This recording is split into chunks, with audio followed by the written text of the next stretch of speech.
I need to fix my controls for all these games. Where's Overwatch? Siri_bot is here. Saribo arrive.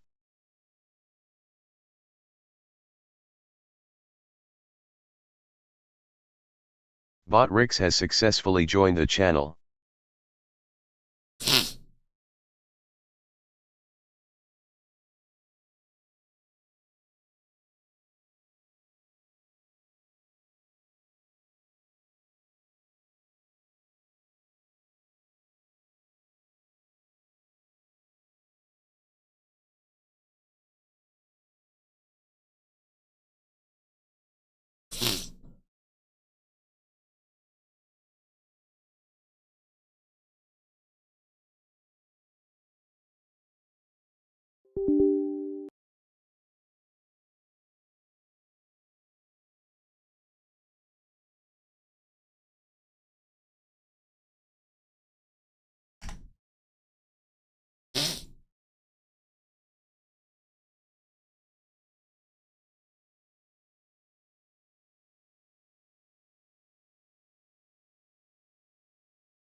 Leveling in a group of friends, hyper classes with utility spells that benefit multiple players.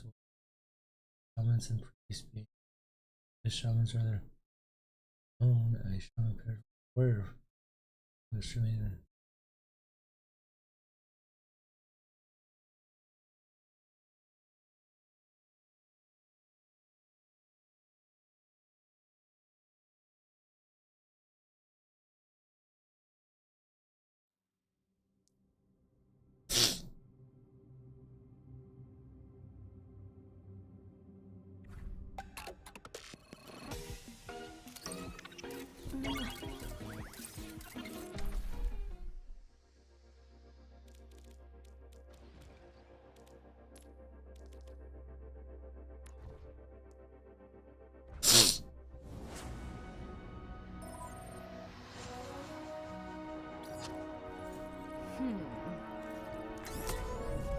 The perfect world is shaped by my hand.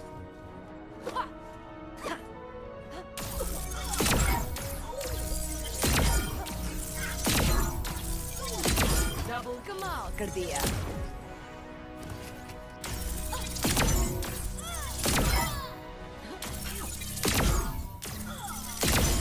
I am on fire.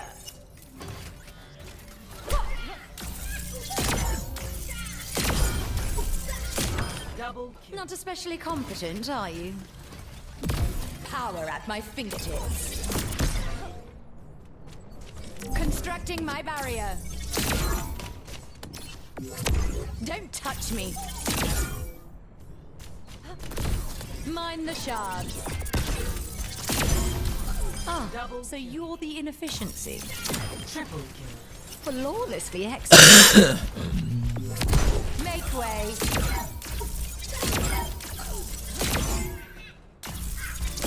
Double kill. A volatile creation. Shaping our defense. You have my sympathies. Truly. Go to jail.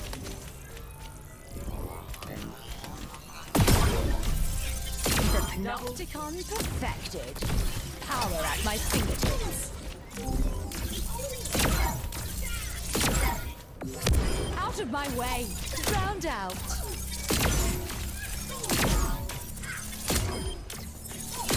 Double kill. Have you tried working harder? Double kill. Sharper than words. Triple kill. I'll have my people clean that up. Kill. Behind me now.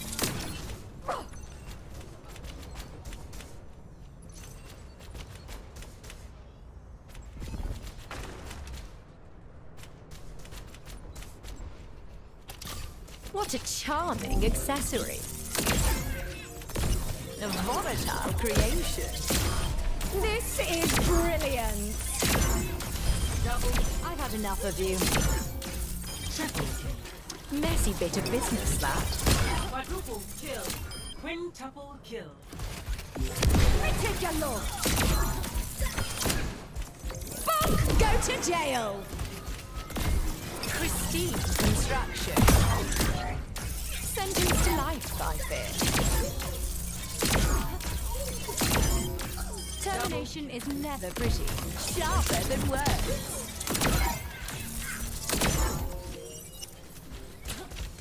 Activating defense array.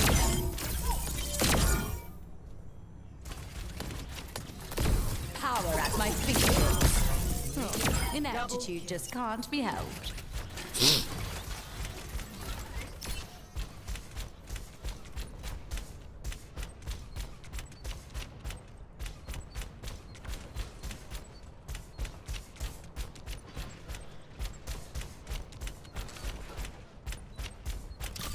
High time for a change.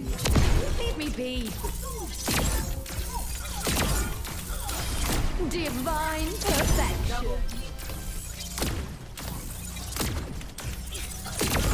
A volatile creation. Each facet cut clean.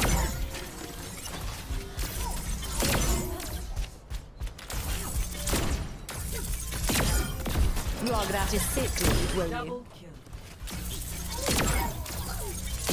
Triple kill. Go to jail! This will end them. Another stain washed from existence. Don't touch me. Crafting a barrier. Light into being. Mask in my talent. Double. Ooh, how unsightly. Triple kill. Ah, not a hair out of place.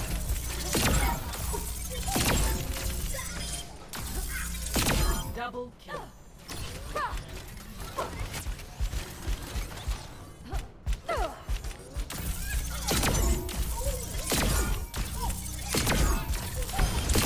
Don't bother suing for damages. Power at my fingertips.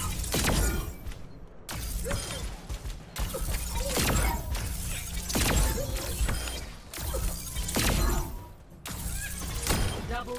You've embarrassed yourself. Triple kill. Go to jail! Pristine construction.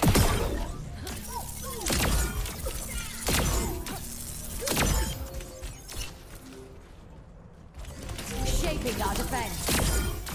I am sympathetic, you know. Double. Sharper than words.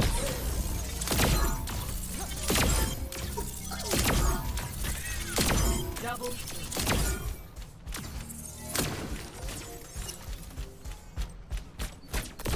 How dazzling. Do step back. Double kill. Such a ball.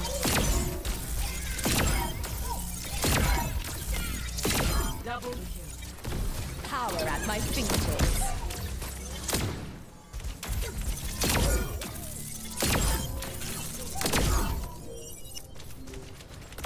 Pristine construction. Someone didn't bother with risk assessment. Double kill. Crystalline perfection. Bonk! Go to jail! Double kill. Light into being. Perfection at work. Out of my way. Time away will do you good. Double kill. This will end them. Double kill.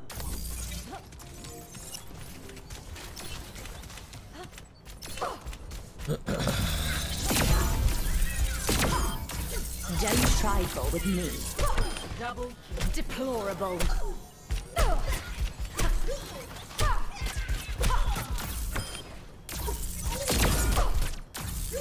Double kill. A volatile creation. Chanda Gargia. I take your lord. Double kill.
What are you gonna do all day then?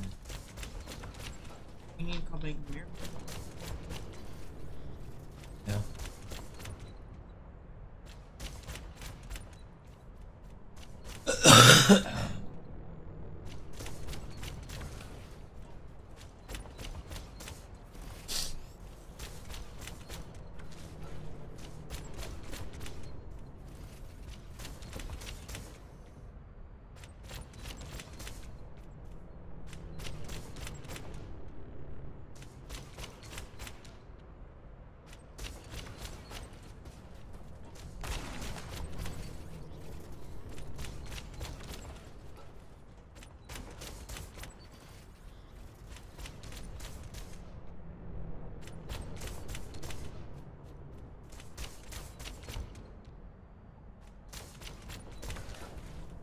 Hey babe, can you bring my charger?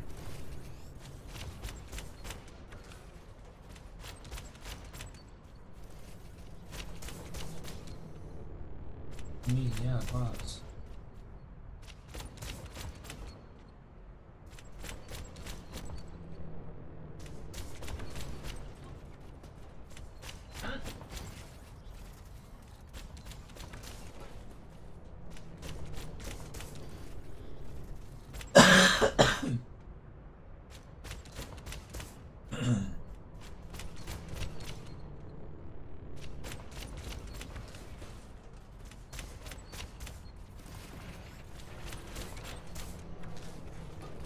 God, remember.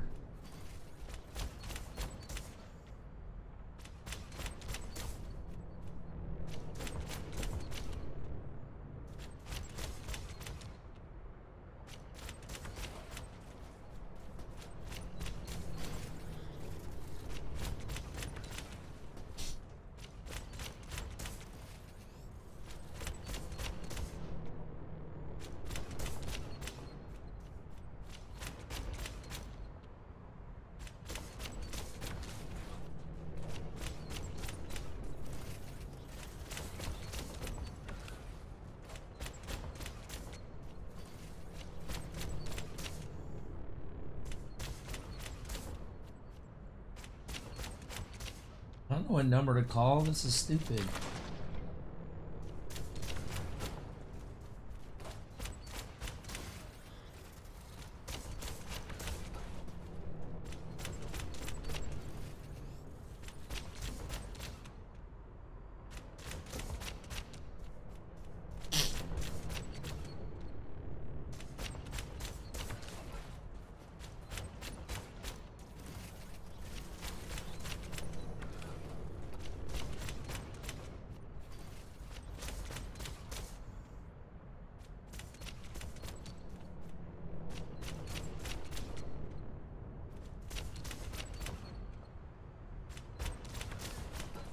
This,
Fraud. Fraud.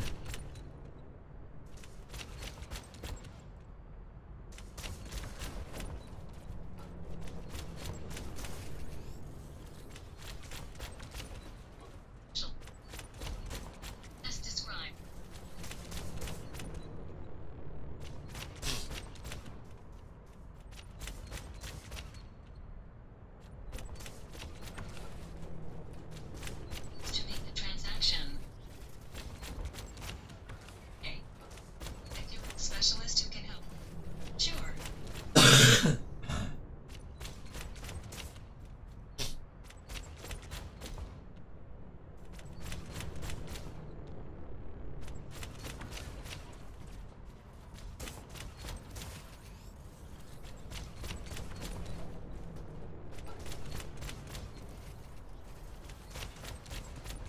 quality purposes, your call may be recorded or monitored. Thank you for your patience. You're experiencing higher than normal wait time. Please hold, and an associate will be with you as soon as possible. Both go to jail! All of our associates are currently assisting other customers. Please stay on the line. Your call will be answered in the order that it was received.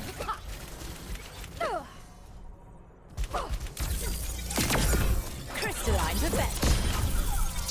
A divine construct. You work hard to protect your account information. Don't touch me. Provide greater protection. Your lack of skill is impressive. Mind the shard. Find security Double code. kill. Keep your distance. Receive a request like this. Imposter trying to deceive you. Get more information at Bank of America. Power at my fingertips. Security. Better off that Double way. kill. Constructing my barrier. Make way. You are reviewing third-party transactions. How dazzling. May bill you under a different name. Don't be alarmed. Some merchants have different stores under their umbrella, and depending on their Double kill. Oh yes, my name is Eric.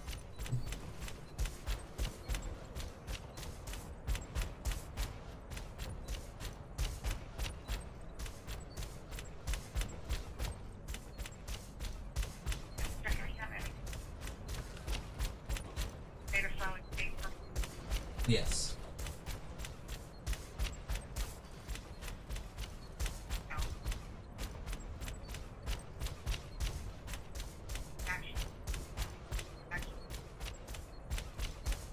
Well, it's, let me pull it.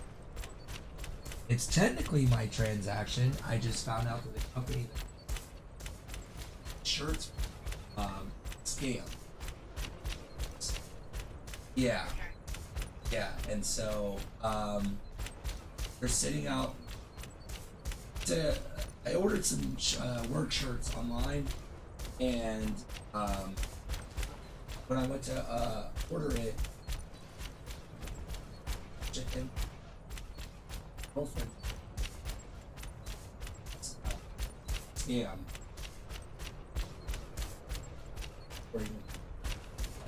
Son.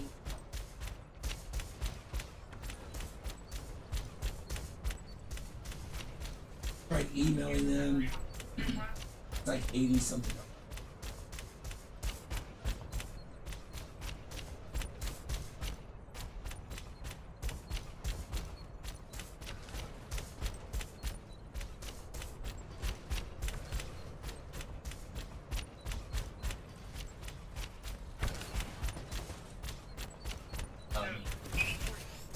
Yeah, somewhere around.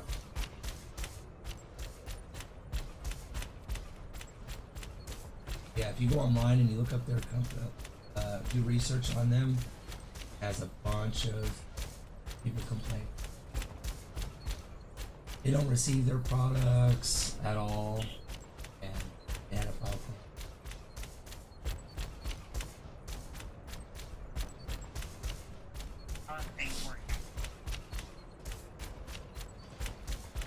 I didn't know what they had. What was the name? Again, do you remember? It's Visani. P-E-S-S. And found it? Yep, that's it. Yep. Yep. And if you go to their like website and you go to try to like contact them, they'll have a random email for you to contact them. And I tried contacting them. It takes them. They do reply eventually, but it's some like. It doesn't look like it. You got. Like it just. It seems fake. Yeah. Yeah, and it and like they basically keep telling me in the email that, oh, something's wrong with the cell, it's coming your way, but there's no way to track it. There's no way to track it whatsoever at all.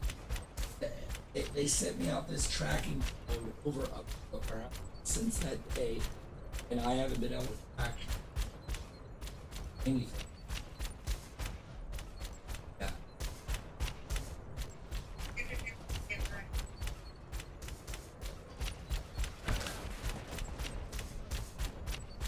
Yeah. Oh, yeah.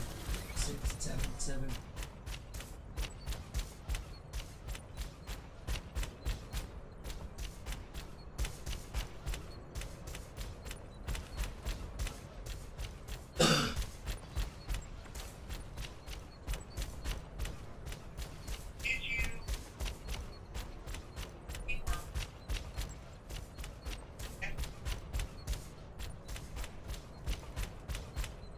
Yeah, I authorize. Right.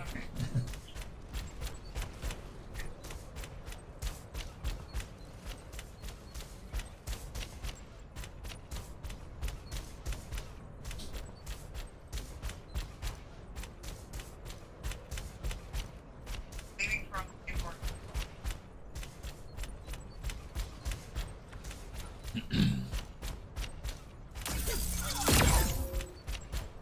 Shaping our defense.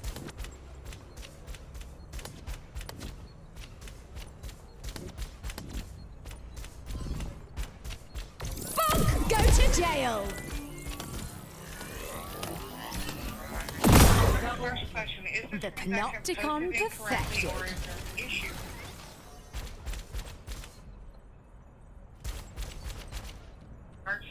Merchandise didn't receive the items that you Right.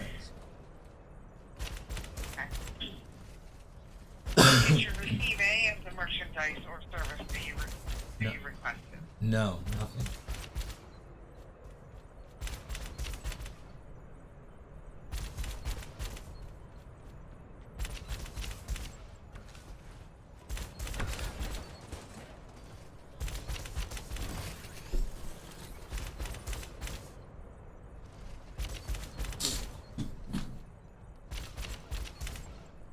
Cancel the merchandise or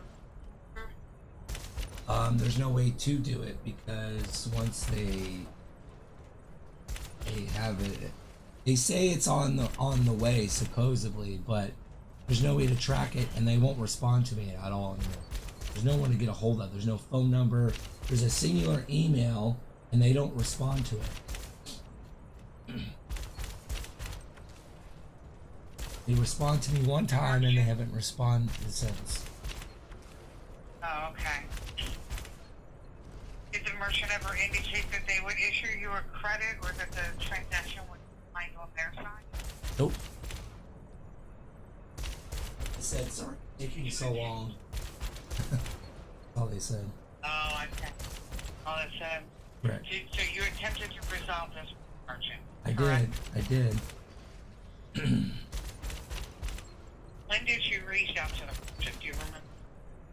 It was the week after me ordering it, and then took them 2 weeks to for them to respond to me. And then I tried responding to them again, and then nothing. So you email them? Yes.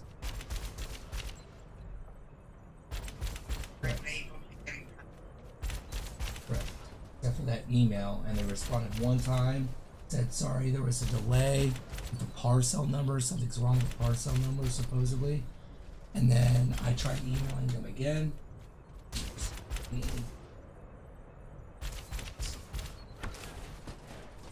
Suspicious, so we look fine, and tons and hundreds. Yeah. Saying they're being investigated for fraud and all this other. Did you come out of no. Oh no. When you have situations like this, you can't get a hold of them. Right. Indication that it's shady. Do you want to take a down on this transaction? $89.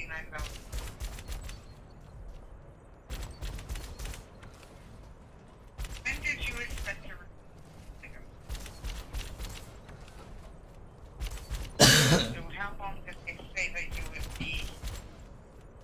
They didn't. They didn't give me an official day or time, and that's when I was getting a little suspicious, because usually whenever you order something like that, they give you when to expect it. And then they didn't give me nothing. They gave me a tracking number that leads to nothing. It's nothing. It's just a You don't know when. Correct. All I know is it doesn't take over a month to order something. That I didn't. That I do know.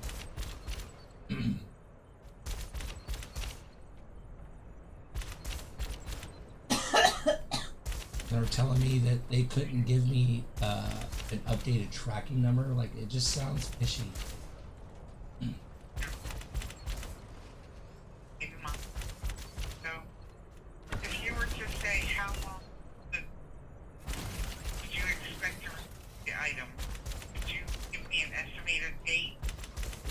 I mean, normally when I order any kind of clothing or something like that, online, I get it within a week, usually at tops. But 2 max, maybe, if there was an issue. But Like maybe 2 weeks, date that you ordered it? at most, That would be around the 27th. right. Or at least give me some kind of information on it. But they didn't give me nothing.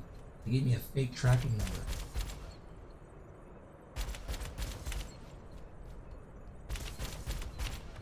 These had shirts, they were work shirts. They were gonna be work. They were dress shirts for work. It was for, I'm a manager. For that work. Comfortable. Yeah.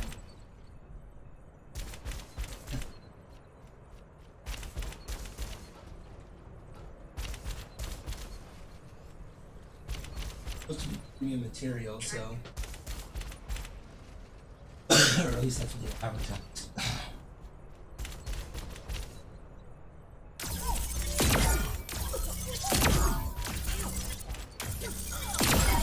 This is brilliant. Out of my way.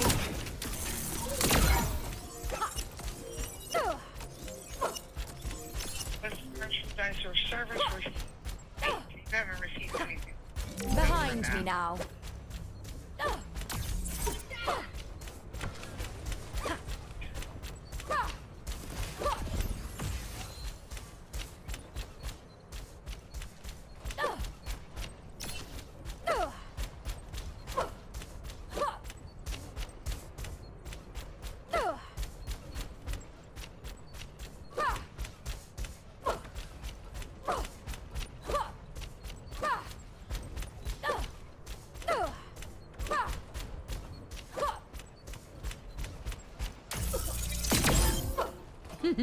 Oh, delightful.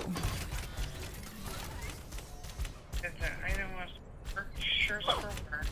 Mm-hmm. Yes, you received.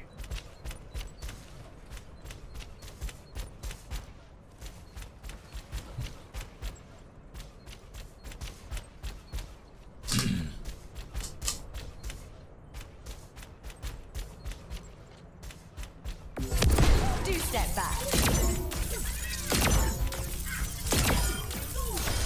Divine perfect. Bonk! Go to jail. Crafting a barrier. Crystalline perfection. Double kill.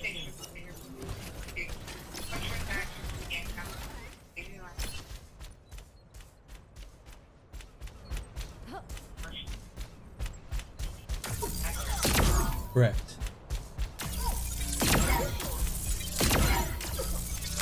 Double kill. Sharper than words. Double kill.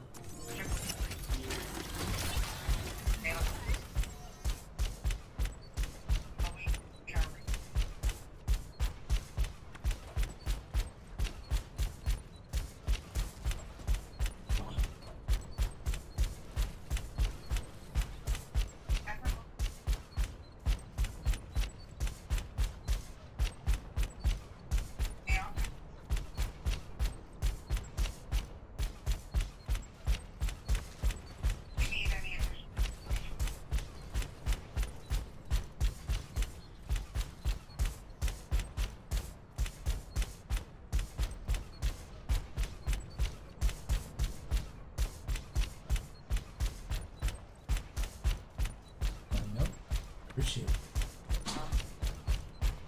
Yeah, appreciate your campaign. Now for the last piece.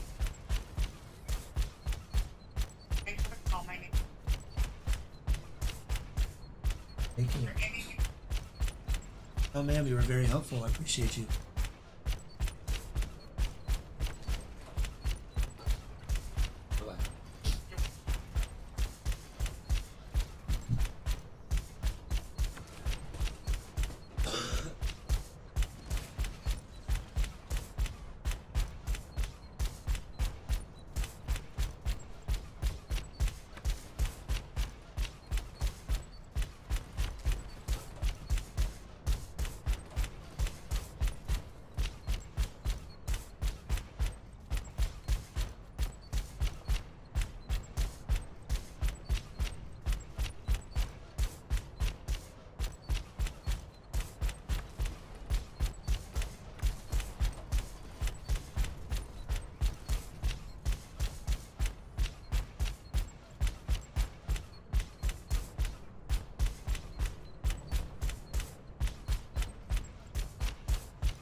Okay.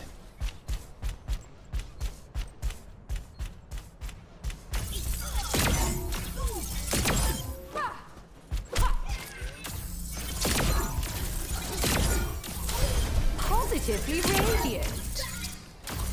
Double kill. Triple kill. I'll have my people clean that up. Quadruple kill.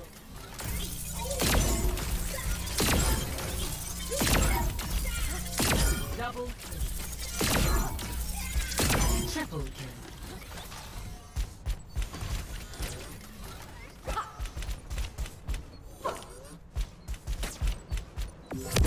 Take your load.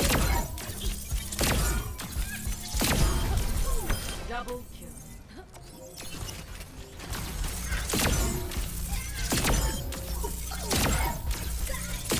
Double kill. Triple kill.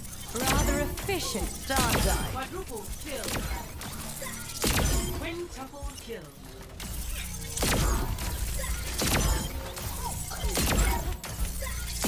Double kill. Ah, how refreshing. Vishka's finest shield. Double kill. Go to jail. Double kill. Sentenced to life, that's it. How dazzling. Activating defense array. Leave me be.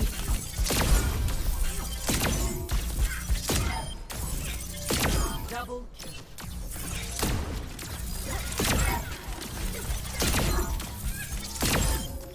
Don't fret, your severance is quite generous.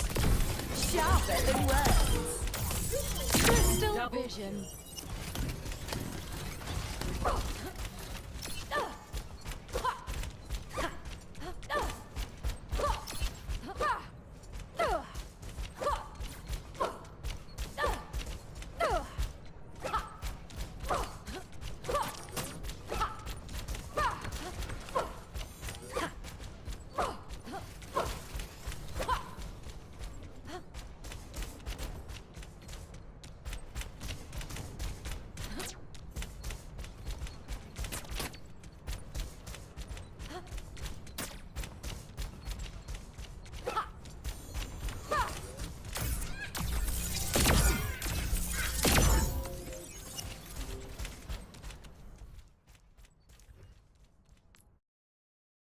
All right.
Right on. Into your clay.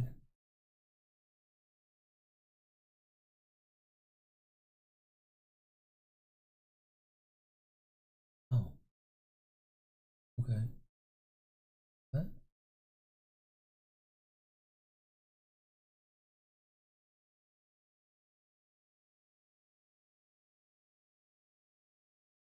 Hey, let me set it up for No. you. Yes. No. Let me set it No. up.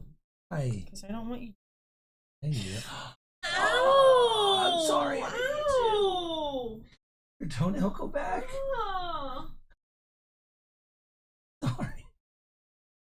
I didn't mean it. Ow! I didn't mean to. Me too! I'm Joe I Biden. didn't mean to!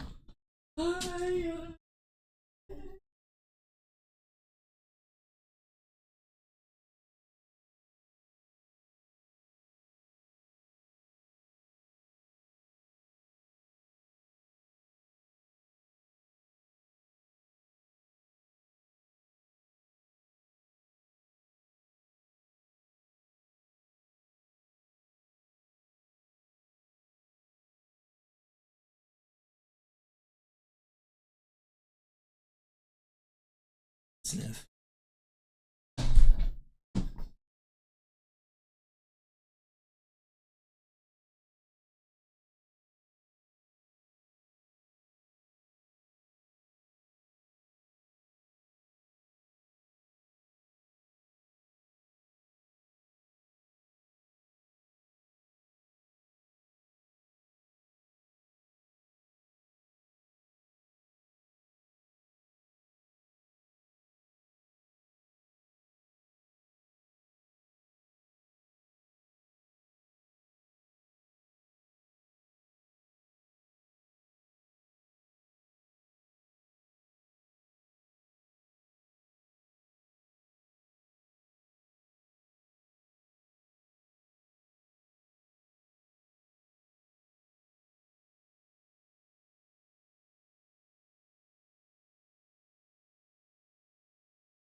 What was that?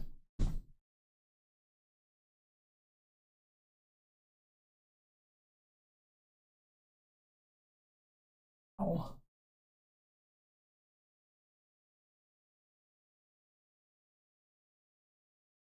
Stop!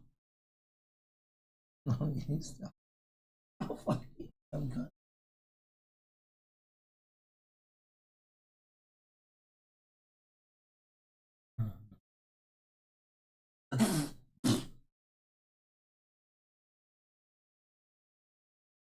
Probably hella lotion in There's lint in there. Is there?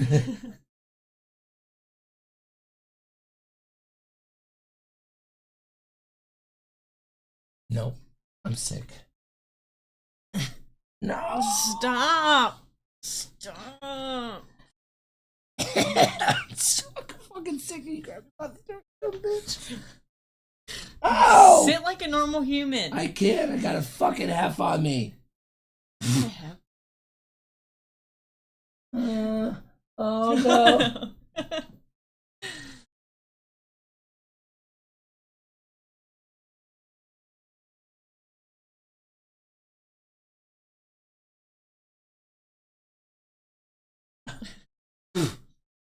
You just spit in my hair. Stop!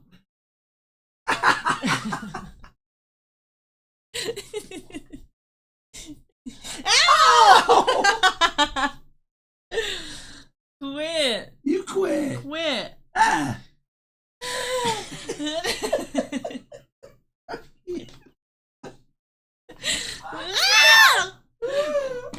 Ow!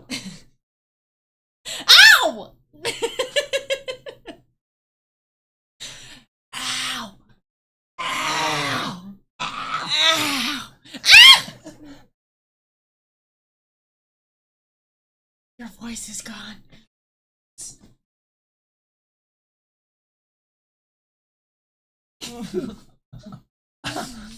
Support. We're too fat for this.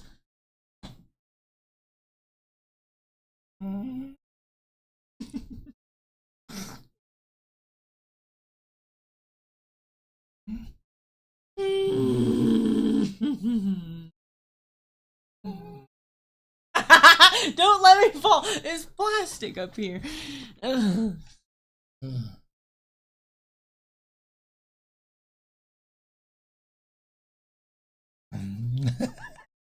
Not my computer monitors.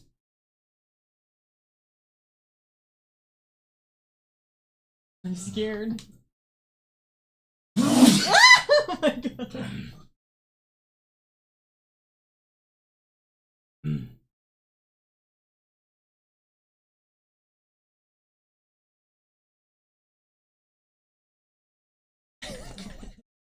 Okay, what?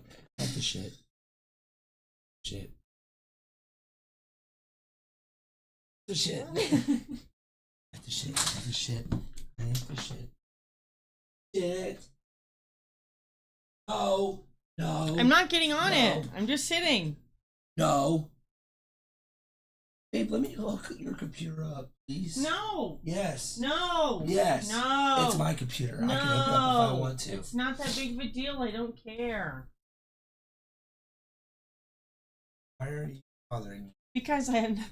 Exactly. I'm hooking it up. We'll put it up. Fuck you.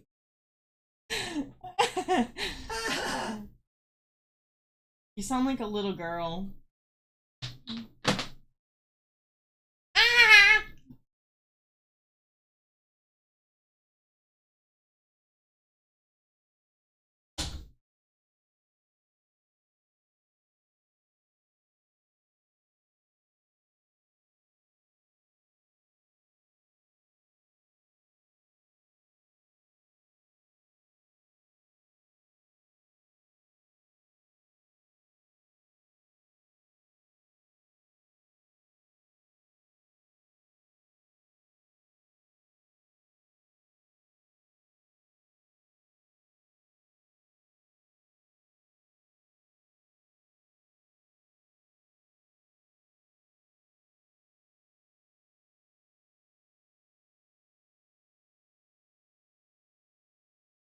Can you turn on some noise in there or something? Stop. You're so nasty.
Sick.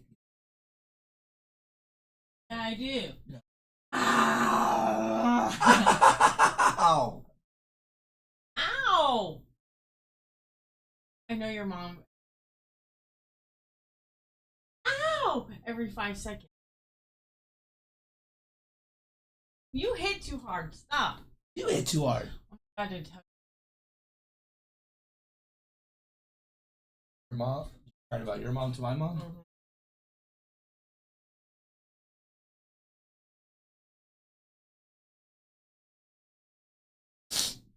Why? Because that's what I woke up to. Is me.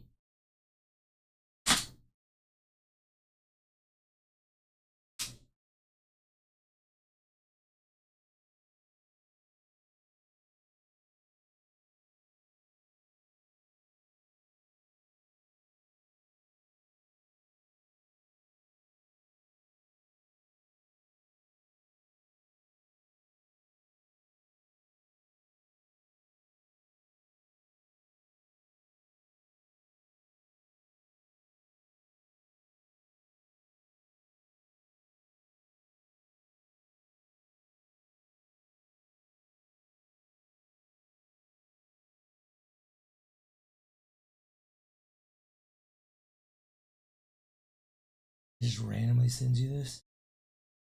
Why? Because you're not responding to her? Yep.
What a shit.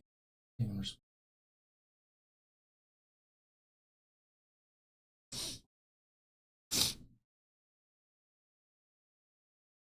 Yeah, how about you take accountability for your fucking actions? You fucked up. Admit that you fucked up.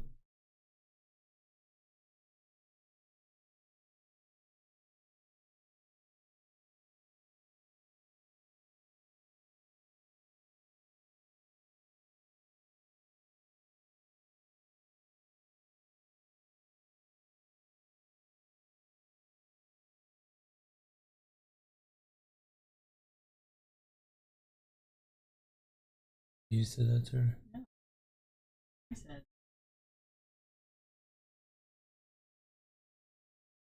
This is not working.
We are doing 3 tier lists in one video for World of Warcraft's classic hardcore edition. The first one's going to be a hardcore leveling up, getting from 1 to 60. Can you do it? Can you complete the hardcore challenge and survive?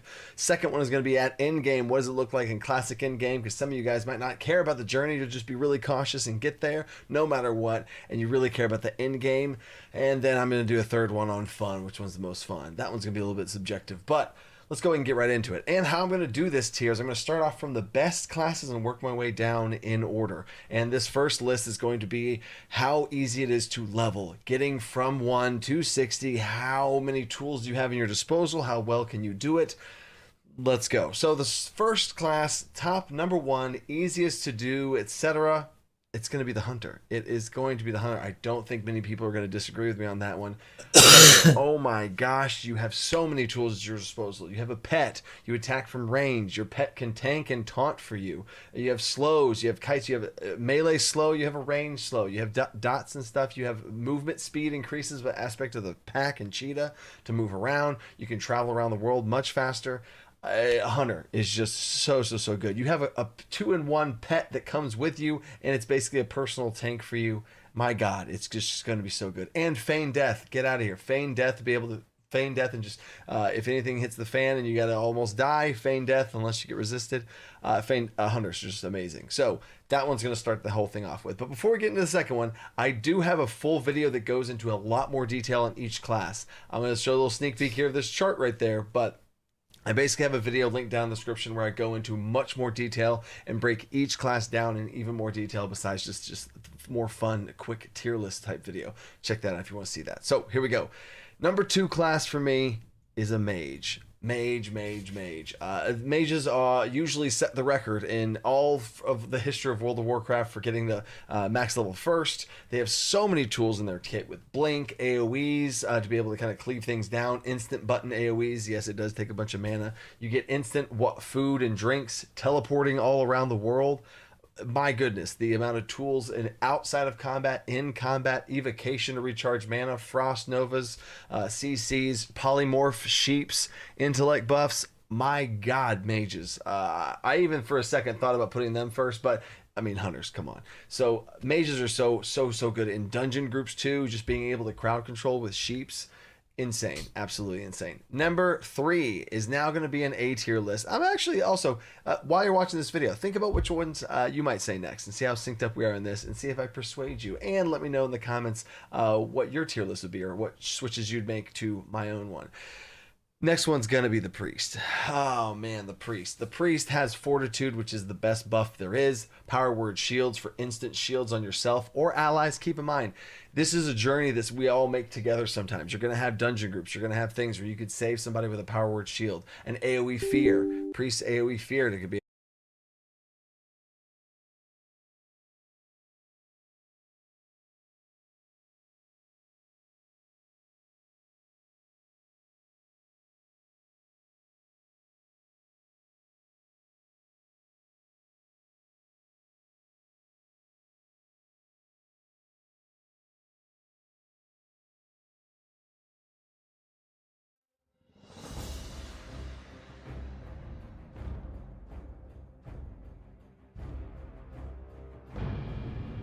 Here's my Corona. My K-Kona. Here's my Corona, babe. My K-Kona. Can you go get me a monster? Hey, babe. Can you get me a monster?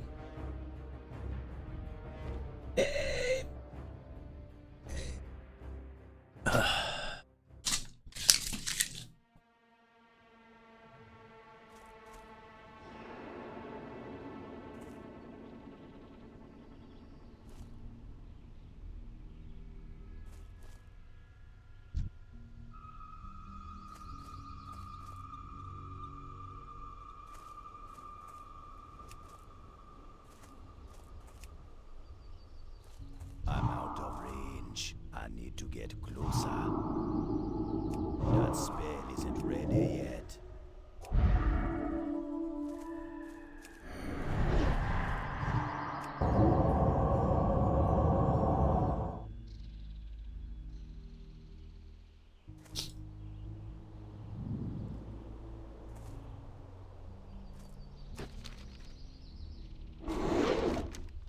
I can't cast that yet. That's still recharging. I can't cast that yet. That spell isn't ready yet. That's still recharging.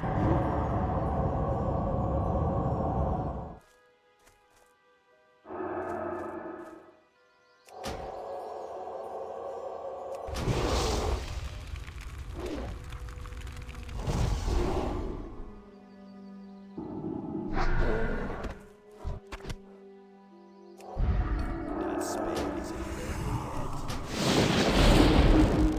It's too far away. I can't cast that yet. That's still recharging.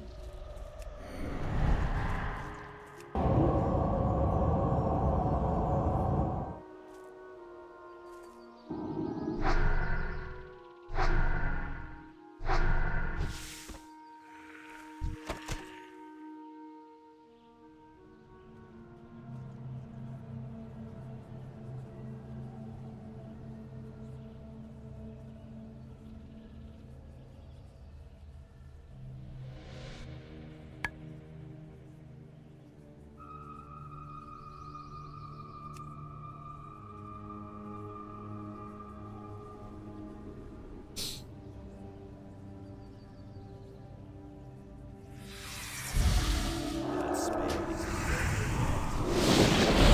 I can't cast that yet. That's still recharging.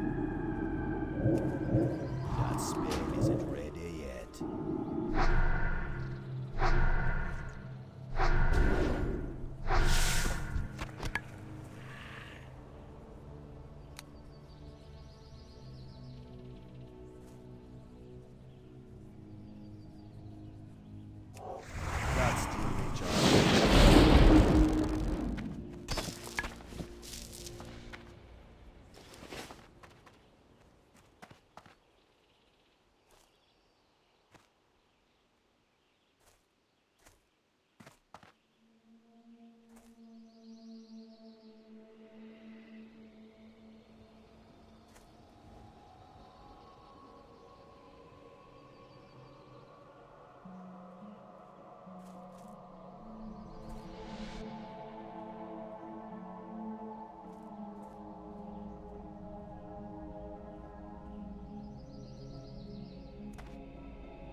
I am forsaken.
I'm out of range.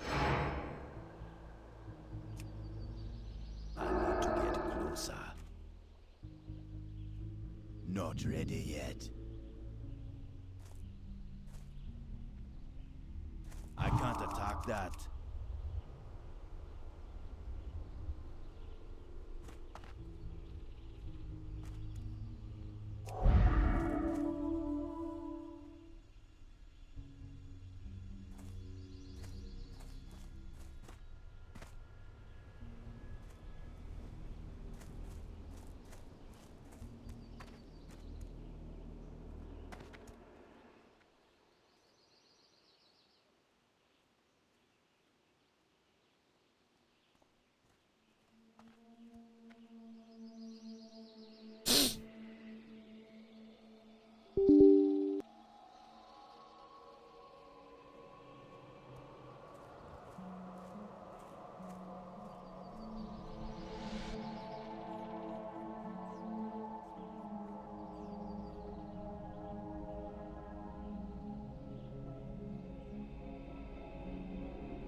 So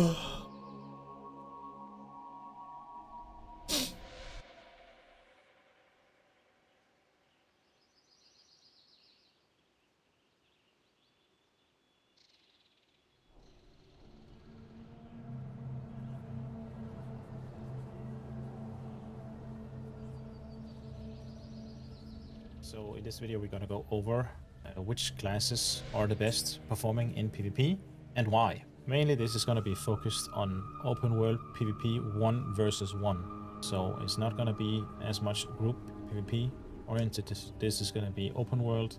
You meet somebody else in the open world and you have to fight them over a mining node or something like that.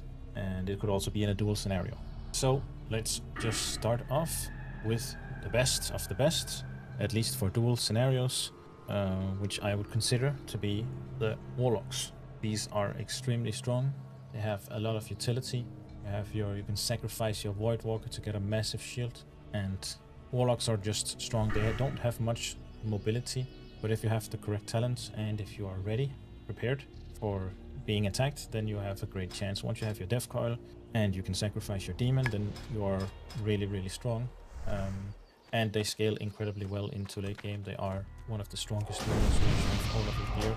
Warlocks are one of the best, in my opinion. And actually right after the Warlock, these are not strong while leveling, but at end game, once you have gear, these are more gear requiring or more gear dependent than the Warlock. So at early levels, I'd probably put them down on a A or B tier.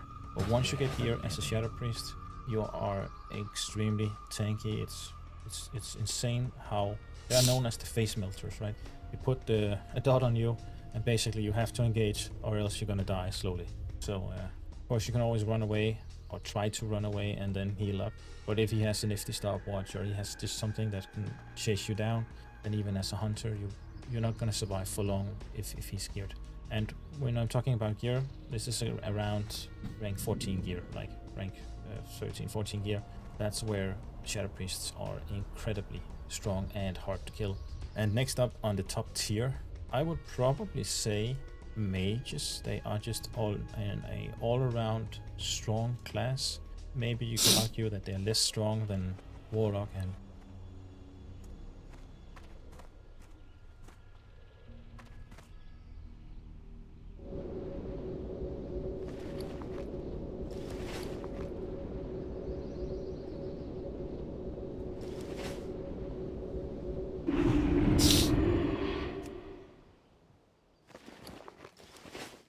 How? As the wind on the plains, you are always welcome here.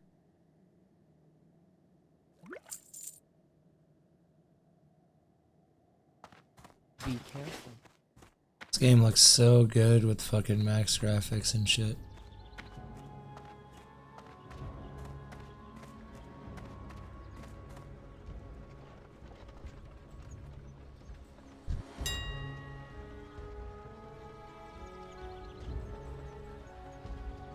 Wanna play WoW with me, babe?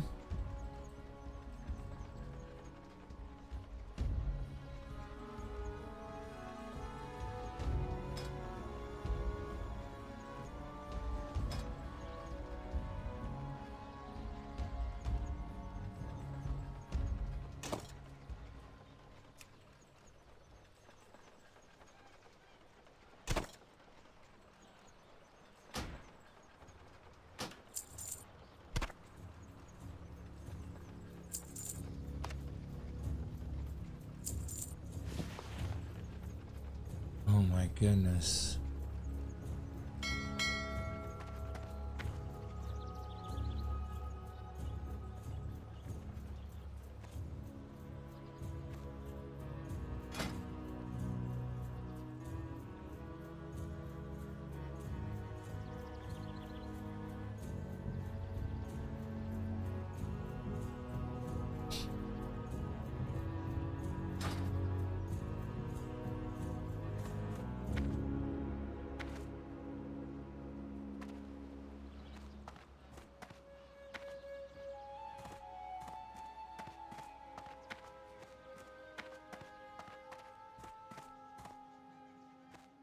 Well met.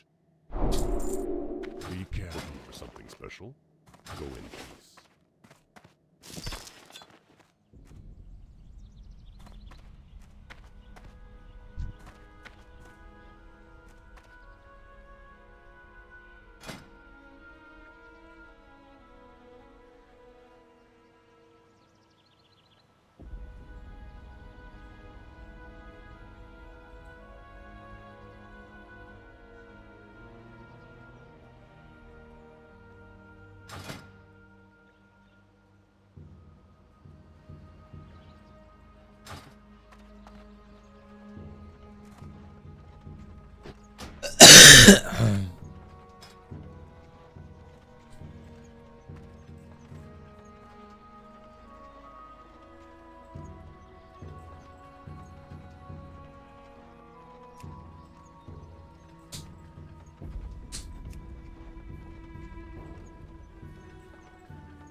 check this to disable switching while attackable target is active.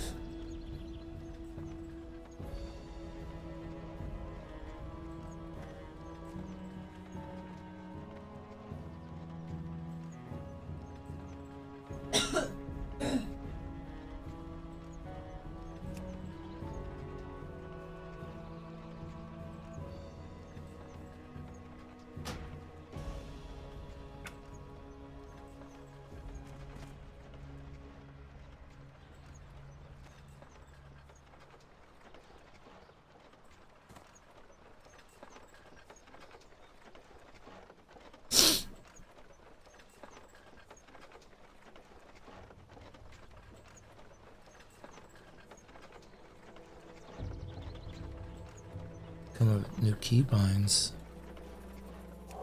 That's still recharging.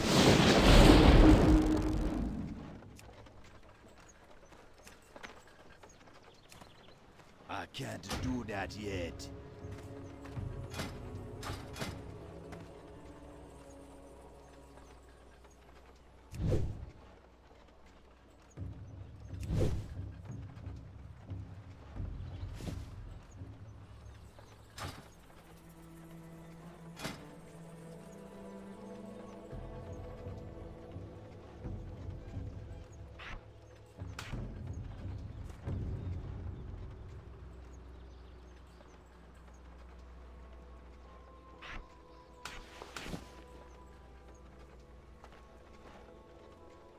Looking for something special?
I can't attack that target. I can't attack that. I can't attack that target. I can't attack that.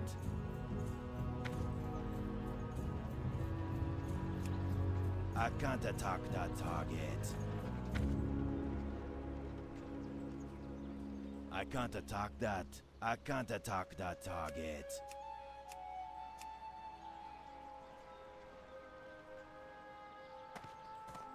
I can't attack that.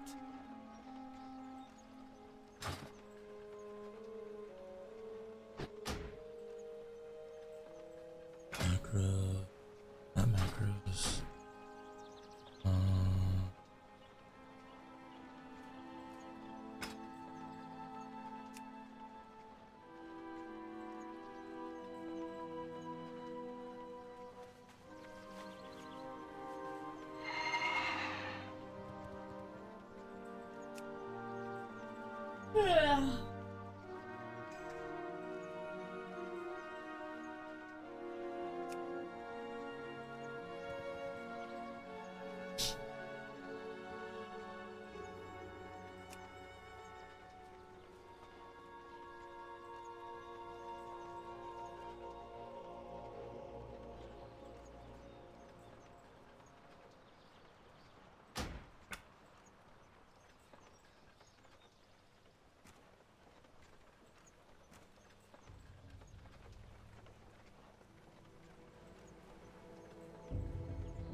That ability isn't ready yet. I can't do that yet.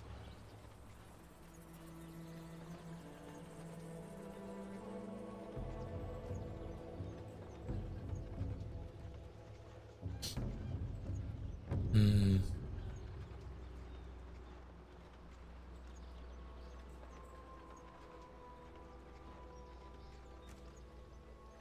I can't cast that yet.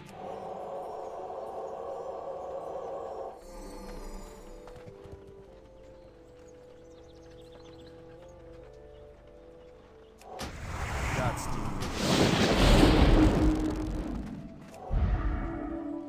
I don't have a target. I need a target.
Yeah, man, I can't play WoW with this mouse. It sucks.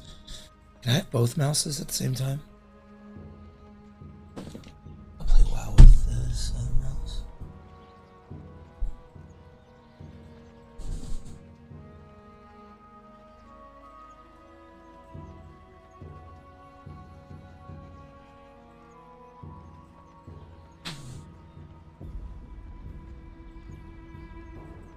It kind of sucks.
Oops.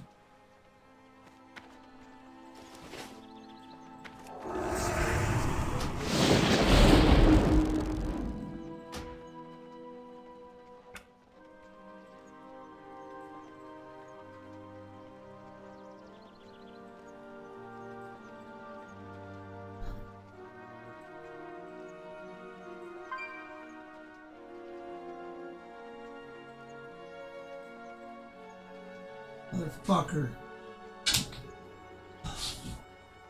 Shit.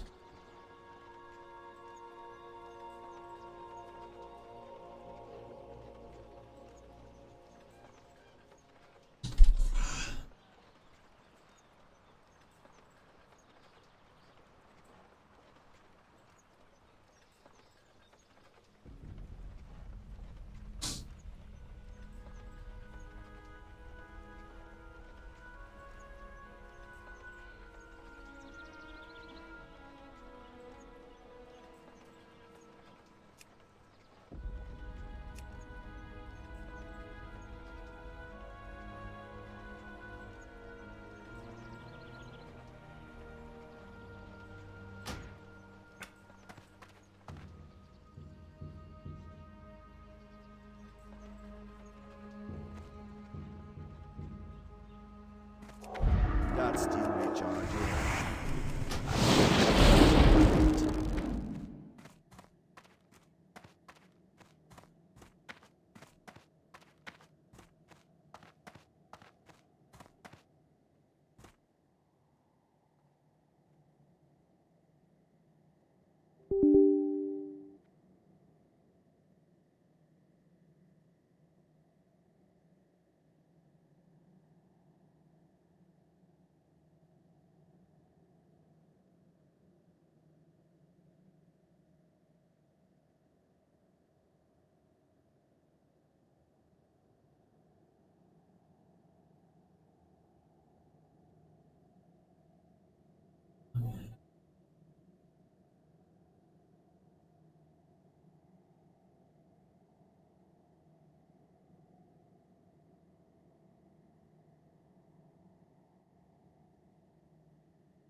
No, I like the way this mouse feels, except for the buttons. I don't like the buttons. I like these buttons way more. Way more. Get used to them.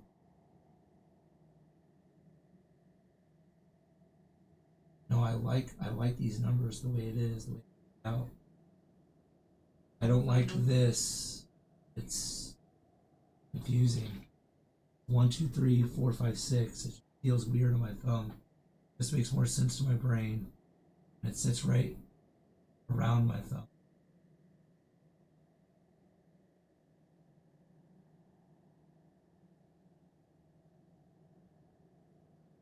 Can I set up your computer, please?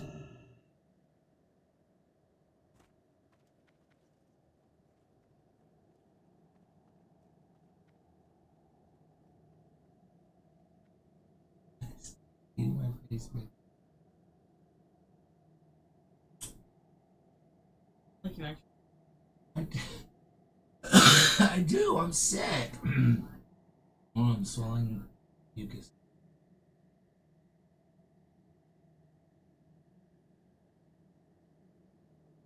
I don't even feel a little. See, I can't kiss. You stop! I don't want my nose licked.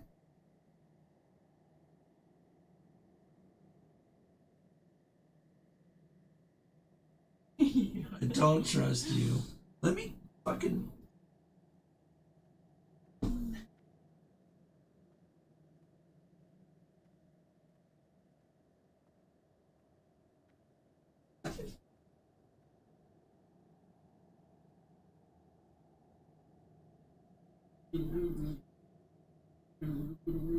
Stop. You're making me dizzy.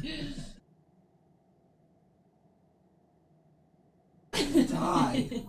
I thought you're tall. Okay. I'm too tall for that shit. Oh. Oh.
Oh lord, the Bartuks are out.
You hurt me.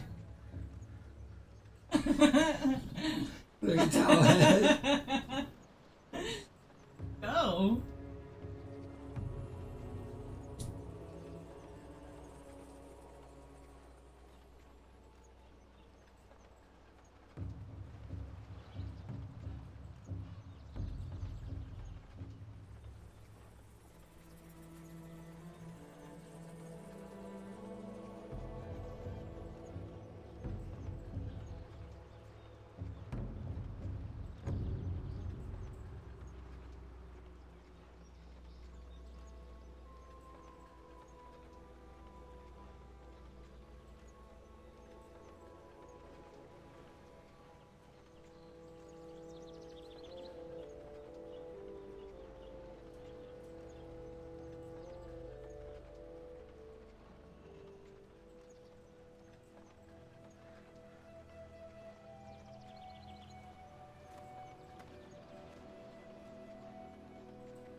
What time it is? No,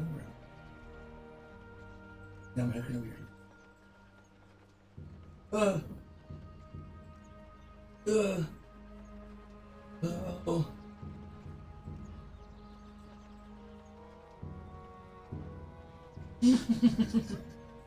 Go off me.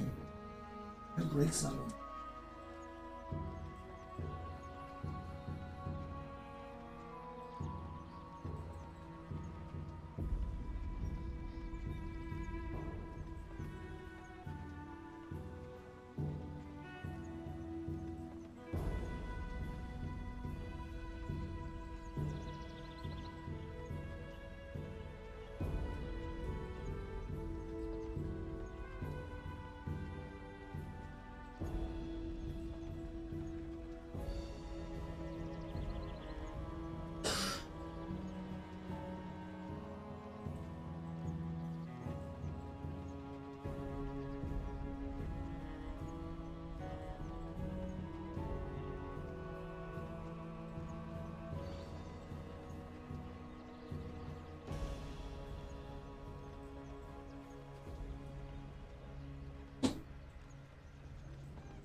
Babe, no. I don't want it in there. Oh, I don't want it in there, babe. No.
Fucking hot in here, bitch.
I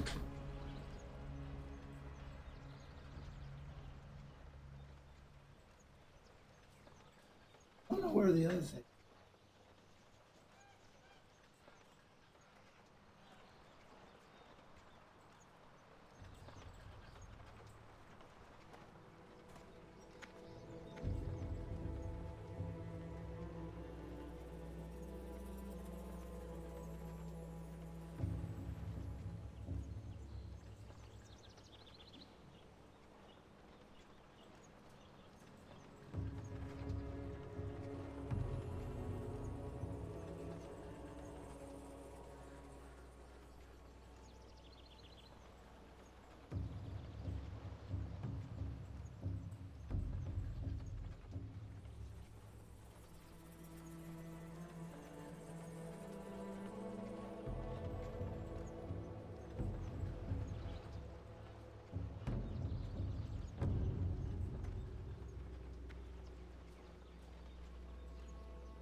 Didn't work out.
control that?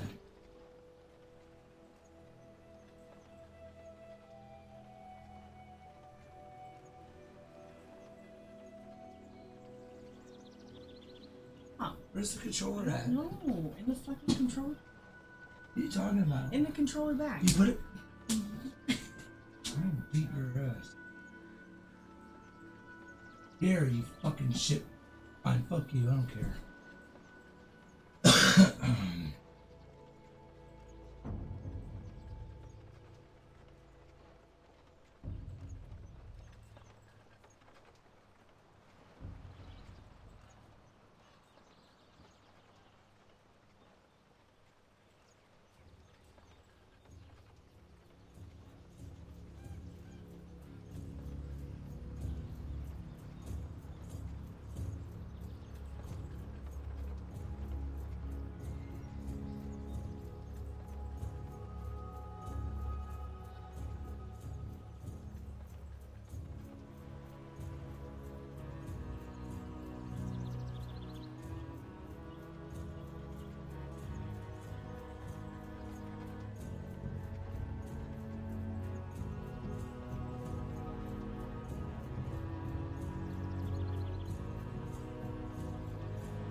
Fucking hot in here. Hot.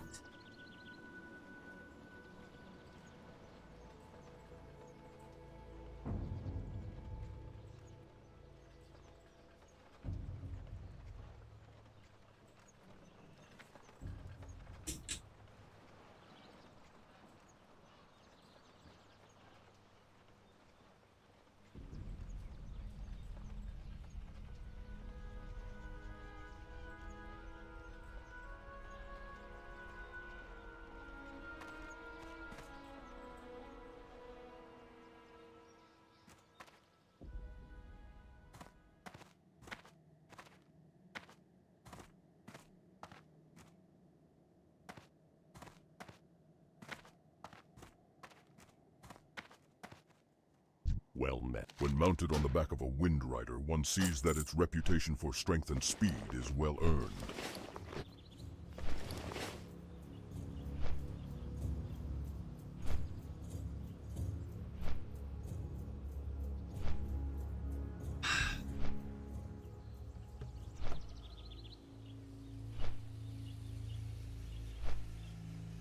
That's the login, dude.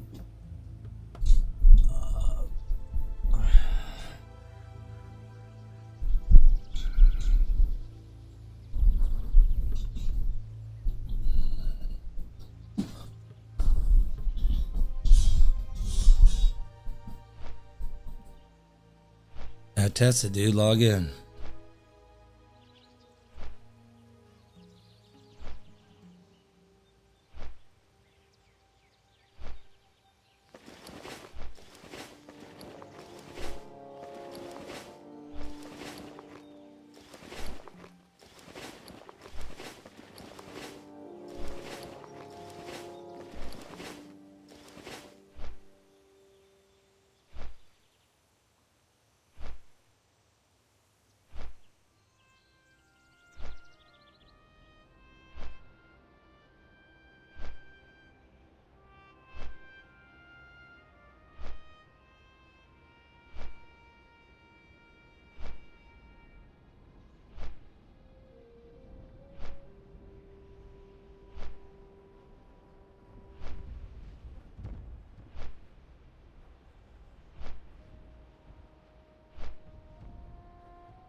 Oh, excuse me.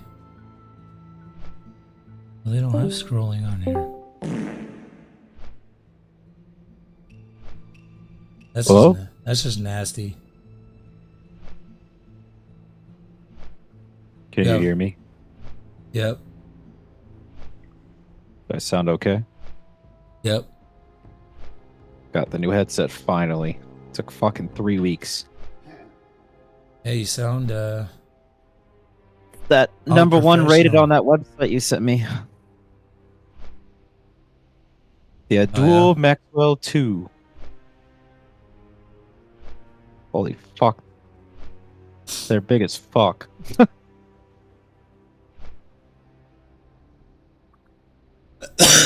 Your mic sounds better. Yeah, I got that Versus website. There was a new one coming out, so I just waited for it. The number 2 was coming out, so yeah, it's the number 1 on the website, so I just said fuck it. Because I got the Razer ones, they're fucking awful.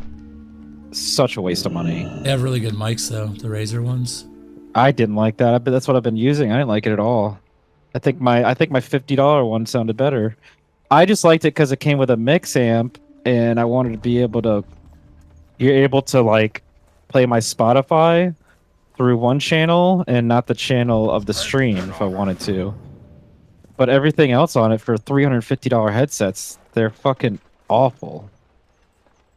They're super overrated. The $50 fucking wired Razors, the ones I used forever, like never had a problem with. But yeah, these are fucking 90mm drivers. These new ones I got, they're huge. Yeah, if you're looking for an overall like really good headset as far as like sound and comfort, that's probably you probably did the right choice.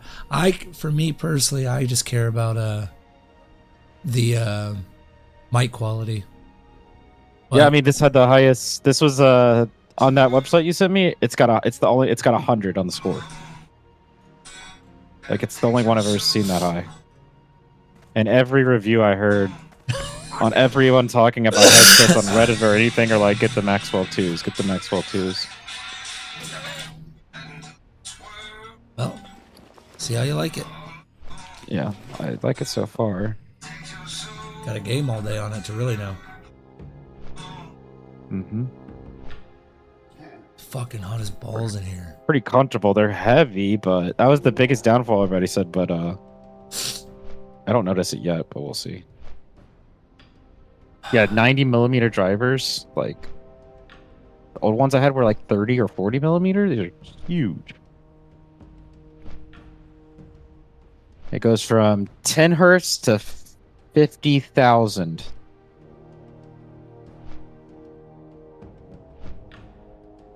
$80-hour battery time. Of course, they're made somewhere else. And it has its own app with like an equalizer app inside of it and everything. Mm.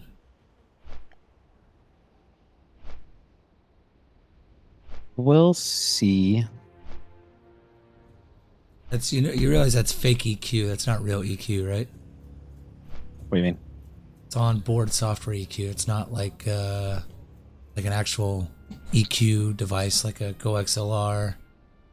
Yeah. Table. Not fake. I mean, it changes the treble and shit. And whatever. Yeah, but it's all software. It's not hardware. Yeah. So like, it's not. It's like, how do I explain it? It's like I don't want to say fake sound, but like, it's not native. It's not true. It's not. Well, it's the same thing like on your TV if you change your sound on there from yeah. But I'm saying movie like, to TV. It's if you're to do like high-end production or whatever, like you would want an actual sound board, like a treble board. Yeah, I mean this one's the biggest one I've ever seen. It's got like 50,000 hertz. It goes from literally 10 hertz all the way up to 50,000 like every bar. There's literally like 500 bars to change. For the mic or for the for the audio? headset, and then the mic has a whole fucking thing too. Yeah. Yeah, you want But really they high have, like- highs and really low lows. Yeah, I just put it on whatever they recommend. Hot shit. But it's also got like a AI, some kind of AI program built in for like noise cancellation and shit. I don't know. Yeah, I could tell. We'll see.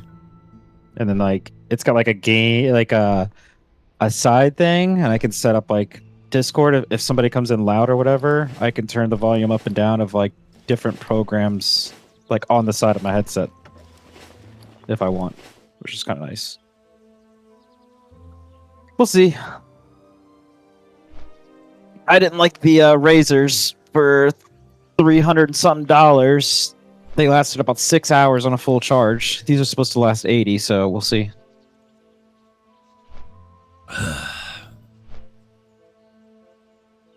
And they weren't comfy. But these were like almost 500, so I don't know. Yeah, I was recently looking for a gaming headset that's like good all around. But These are I know myself very well. It'd just be a waste of money for me because I get hot so fucking easily and I get uncomfortable so easy. It doesn't matter what's on my head. I just stick to my fucking Apple earbuds, man. I don't care. I can't do earbuds. I do them all day. I do them at work a lot, and I have to take them out. I like the Apple ones because they just hang right there. They don't like actually go in your eardrum, but they just hang right there and they don't fall out, and I can wiggle around and I don't know. And they still sound good for earbuds. If I'm playing like I'm watching a movie or first-person shooter and I'm trying to like really try, like if I'm playing Battlefield 6 or something like, then yeah, I'm gonna put on my really good headset that I have sitting next to me. If you get good headsets though, like I have the really like good. These have like memory foam and shit. Like I can't even feel them on my head. I like separating the mic from the headset. I don't like having it all in one because you're sucking away from a source somewhere somehow usually. Now technology gets better, so you probably got a headset that's more technologically advanced compared to the old ones. So, but like I have the same headphones that, what is it called? The DT990 Pro. What are these things called? Aerodynamics. The ones that like, like podcasters use, and like what's his face was using for a long time. I don't know if he still is. Ninja. Yeah. They just do sound. They're open ear, so you can still hear people talk to you. They're not closed to you. Yeah, I was gonna do that, but I don't know. I just couldn't get used to having a mic in front. It was like free. It was weirding me out. I couldn't find a good space. So, and I don't really care that much. I mean, the mic I had on my $50 headset, no one ever complained on stream about, and really in Discord. So, I don't really see the point. Might as well just get it all in one. I don't care. I love my mic. This thing is dope. Probably should get a new one here soon, but I ain't doing any of that until I move. I did upgrade my monitors. These monitors are fucking ridiculous. I need to Finally get a new went desk. 4K, huh? Yeah, I got convinced. Finally. Yep. I wasn't going Told to, you. but I haven't got dude, You can't go back now, can you? no, there's Yeah, dude. I told you, dude. People don't dude, believe me. I'm like, bro, once you play on it, it doesn't matter. If I it's didn't like, know wow, that it's an old game. You're like, I oh didn't my know God. that the MS was better on these things on OLED monitors. It's Yeah. 0.003 response time. That's better Yep. than my 1 1-to-1 MS. So these are like Yeah, I mean, you're not literally really gonna perfect. tell, but yeah. Yeah, but these are literally perfect for fucking like shooting, like for Yeah, I think gaming. I'm gonna buy another monitor for launch. I just don't know how I want to set it up. I bought two 32-inch OLED fucking Asus monitors, and I'm kind of kicking myself in the tail because they're so fucking big they can't fit on my desk properly. They're like Yeah, partially hanging off. 27's probably the good point. But the problem with 27 is it's not true 4K. You need the 32 or 42 or whatever he said it was for it to be true 4K. I mean, I guess, yeah, but you don't need both of them to be for. I mean, I only have my main monitor. I just went balls to the walls. I had extra Yeah, money. I only have my main monitor as 4K, and then my side monitor is vertical for Discord and chat. And then I want to get a third one. I just don't know if I want to put it directly above my monitor or have another one vertical on the right hand side for like. When I move, I'm getting an PD2 arm. like website and shit. When I move, I'm I getting got an two arm, arms. and I'm gonna hang Should it get on the fucking wall. The setup I have is pretty nice now. I just don't have If enough you wait, room where I'm wait. at. If you wait till Black Friday, I got this a Rosie gaming desk on Amazon, and it's amazing. It's like actual like cedar wood, and it's like it was like half off. You can get them for like under $300, and it's a 90-inch wide desk. Yeah, I need something and it's deep. made for gaming, and the whole thing is this really nice mouse pad, the whole desk. And it has this like curve in the center to where you sit in the center, you kind of go in a little bit. Right. And it's got like the cable management thing underneath, so you can like route all your wires and stuff. It's pretty nice. But the best part about these is my whole desk is a gaming mouse pad. Like really nice. Yeah, It feels good. I can't go back. That's another thing. And then Ever it has since- the monitor arms I have. They're dual ones that clamp onto this desk. They're like $50 on Amazon, and they fit between like 24 to like 40-inch monitors. And I'd have to take a picture for it, but they go. You can move your monitors anywhere you want, and then you lock them down. So they flip. They go up and down like 60 inches to the left and right 60 inches. And you can twist them, make them like I have this one vertical, this one straight. You know what I mean? Like it's super nice. But now I need to get a third arm. I just don't know if it's gonna fit between my wall or not. Because I'm tired of alt tabbing or having something else up. I need another one because my 80-inch TV is not practical to move around anymore. It's annoying. Yeah, I need more space. I don't have enough room in this house. So I'm waiting till we get I'm waiting to find out what the fuck's going on. I have money. I have 10 grand saved up. I have 10 grand saved up. My girl's got 10 grand saved up. We're just waiting on word from fucking my job to find out if they're moving me up to salary manager or not. So I gotta talk to her actually Friday and find out what the fuck's going on with that. Either way, I don't care. I just need to know something so I can know. Because I don't want to move and then 3 months they're like, Oh, we need you to move to Tampa. Oh, cool. You gonna break my lease for me then? You know what I'm saying?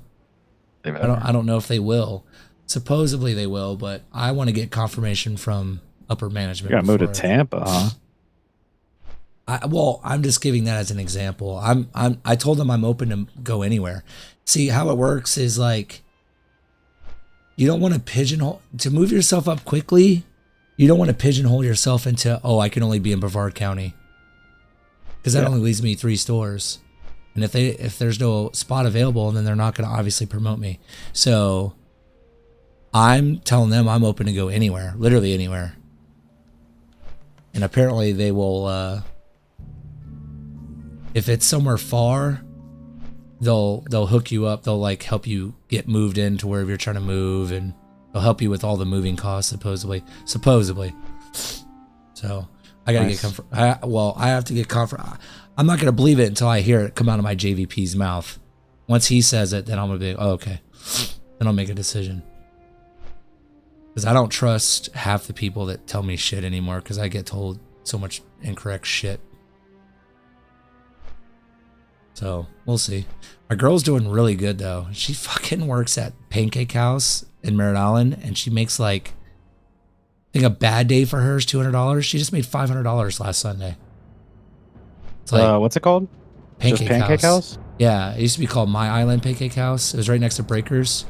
Yeah, we do a lot of work for them. Or we did a lot of work for them. Pancake House? Yeah. We did electrical for them and stuff. Well, the new owner is a piece of shit. She's a dumbass. She's literally an episode of Kitchen Nightmares. I'm not even kidding. But regardless, my girl makes a really good. She makes like $15 an hour plus tips. So she's doing like, she's making more money than me. $15 an hour plus tips? Yep, because that's disgusting. Exactly. It's because she's a pseudo manager there. She got promoted to have managerial type duties. She can't hire or fire anyone, but she controls the shift. Like, she makes cuts. She does the floor plan. She helps with the scheduling and stuff like that. And then like other managerial type tasks, like if there's an issue with a table, you know, whatever. Discounts, whatever. So she has her serve safe manager certificate. So that lasts 5 years. So she gets paid $15 an hour plus tips. She makes stupid money. So.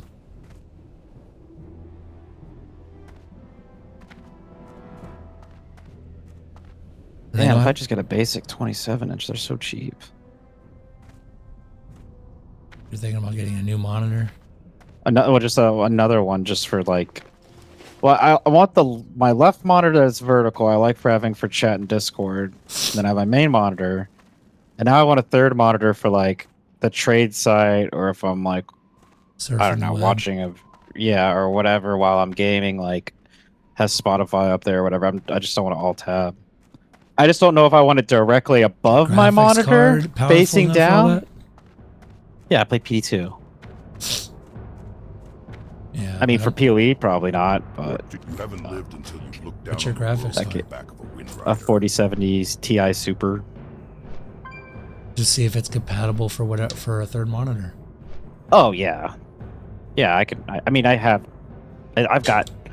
a 480, so I mean not a 480, a 580. I can do 5 monitors on this one. I got an RTX 580. I have the second most powerful 5080, graphics card. I didn't get the 590 because it was $3,000. I told them to lick my nuts.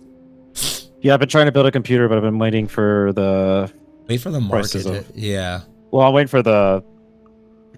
Basically, the 40 Ti Super is basically a 4080. So I have like basically the model right behind yours. So yeah. Dude, and when you do it again, when you build a computer, go through Best Buy, and here's why. You'll save way more money doing it through them. Best Buy. Do it through them. For what? I'm sorry. To build, they could build computers for you. Really? I'm probably gonna do NZXT again. I really like them. and they offer lifetime on everything. So it's just they market their shit up so expensive. You're getting it for NZXT kinda does, but it's just it definitely. Well, no, if you haven't seen the build program, I went. I could show you. It's literally it's the one I was trying to tell you to do. It's literally the best one out there, and they're guaranteed. It's 5 years on their parts, and it's all through one company. So if anything goes wrong, I haven't had zero problems with this, but they'll send you out a loaner PC first, the same or better than your PC, and then you send this one in and they fix it, or you can have that one. And that's for 5 years. And I compared the prices of this PC versus even going on PC Part Picker and doing it myself. It was $150 difference. What about Newegg? Or Micro Like, you Center? never use PC Part Picker? It uses every website on the planet. Or Micro for the lowest Center. prices. Dude, I wish we had a Micro Center near us. Yeah. That is the best computer store, bar none. But no, it's, I mean... The nearest one is in Miami. Yeah, I know. I like NZXT a lot. If the price is good enough on Best Buy, then I'll do it. But I went to Best Buy, and I probably talked to the most knowledgeable fucking computer competent nerd ever there a week or two ago. And I showed him my build, and he laughed, and he said, dude, I could have literally built this exact rig for you for $2,000 cheaper. Yeah, I know. I was trying. Your shit's crazy overpriced. It's mainly the fucking case. The case is ridiculous. Dude, this case is 3 feet tall. It weighs 50 fucking pounds. It's heavy as fuck. Yeah, that's not the... Your build... I told you that when you I said have it was actual, so overpriced. I have actual liquid tubing throughout the entire rig, along with like 10 fans. Dude, it's got... I forget the type of material. It's hard liquid tubing. Like, it's... What is it called? I could make it change colors, too. I could put different liquid in there if I wanted to. But yeah, you showed me your build, and I built it on NZXT. How much was your fucking computer? $5,000. 5,000 on... But, to be fair, I did it. I paid it off fast. So that's why it was a little bit more expensive. I didn't pay any interest. Zero interest. Yeah, Zero. you can do that on NZXT also. You can actually lease them on there too. So your same computer, I have it saved still. Your same computer from there was $3,500.99 from NZXT with a 5-year warranty. Yeah, but not that case. No one builds that case but Digital Storm. The big... Yeah, but it's literally the same parts and everything, and like... Yeah, well, actually the most expensive stuff was actually the case and all the unnecessary liquid cooling that I got. I got so much of it. Yeah. You could actually get their liquid cooling 5090 rig, their 5090 one, for $5,000. So... Well, yeah, now probably. Not back when I bought this. I bought this... No, that's still the graphics card being $2,800. I bought this almost a year ago now. It's been 9 months. The cool thing about this website is you put the game in you want to play, what resolution you want to play, and it's going to guarantee you your FPS, and if it doesn't, you can return the PC and get your money back. Guarantee, huh? So like I can click Valor, like I'll click, let's say Fortnite, 4K at max settings with every program I could want to use on there. And they're saying at 4K max settings for whatever one I just clicked, it will never go under 140 FPS. Or my money back.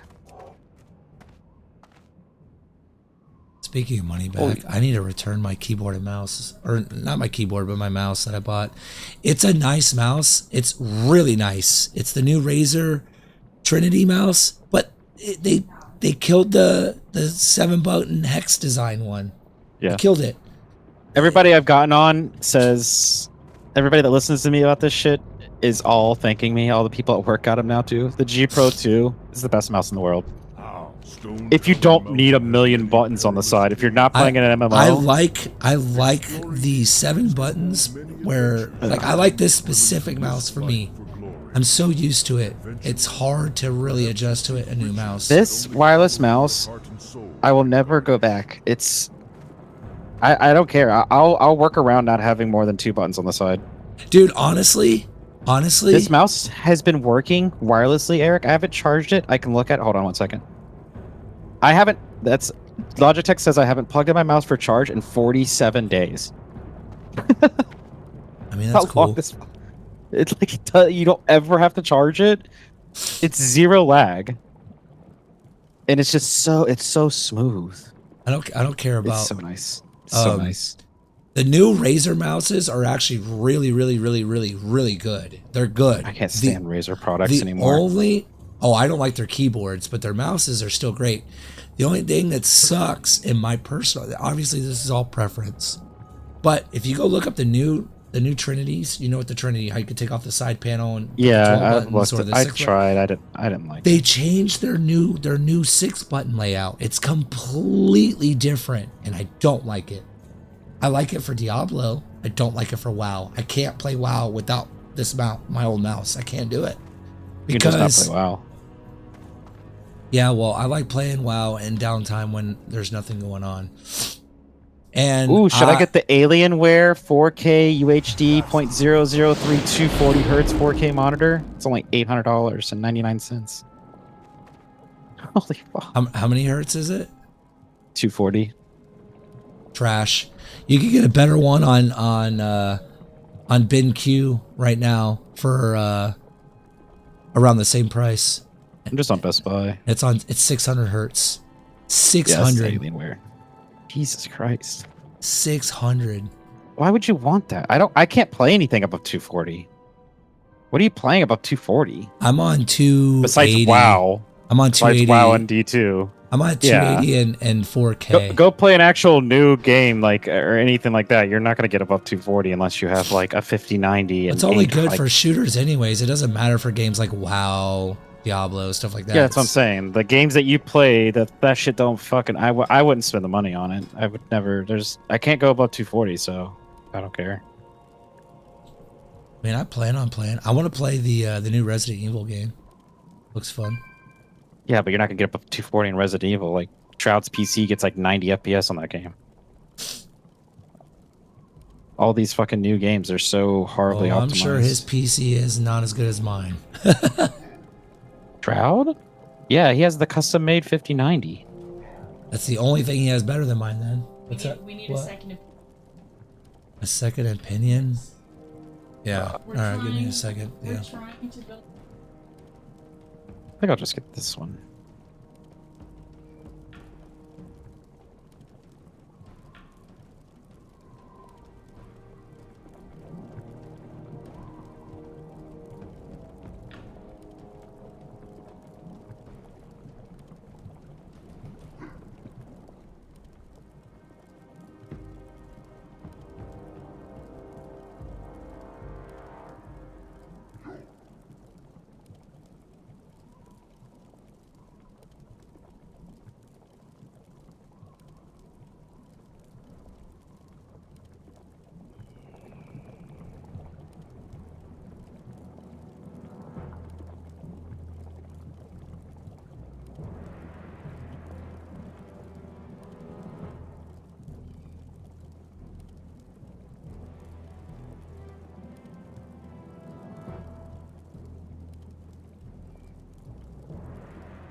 Da.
Hey, do you have access to the preseason on PD2?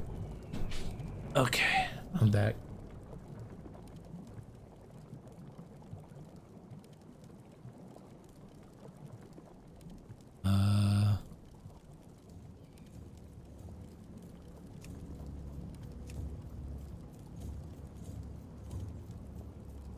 So did you get the time off? Yeah, it got approved. Nice.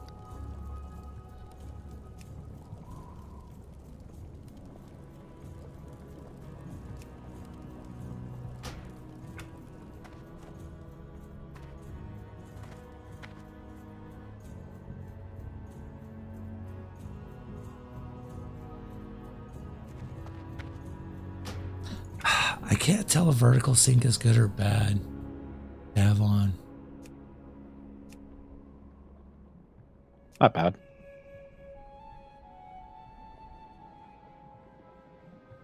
Just locks it to the FPS of your monitor. Which there's no point of going past that anyways, right? No, there's not. Nope.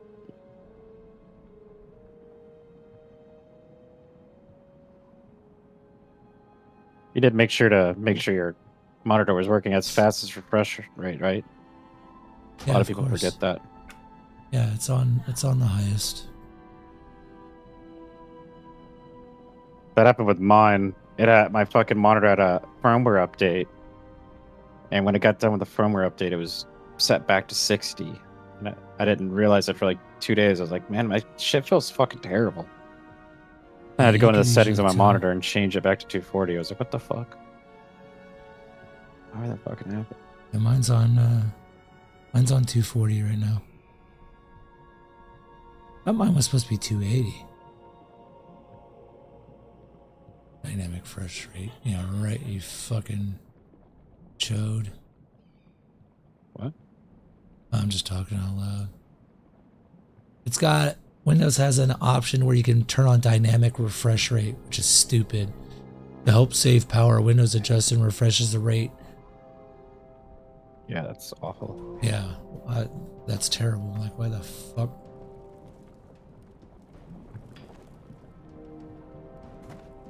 What are you playing? Classic?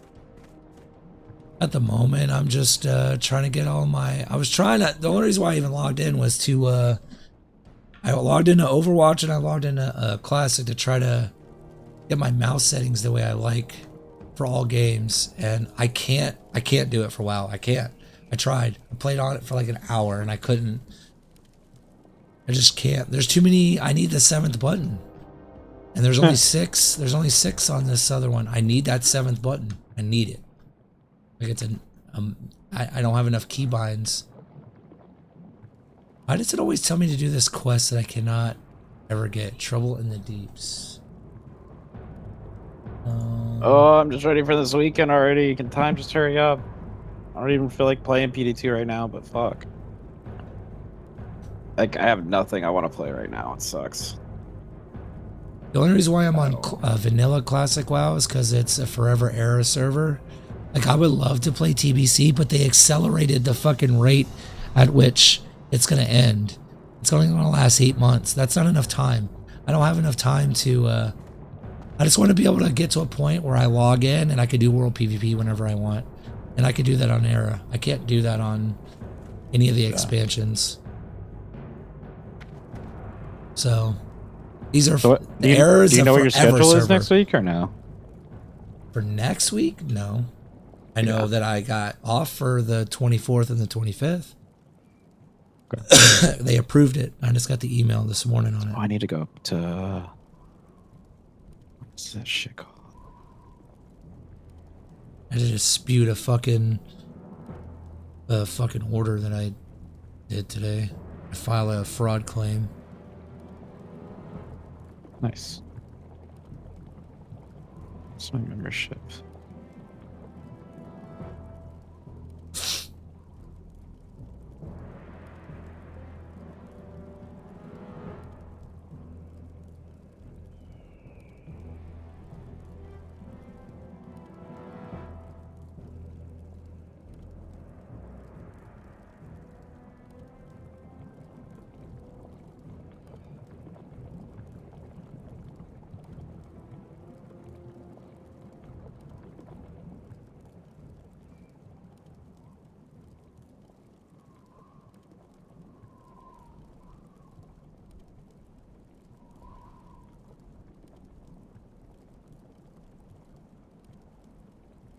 For this setup, on tier 0, the Venom swap would be fine. Definitely more damage, but on hardcore, I just went with CTA. Yeah, it's just not enough damage. Huh? I was commenting on this guy's build on YouTube. Trouble in the Deeps class.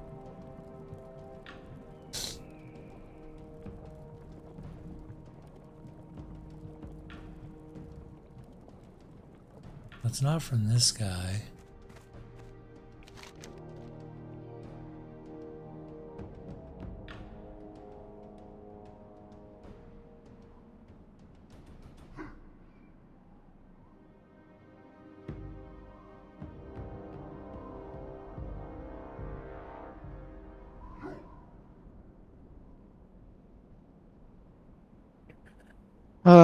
Yeah, I just want to start testing shit this weekend. It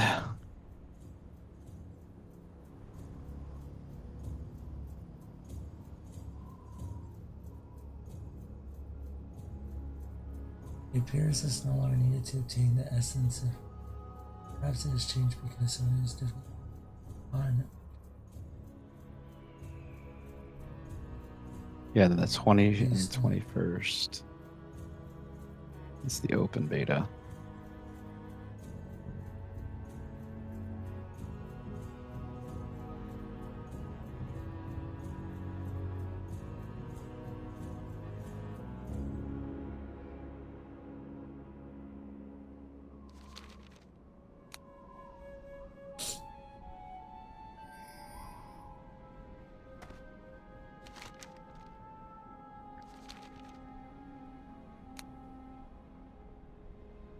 Both of these items in tier bank, blood shard 60.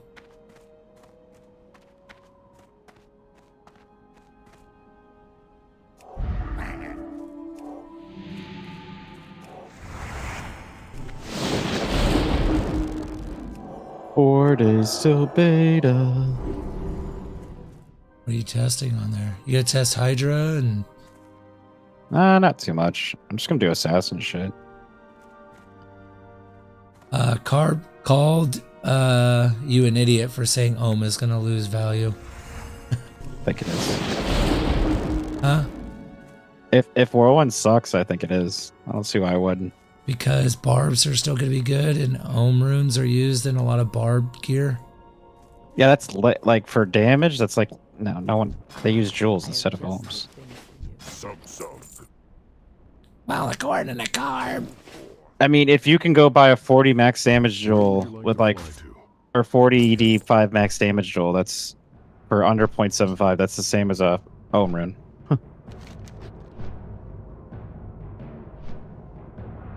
The most early game made weapon is an ohm rune and a chaos. Thinking that won't affect it. I don't think it'll affect it that much. I think it'll just be 0.75. I don't think it'll be 1. But we'll see when I test this weekend if Whirlwind's shit or not. It's gonna determine what I do too. So, dude, I want to buy another one of these mouses. We'll see. Can I still buy this mouse? Apparently, they don't make it anymore. They don't sell it at Best Buy. Razer, Naga. But no, all the Sork shit's gonna be Darmy's gonna test all that. So I'll just see what he says. $389 on Amazon? Are you fucking kidding me? Are you fucking kidding me? But with the changes to red portals and shit, like, fuck, bro. Sork is going to be in such a good position. Like, better than it's ever been to start. It's going to be disgusting. Yeah, I think the play is to go Charge Bolt until you're high enough to get a... I would just play Charge Bolt basically through normal till about 40 and then switch to Hydra.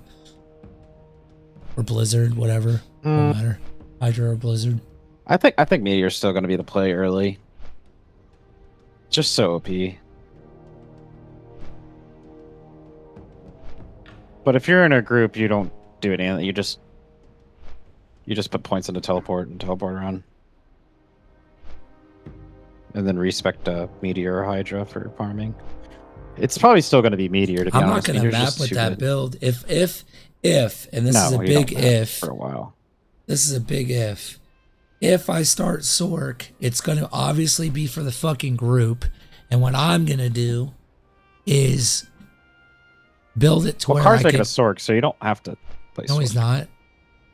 He said he... Oh, did he change his mind again? He said he was playing a Sork.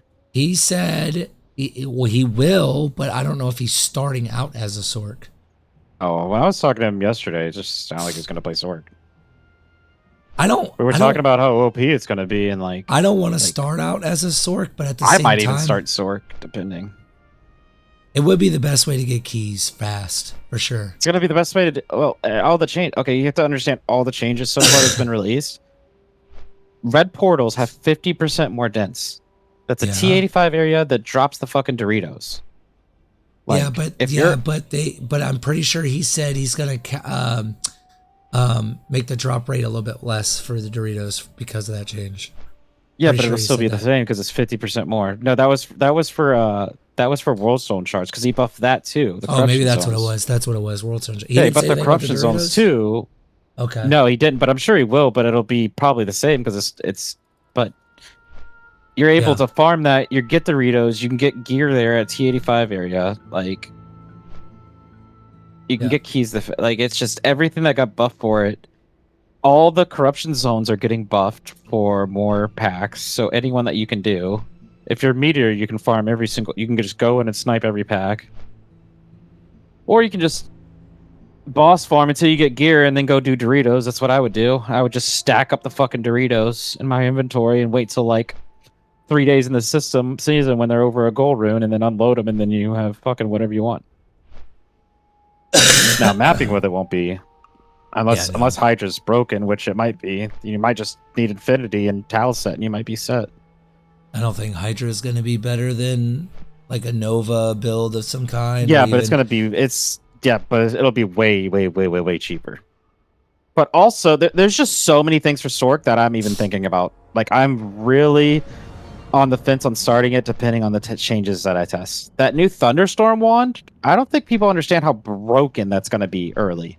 If you drop that, it's going to be insane. I don't even know what it does.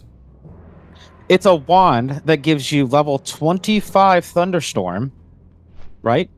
Mm-hmm. And up to 3 to skills, faster cast rate, and minus 20 lightning res.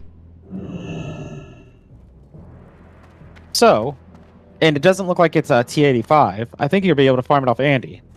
So, if you drop that, I was already testing on Pluggy yesterday, just level 25 Thunderstorm, and going around and almost one-shotting shit in Arcane.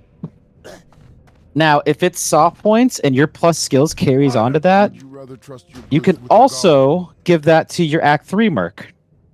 So you and your Act 3 Merc can just teleport red portals and teleport Arcane and instantly kill everything with Thunderstorm. It's going to be crazy. I have a feeling it's going to be disgusting. It's a minus 20 on it.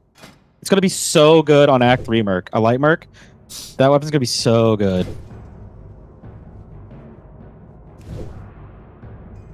Just imagine teleporting an Arcane and all the fucking ghosts just instantly dying.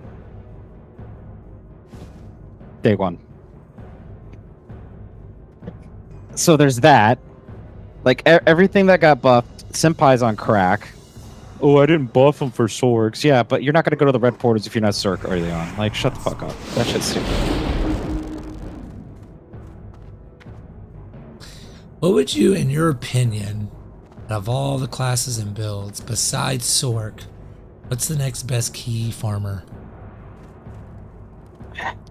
There is none. It's like not even a tier list. There's Sork, and then two tier lists, maybe even 3 tier lists below that would be like, I don't know, Druid or Necro, something with inherent teleport built in. I mean, well, let's say you get your Assassin's not too far from that because of burst of speed and you have a teleport kind of, so it's like everybody else is about the same. And then there's Sork. That's Paladin. Yeah, everybody's about the same, and then Sork's 2 to 3 tiers above. Even if you have a teleport staff, cool. You're going to have to pick up a lot of items so you can keep that teleport staff going. You have to repair it. You're not going to have, if you're playing like an Amazon, you have horrible frames, so you're not going to be anywhere close to a fucking 105 early game Sork teleporting. Like, it's... Your runs are going to be like getting a key. It's going to be like 30 seconds. Like if it takes the Sork 30 seconds to get kill Blood Razor and get a key, it's going to take you a minute. And then if you have to do 25 runs to get 3 keys or 50 runs, like you're talking an extra hour for each key. What? What do you mean? What noise?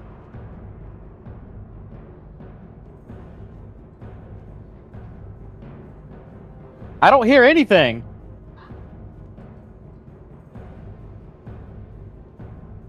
Okay. I think you're hearing things.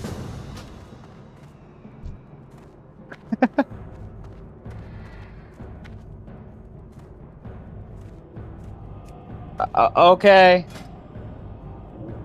If I hear something, I say it, but I didn't hear anything.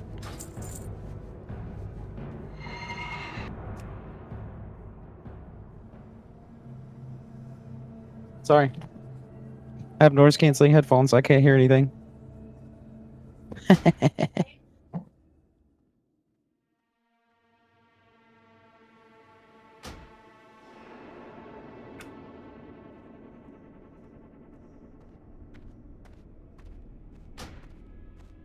I don't know. Nothing's going to be close to Sork. That's all I know. Depending on these changes. I'm just saying, remove Sork from the game. What would be the play? Any other class. Don't even matter. Yeah, they're all so minimal. They're also minimal. It's just Sork is in tiers above it for farming LOD.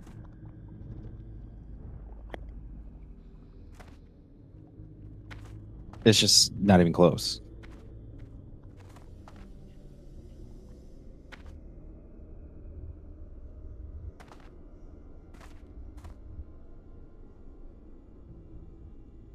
What do you think is the best day one Uber farmer? You don't think it's with the changes Sork. it's gonna be Sork instead of it's always like a Sork. Summons on? Summons Always on's Sork. pretty Summons on's The pretty first busted. Uber killer is always a Sork. Every season. You'll never beat a Sork. Unless the Amazon got funneled in a group. Yeah. I'm not saying like you get the But he's getting funneled by a keys. Sork. Yeah, you get the keys from a Sork, but like doing the actual Ubers, I mean, I think it's easy as fuck on a Sork. I think it's just as easy on a Sork as it is a fucking Amazon. I think Sork is one of the easiest classes to do declone and Ubers. It's my second fastest class that I did 0 to fucking declone. Besides my assassin, because I'm just so used to playing assassin. How you gonna build a Hydra Sork? Plus skills? Without an affinity. Plus skills. Like Yeah, anything but else. How do you deal with the fire immunes? You just skip them? There's no fire immunes in Ubers. Nothing's immune in Uber. Nothing's immune in declone. Unless they change that in this mod. I mean, if there is, I don't think there is. You get a lower res one. That's it. But you just, if you want to do it 100%, you just go Meteor. Just physical and fire. Yeah, but I think Hydra's is going to be the play. It's gonna be close. I think it's still gonna be Meteor early, like day one, because you just don't need anything for Meteor to work. It's always gonna be a Sork. You hit end game, right? You kill Bell. You get to level 80 with your group. You go do 50 fucking Andy runs. That takes you like an hour and a half to do. And you have fucking gear enough to do fucking Ubers. And then you just go farm keys for an hour. So if you have a decent group, you're done in 6 hours. You farm Andy for an hour. You're at 7 hours. You get keys in the next hour. You're at 8 hours, and then you kill Ubers. You really think Meteor over Blizzard? Blizzard seems busted. Blizzard's really good too. Meteor Carb was saying it sucks Blizzard, on trash. It's better for bossing now. Yeah, which is weird. They changed it Meteor's that just much. a cheat code for like anybody can play it because it's just physical and fire, and then you can get an Act 5 BO merc that also does Warcry, which lowers fizz resistance. So it works for your physical part.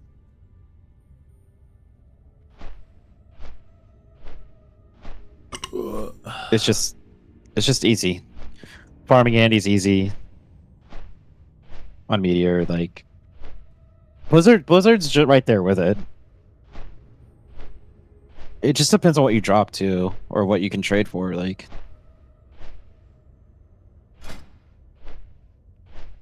there is no reason on a Sork why you can't have a torch in 8 hours.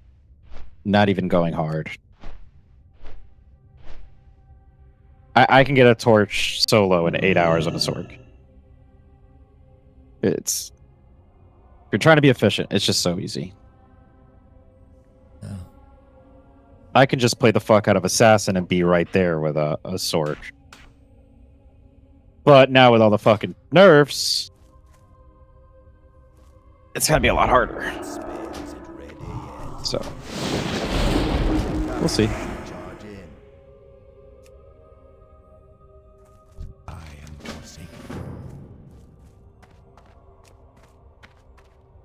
We shall see.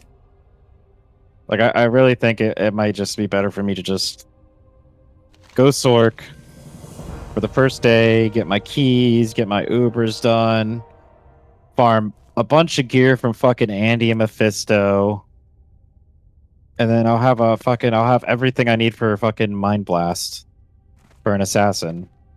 Yep. Yeah, I'm doing some kind of great start. Yeah, I probably should do the same. I'm probably gonna do Sork just to fun, because I eventually want to play. Eventually, I'm gonna play Barb. I just don't know if I'm gonna make that as my main. I'm definitely gonna play Barb, 100%, at some point. But I really, depending on the changes, I really want to try that Venom Blade assassin build with the pets. Seems crazy as fuck. It's good. Wake of Fire is more broken, but it's good. Can you bring it in here? Can you bring it in here? I don't have a voice.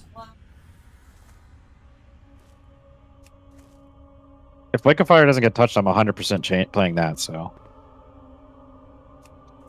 Dude, they actually have, I don't know if you've been to the HIM website, but they have, like recently, they have, hold on. They have world records on there for all these different builds posted with their times.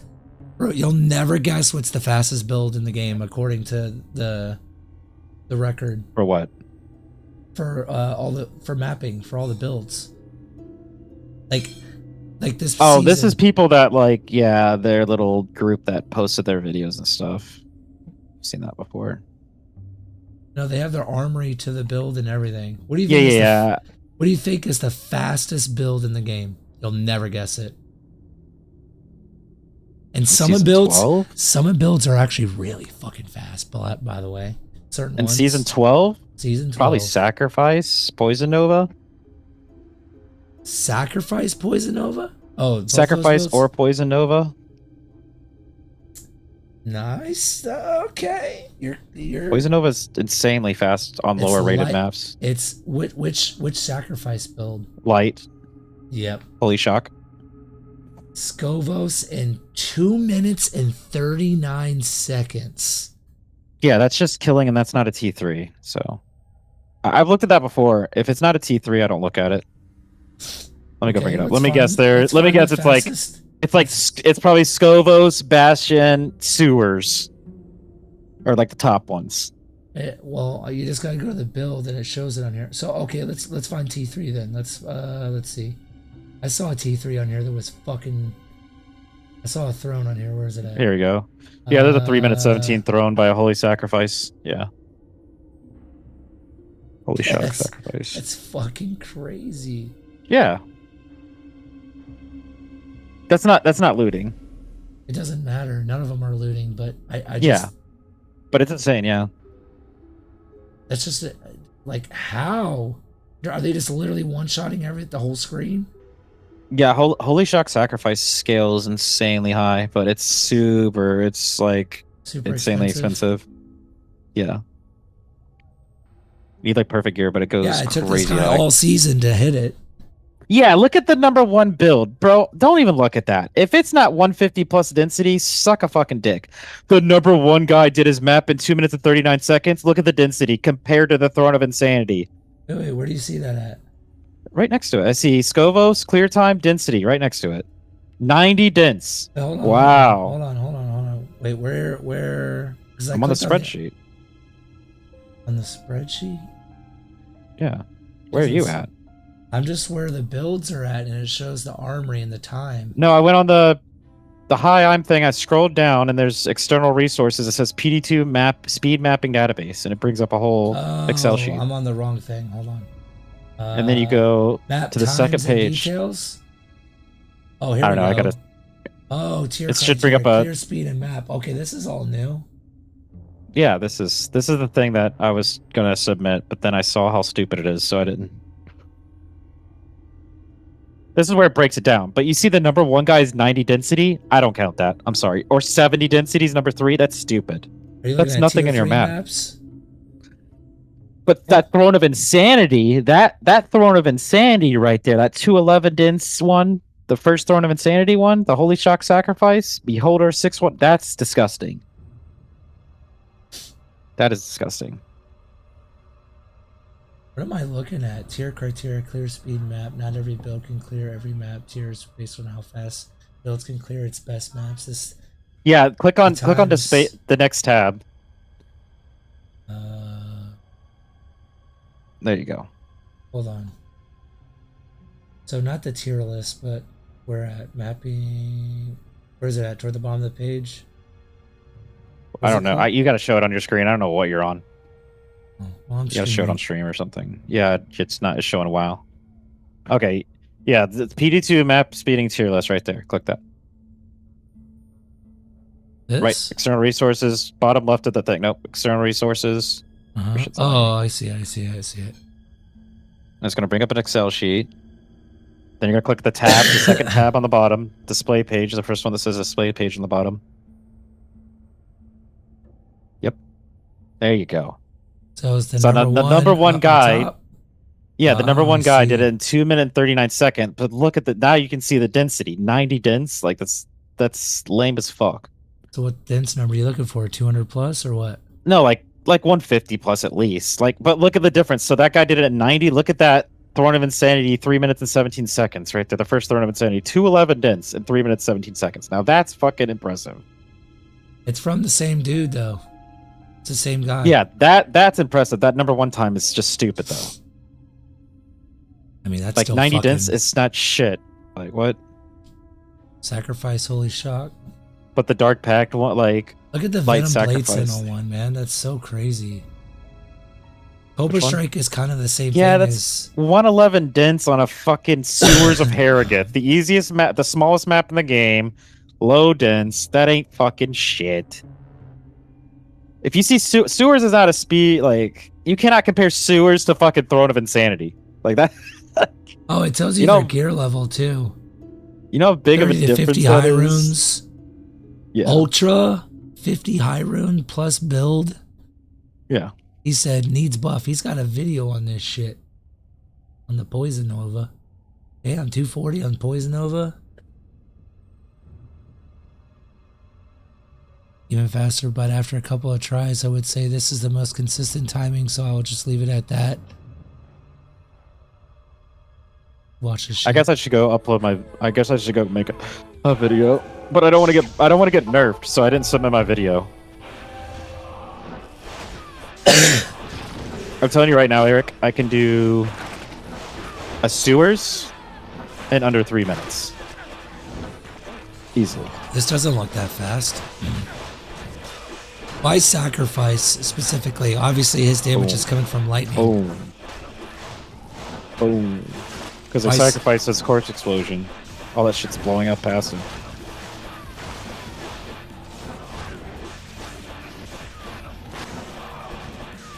Just gonna explode everything around him. He didn't even kill all the monsters. He just left so many back there. There's a couple, not many. This doesn't even look He's got- that fast. Yeah, because this is not looting. Well, even I've seen faster without looting. I mean, I've got stream gameplay of me doing T3 in 5 minutes while looting. That's fast. I would say, But I don't want to if you submit could do these a- Wake of Fire videos because no one's got my Wake of Fire build in there, and I don't want to get nerfed. I'm gonna do it after. I'm gonna do it after open beta. I'll put a video in. It'll be top 3 in these speeds, 100%. I could do under 3 minutes. On a T3. 200 dents. I don't have to look back. My traps kill everything. I just teleport, I don't know. place 2 traps, teleport, place 2 traps, teleport, place 2 traps, and everything dies. He's skipping a lot of shit. They have to walk through in the video, and it has to be mostly everything killed. It's a fast build. It's not great. I don't like it. The Blade Sentinel one's cool. I mean, Corpse Explosion's dope, but that's sewers, so who cares? Whirlwind Hybrid, that's cool. That's Scovos. That's the best Whirlwind map there is. I mean, it's because it's just set up for it. The way it's Fire Druid on skewers. 3 minutes 34 seconds. Wow. Dude, there's not one wake of fire on here. Oh my god, I'm not gonna get nerfed. We're good.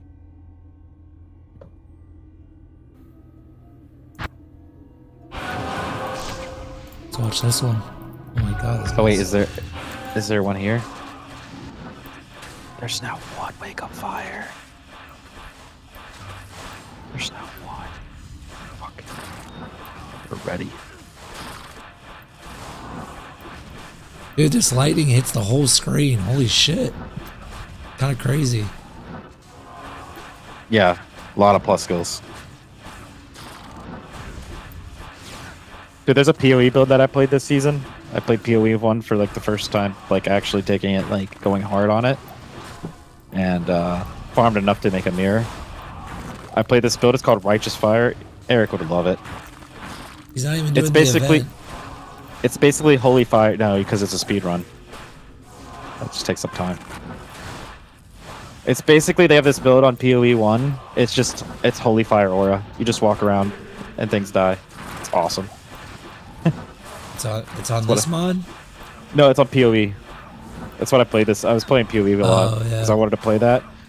It's so fun. You just literally walk. You would love it. You just walk around, and you have a big fire aura that kills everything. I love big lazy builds. You don't press a button, and I had it with basically a corpse explosion on it too. So when something died, it triggered a corpse explosion. Everything was automated. I literally just teleported around or charged around, like shield charged around, and everything just blew up. Until my PC PC almost died, but that game is fucking golem with him. Destroys PCs. Yeah, he's got an iron golem. He's got an infinity iron golem. He's a fucking Chad.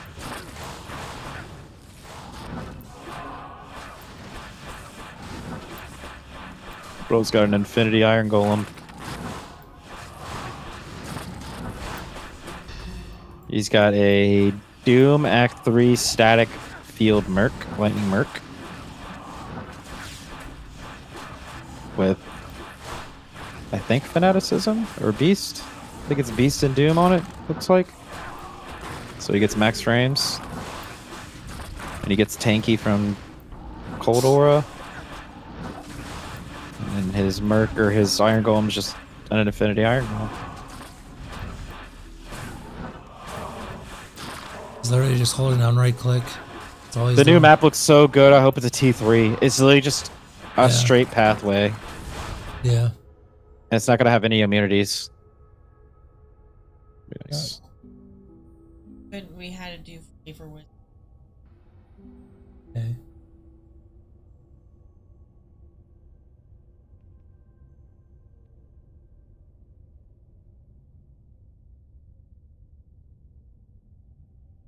You wanna go eat? Map damage calculator. Oh, I forgot. She made food for me. I'm gonna go eat really quick. Give me like 5 minutes, Theo. We're back. Okay.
Christ, really?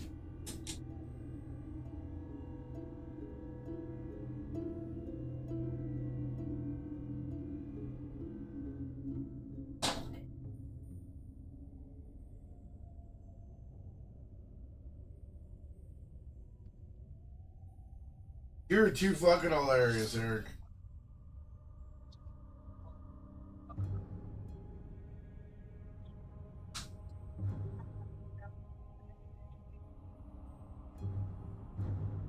Oh.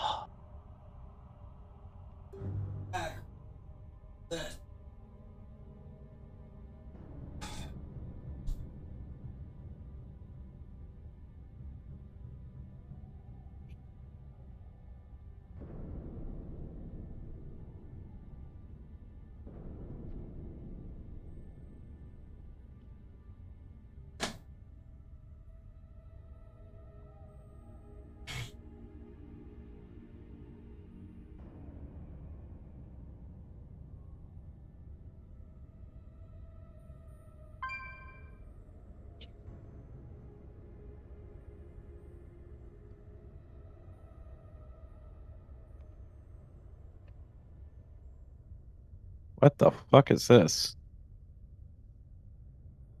What the fuck is this? Cobra Strike.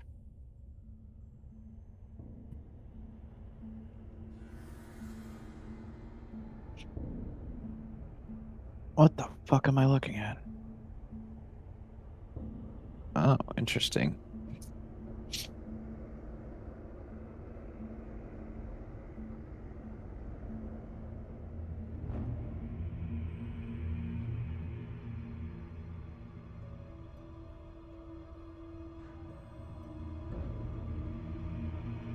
Oh yeah, I'm opening the window. Shit.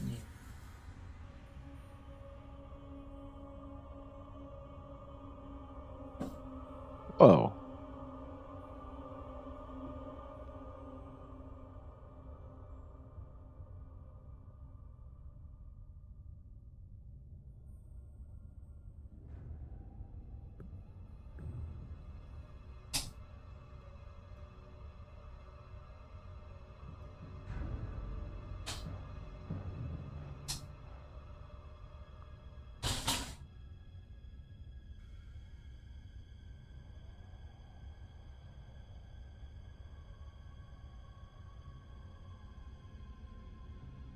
That's it.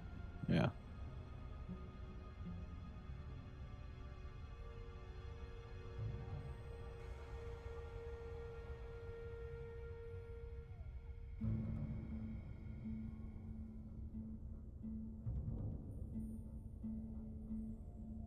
Interesting.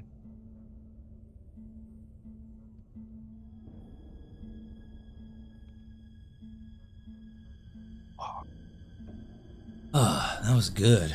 Made me 2 spaghetti sandwiches. Weapon's insane. Fire Druid's best map, Sewers of Hieroglyph. Yeah, wow. I like that build, but I don't like what it takes to get that build going. It's too much. My one singular AirPod. Yeah, this fire trapper build's insane. I can't wait to play it. Please don't nerf it. I'm not posting a video until it doesn't get nerfed. Bro, you're not the only one that plays that build. Chill out. There's not one video on it though. The I dagger saw tons one? of videos on it. Really? Find me one. Yeah. What do you mean? I don't see any. PD2 Fire Trap Assassin? With the new one with the dagger and the shield? Yeah. Yes. With Gurks and the fucking and the dagger, yes. And Chains of Honor instead of Enigma. Shit's OP.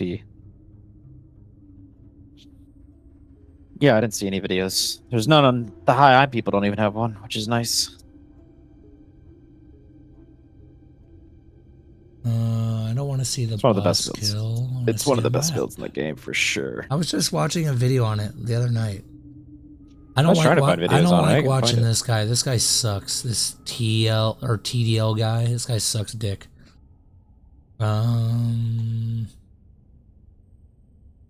I just was watching a video on this literally. I didn't see any.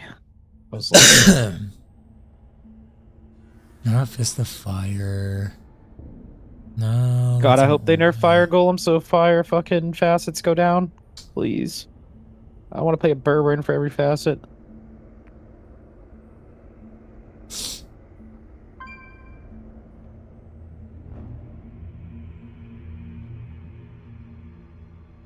They're all declone fights. I don't care about that. No Pot, Wake of Fire, Showcase.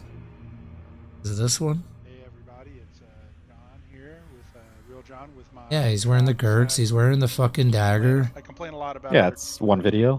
Content Yeah. creators in the PD2 No, I space, saw how they all I suck. saw one.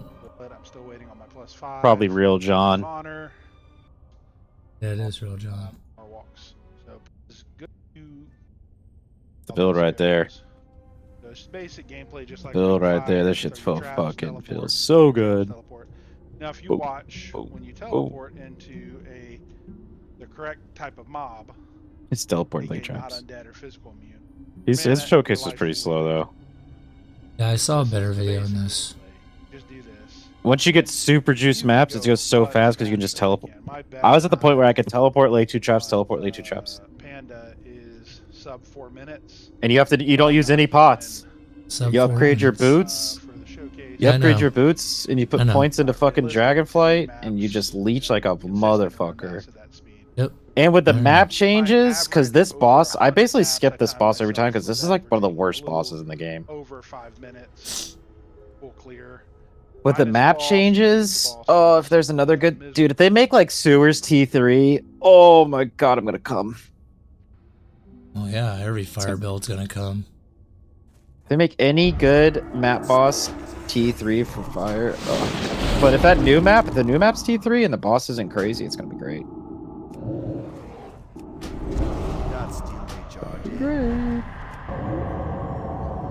But we'll see if all the chain lightning, if all the lightning changes happen to assassin, might actually be viable to play some. Oh, actually, it won't be viable for maps. It won't ever be viable for maps. The skill's just stupid on assassin. It's just good for LOD. What? Lightning traps. It would never be good for maps. Someone was saying. Sadly. What about Death Sentry? Isn't that good? Well, that's fire physical damage. It's not lightning, but it's decent. Is it not a synergy with? Oh, it's different on here. Yeah, it's not like PD. It's or like corpse D2R. explode. It's basically like corpse. Yeah, it's different. Forgot. The only problem with chain lightning sentry, and well, chain lightning sentry's biggest problem is it only chains up to 6 targets. So if you have 100 monsters in front of you, it's only gonna hit 6 at a time. So just when you start farming dense maps, it just doesn't work. But for like LOD and like Arcane especially, it's amazing. And then charge bolt's just fucking ass. But if they change the damage to it, I was doing the math. If I just have 2 + 3 claws, which is easy to shop, and a lore helmet, I will have 2,500 low end to 6k top end on my chain lightning at level 70. Yeah, you're gonna have to test that out, see if it. Which will be stupid for LOD. But once again, you don't have teleport. Or speed, but you don't have teleport. I was doing it on Sork on worse gear, and Chain Lightning felt worse, but with teleport, you're just able to. But the repair changes are really good, Eric. Did you see the repair changes? No. I'm telling you right now, it's slept on. Repair changes? So the max repair cost now is going to be 250k on anything. Let's watch this Poison Nova build. Yeah, it's super good for low rated. Or probably Bash and Keep. He doesn't even see if the monster is dead. He just presses Poison Yeah, Nova because and they're going to die. teleports. Yeah, because this tier of map with enough damage, you know they're going to die. Bastion Keep, is that what? I've never done this map. Is this a T3 map? T1 or T2. It's a magic poison map. Probably using Act 3 static merc with Doom. Oh, he's using Act 2 merc. Is he? Yeah. No, he's not. It's Act 3. Look at your stream. Synthros? It's a fucking cast. Oh, yeah, it is. My bad. Yeah, see I don't static know, he coming look- off. He looked black. Service merc. Why is the fucking quality so shit? Fix Static yourself. merc, and then you see they're slowed by the cold. That's so he's got Doom.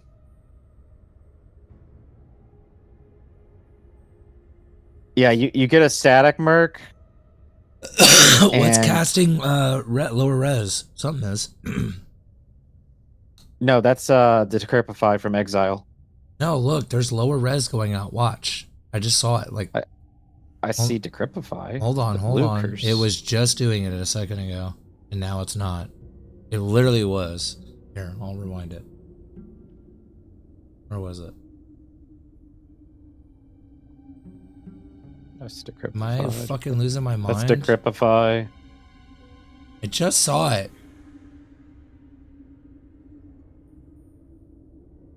That's Decrepify. Hold on, it's coming up.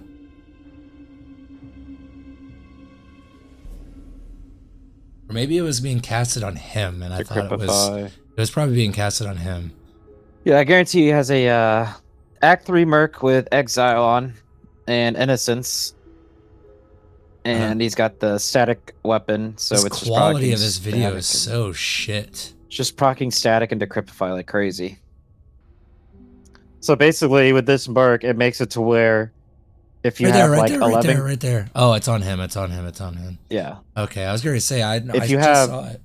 if you have 10 or 11k poison damage with enough pierce, it'll one tap with a static merc on T1 and T2s basically. But this is 50 high runes at least. Like the merc gear alone is like 25 high runes. I think it said over 50. Hold on. It's probably even more. Probably even more. Yeah, ultra. 50 plus. 50 plus high yeah. runes. Yeah, it's probably like a 100 high rune build. What's I mean, the just to get the cheapest D web build? perfect is so hard. 50 plus it says. 50 plus, so it's Hold on, let's see what the cheapest build is. The cheapest looks like it's a Venom Blade Sentinel Assassin. I knew it, dude. It's the strongest, cheapest build in the game. 20 to 30 high runes. I mean, that's still a lot of high runes, but here's another mid Venom Blade Sentinel. Hold on, is this the specific one I was thinking of? Hold on, let me see here.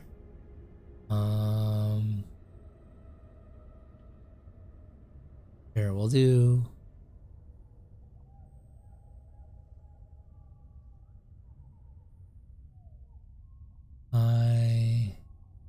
I've never seen that. You know what I want to watch? I've actually never seen this build. You guys talk about it all the time.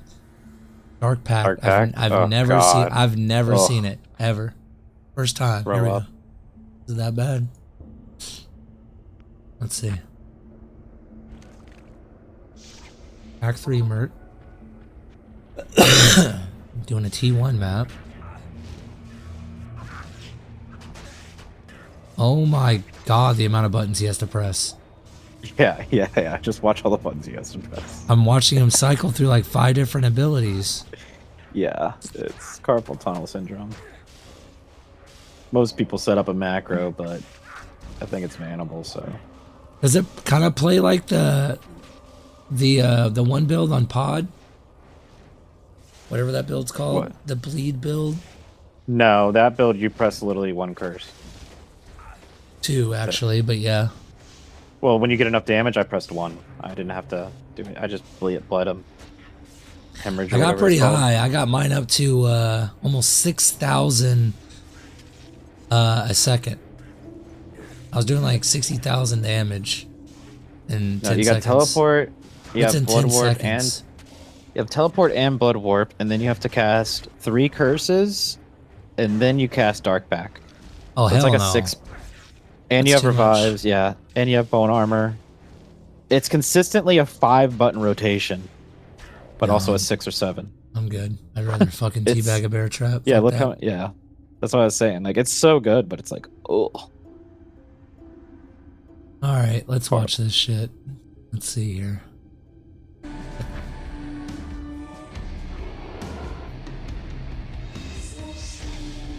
Oh, he's not even doing the full pet build. No, he has a mirror weapon. That's why. Oh, that's gross. It's sewers, bro. He's got ones on higher maps. Anybody can do this. Look at the density. How much in between there is. Yeah, this is not the build I was. That's not the one I was. Good. I still think like Fire's better. It just does more AoE. I've played both. It's good. No, there's a full pet build where you don't press anything. You just teleport and your pets kill everything. everything. I have a feeling it's gonna get a little nerfed though. This is bossing. Is this the same guy? Dude, fuck your music, it's the bro. fastest time because he's got a fucking mirror weapon.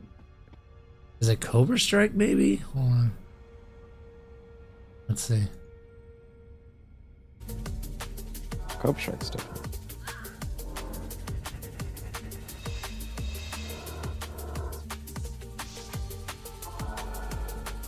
Why does everyone go this way? I go the other way. Doesn't matter. I do too. Just teleport and Cobra Strike. Yeah, this is not the.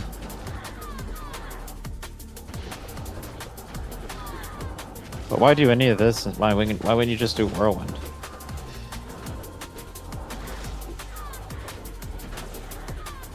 Can't anymore.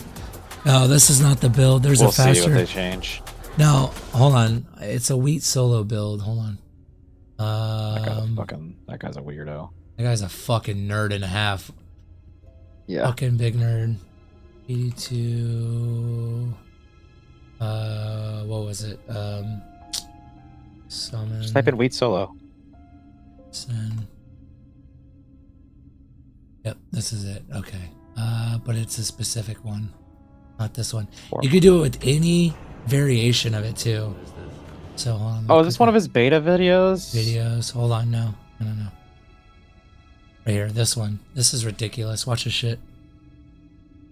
Okay. Fucking a month ago. This shit's so ridiculous. This is 4:30 while looting. Yeah, it's Scovos, yeah. But he doesn't do anything. He literally doesn't do anything. Watch. Good day to you, partner. I'm He, and I can already tell that I'll be your best friend in this fuss. You gonna watch this fight, by the way? Ronda Rousey versus Gina Carano? I'm watching this shit. What, this weekend? Hey guys, Wheat Solo here. I don't know if it's this AKA weekend. The Skeleton King. No, I think it's next month. So this is a sub 430 from game creation, making the map, doing all of my pre-buffs and getting going. I promise. I know on the top it says it's been in the map for a minute. He's literally just teleporting. The map or something. This isn't that crazy. Sub 430 for a pet build doing nothing. Yeah, he's hitting blade signals. I see him clicking. No, his pets are. The V-Cent yeah, he has it on left click. Look at him moving his mouse and the clicking. Act 1 He's clicking out blade signals. I've went over it a couple of times. And the reason I'm highlighting this video It don't is look like because he's basically doing anything but the standing group still who and made this teleporting. build, along with D-Bot I mean, and it's Shade, they kind of believe He has that it on this left build click is for his better pets to than press it, not him. FIGO, F to the G, FG, the famous. He's not yeah, I'm watching. Watch his character. His character's not pressing it. He's just teleporting. That's all he's doing. And she has died. But you know what? What the dumb thing is, to be honest, is I've had Act 2 Merc die playing this build, and Act 3 Merc die, and Act 4 Merc die. They can all die. Yes, Act 1 is squishier than Act 2. I don't agree with the lower kind of res, just die sometimes. That's what they do. That's what they're there His for. Merc does it. I guess. Now he's left clicking on the boss. That's the only time he left clicks. Makes no sense to go lower res on this. Yeah, I don't know. Maybe, then you wouldn't have to build them. And this guy should know that. But then the counter argument is even if you build them right, they still kind of He explains it if you listen to him. He explains why. He said he tested all the mercs. It's about whether this build is actually better. It's a negative loss. I don't care what he says. I've tested the fuck out of this more than this fucking nerd. I still think on every poison assassin build. Higher ceiling. And I you have to get lucky for it to work. The poison dance, the lower resist has to be applied before the poison damage. It's happening like 10% of the time if you look. Before he attacks, sometimes there's lower res. It looks like it's applying every time he teleports. 3 summons. Yeah, but it is also, if you look, they're already poisoned too. Like, boom, those guys are poisoned. Those guys are poisoned. But I feel like you could. Okay, that guy in the back wasn't, but all the stuff in the middle is. So it doesn't the thing apply about to it it. is that like F to the G has a few major variants. You've got the combination of I don't know why you wouldn't just go like Act 3 Merc with standard static. with Nigma. So they and instantly have then 25% less fusing the health. two. You've got the Just Blood Warp. And then you can still go first Fanaticism for max popularized by IS. Landis 3, And I you can think. have Doom on it for Decrepify, Well, so that he you can more physical explains. damage too. He explains his Merc kept dying constantly with that And then you setup have that you're Running talking Man. about. And those are like the three main Ow. variants. And then, of course, if your budget or somewhere in between. With you can do Exile? something I don't like, know. And unkillable. I think all of those are overall a better build than this. I mean, it doesn't matter that Somehow, much. some I way, just he low said- resist. I think is just a He bait said on, for on he said he tested both the fire vigor variation and the strafe physical variation and fire vigor which much with much procs less investment lower res and not have to be way more. Yeah, I mean they're items going to be about as the same, much, but I'm talking in my about using not even For Act one, 1. I'm you talking don't about Act even need 3. Nats Act 3 set. Merc You won't really die don't. with You Act can 3. No, run I know, Predator I'm for just a long saying. time. It's just Nats is very good. It's almost like Nats makes it easier for you to be versatile because it kind of gives. It you so doesn't much matter of what you that need, and yet you much, still don't but, even need to run it. You get benefit. Now, You don't can get. run Fire You don't get Golem's budget. 100% I don't like benefit people from who that. say you can't.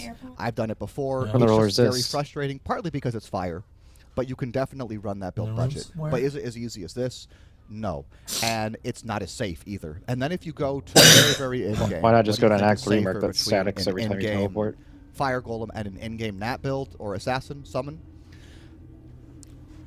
Honestly, But if you want vigor, I then that think makes the sense. Assassin's a bit safer because of block, but I've seen my Assassin just vanish before. I've died multiple times on this where I'm like, I don't feel like I ever should have died. And I just feel like it was because randomly Fuck, 'cause I this guy stomped into looting a pack shit. and never got one block.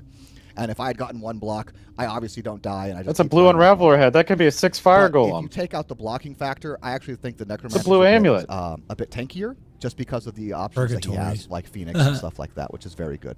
And Running Man has Hey, the looting famous, Cyclone armor, which is No, actually he- super he- tanky, and he- you just get to run around and. Oh, he work when runs you back want 3 to. fast No, no, forward no. and loots. Yeah, on this video, about them but he attacking said or not. this build could do it in under 6 minutes while looting. So Yeah. is Yeah, Like under. of course. I don't know Scovos how under it's 6 gonna minutes isn't deal with like. this build. Like, I feel like That's a lot something of has to builds. happen. That's pretty and fucking I don't good. want them to nerf it. That's a lot of looting? builds. Because It's like, Shadow that's like 20 Warrior builds. is- I played That's this game including so going Scovos is back a- to have- town I'm and gonna fucking hop back selling on shit, and do a putting little shit in your more, bank. and hopefully do one He's more not doing video that, with though. my version with the. I'm not saying he does that in this the video, Enigma but version. you just gotta listen to him talk, Hopefully, man. and I'm just make saying, that if you ever care I've seen his to videos. listen, Because actually this build's if you running care to faster than my yeah, but I'm build. talking about I this one understand what you're saying, but specifically. six minutes Not isn't even like. comparison. There's a lot of builds that do that. You're just not playing. But I don't want to see this build killed, and I feel like it would be. Like there's very probably easy to 20 kill it, builds that can do this but on who knows? Scovos. Now Well, Throne I'm not a or game Cows? For a summoning build, I think that this is pretty ridiculous. Yeah, this is the best. This is the best mapping summoning build for sure, 100%. The fact, fun. what makes it so Well, good is not besides only Fire Golem, obviously. it competes with Fire Golem for half the cost. That's his point.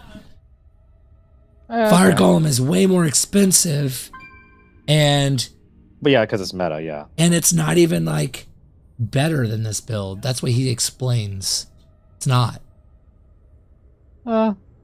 They're about equal, if not this one a little bit. This one has potential to be better than Fire Golem. If you compare High Rune to High Rune, or whatever you want to call it, like what's the word I'm looking for? It's good.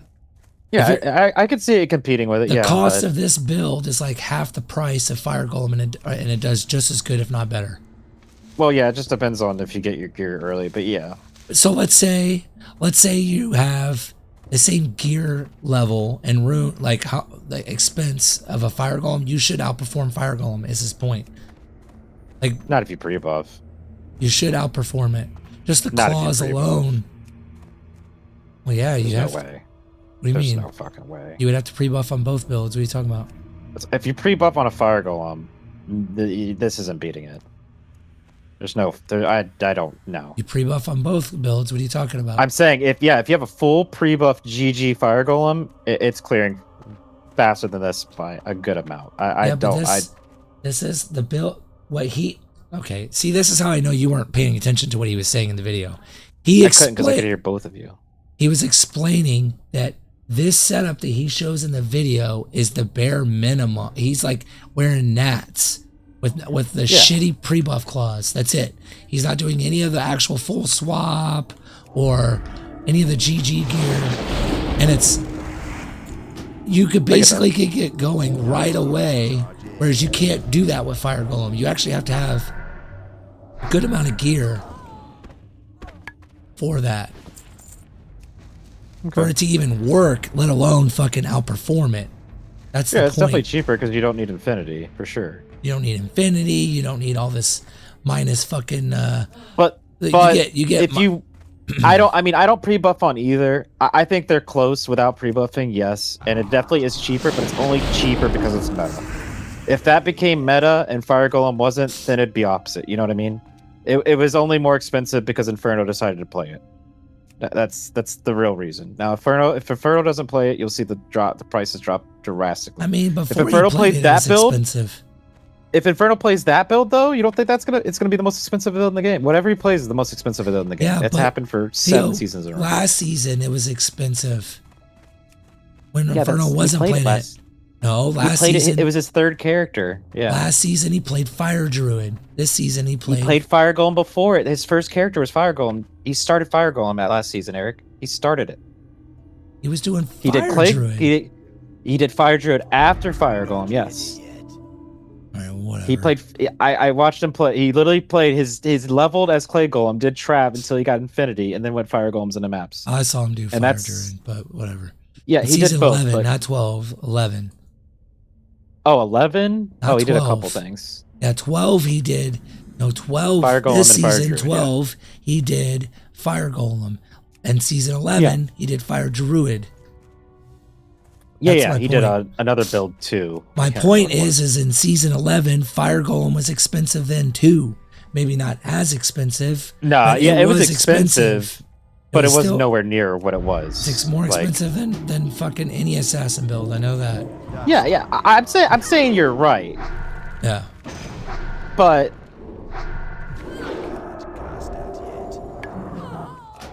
there's a lot of things to take in count too.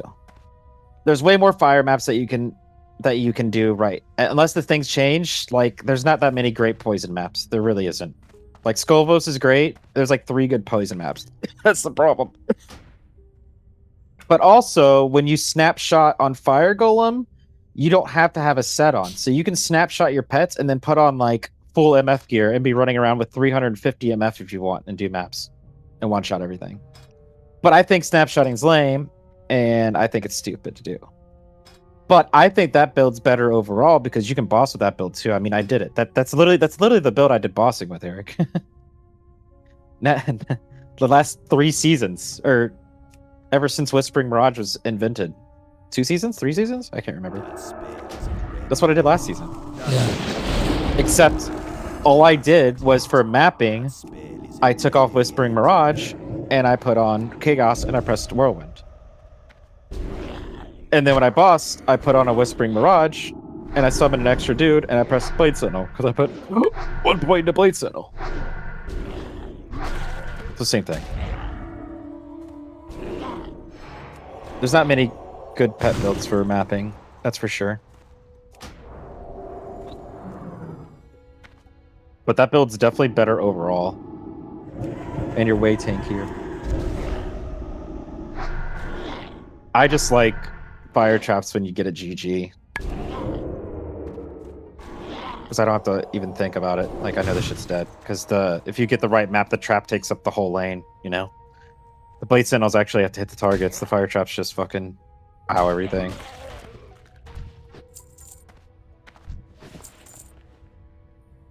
Which is nice. Damn, I don't need play buffs with this fucking But setup. I think that build's gonna get nerfed, so I wouldn't be What, the pet Venom Blade is Sentinel? yeah, because it's too good on it's too good on bossing. Yeah, bossing. So- You literally don't do anything. You just stand there and they kill oh Yep. dude, it's crazy. Mind Boss does it too, it's just not as potent. But Mind Boss, you can literally Yeah, do the but- same thing. Yes, it's just not as good as that one. Yeah, but you can literally AFK on it. It's pretty good on mapping. AFK, I did that shit. That shit was easy on T1s. It will be fine.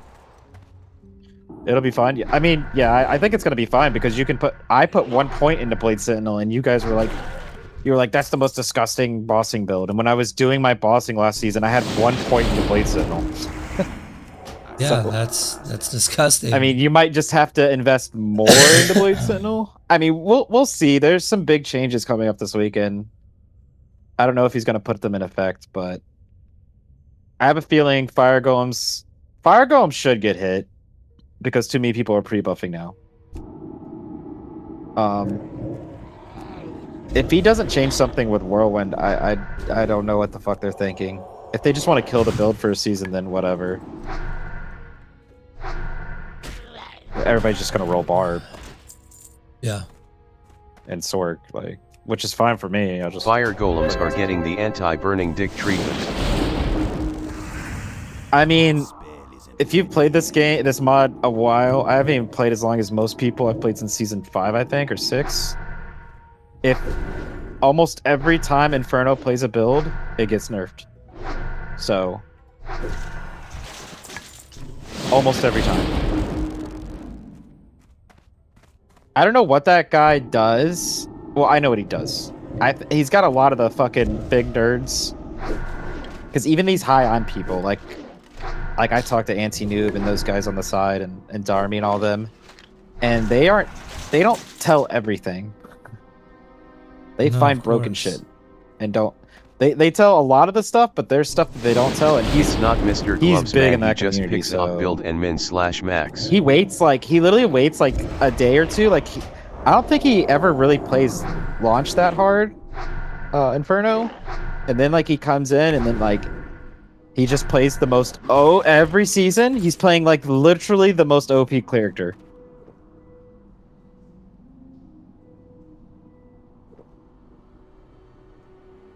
His Whirlwind Barb, like 4 or 5 seasons ago, was one of the most disgusting things I've ever seen. The Barb is gonna be nuts. When he had his still pillar back before all that shit got nerfed, dude, he was just one-tapping everything in T3s. Yeah, It was so gross. It's not MR gloves, man. He just picks OP build and min-max, yeah.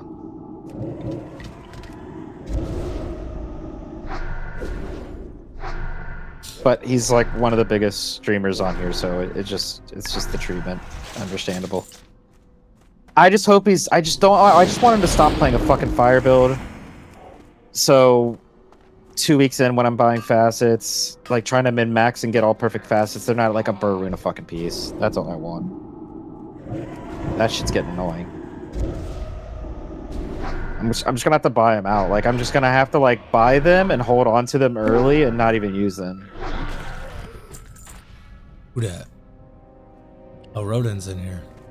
A wild Rodin. Rodin, you said you can't play day 1? No, unfortunately. You're still doing Sork though, right? Yeah. Can't play day 1. You might as well just. I'm gonna be 6 hours late. 6 hours late. Coming in for the Mowgli rush. Can I don't need rush. I don't need rush. It's coming in for all the hand-me-down gear, dude. Dude, that was Here's high. our lore. That was high this season. Here's our stealth. Here's our spirits. Go farm us keys, bitch.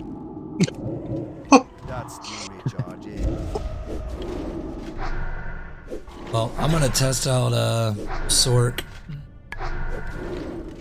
Well, Card's got beta access. He's gonna test it on closed beta. He's gonna be playing on open beta. Are we gonna do a practice run like we talked about? If everybody's off, it's like a Wednesday or something. I'm always off on Wednesdays. I mean, I'll be off, but I won't be home till like 4. So maybe not a full playthrough, but like normal Nightmare, yeah. Just to give us a good idea. I don't think we're gonna have a full group, and I don't know a way of not getting. Mowgli's gonna probably show up and I think figure out the password. Even if there's only just like 3 or 4 of us, I think that'll be fine. there'll be at least 4 to 5. I mean, there's me, you, Carb, and Reg right there. So yeah. And then Rog says he'll be there too. Yeah, and then Mowgli. We'll probably have like 7 or 8. I don't. It'll be close. I'm good with Mowgli, man. He's gonna make his way in, bro. Dude, he doesn't. He doesn't we're do on everybody's anything. friends list. He doesn't do anything. Yeah, he just AFKs. He's worse than Filthy. And Act Filthy 2, Act fucking 3. sucks. Like, ugh. No, you haven't had to deal with Filthy before on a reset like I have. When he's in his car driving, remoting into his computer, and he sits in town and he's fucking remoting into his computer on his fucking phone to just go into teleports so he gets the quest. That's all he did the whole time. Oh We'd have to say, okay, go in the God. teleport, and he'd go in the teleport and then get the nah. quest and then get out. He Not didn't have to doing pick that up. shit. That's... He literally, yeah, I'm not doing that shit again. No, fuck that. Oh my God. That shit was annoying as fuck. I'd rather rush a motherfucker than do that. That's fucking hilarious. That was also the seasons I had 5 barbs in my group, and we had 0 sorks. I was like, yeah, I'm gonna play with my friends and have fun. That was the last season I did that. I'm like, yeah, I want to play with my friends and have fun, but I also don't want to take fucking 12 fucking hours and have my fucking eyes bleed. I remember that season. I did a push with the other people. Yeah, I was you had to level come in 80. and give me fucking waypoints in hell. You're faster than us. I was Oh, so that was- mad. We got to that was Act bad. 2. Mowgli AFK'd and left. So we lost a person. And it was me and all barbs. Well, Theo, And I was an assassin. And then I had Reg lagging. I had High smoking. Yeah, Reg is not playing. Mowgli was AFK. Filthy was on his phone while he was driving, remoting in, and it was me and another guy that didn't speak English. Yeah, Reg so is... it's just me on this. Oh, it was so bad. Reg is I was- starting off as Barb this time. I told That's he's not... That's stupid that we make him be Sork. Stupid. Well, we should never. We could have done fun without us. He played whatever he wants, but Barb is Yeah, fine. but just he gives us said VO, I don't he care. only did that for the group. We don't. That's stupid, dumb. He's not doing that anyways. So he's a Barb, which is perfect because he can't do much anyways because of his lag. So he'll just BO us, and then yeah, it's fine. And then Carb said he wants to make a druid because he wants to boss. So he said he'll be the summoner. So there's our summoner. Really, he what just said he was gonna fucking play Sword. He's I mean, that's fine. I don't care. he's gonna play I mean, Sork. I'll fucking be Giga Chad Sork. I don't give a fuck. And then I said I will do whatever the group needs, but I'm not gonna. So like, if I make a Sork, I'm not gonna main Sork. It's just gonna be there to farm keys and torches and fucking whatever. Get us through the fucking game. That's not gonna be my mapper. Basically, that's not gonna be my main. No, me neither. I would literally just farm until I had the gear to do. The only way I would make Sork a mapper is if Hydra's that busted and or combustion ends up being good, which I don't see that happening. So it is good. It's Yeah, already but good. yeah, but like how it was. It's still really good. Just T1. I've never played If you don't it, care though. about doing T3s. No, if I'm on a map, I want to do everything. It's good. Not bad. It's just super expensive. I mean, yeah, if it ends up, I mean, I always play Assassin at the beginning, but I'll play a fucking Sork and I'll just farm Andy and keys and Doritos and get all the gear I need for my Assassin, and then just day 2 fucking get somebody to rush me on their Sork, and then I'll just rush them on my Sork when they want their guy, and then throw all my gear on him. But if we have like 2 Sorks or whatever, then I don't care. I'll play my Assassin. But it's gonna depend on the testing. I'm gonna be testing out Mind Blast farming. I think it's gonna be really good to play a magic or physical build early because of the changes to Terror Zones. It's always good to play magic or physical early, no matter what. Well, now with the Terror Zones, no, the Terror Zones changes is crazy, bro. If it doesn't get nerfed. My blast still takes a little bit of gear though. It does, but not for like Calm Plains when it's terrorized. I tested it with 2+3 claws, and that was it. And it was like 2-tapping everything. You want the whispering mirage. Yeah, but you gotta farm for it. But the thing about the terrorized zones, bro, fucking Cold Plains was as dense as fucking Chaos. So if you play like if I play Mind Blast, I could Yeah, funny. they gave 50% buff to the tear zones that didn't have mobs in them. That's funny. So like anything that isn't physical immune, I can just go in and farm T85s with like hardly any gear on, and then get World Stone shards. But You can make a Hammerton. nah, I would do FOH. Oh yeah, isn't there some kind of new shield for H-Dens now or some shit? I don't know what it's for. I don't really know what it's for. I think it's a hardcore shield, to be honest. I think it was a pooper. It's just some random fucking shield. But I mean, there's gonna be. I think there's a world where tear zones and red portals are the best farms. It's gonna be really, really close. Yeah. Maybe not XP wise, but XP's still gonna be pretty good. it's gonna be good. But I don't think it will be the same as farming like a T3. There's no way. Yeah, it shouldn't. I be, mean, so. It's no. I'm saying like just LOD wise farming, like day 1, day 2. I think it's gonna be really good. Oh, for sure. And Chaos is already good. Cows have a lot of health. All the Cold Plains and Far Oasis, Lost City, they have way less health. Yeah, that's what I'm saying. Like a terrorized pits, bro. You get that, just one tap everything, and it's gonna be so fucking dense in pits. It's gonna be disgusting.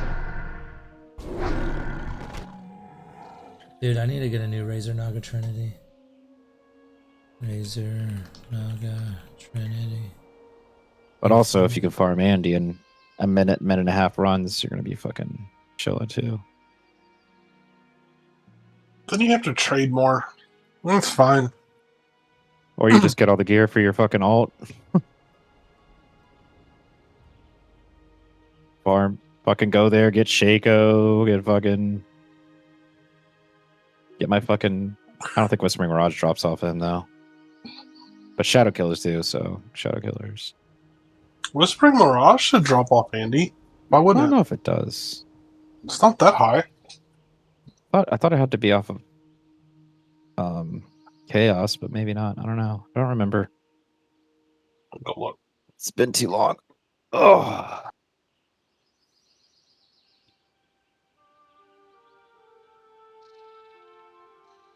Gasless Viper, Pro Click. What is Pro Click? What the fuck is Whispering this? Mirage. All I do know is if you get that fucking Thunderstorm weapon early, bro, I would Whispering switch Mirage to... is item level 76. Oh, so you're good, yeah. That's low. Yeah. I would switch to fucking lightning instantly and just start farming fucking everything. You could do the terror zones that aren't lightning immune and just teleport around shit and watch them just blow up to Thunderstorm. We haven't even found out if it's soft points. It's 25. It's on a 2-second delay though instead of 1. Yeah, but it's just gonna be free damage because it's level 25, and we haven't found out if it's soft points or not either, which would be insane. But either way is gonna be insane because you can just full spec into like chain lightning and teleport and get Thunderstorm maxed out for free. You know what I'm saying? Like that's just a free skill. And then if you get a second one, strong. You get a second one on your Act 3 Merc, Lightning Act 3 Merc. What? That's gonna be interesting. Yeah, you're both gonna have Thunderstorm and Static, and then it can roll -20 Lightning Res. Dude, that's gonna be insane for LOD farming. If you get 2 of those, if you could trade for 2 of those day 1, bro, you're gonna be like, I'm gonna test 2 of those out with like shit gear and do Arcane and see if it's crazy. I have a feeling like it'd just be insane on Arcane. And you're just gonna print money. I think that's really like a strong idea. I didn't even think about that because the Dude, Act 3 just trade for 2 of those, bro. Stupid crazy. 2 of those with like 3-piece tile set. You're gonna do insane clear on like Arcane, and then like any tear zones that are low HP, and maybe even Doritos. Like this is because you're gonna have Static off your Merc. Pre-infinity. I think it'll be if you get 2 of those. I think it'll be the fastest way to get infinity. Because you can probably do 4 ways and like you could do like a full fucking arcane in like 2 minutes. Fucking. You still They have get good actual keys. laser stores. What the fuck? Yeah, they have one in Orlando. I was at the other day. Oh, I'm gonna go there to get a mouse then. They're gross. I mean, they're gross. Orange I Blossom mean, they Trail. don't have that. They don't have that much shit. They don't. No. I want this mouse that I have. They don't make it anymore, apparently. Yep. Which one? The Razer The Naga Trinity? It's gone. You have to buy them. People stocked up on them. They're gonna charge double. Yeah, I looked on Amazon, almost $400. Why don't you just use the one? Wait, is yours broken? It's getting there. It's getting really worn out. It still works. It's just really worn out. What's wrong with it? The buttons? The buttons go out every once in a while, which I have to take Can off. you not just order the button kit? That's what I would look for. I don't know if There's- they even make that. I don't know how to look. They probably for do on like Amazon or something. You could probably look up like Razer Naga Trinity, just like whatever the buttons are called, like. Or I have the Razer probably Naga sells Pro. accessories or something for it. You probably just order the mold piece that goes over top. Razer selling parts. You're funny. They have like the True. worst customer service. True, but I guarantee you there's an Amazon shop that makes them that work. Yeah, one. Oh, on that or Amazon is Etsy? $389. That same one? Yeah, it's because they don't make it anymore. So people are fucking. This is the best mouse I've ever bought. Can't you just buy that part? That's Or what. that That's what I mouse? said. That's what we're looking for. That's what I said. It's probably still expensive. Razer Naga Trinity side plate. Which one do you want? I want the 7 buttons. I don't care about the other 2. 7-foot Razer Naga 7-button. 7 button thingy. Can I send you my 7 Whatever buttons? that mouse is called. I see a bunch of 7-button skins. Oh, never mind. I have a Naga Pro. They sell the 2 We'll see. piece. Yeah, I'm trying to find it. I can't. They sell the I'm like- 2 pieces. I don't see the 7 pieces. Yeah, the 7 buttons, the 1 through 7. That's the one I like. Is that the circle? Yeah, the circle. Where's that one? Yeah, I see the Naga V2 ones all over the place. This is the, Is it new, Naga? this is the new model. Is it the Naga V2?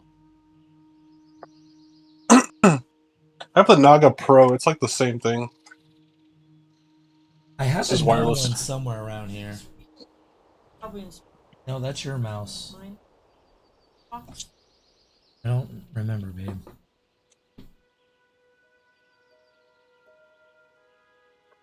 Razer Naga Trinity side panel replacement.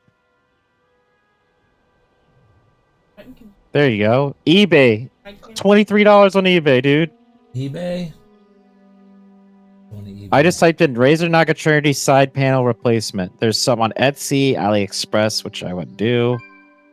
There's some used pre-owned ones on eBay for cheap. Oh wait, Razer. Hold on. Going to the Razer website. I want a brand new one. I want it from the Razer website, but I can't.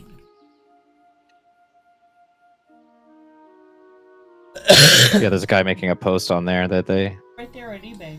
It's here, but when I click on buy on the website, it doesn't do anything. Hey, on your mouse, you need to pop the side panel off, get a Q-tip with some alcohol, clean the contacts. That's usually what's wrong. There's usually nothing wrong with it. It's just dirty. No, it's just it's getting worn out in general. Oh. I do all that. I do everything you guys. What? He did it, bitch. The site can't be reached. Oh, I'm sure you can find some on there. that's the new one. Bear back. What's the difference between that and the new one? I mean, I have the newer one, but They don't make it. Oh, this was used. what's wrong with like the I Naga? don't want a used one. Is there a difference? Yes, there's a big difference. The new Nagas are completely different.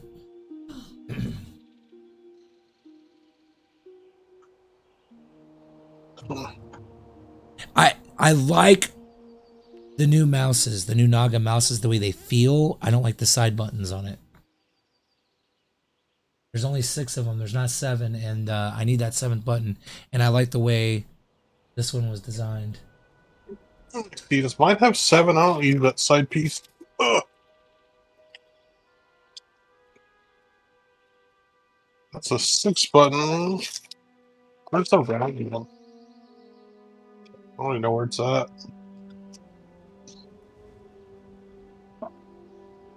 Yeah, I'm not buying this. I don't even know where it went. I'll just adapt, I guess. I don't know where mine went. That ability isn't ready. That's charge in. I'll just adapt. Far away.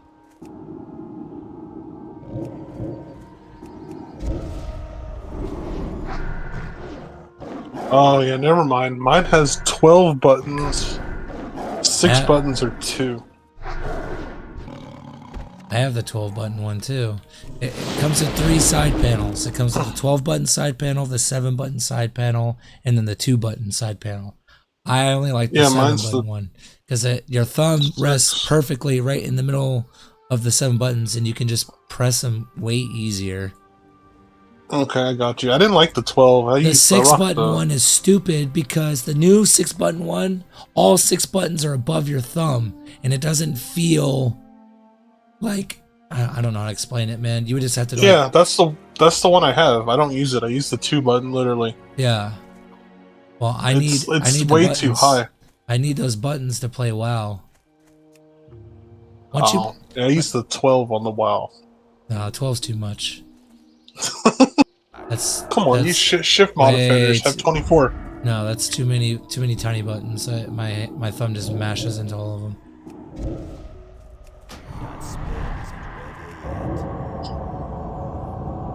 Yeah, this is the best mouse ever created.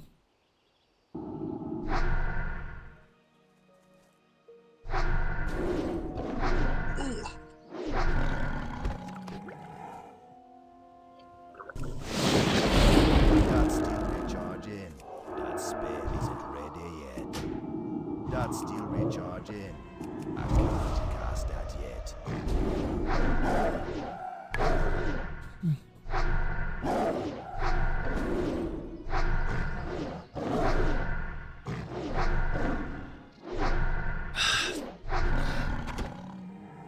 To get a little more detail, President Jeremy Hansen will be up to capture imagery and record audio on the portable computing.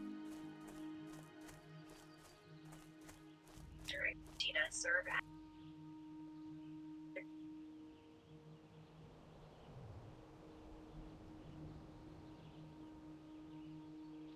Light Sacrifice, Holy Shock Paladin, best build in the game.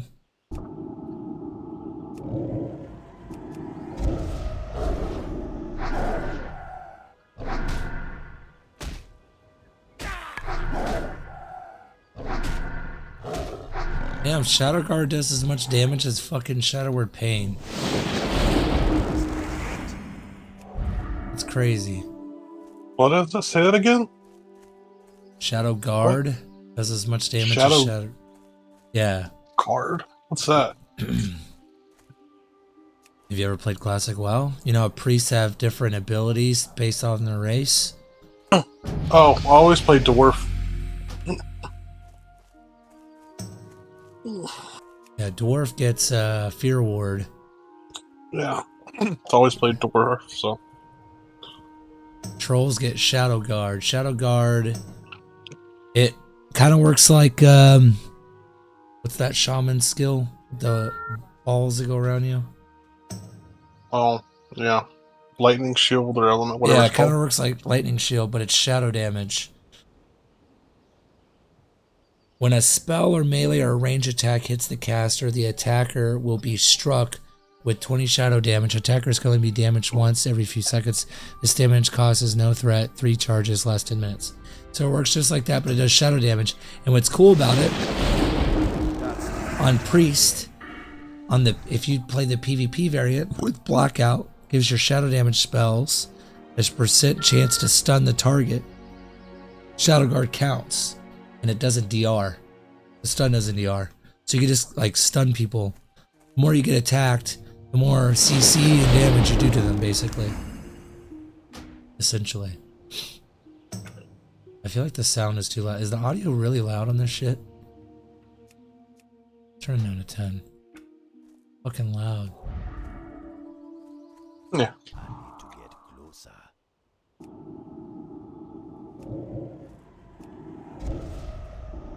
Oh yeah. A level Ready to be a 60 nerd? just ganked me. I was waiting for it. I was waiting for it. Virgin alert. You feel good about yourself, buddy? Bet he does. Dude, I swear Alliance are the biggest like loser scumbags in this game. They always are. Currently making Never a changes. leveling Excel sheet for our group. Oh yeah. Just copy and paste the him one. I don't like that one. Well, I want to change on it. Because they do like a bump. They kind of like bump. They don't get their Sork stops leveling at 30 and they like self bump him and then they like level and fucking K. It's weird. Well, that's too much work. Nice. Other shit, it's nice, like gambling when you get to Nightmare for 20 FCR. Or not gambling, but shopping like I did last season. I had everybody shop for 20 FCR for the fucking Sork and shit. But just if we have two Sorks, like, okay, like if Eric's a Sork and Carv's a Sork, like, Well, Carv who's gonna goes be the this way, summoner? Eric Someone goes needs this to be way. a summoner. Someone needs to be a summoner to make the game easier. Yeah, hopefully we have one. Well, Carb said he was gonna. He told me that's what he wanted to do. But all right, well then that's fine. I'm sure we'll have a Sork. Don't worry about it. If I have to go Sork, I don't care. I'm fine with that.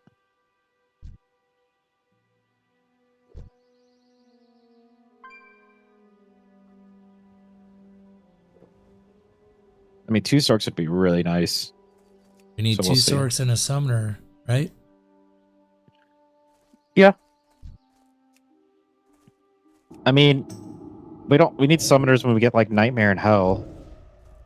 So I mean, technically, I could go Mind Blast summoner on my assassin. It just wouldn't be. It'd just be like one summon. It sucks while leveling. I already tested it. You need it's not that. great. No, it's terrible. It's the worst one. In a group, it's not that bad. You're only gonna have. First of all, you're only gonna have one summon. You're not gonna have three. Yeah. So there's no point. It's and the AI is too stupid. Trust me, it's not good. I literally just tested that. That's what I was doing this past week. I thought about that. But the high on people, I don't even think have a summoner usually. No. They have Yeah, but they're sweaty sweat lords, so it's a little different. You're not really. I mean, if we don't have to have a summoner, like if we end up like having a pally with conviction, like that's fine too. You want a druid summoner or a golemancer because the Zon summon build doesn't get online until midway through Nightmare. So yeah, we need one. If we have a summon build, great. If we don't, then we just need a paladin with conviction, and then we'll just do enough damage where we don't need a summoner. Because we'll have a BO barb tank. We need a barb, we need two Sorks, and we need ideally a summoner. Well, yeah. Can't see a What I barb want being is hard to two get. Sorks, a barb, a summon druid, and a paladin, and then I don't care what else. Yeah, I think summon druid would be the best because they can come online right away. Like literally right away. Well, not even just that. Like Oak Sage and shit is just OP too, like early. Yeah, but you don't really use that as just I one guess point. I guess in a group, but Yeah, 1 point Oak Sage. Yeah. Use the other one. But yeah, later on, but early Oak Sage is just OP. That's the dream is. I've never actually had a group do it, but yeah. Trap Assassin's pretty good for leveling too in a group. Yeah, two Sorks, a Summon Druid, or a Shockwave Druid. Actually, I don't care either way because they're tanky as fuck. As long as they know what they're doing standing in the front. A BO Barb and a Conviction Paladin. And then whatever elemental builds, doesn't matter. Trap Assassin, whatever. Lightning's on. I don't care. A Conviction probably just adds so much though too. Especially for like when you get to endgame and you're doing like bail runs and shit to level, like a Conviction probably just fucking huge. But you don't need a if you Shockwave Druid's really good for leveling too. Just a big fucking bear standing there. Stunning the screen. Not bad either. Well, I've done Druid fucking every season now, and I'm kind of want to take a break from Druid. Yeah, don't do that. Well, you've done Druid and Zon every fucking season. I only did Zon in the beginning of GSF. That was it. That's the only time I've done Zon. Oh. Just play whatever you're gonna play. It's not gonna matter more than 1 or 2 hours either way. As long as we get to 6 hours, I'm fine. I was only doing Zon. I was only thinking Zon because I wasn't sure if I was gonna make it, like play with everybody. And Zon is just a really good SSF class, like straight up. It's just super good. As long as we have Sorks teleporting and a BO barb, we'll be fine. I'll just make rolls for everybody, and as long as everybody does what the fuck they're supposed to do, we'll have it done in 6 hours.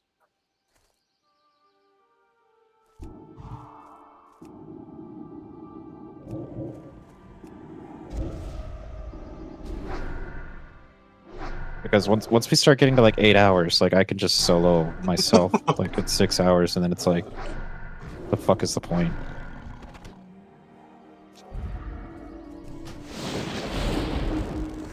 If I'm playing a Sork, I can get there in like 4 hours, 5 hours.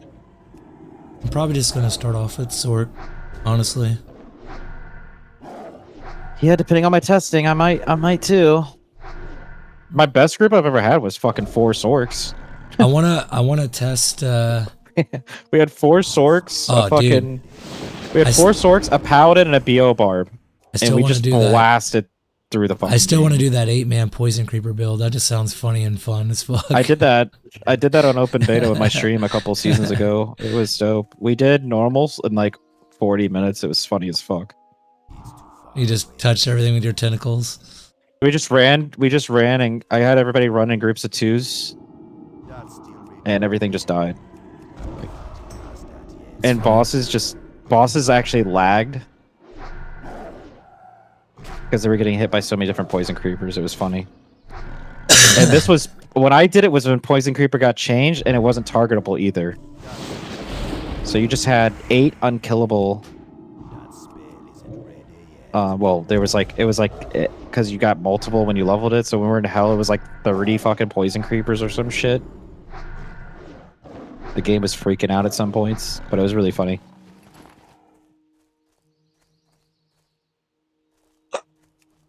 Super fast. Touches everything. Starts to slow down. Starts to slow down when you're in hell. Tentacle porn. But normal, it's so fast. Everything slows down in hell. That's the problem. Well, when you have one element too, it sucks. Well, it just depends on what they say Saturday. Nah, if you have a Sork, it's fine in hell. Is Saturday the final day? Huh? What's Saturday? Are they doing more changes? Saturday is final closed patch notes, and then the closed beta starts in the afternoon. I'll be on it. And then we test that for 7 days of closed beta. You'll be able to tell if Hydra is dog water or not by Saturday. And then the next... What day is open beta? Is it Wednesday? It's the 20th. No, it's like 2 Wednesdays. It's 3 days before before the game launches. It's the 20th and 21st. It's 2 days. Oh, it's a Monday and a Tuesday? Not a Wednesday? Yeah. It always runs right. late. Yeah, it usually runs a little Wednesday, late. But who knows for usually sure. Runs a little late. Well, I normally work Monday and Tuesday. We'll see what my schedule is, but yeah, we'll see. I mean, it's more of a stress test than anything. My schedule is going to be different that week because I requested off the 24th and the 25th, so I might not be able to do an actual practice run with you. I might be working every day. I doubt we're going to be able to do. I doubt everybody's going to get on at the same time. It's fine. I'll just do a bunch of testing with Carb, and then I'll let Darmy do a bunch of testing, and then I'll just test out I'll let him do the hard work of the Sork. And then when he finds out what's like, there's no reason to test Sork. There really isn't. Especially since I'm good friends with him anyways. Like, he'll just tell me like what he thinks, and then I'll put it on and play it for myself and be like, oh yeah, this feels really good, and then go from there. I like to do low-level testing. I'll do all my assassin testing for sure, but or crappy gear testing is what I test. That's the only thing. I don't min-max. no point to min-max. I do straight out of hell after everybody splits off testing, like Farm Arcane with like two spirits kind of testing and a stealth, whatever class it is. And then I do budget maps. I don't even bother that far. I just do to see what feels good, just to get people into maps. Well, because I like to figure it out my pathway, like, which every season for the past 3 seasons has been the same thing, but with the Whirlwind change, it's going to be different. And I think I'm going to end up just doing Mind Blast for like 3 days until I have full traps in Why gear. don't you play and something Infinity. besides fucking Assassin? Something else. Because I'm the Assassin God, dude. You're not, though. There's no. Eventually, he will 99 an assassin. Don't worry. I have. I deleted it. There's not really any other streams that stream Assassin that much, so unless they're FODM, then they do. But I don't know. I'm just comfortable with the build. I know everything about it. I like it a lot. Just comfortable with it. Wake of Fire is my favorite build too, so doesn't hurt that my favorite build's Wake of Fire. So Wake of Fire is visually appealing. I mean, I was an Amazon cuckboy forever until they nerfed the fuck out of everything to do with multi-shot. Until you have to have like GG gear to play it. So. Used to be able to fucking budget maps like day 2 on multi-shot, Eric. Used to be able to map so with, like, squishy though. Yeah, used to be able to map like a fucking gold strike bow and shit, and just go crazy.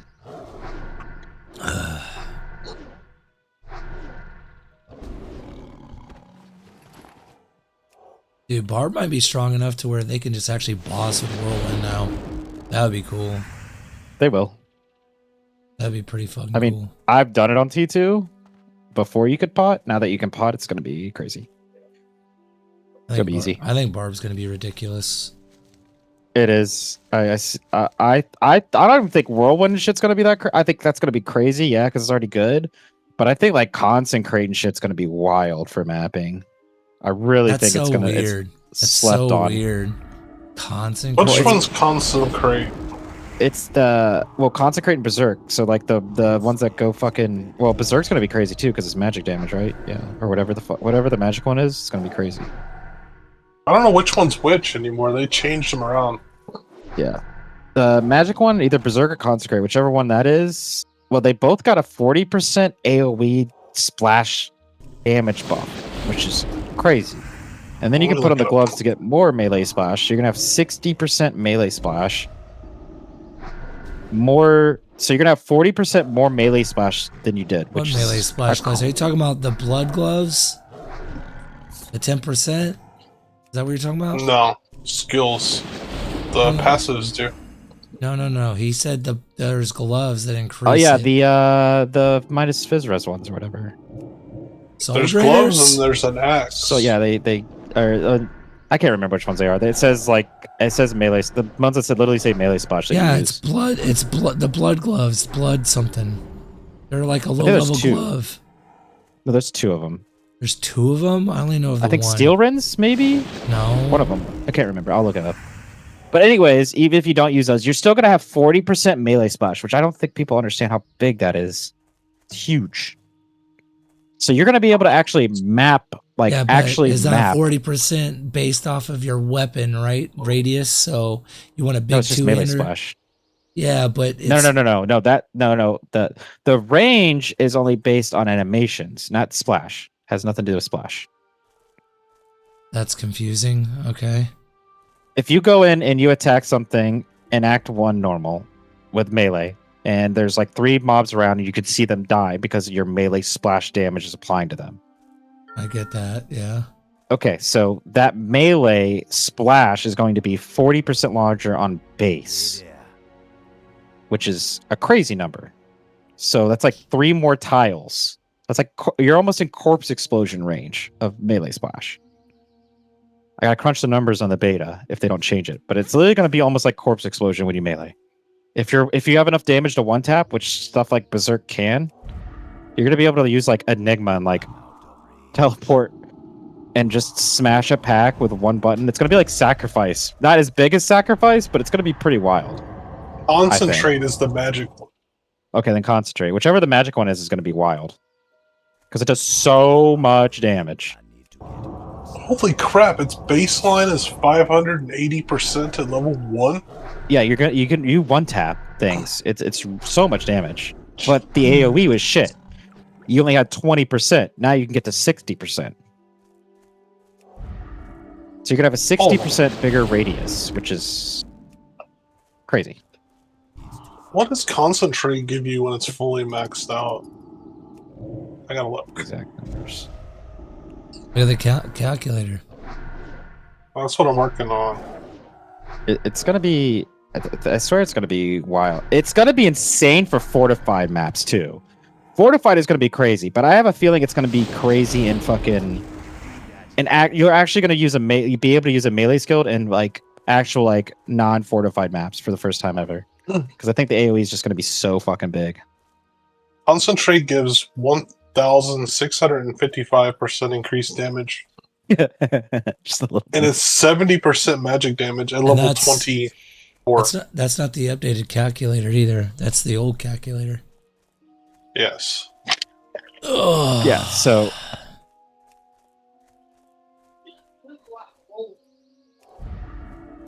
why does everyone play they also Berserk fixed Barb then? They also the fixed boss Fury Zeal and Finn. Fury's going to be better too. Like all the actual melee skills of Barb are just going to be really good, I think. And then also what people aren't talking about, that new Barb weapon for Whirlwinds or in Leap is going to be wild early. I don't think so. You don't think the work? The minimum damage is too dookie. You get a good slam. I just don't think you can get the minimum damage there. Maybe. I think an Eth one. But early on, I think for LOD, like you're gonna be able to like fucking just whirlwind through trap and one tap them with Battle Cries, just going off like crazy. Maybe not, but I mean, it's gonna be crazy on Act 2 Merc early. You're gonna be able to have an Act 2 defensive Merc that casts Warcry now. It's 25%. That's huge. Don't forget, what is it? Not the defensive one. Yeah, the offense is actually really good. Yeah, that too. Yeah, plus aim. Yeah, it gives you crit.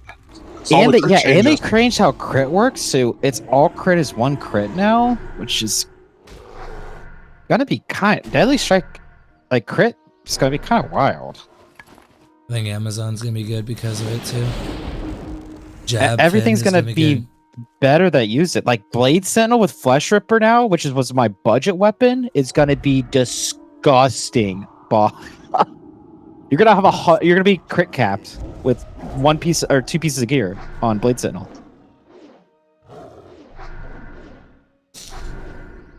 You're gonna be crit capped on Blade Sentinel with Crushing Blow cap and Deadly Strike cap with two pieces of gear basically on. If you use Flesh Ripper, you're gonna melt single target. Yeah, Consecrate now has a 20% increased melee splash radius, and one-handed mastery gives you up to 20%. So it's 40% right there that you didn't have. Or you could use two-handed mastery, which does the same thing, but actually goes up to 40%.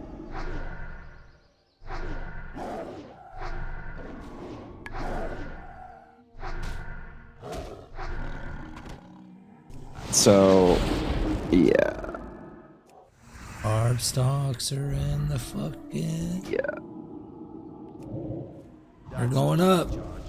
Two-handed barb is gonna have like a huge splash. But yeah, it's gonna make Whirlwind. It's gonna make IK Whirlwind set crazy big. IK set's actually gonna be fucking even better. It's gonna make Whirlwind crazy big.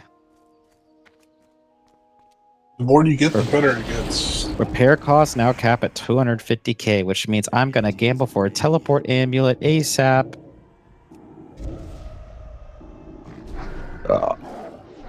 Because it caps out at 250k now, which is the same as a staff.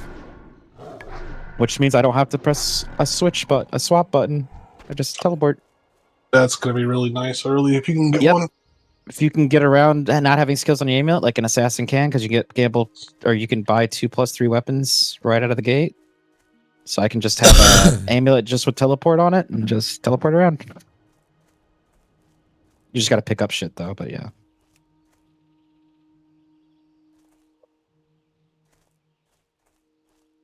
Yeah, this lightning thing is going to be interesting too.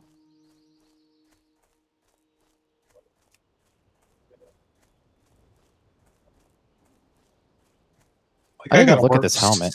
20 FCR PDR helmet. I don't know what this is for.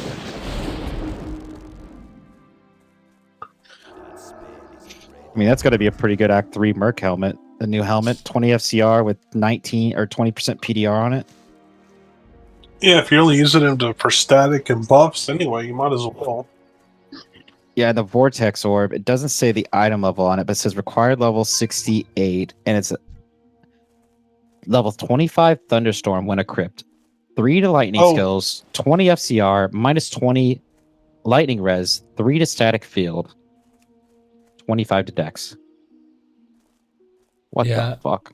I think the more I think about it, I'm either going to start off with Sork or Barb. I'm going to end with Barb, I think, this time. And they actually made a Skelly Mage Wand, Eric. At least a low level, so you don't have to use the two-hander. Really? What does it do? It's 2 to Necro skills. Yeah. Plus 2 to maximum Skeleton Mages, 20 FCR, 4 to Revive, 3 to Skeletal Mage, 4 to Skeletal Magistry. So you can actually not use the two-hander. What does the two-hander do again? A little bit more than that. I think it's... Is it 4 mages? Is it 4 or 6? I think it's 6. I think it's 4. I don't know if it's 6. This is a nice...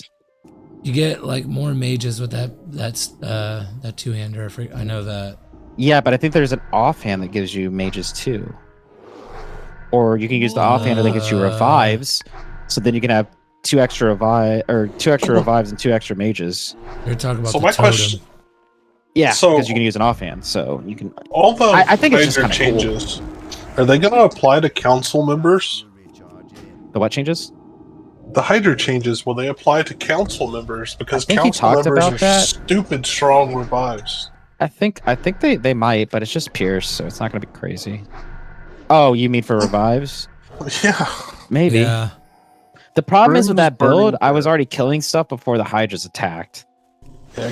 Grim's Burning Dead is 6 additional mages. There's just too much of a delay because like you teleport and then they cast, Now, and then they take a second, they cast Hydras, and then Hydras attack instead of just teleport cast Hydras. Compare Grimm's Burning Dead versus that new, what is it, a wand you were talking about? The wand is 2, Grimm's is 6. Plus 6 the skills? No, not the skills, the total revives. Or total mages. Skills are about the same. I think you get What is 1 it? less with Grimm's. What's it called? What's it? A staff? All unique weapons.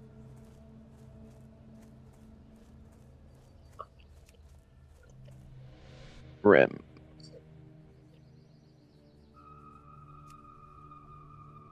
Yeah, you can get to 5.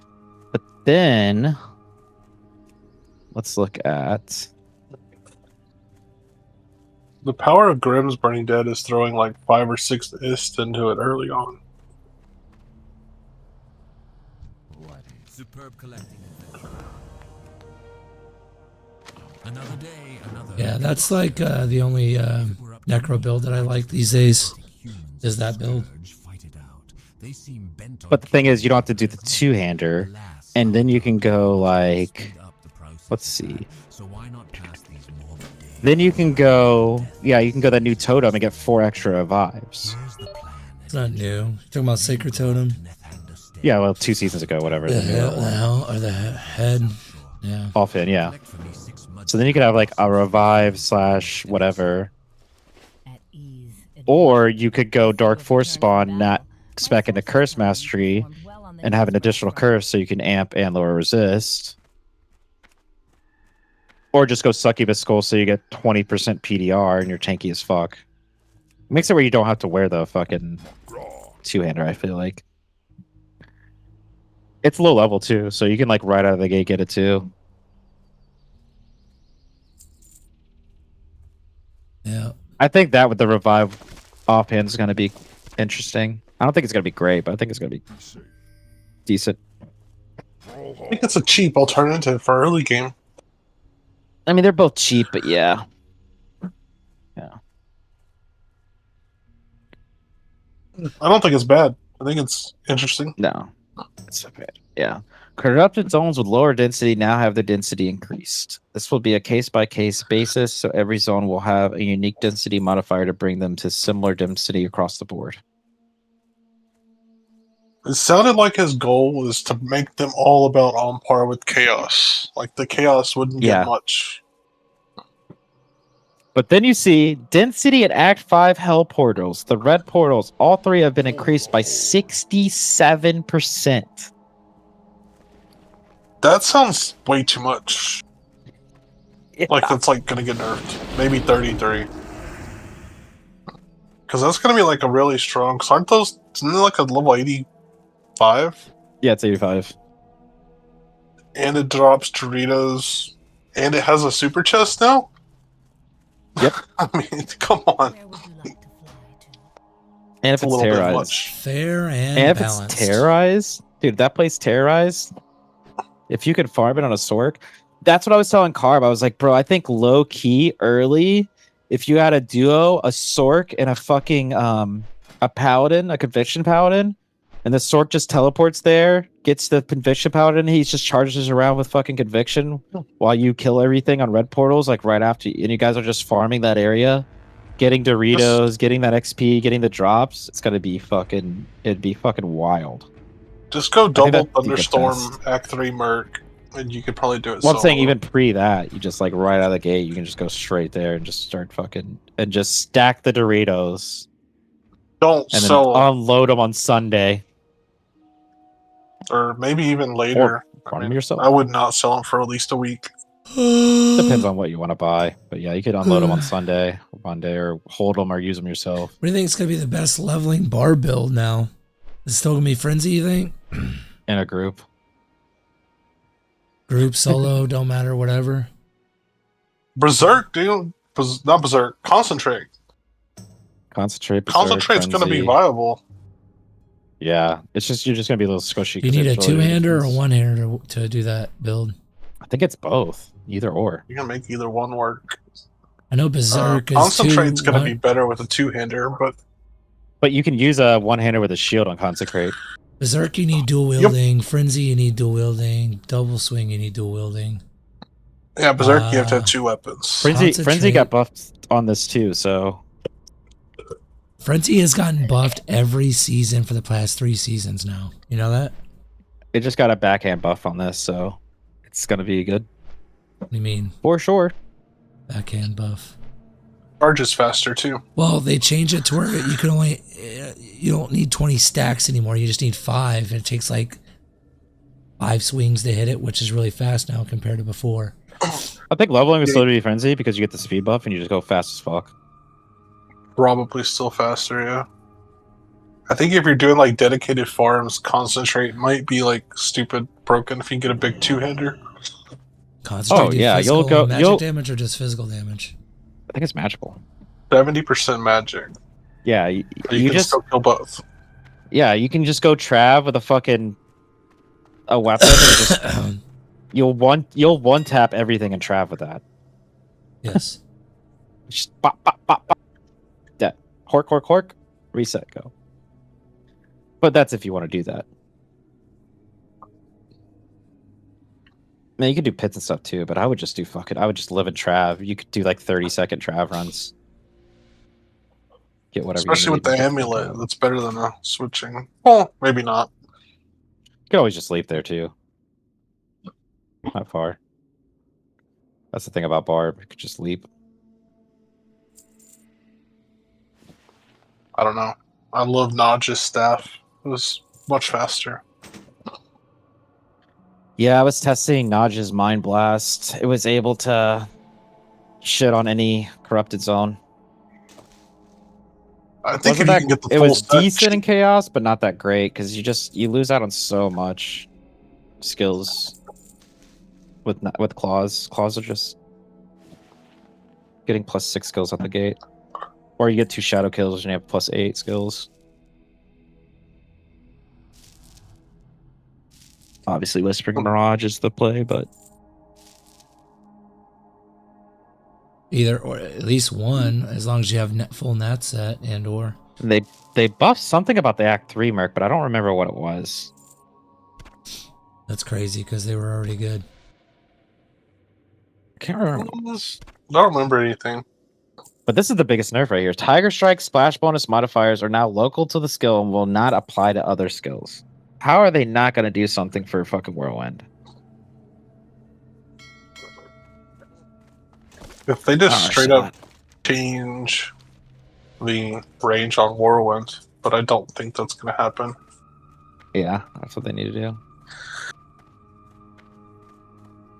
Wait, two-handed mastery? Oh, I didn't even see this. Two-handed mastery not only gives you 20% more splash damage, up to 40, but gives you enhanced damage and crushing blow and crushing blow efficiency. What the fuck? Yeah, that was a change, the crushing blow efficiency thing, which doesn't do very much. Fix the bug on Fury, Zeal, and Finn. Cause their splash bonuses not to apply. Oh.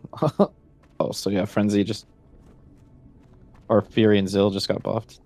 Oh, Fury's gonna be kind of cool. I think Finn jabs on is gonna be good too this season. I just can't stand that fucking ability. He just stuck in that fucking animation. It's too slow.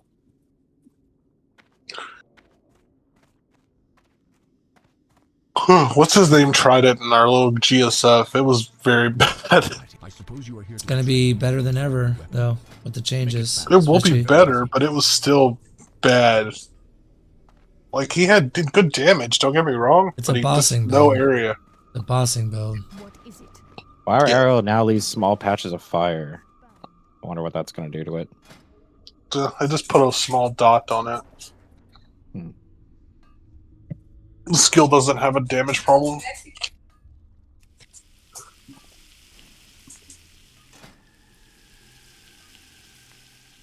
No, that skill used to be the fastest. That used to be the fastest mapper for a season. What? Fire arrow used to be disgusting. It's still strong. Yeah, I used to just one tap everything without infinity. Cold arrow was on par last season. What do you think is gonna be the best like day 1 mapper or day 2 mapper? Probably Whirlwind. Probably Barb, yeah. I think it's gonna be Barb. My guess. Anything that doesn't need infinity. Damage. I mean, Mind Blast. If you can get 2 fucking Whispering Mirages, it might be Mind Blast. Blast. Get the 102 breakpoint. Yep. So.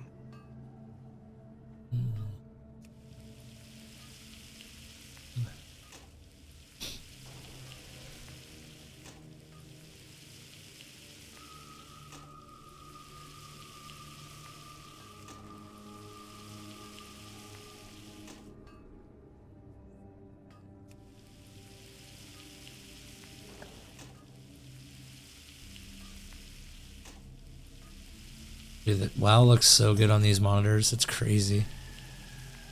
Crazy.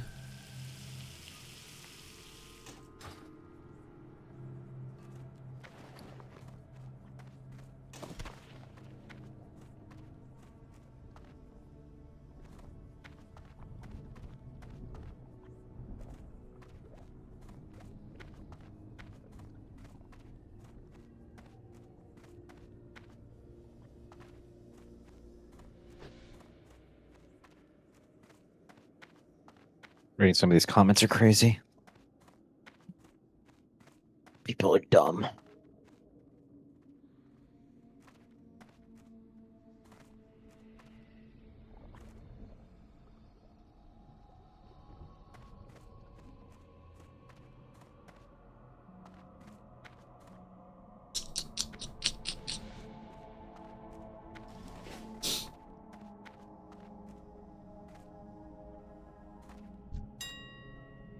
So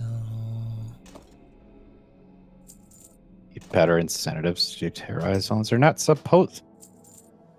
Ah. People are retarded.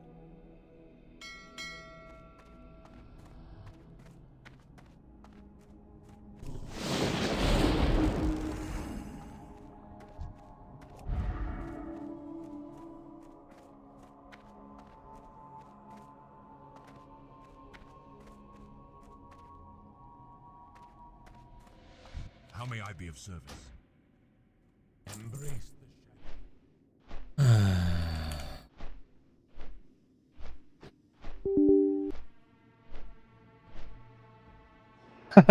This guy said, density in Act 5 heliporters get increased by 67%. Maybe I won't map this season. Right? Don't need a map. That shit's gonna be crazy. I had insane luck when I first started running reds. I don't remember exactly, but I farmed on average 1.3 insignias per 3 red portals. That's crazy.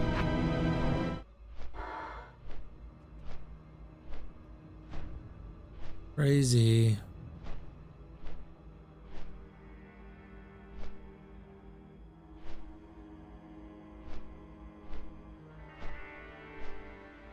Maybe the first time since Season 4, the flat buff on Holy Bolt Paladin for the new shield. Wait, what? What is this guy talking about?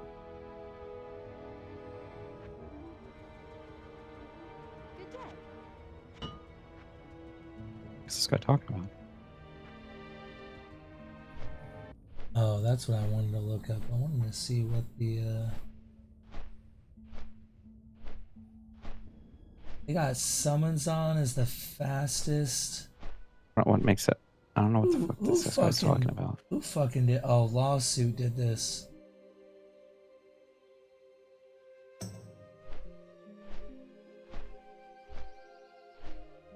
Nova TS summons on. Somebody made a 6-7 joke about the red portals, and Senpai said he might have to buff it to 69. What the fuck? Now that you said this, I will have to revert to change.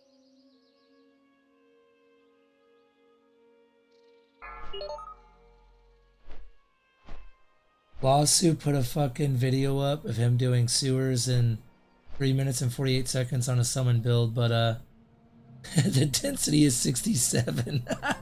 Yeah, like you have to take that shit with a grain of fucking salt. Well, he says right here in the comment, he goes, low density, but had minions and rare buff, had to break in the middle with the TP for kiddo aggro. He has this kid in the background 24/7 whenever he does his shit. It's fucking weird. Summons on again, follows Chaldeum. Did it in 4 minutes. Being able to gamble quivers is going to be kind of cool now too. I forgot about that. It's going to be nice.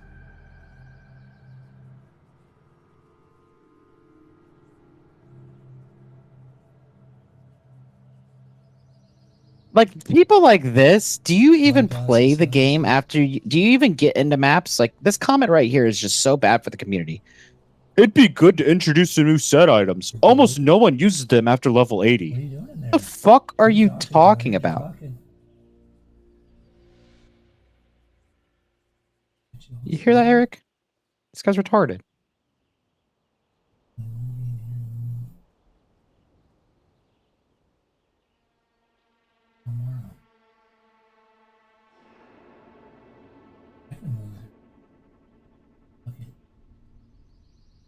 Guy's just...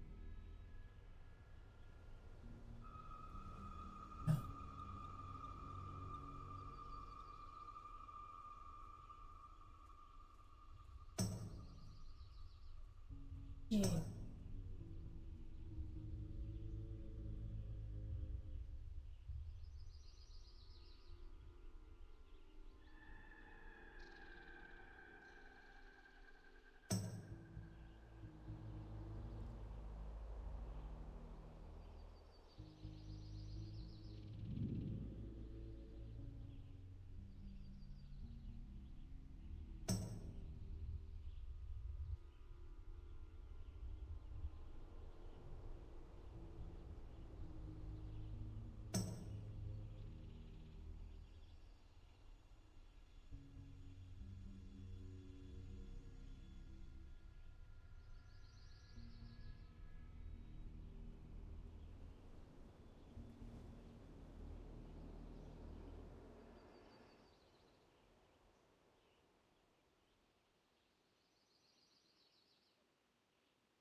Oh, they downvoted that guy.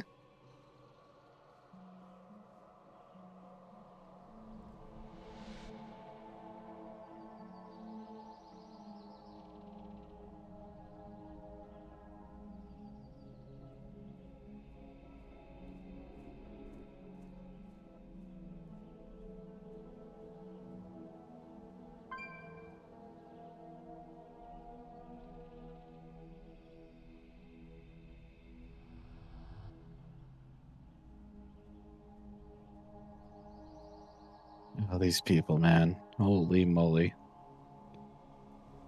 Hmm.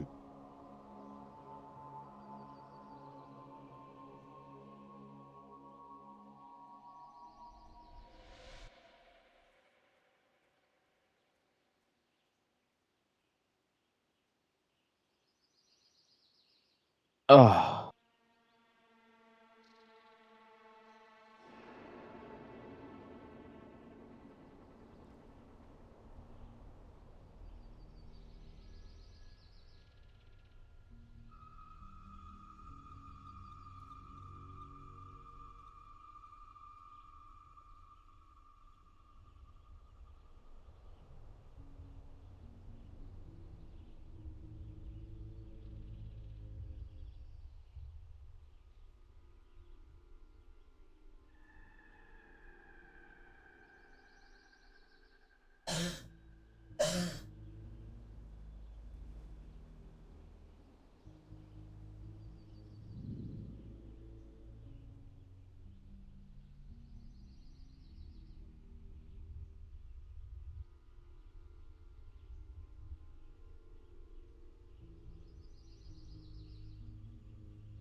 On a Koopa.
$9.20.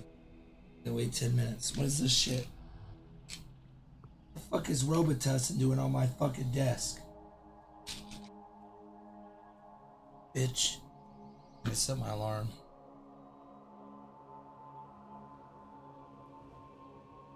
Fuck. Take my medicine.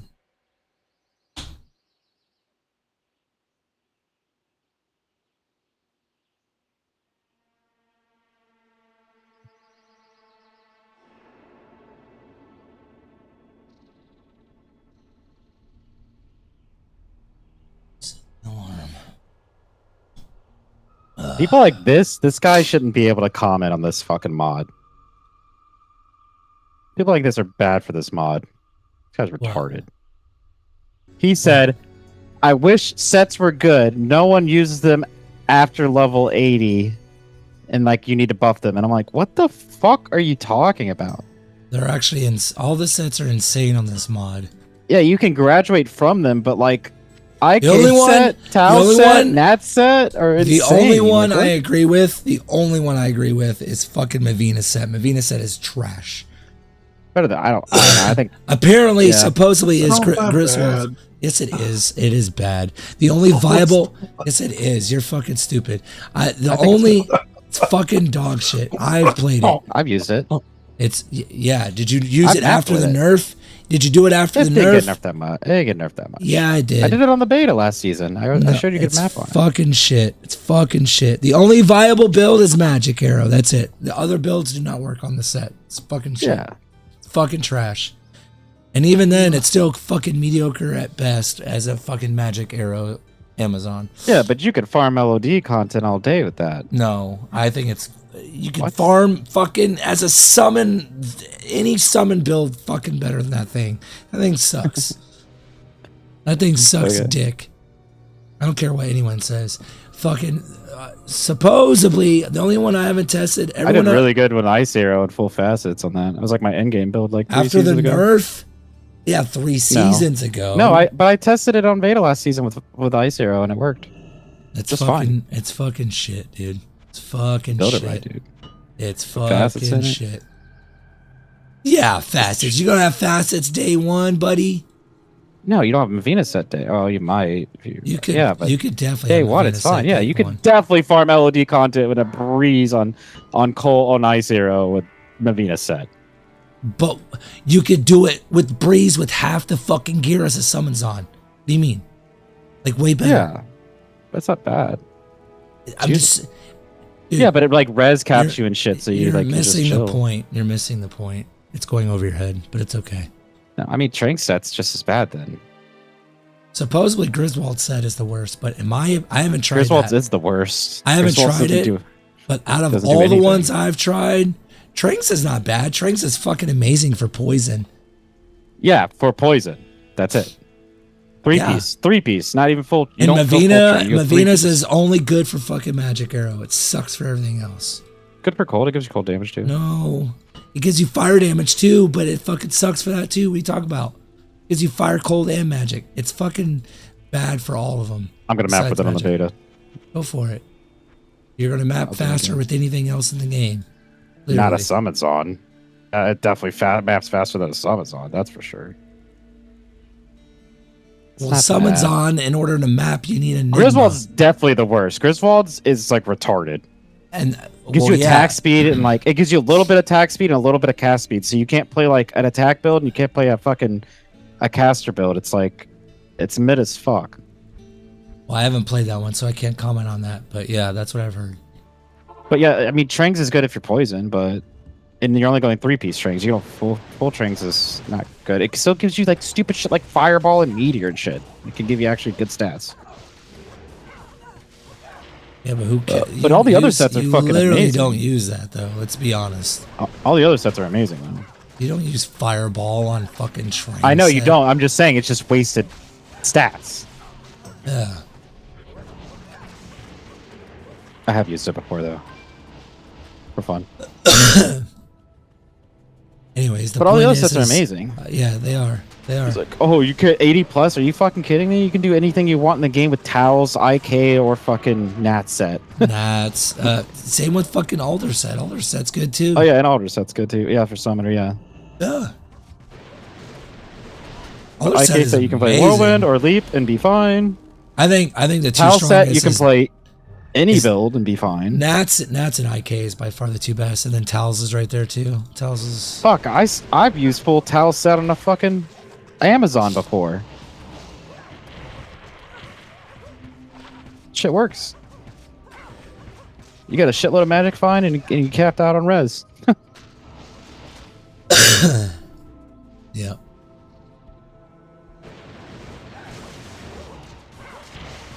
But comments like that, I'm like, oh my god, are you even playing the game after level 80, bro? No. Fuck are you talking? Well, people like that don't know what they're.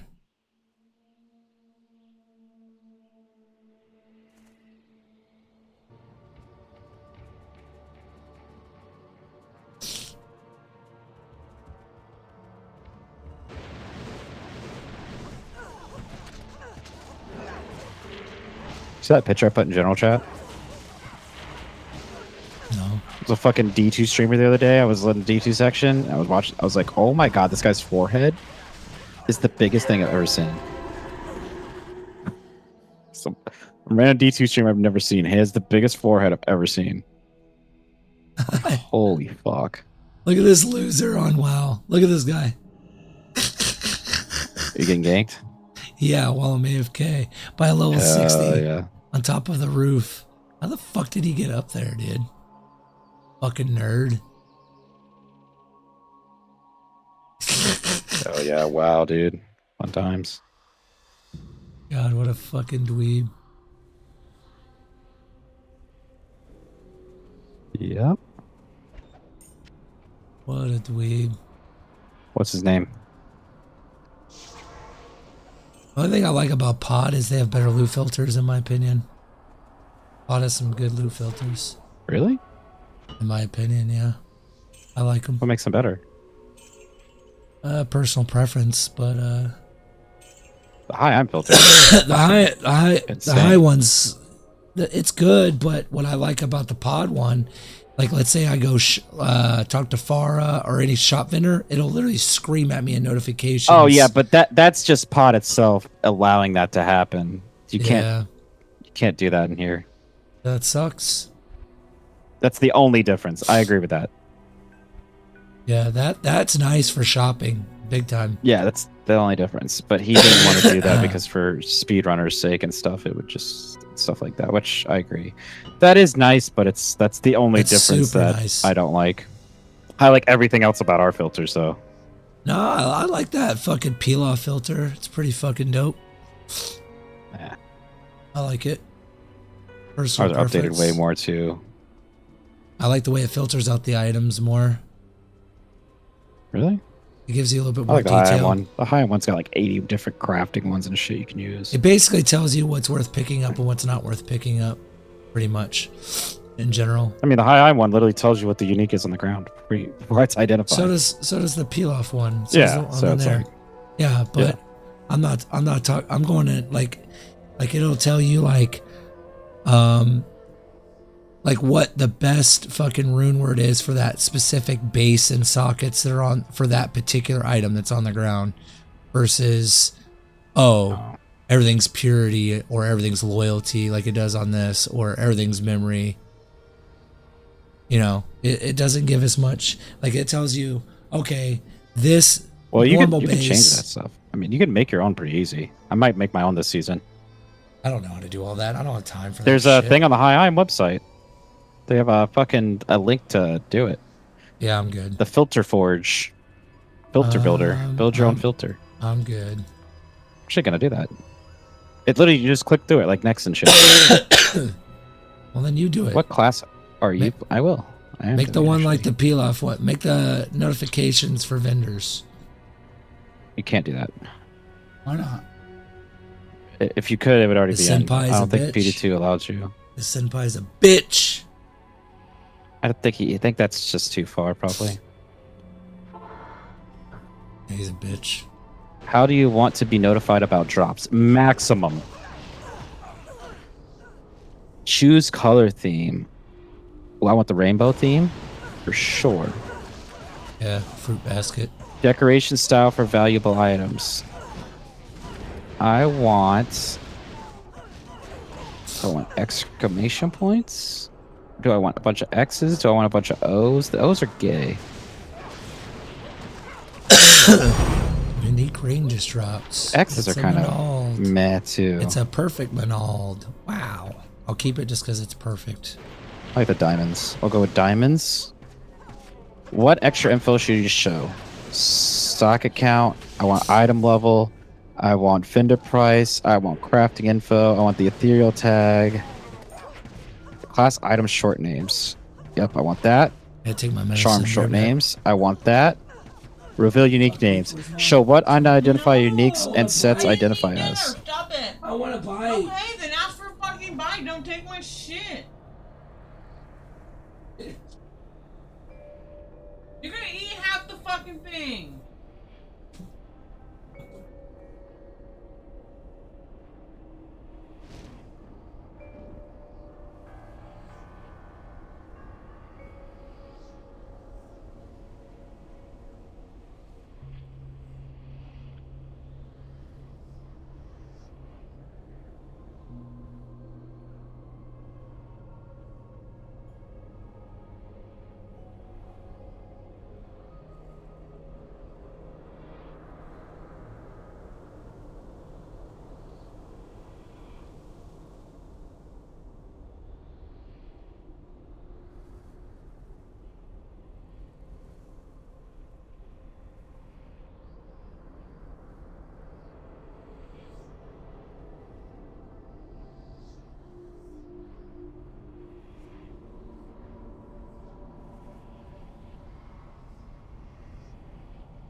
Oh.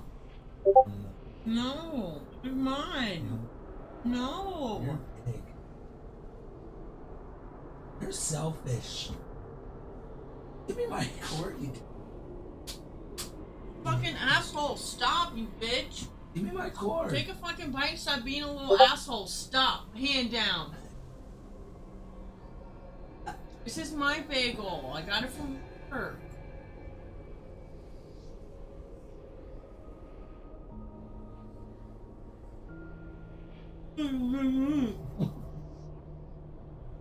Like somebody nutted on your face.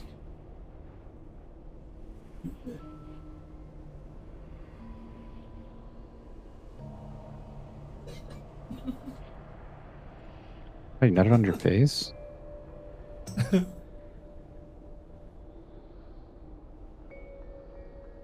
What, bitch?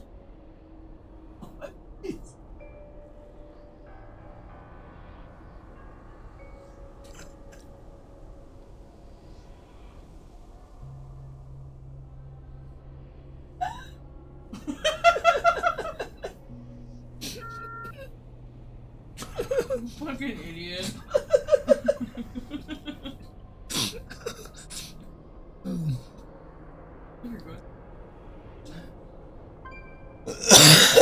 Whatever, dude. Oh. Oh.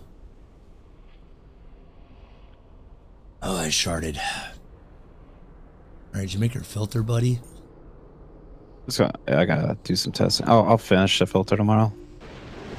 I gotta figure out the sound part of it. You have work tomorrow? Yeah, I work every day except for the weekend.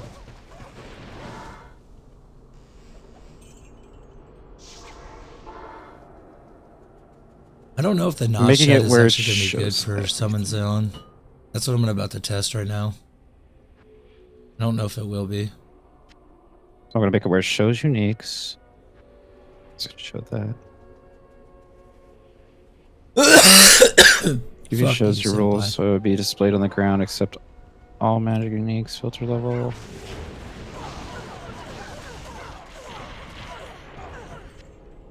Oh, rune. Amulet.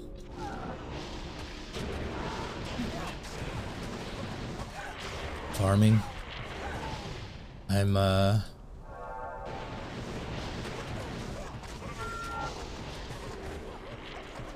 I'm farming keys.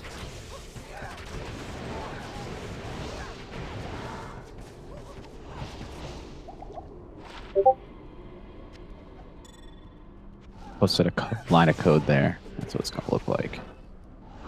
I'm just gonna start skipping all this shit. All right, I'm gonna get ready for bed.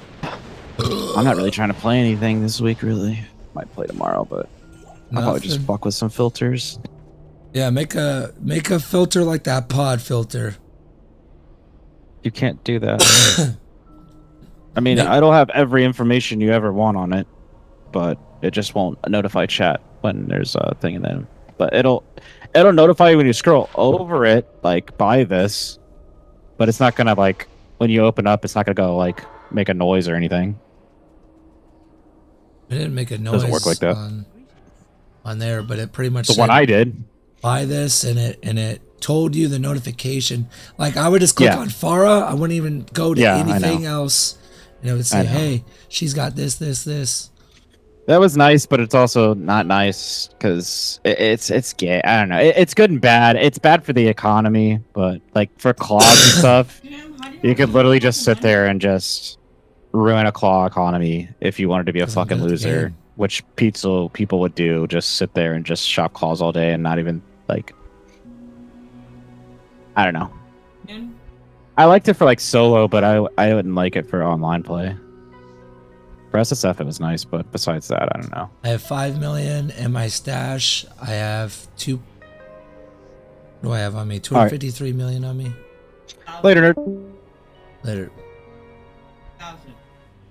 And then I have 10 million on my shared. 1, 2, 3.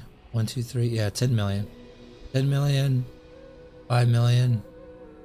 I think you can hold on your person. It's either 5 or 10 million. 1, 2, 3. No, it's not. It's 5 million. That's 6 zeros. 5 million.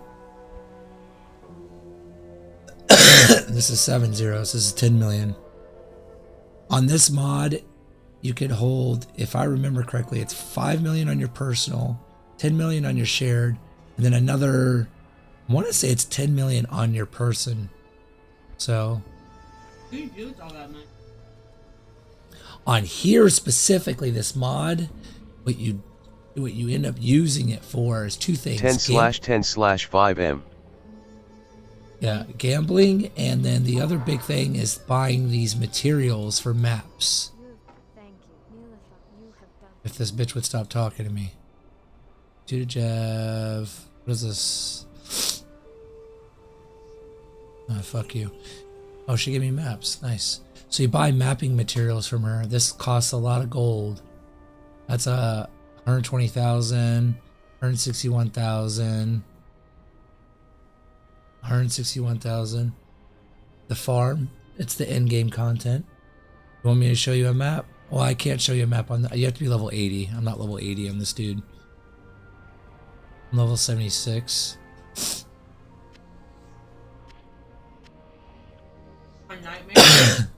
I'm on hell difficulty right now.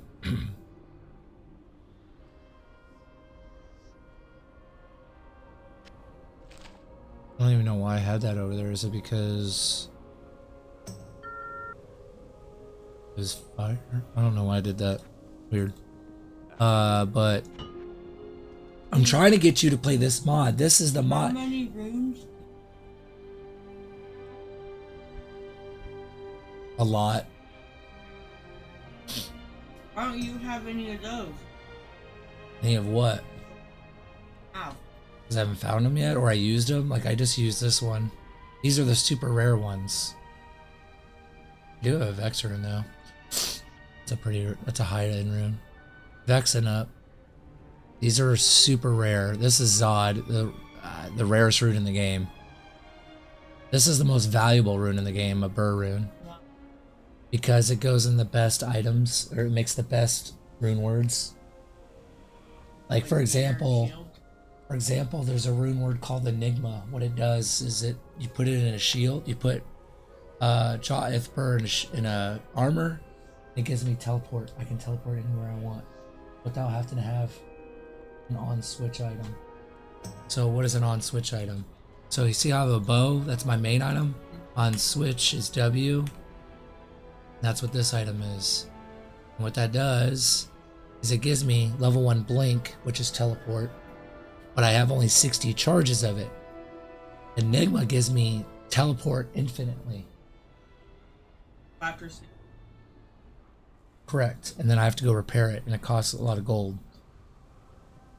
So, I gotta find the soldier still. Oh, might as well do that.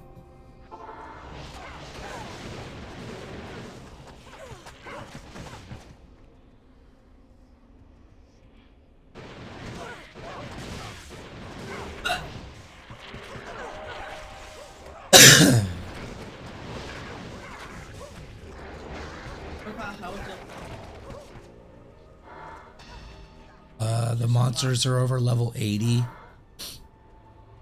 They have more health, do more damage, way scarier, way stronger.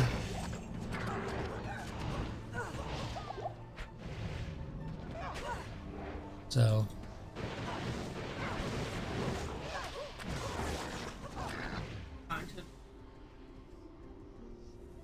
yeah. You want me to go there and show you it? Alright, let me rescue these barbs real quick. Oh, that's a fanaticism pack. You see that ore underneath their feet? That's very scary. It's a strong pack. But I'm gonna fuck them up. Because I'm a G. I'm a G. I'm a G Willikers.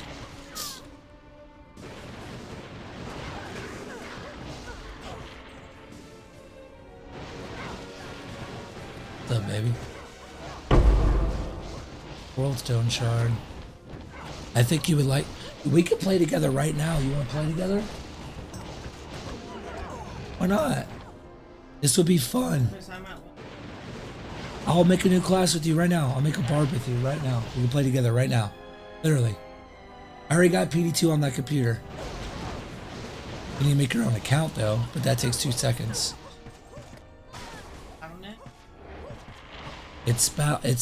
It's online. Yeah, we could play together. It's really fun. Okay, well, let me rescue the barbs. Got 2 of them suckers. I need 1 more. Maybe if you get good, you could play the new season with us in 2 weeks. New season comes out. By the way, I requested off for it. Yeah. It's that good. Of this Project Diablo 2. It's season 13. Why don't you play the one that I play? Because it sucks. I did play it. You'll understand. So, you'll understand after you play this mod. When you play this mod, you're gonna be like, oh my god, that's so much better than D2R. What the fuck? The loot filters, the builds, inventory. Look how big my inventory is compared to yours. Yours is only this big. Mine has all the charms going here, and then I can loot. Charms take up your entire inventory on D2R. They don't on here. They go down here. Your mercenary gets to wear gloves, belts, and boots on here. Mercenary doesn't get to do that on D2R. They only get to wear a weapon, armor, and a helmet. So you make your mercenary way stronger. Summon builds are actually strong on here. Like I'm playing a summon Amazon. There's different builds. The loot filter, all the loot is white on your game. Look at the different color. Here, let me give an example. Let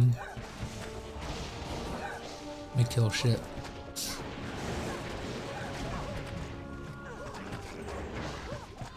See this HP potion? See how it's red? On D2R, that'd be white. Everything would be white. Let me give a better example. It's literally the same game. It's just modified to be more user-friendly, quality of life. The quality of life. It makes enjoying the game easier. There's a blue potion,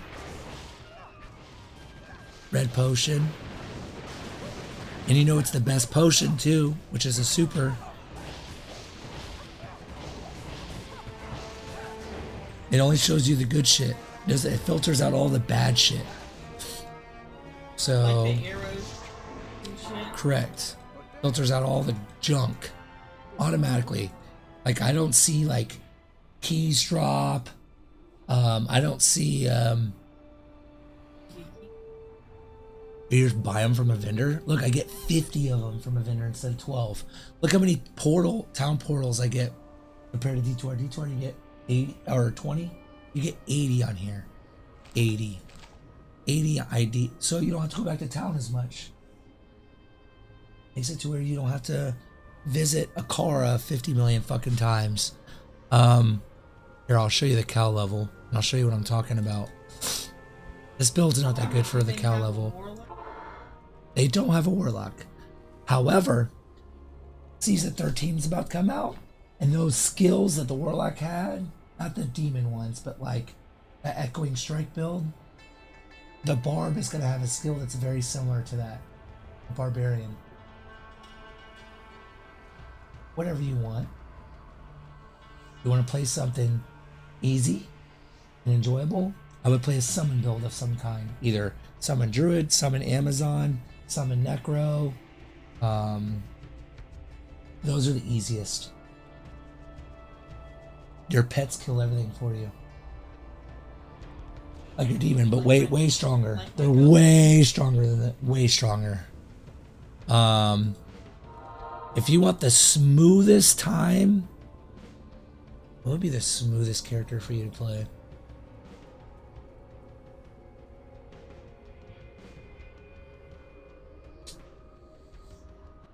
Yeah, the summon build. Easiest. PD2.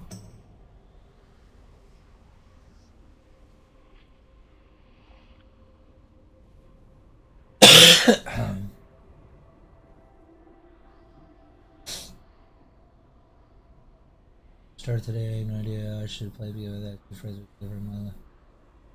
It's like sorcerer with every.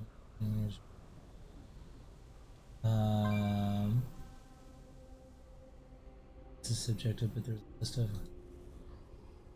I wouldn't play this. Necro Summoner. Yeah, you could do that one. Amazon Summoner. Summons on. Anything prefer pits. Plague. Fire Traps is good.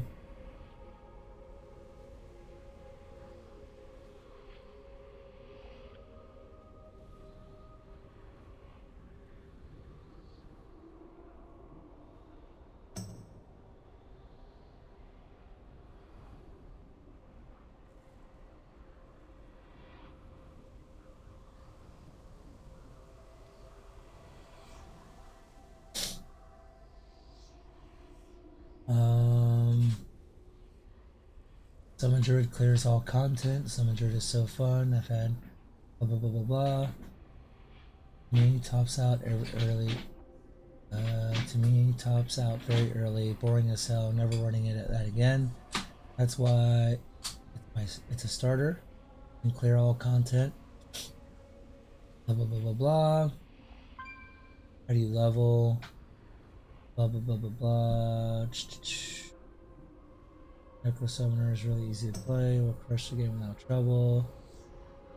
Built-in version might struggle on bosses during the first playthrough. Golem Summoner spec is very solid for first timers too.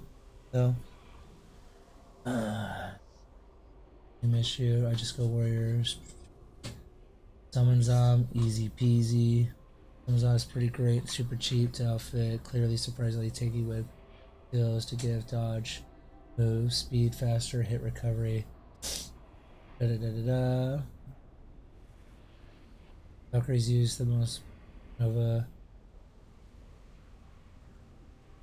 Piece or Nord very cheap to make, and decoys use strafe. Harmony is also great, easy, early. Gives you milk and vigor, evade. 100% MS.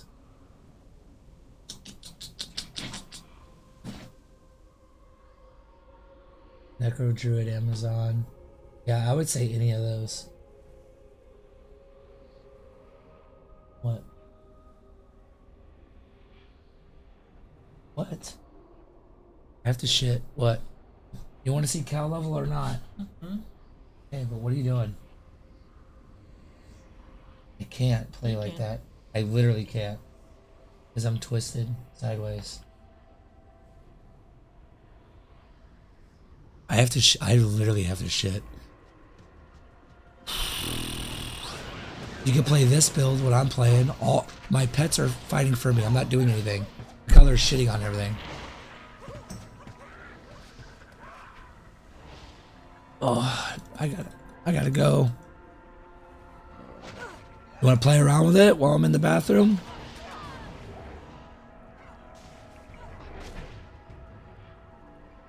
All you have to press is left click to move around and right click to summon the decoys. The decoys you can only summon 3 at a time, and they only stand in one spot. So you have to reset. No. Oh, you smell it? You smell it? You smell it? I gotta go.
Oi.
Dumbass.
Probably not.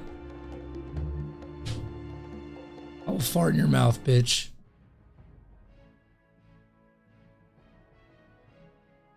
Ew. All right.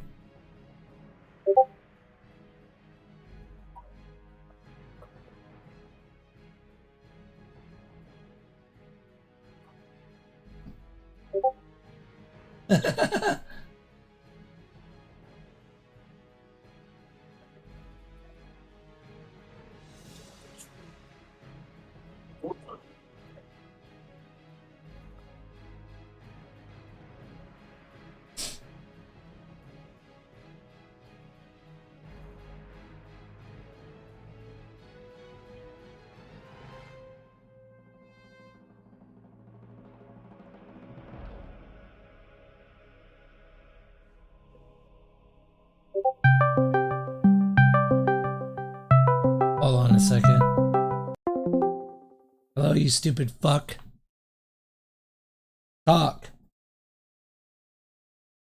Are you talking? Can you hear me?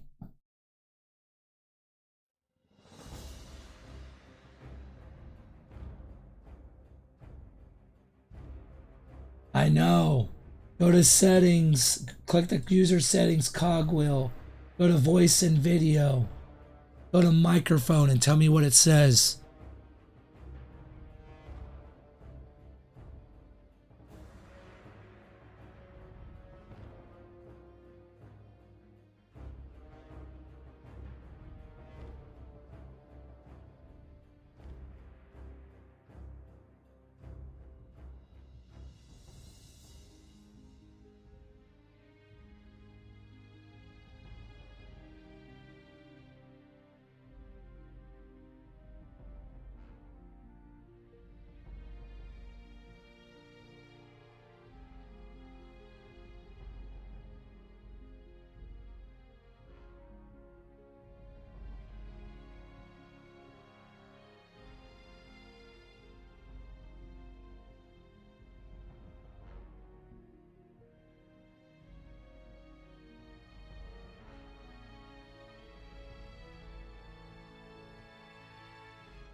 I don't have another microphone, but I do have my webcam mic set.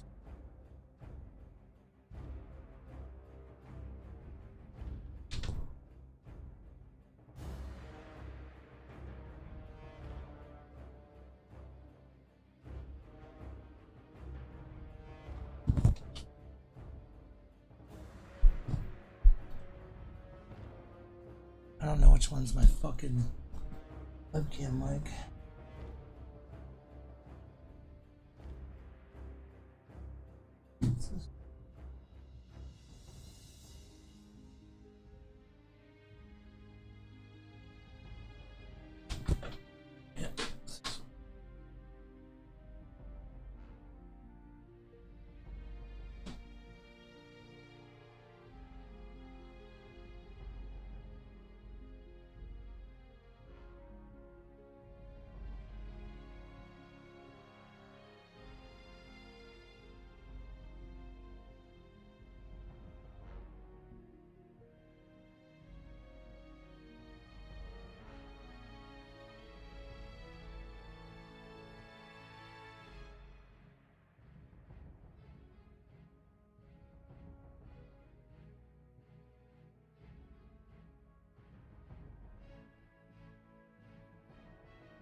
Princess Bottles.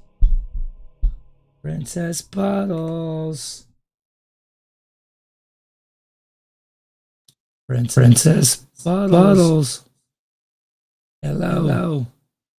Princess.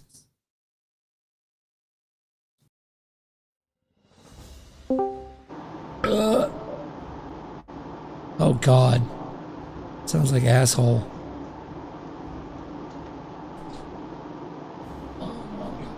That sounds so bad. That sounds so bad. Let me fix that. Holy shit.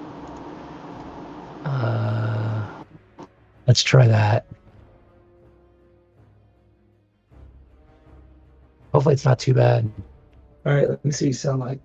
Am I in yours? Am I in your server? Call him yet. Why am I on Theo's? If I need to do a server, but you join because you're stupid. All right, can you hear me, bitch? Yeah, I can hear you. Can you hear me? Yeah, I can hear you. Do I sound like shit? You sound better now. All right, making a dude. I'm making a dude right now. Oops, hit the wrong button. What do I want to make? I want to make a barbarian. I have to hear you face to face, and then I get to hear you like right in my ear. That's possible.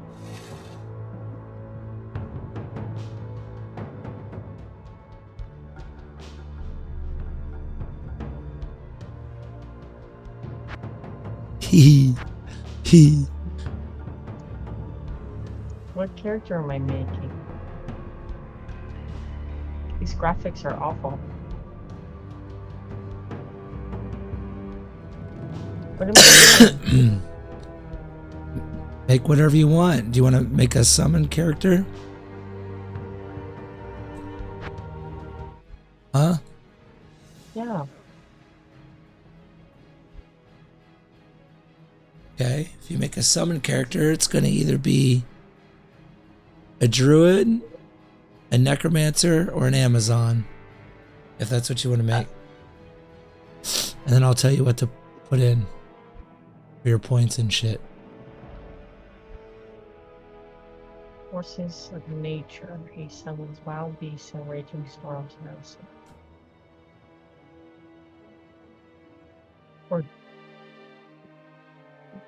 undead minions and personal enemies as his specialties. I want a druid. He gets wild beasts. Yep. Can't go wrong with druid.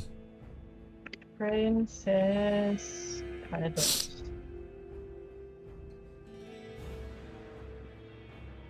Expansion character and hard and ladder character? Yes. Okay. All right. The game you're going to join, hit join game. And the game name is Afon TV 1 and the password is TV. What one? Afon TV, the number 1. All one word, password TV.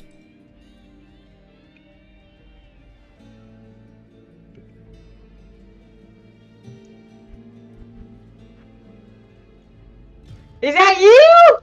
Look at my name. Look at my name. Ew. That's cringe. You're cringe. Forgot how to play. Now this mod is cool because there's so much you could do. How do I get out? I forgot how to play. How do I get out? How you get out of what? Your private stash? Yeah. Hit the close. Close on the bottom where it says close. Close in the bottom where it says The close. circle with the... Yeah. Yep. This, okay. Alright, let's go, bitch. Actually, what? Hold on, I gotta figure out what build I want to do. Give me a second. I forgot how to do things. You left click and you right click. Yeah, but how do I use my potions? I forgot how to do that. 1 through 4. 1 through 4, all the way up there. Okay. T's the same. A is the same. I need to move those down because that's gonna bug the fuck out of me. What build am I doing? You're doing summons. So T, summoning. Level up your ravens until it's maxed, and then you're gonna put 1 point in a poison creeper at some point. You're gonna put 1 point into everything into the summon tree besides Oak Sage and the other one. I forget the name of it. This is different. Yeah, this is different than D2R. This is better. Okay. You're gonna let's be go. really strong. Hold on. I'm still game planning. I'm leaving you. Goodbye. Oh, I have the Berserk set waiting for me? Oh, fuck yeah, bitch. We're about to be OP as fuck. Fuck you, Senpai. I have this too. Lick my fucking balls, Maddie. Lick them like a lollipop. We're about to be, oh my god, we're about to be so strong. Alright, let's go. Let's go, bitch. How come you have more weapons than I do? Because that's what I start with. I'm a barbarian. Whoa! Yeah. We're playing together. Look at that. Whack 'em. Whack 'em. Whack 'em. You have splash damage on here too, so. Shut up, bitch. Bitch. Bitch. Bitch. You better fucking help fight, motherfucker. You're doing all the damage. Motherfucker. Go this way. Zombies. I want to kill a bitch. Help. Help. Help. Where are you at? Help. I'm coming. Help. Help. Help. I'm help. coming. Help. Help. I don't need your help. Ah! I know you don't need my help. Alright, let's go this way. Follow me. Go up. I'm following you. That was so fucking loud. My I want to. How do I change my keybinds again? Yeah. I don't have any mana. I ran out of mana. Waiting on Maddie. I know I'm your knight, but come on. I'm relearning the fucking keybinds, okay? I forgot how to use this shit. Go to options, go to configure hotkeys, and then you can look and see. Where are my options? How do I go to my options again? Escape. Escape. Options. Configure hotkeys. Jesus Christ. Okay. Here's what I have for my hotkeys. The skills, F1 through F8, I keep the same. Skill 9 I have as Z. Skill 10 I have as X. Skill 11 I have as C. 12 I have as D. 13 I have as I don't F. even know. Okay. 14 My I have as belts G. need a change. Z. X. C. B. Okay. Okay. Auto map tab, yep.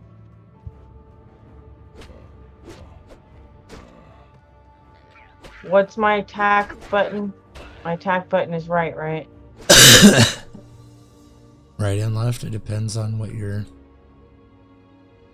trying to do. Do But I yeah. have an attack, right? Yeah. Yeah. My mana just fucking sucks. Yeah. Okay, let's go.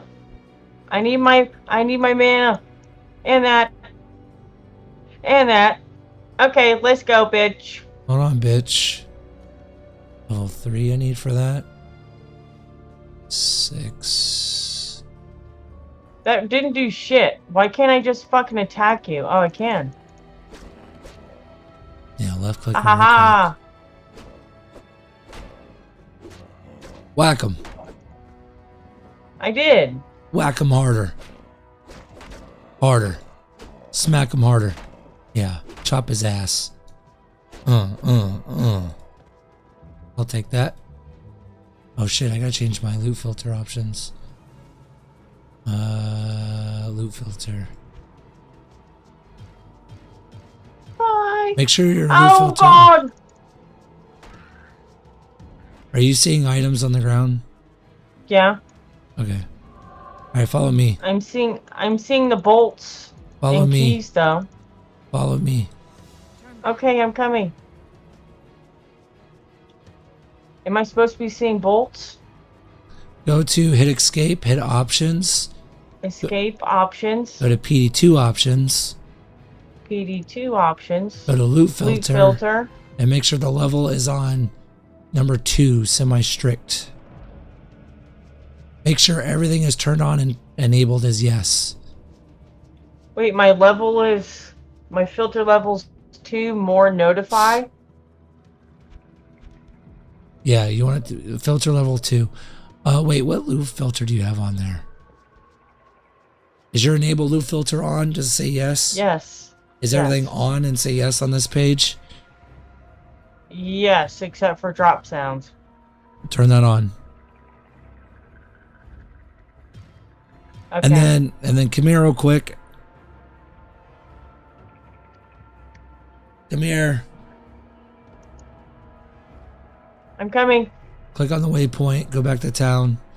When does season 13 Go drop? back to town. The 24th. Exit the game really quick. I'm going to make sure you have a good loot filter. Leave the game. Go all the way back to the Project Diablo 2 app. Go to item filter profiles and tell me which one is you're on. Wait, what? I'm putting in my password. No. Come here. It's hard to explain. Come here. Come in the room. Why don't you come here? No, come here. Because you need to learn this shit. Why don't you come in here? Go to this thing. Yeah. Click on item filter profiles and tell me what yours says. I don't even want to play this shit, man.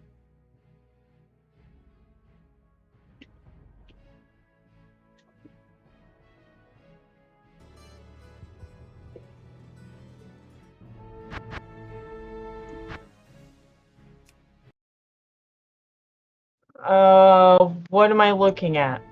What does the filter say?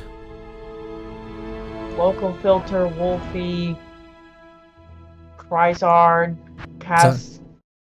No, what is it on? It was on EQN. Oh, okay. Click on him filter. Click on that.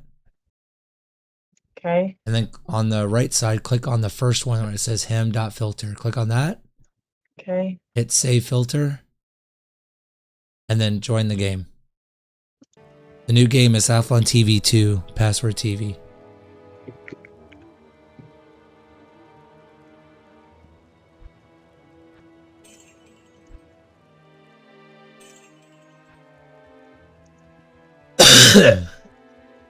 Jesus. There is a plate. Hello.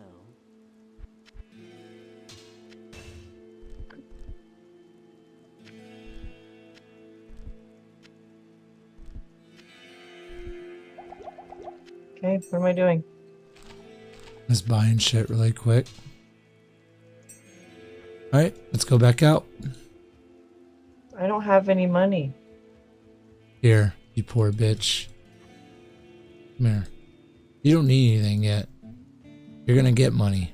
You gotta pick shit up.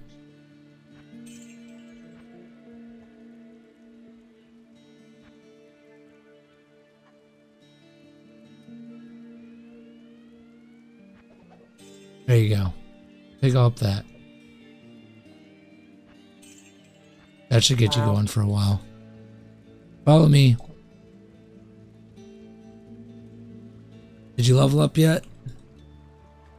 No. You're level 2, you did. Beware foul humans and beasts. You leveled up. I did? You did. Put a point into Raven. Okay, then where do I put my Actually, stat points? actually, did you put a point in Raven? No. Put a point into Poison Creeper first. Why? And summon him. Because he's really strong. He's going to kill shit for you. Then I need to keybind him. I don't remember how to do that. So hit S, hover over the spell, and then press whatever button you want. For my summons, I like the F keys, but you could put whatever you want. For my creeper, personally, I like to put him as D. I think that's just what I do. Is that like my goat man? Yeah. I don't remember what I had my summon goat man on. He's not going to be your only summon, though. You're going to have multiple summons. You're going to have a lot of summons.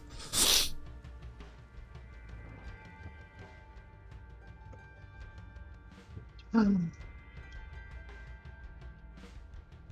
on, you can do it. I believe in you. My fucking fingers don't work like that. They don't work like what? Guess attack like normal. Yeah.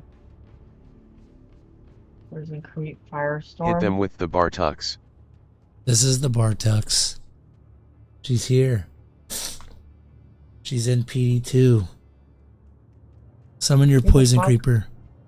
And put all your points into strength. There he is. Where? Now, he's underground. He's gonna come up. He's a fucking worm. Yeah, he's gonna come up and tentacle porn bitches. All right, let's go. Watch, you'll see. I'll poison them and kill them.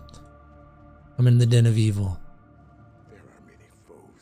Here, I'm not gonna attack anything. I'm gonna let your Poison Creeper do all the damage. Look at him. Look at him. Yeah, get him, bitch. Touch him, tentacle porn style. Bitch. Fuck you, bitch. Bitch. Bitch. Bitch. Bitch. Bitch. Bitch. Tentacle porn. Here, you can have that. You can also pick up that ring, too.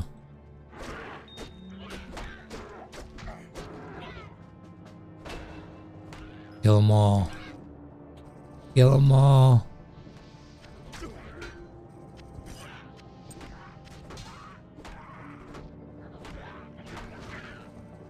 I'm almost strong enough.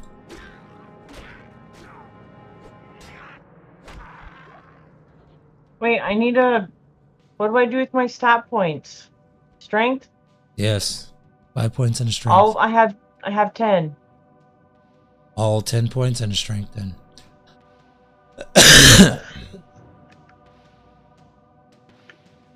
I need to...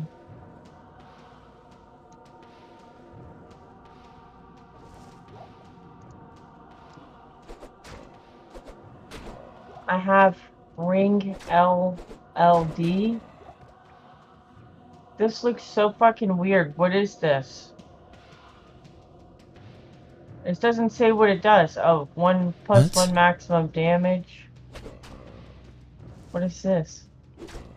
Can be inserted.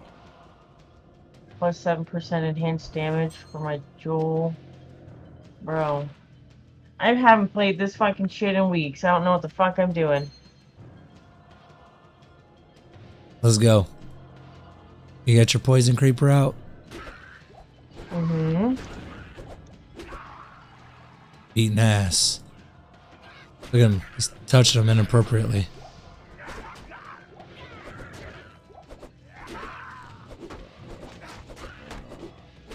Damn, that was a fucking tanky bitch.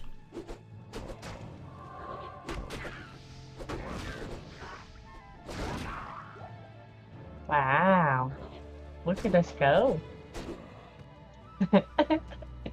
So since I turn that loot filter on, it's not going to be showing me bullshit keys and bolts and shit.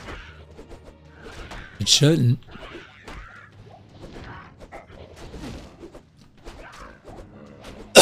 Make sure. No, it'll show keys.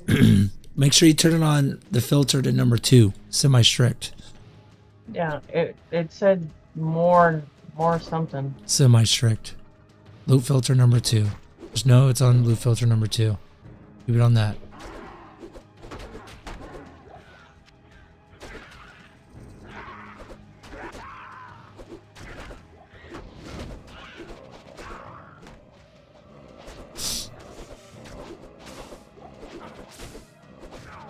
Oh. Getting your ass beat.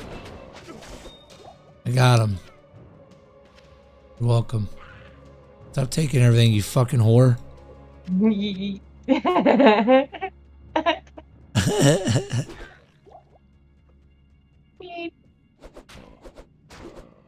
Alright, we This beat is it. the one where we kill all the monsters, right?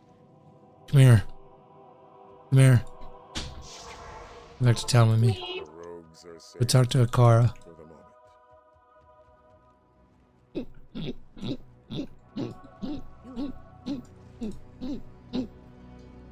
Oh, I got 2 points remaining. Let's go.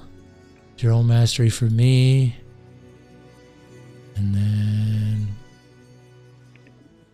we do I want have some more 3 crafts. I have 3 skill points remaining. Where do I put them? Put 1 into. Hold on, I gotta already break. have Poison Hold on, Creeper. hold on, hold on, bitch. I'll tell you. PD2 calculator.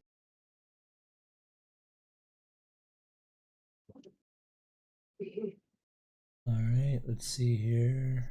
Druid.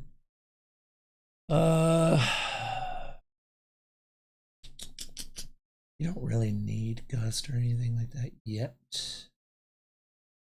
Okay, start dumping all your points into Raven until you're level 6.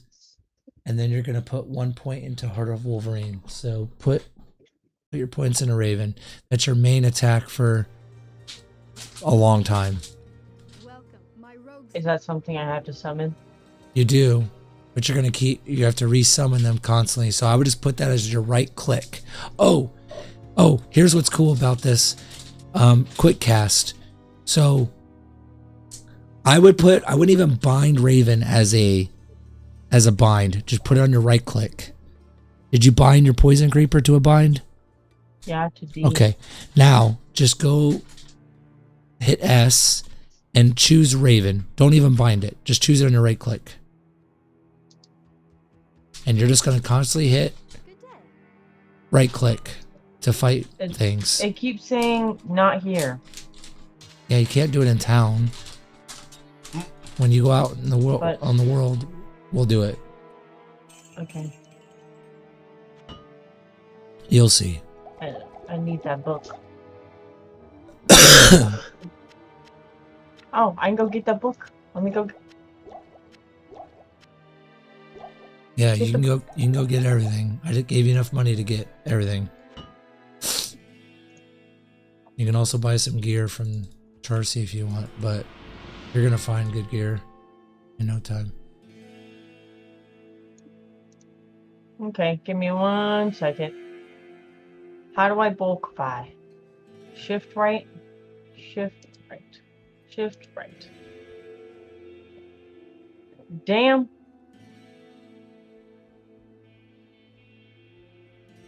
I have a really good set I can give you while you're leveling up. Just keep putting points into strength. Get your strength to 70. Actually, get your strength to 75. What are you giggling at? I have $29. I accidentally. What? I accidentally bulk bought some town portals. What? Some town portal scrolls. And now I only have 29 coins left.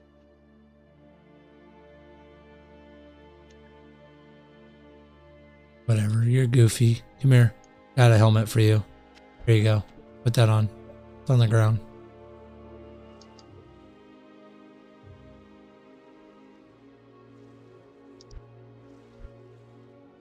You got a helmet for me?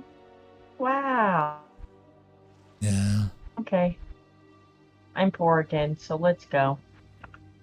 There ain't no way you're poor again. I have 29 coins. All right, come here. Click on the Cold Plains waypoint.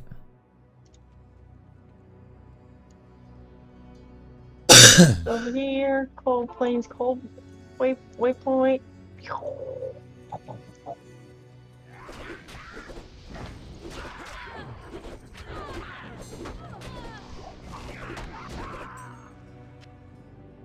I need to find my raven. There, I don't need that. Wait. It's not letting me. My right click my raven? Put Raven on right click. Pressed X and I right clicked it and it's doing the fire bullshit again. No, babe. Make sure it's selected on your screen. Oh. There you go, you nerd. Oh. You should be able to summon 3 of them, I think. 2, 3. And they eventually disappear, so you'll have to resummon them when they go away. All right, come on. They're gonna. You have your vine out, right? Yeah, I have my creeper. And then you have the ravens. Now they're gonna fuck shit up. Watch. Here, I'm not even gonna do anything. Come here. Come this way. Watch. Watch them kill all these things over here.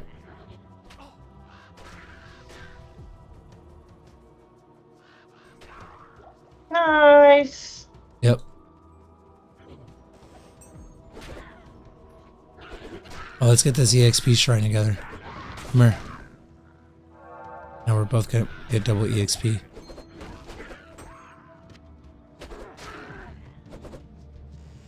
Bullshit.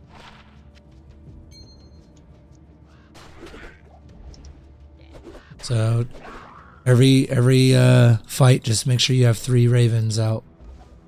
And it'll tell you in the top left of your screen how many you have. Oh my god, that fucking bitch exploded.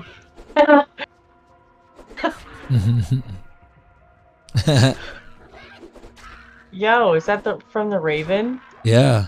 Your ravens and your poison creeper. Well, I'm beating ass too. I'm beating ass too. Bitch. Better give them fucking credit, asshole.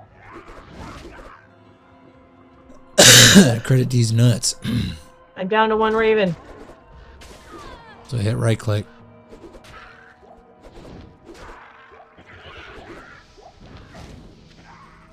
I don't gotta do anything. Nope. You just stand there. It plays the game for you.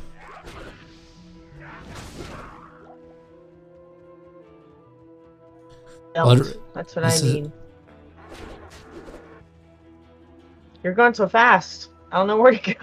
Alright, let's not go this way. Let's go fight Blood Raven. She's down here. Oh, Bishy Bosh might be over here. Let's go kill him. He may or may not be over here. No, he's not.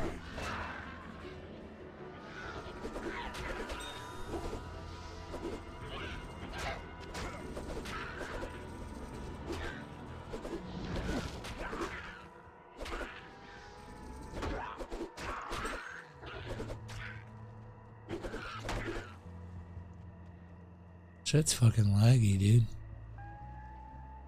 What's I see death at Blood Raven. Yeah, probably. She's probably gonna die. I don't know. Her class is really broken, so she might be fine. Oh well, how many ravens can I have? You can get up to 15. I have 5 ravens right now.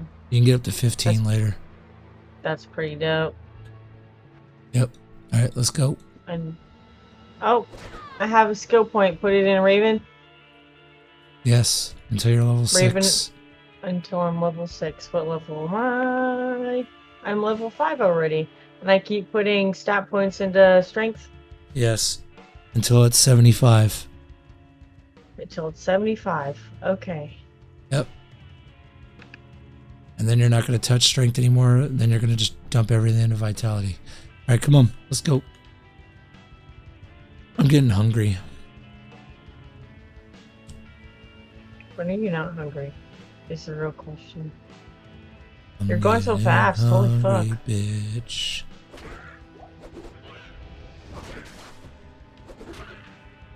They literally, quite literally explode. Oh my god. Here, let's get this skill shrine right here. Come here. Right here? Yeah. Yep. Now we have stronger skills. Now recast your 4 ravens. They're going to be stronger. Recast your poison creeper too. And then come over here. D. Here we go.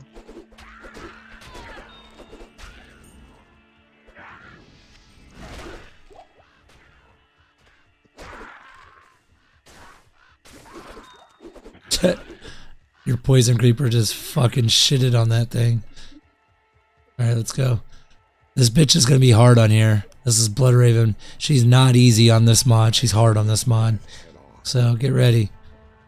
Here we go, bitch. Going in hot. Oh shit! Princess Bottles, heal yourself. Oh god! Oh god!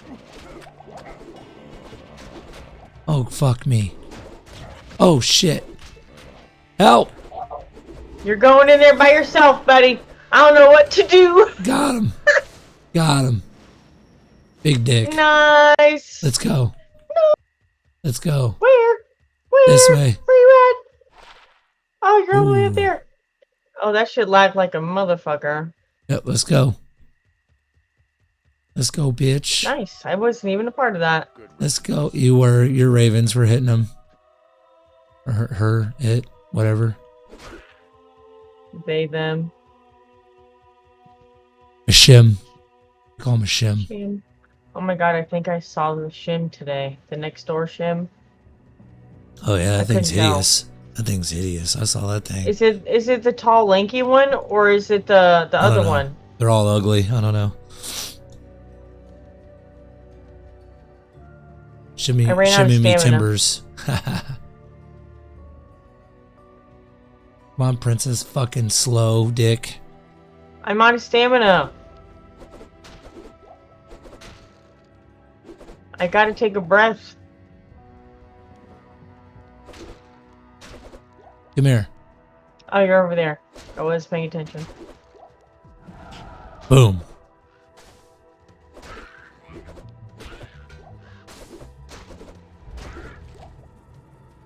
Nice.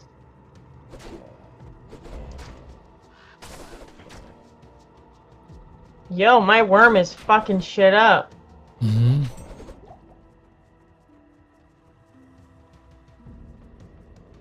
Yes, it is. You're playing our very OP leveling build.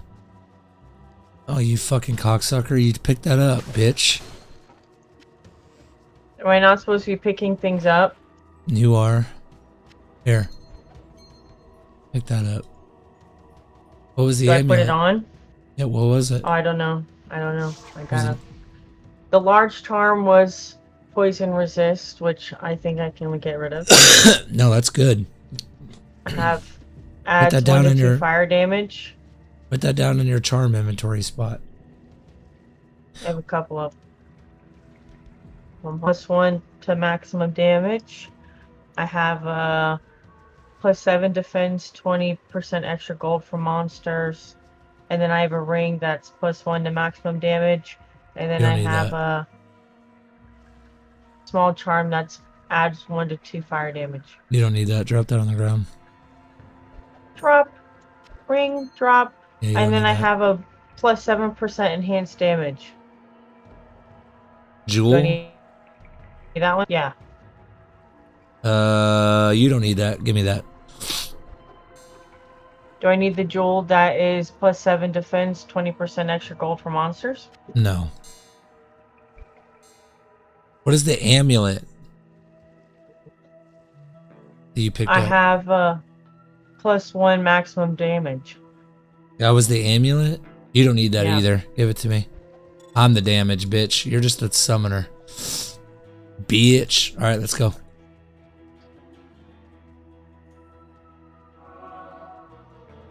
Oh, another skill shrine. Get over here. You're so fast. Wait till I get frenzy and you'll never keep up with me. I'll be really fast. You just got weak legs. Or look at my legs compared to yours. I got big meaty legs, bitch. What's up? Yo. I love this loot filter. Did you see the money sign? It means that's a piece of you sell it to a vendor, basically, is what that means. Alright, now I can wear my full barb set. Now I'm fucking gonna be really fast. And I'm gonna do a lot of damage too. How to carry your old bitch ass. Well, you're also cheating because you have a shit ton of shit already. I'm not cheating. You started this game with a shit ton of stuff. I'm not a cheater. Yeah, you No. are. No. I want to change my keybind. I like my I want my poison on my space bar.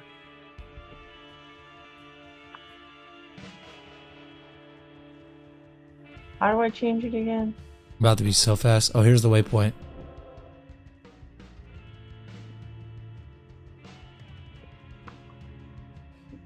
Waypoint. Oh, let's go Rocket East. He's right down here. Watch how fast I am now. Later, bitch. Later, bitch.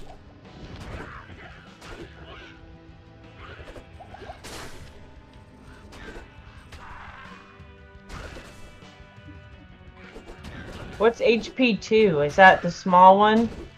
It's a larger one. It's better. Bigger the number, the better. Bigger the number, the better. Okay. Yep.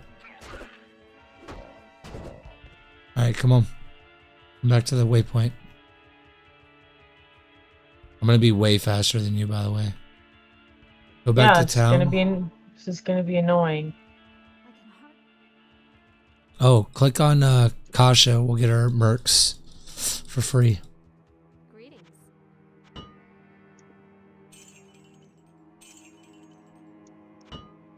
Claudia. Ugh. I got a page.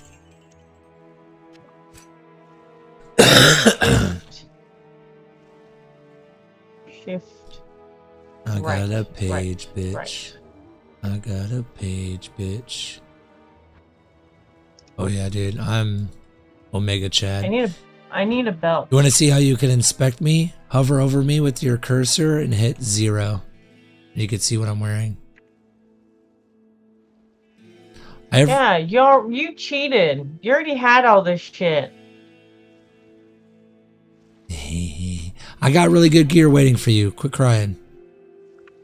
Give me more money, bitch. Here. I need a belt. Go buy a belt. I gave you a shit ton of money. I accidentally spent it all. On what? I already told you I accidentally bulk bought some fucking town Here. portals. I'm about to give you... Yeah. You have to get your strength up to 75 to wear that. I can't wear any of it. Thank you. Thank you for that.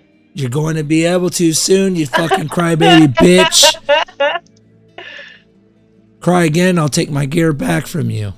Well, it's already in my storage. You can't, bitch. I will. I need a go belt. in there. I'll go in there, punch you in the neck, and take Can I it. at least have some money to buy a Oh belt? my god. How much, dude? How much fucking money did you use? I accidentally bulk bought some town portals. It doesn't cost 10,000 gold. Woo! Okay, what kind of belt do I need? Let's see. That's hilarious. Any of those I don't belts? They all suck. It doesn't matter. None of them? It doesn't matter. They suck. They have nothing anyways. I can't...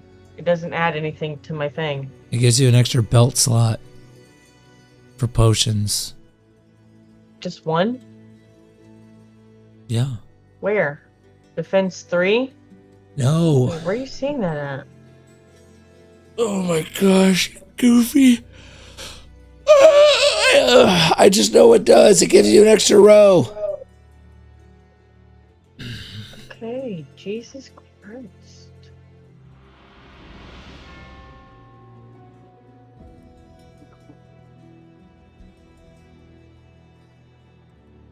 Hey, whatever, you jerk. Oh shit, it's super windy. Holy fuck. It's super fucking windy. What the fuck? I want to give my Merc.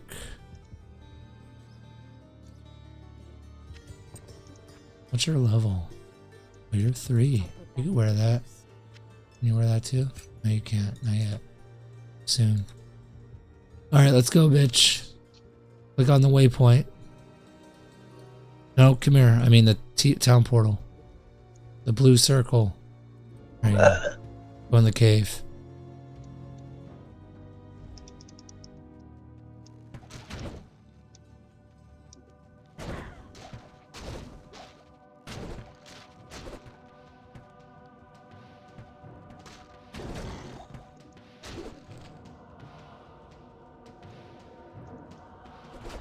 Later, bitch.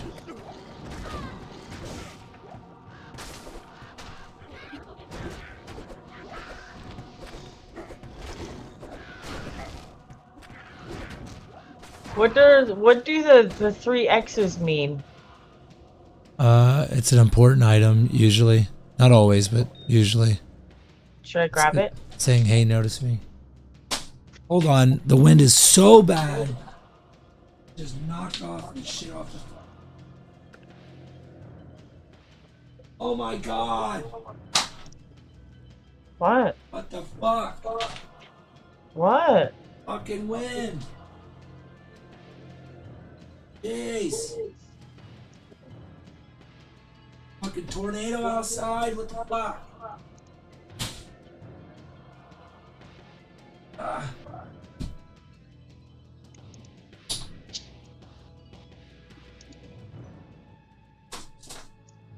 What the fuck? Hi, bitch. Fuck?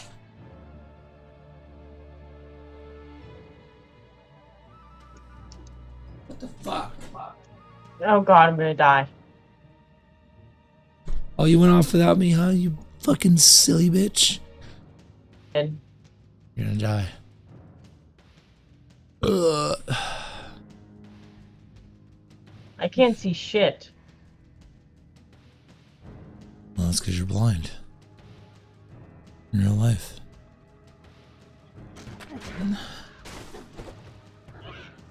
Where's your mercenary? Claudia, she's behind me. There you go, wear that.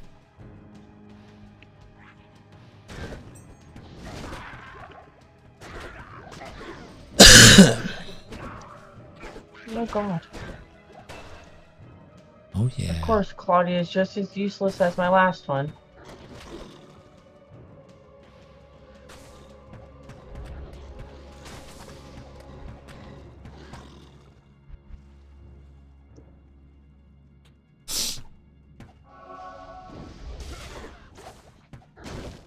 Think of that preserved head. It's probably worth gold. Let's go. Bitch.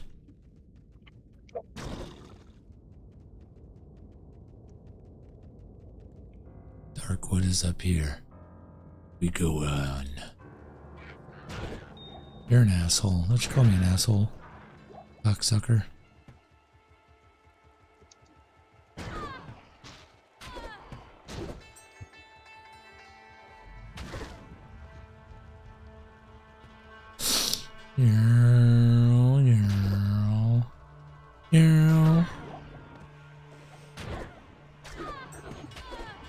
Got him.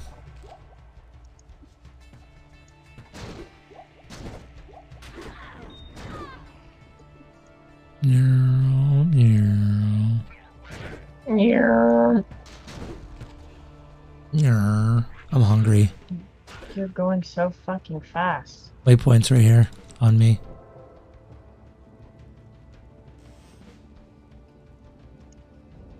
You gotta go Frenetic kill Barb. them.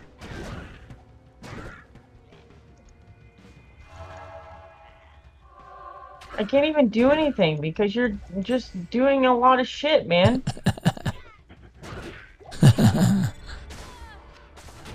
Get him. Ooh, attack rating and strength. I'll take that. Is that mine? It can What be is if you want that? it to be. What did you just drop? Your old amulet. My old amulet? Oh, I don't want it. I don't want it either. Piece of shit. Bro, you're not even on the map anymore. Where are you at? Fucking whacking shit, dude. Where are you at? I thought we were supposed to be a team, you fucking cocksucker. Oh, you're slow. Speed up. Oh, here you I go. can't go that fast. Wah. Get him. Get the tree monsters. You just let Paige die. Get him. No, you have Paige. I'm not. I don't have Paige. You let Paige you die. do. You let Paige die. You let my Merc die. I have Claudia, you fucking asshole. You let my Merc die. You're supposed to be her protector. She's your responsibility, not mine. You let her die. So much for teamwork. Come here. I got the tree. Let's go. I don't know what you're doing over there. Fucking I'm off. surrounded with blue people, so you better fucking win. I'm surrounded. You sound like a lagging robot. Let's go, bitch.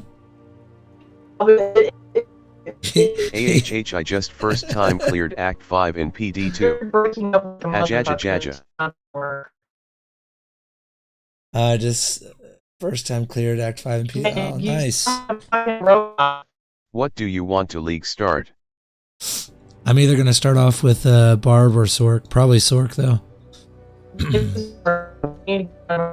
You're lagging so bad I can't understand what you're saying. Get the fuck over here, bitch. You are talking like a robot. I can't hear you, bitch. Alright, hold on. Let me fix this problem. That new Sork weapon for Thunderstorm looks so cool. Hold on, I'm fixing the problem, you fucking goofy bastard. You sound like a robot. You're like blah, blah, blah, blah, blah, blah, blah, blah, blah, blah, blah. Alright, is that better? I don't know. I don't have my headphones on. I'm walking.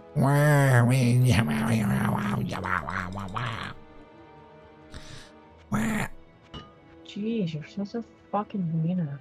You're a wiener. Get your ass back to town and talk to Kara, bitch. And then we're gonna go back to Stony Field. I already talked to her. I don't need to. Yeah, Stony Field. Go, go. The new Sork weapon in Thunderstorm looks cool. It does. Yes, yes it does. Alright, let's go down the stones here, my love. Follow your knight in shining armor. Oh, there's a fucking monster in here? Cool. I'm level 7. Okay, what do I do? Do I Heart of Wolverine, you said? Yeah. 1 point. Summon it. Come on, let's go rescue Kane. Hold on, I'm trying to put this fucking thing on. I need to add that to... Make that F, I guess.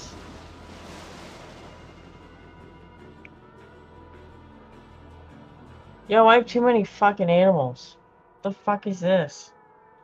I'm gonna forget. They stay with you as long as they don't die, and you can resummon them whenever you want. Alright, let's go inside.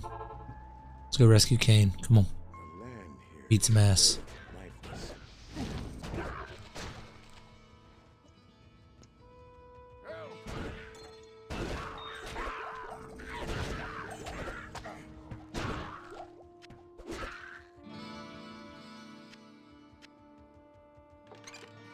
Deckard Cain, you've got to get out of here. You got to get out of here, Deckard Kane.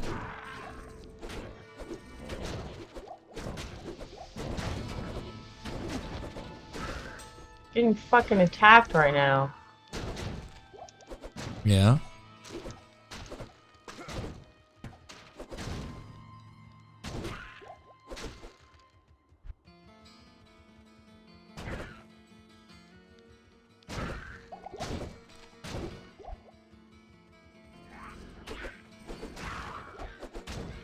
Where are you?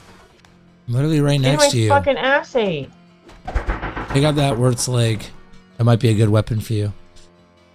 Tell me what it says on it.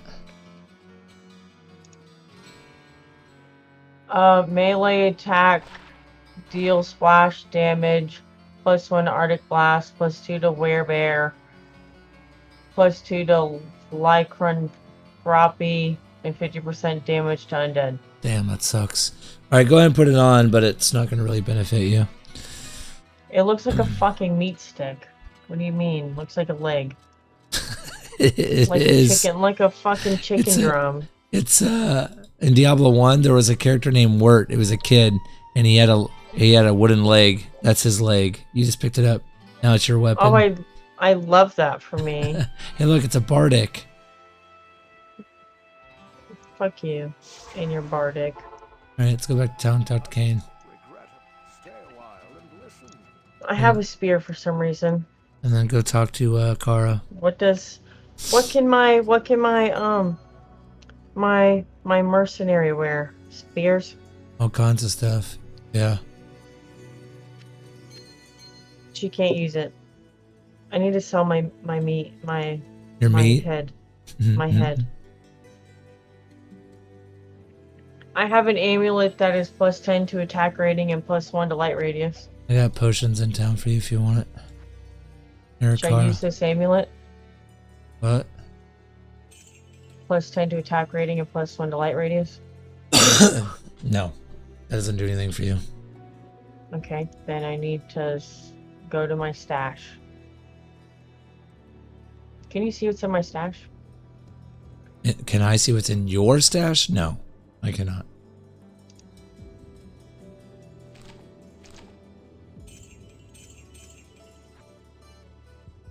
Okay, I need to sell I'm that. teaching I my need to sell girlfriend how to that. play PD2. I don't care. Akara? I'm talking to my viewers, not you. You I'm not fucking... talking to you. And I'm not talking to you, thank you. I don't care. I don't care. What do I do with this preserved head?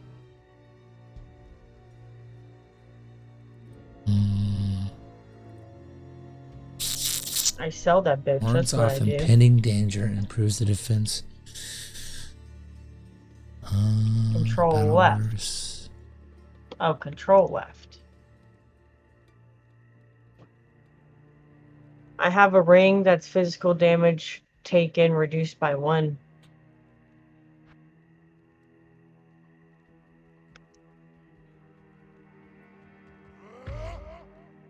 Ooh, I forgot I have that. I got a buff for us. Oh, yeah. Hell yeah, bitch. What's a buff? How do I get that? I don't know if your class does buffs, now that I think about it. Well, your pet is a buff. Your pet's buffing me and you. And your other pets. It's buffing your pets and me. That floating eyeball, yeah, it's a buff. And so is this. That's a buff that I just gave you. Nice. Okay, let's go. We need to go to the Dark Wood and then go to the Black Marsh.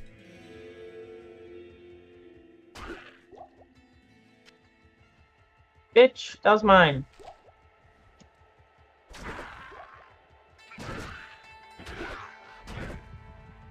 Oh, big pack, big pack.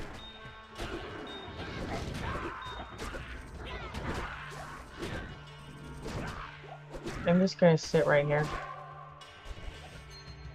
As you should. That's how you play a summoner.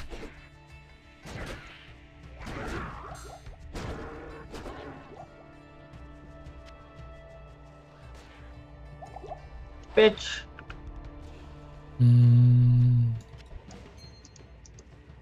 Here's the tower. We're not going to go inside yet. I have a jewel.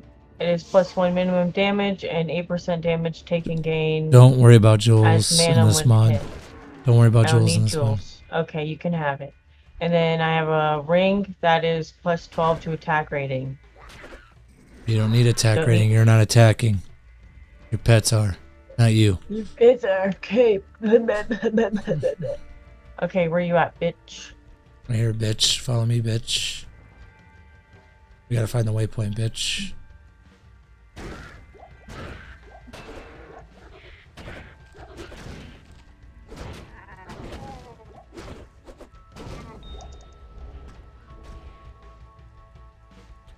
Do I need the like the diamonds and the topazes and shit? No. In this mod, you don't need that shit, because the only thing that matters is the flawlesses and the perfects. Oh, okay, so I'm You just don't- picking it up for no reason. Okay. Sorta, yeah. You don't really need it. I wish you would have told me that. That would have been awesome to know. I did. I just now did. Well, Well. useless information. Yes, you are. I don't need... Don't be an ass.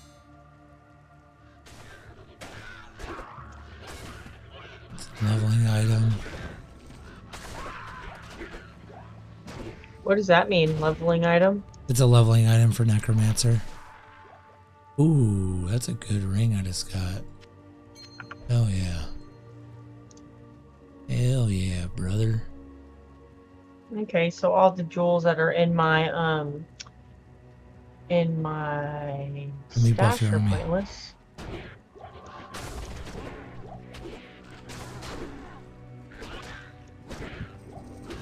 I'm hungry. You said that already. I need to go eat. I'm gonna die. Let's get this shrine.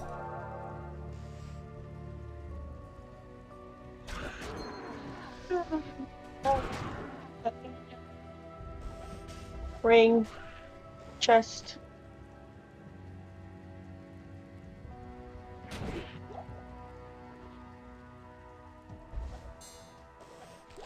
Why do you keep pooping out jewels? Amulet, mine.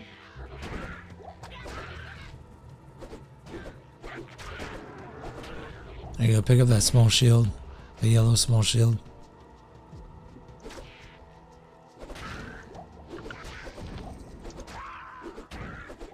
+2 to energy. +1 to strength. And that small shield is faster block rate, 10% increased chance of blocking, +18 enhanced defense, +5% to lightning resist. Attacker takes damage of 1, +1 to light radius. Just put it on. It's better than yours. Fuck you. It's better than yours, bitch. What about my ring? +1 to strength?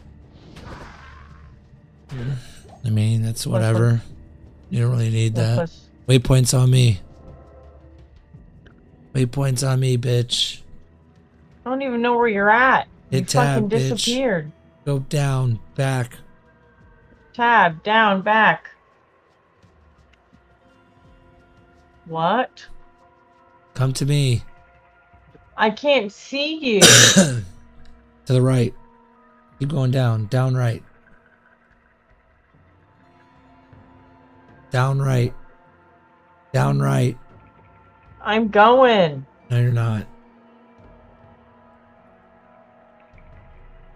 Do you see me yet?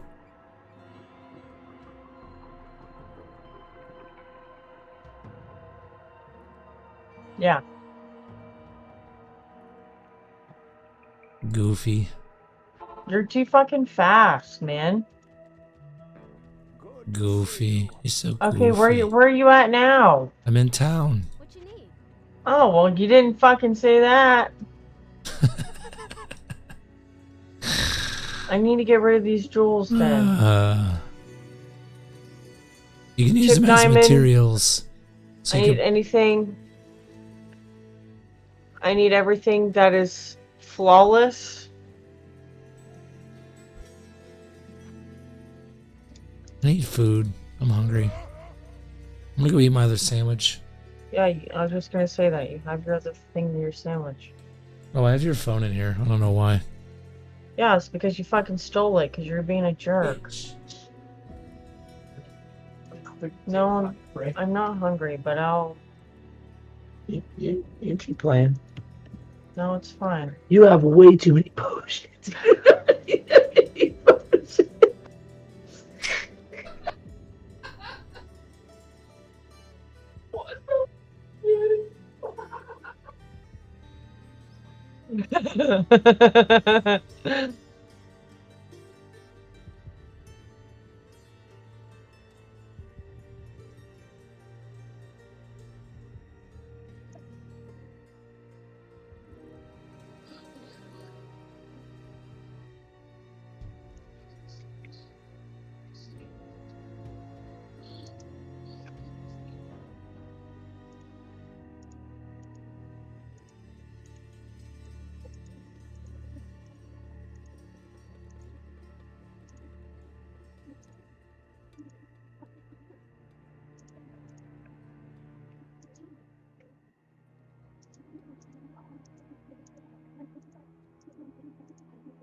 The more I think about it, better and solo is why. One, you want to think. If I'm playing you on steering email shit. However, I'm just going to keep pleasure to get any questions. Yes. Your stuff.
Bears. We're bears.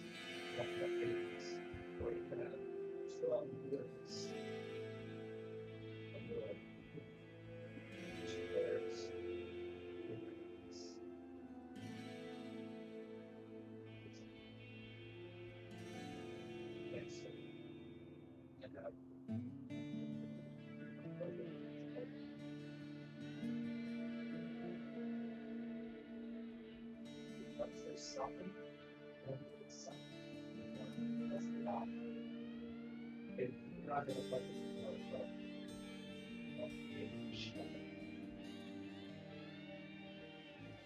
I have my rules, like my spirit rules stuff. Oh yeah.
Actual dry spots showing up again. Yeah. You need to go to bed soon.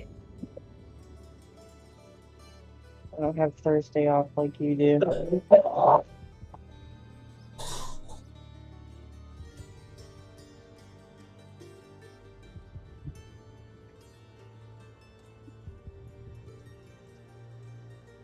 So quick.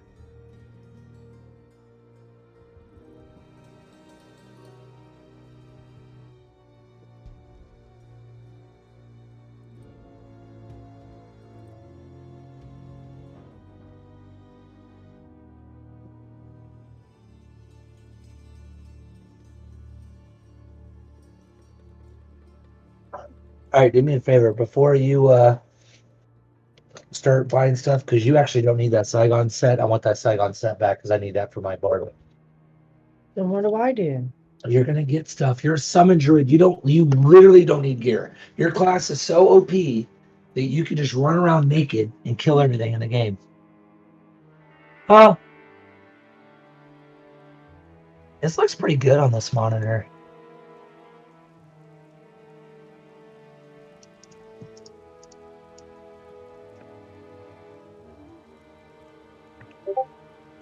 Kind of miss my monitors. Okay.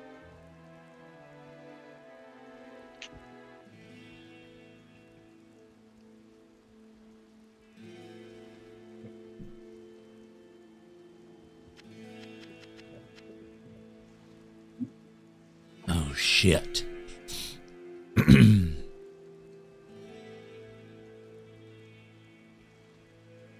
Wonder.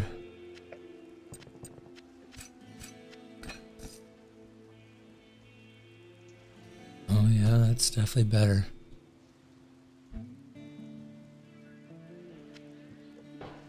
Here, I gotta. Oh.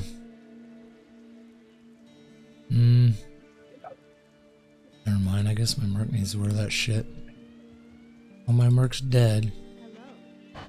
Here, Paige.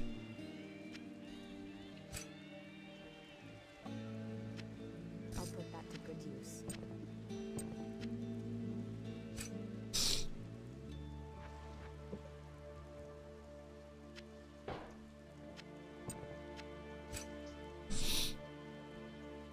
.45 strength. Oh, I need the shield. Babe. Oh, wait, never mind. I got it. Just kidding.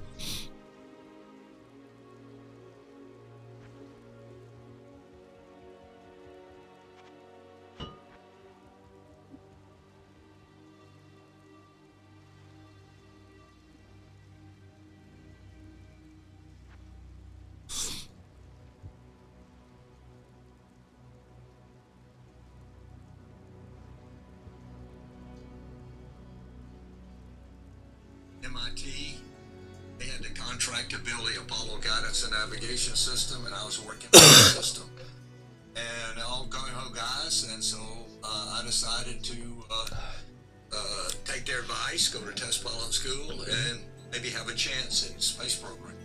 A couple of months after I graduated from test pilot school in the summer of '65, NASA had another call for astronauts, and 4 of us at Edwards applied, and we all got accepted. So, and it'll be May or so of 1966, we went to Houston and started working on Apollo.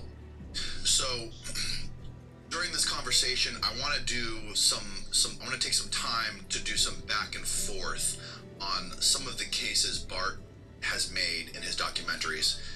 And, but before we do that, I want to spend some time going through your personal story and your firsthand account.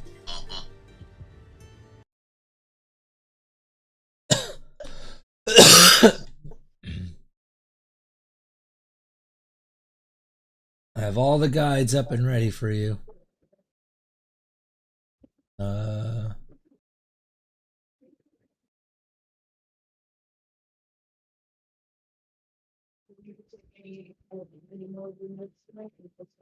No, I already took the cough one. Yeah. Only one? Yep. Yeah, I do my antibiotic tomorrow. Or I mean, not my antibiotic, my steroids tomorrow.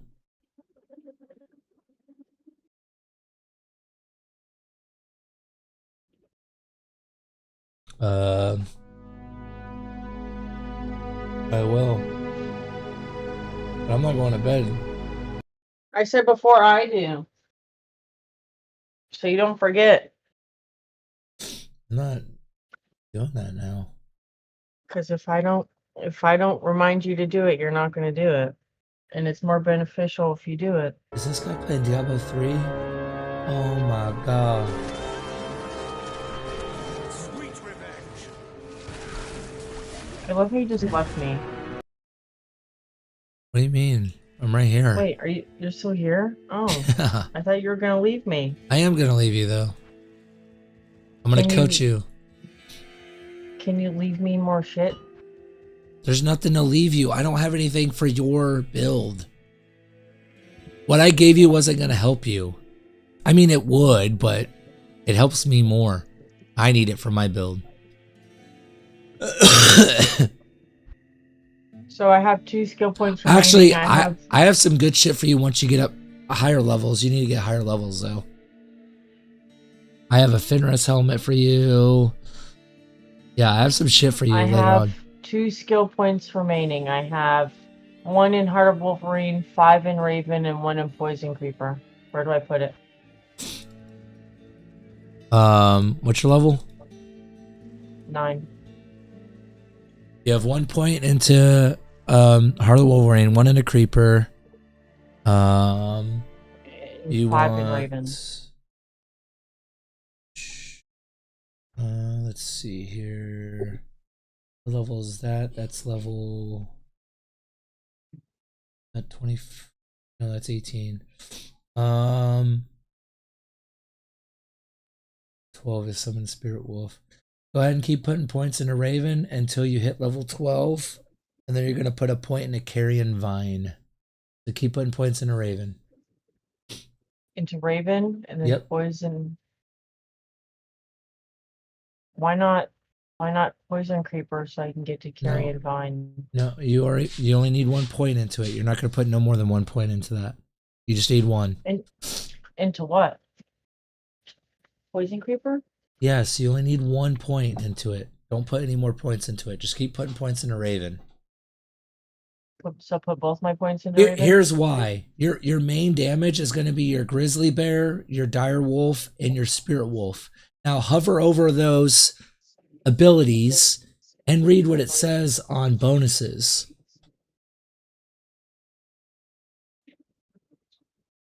Okay. That's why you want. I keep unlocking Raven until I lock Spirit Wolf, and then Spirit Wolf goes to Dire, and then so on to the Grizzly.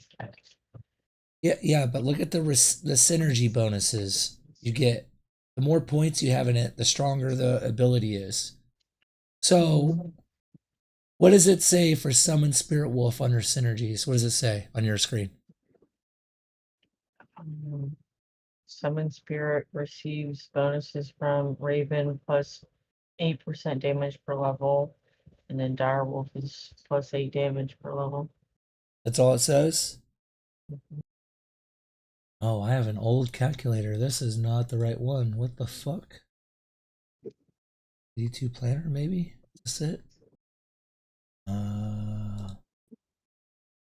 Druid. Aha. Okay, this is updated. All right. Yeah, that was an old one. What the fuck? Raven. This goes Raven. Raven. These ones don't even need fucking bear. Interesting. Spirit Wolf. You don't even need the Dire Wolf. That's so weird. Interesting. Okay. So here's what you're going to do. You keep dumping the rest of your points into Raven until it's maxed out at this point. You don't need anything else. Not yet. I don't. And then you're going to dump the rest of your points into Summon Spirit Wolf. And then you're going to dump the rest of your points into Grizzly. So I keep going for Raven until it's completely maxed out.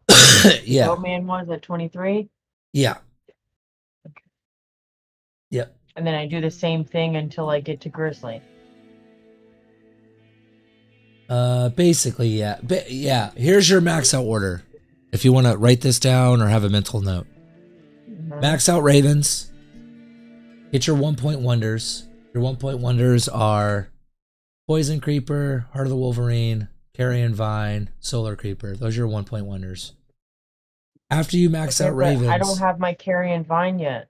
So I think I need to do Poison Creeper for one more and then one more No. Raven. No, that's not how that works, babe. You only need 1 point into Poison Creeper in order to unlock Carrion Vine. You don't unlock Carrion Vine until you're level 12. Oh. That makes sense? Mm-hmm. Okay, so just keep maxing Ravens. After you max Ravens, you're gonna max out Summon Grizzly Bear because you'll have enough points to get down to there by that point.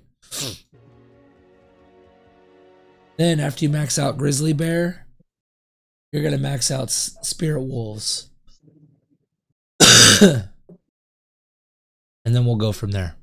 We'll see if you're still The playing by arrows then. aren't pointing that way. Yes, they are. No, they're not. It goes from Raven down to Spirit Wolf, down to Dire, Yes. down to Grizzly. Yes, I know. You're gonna unlock all that. Just put it. It's too confusing to explain. Just put your points in a Raven. Dump your points in a Raven.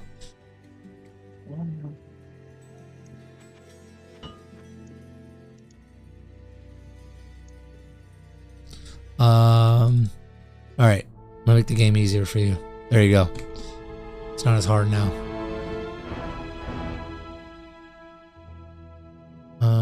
Do I want to play my Amazon?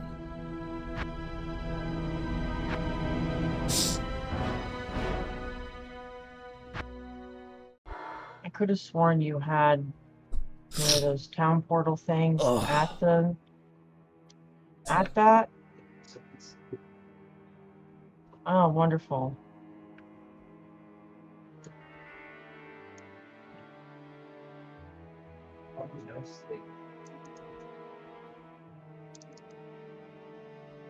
So all you have to do is just right click until you have your max Ravens. Damn, how many you got now, mama? Is that 9 of them bitches? Oh yeah, they're gonna fuck shit up.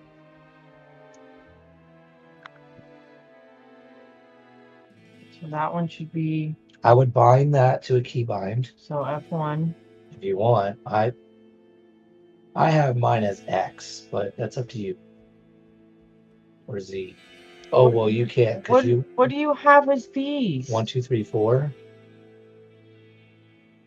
You have it on your thing. You don't have F keys. Yeah, I do. Right here. I have to press function. Oh, that is terrible. Oh, that is terrible. Well, I would make 1, 2, 3, 4, whatever your skills then, I guess. You also have your circle thing. Yeah, I know. That's why you have 1, 2, 3, and 4. You can put whatever keybinds you want.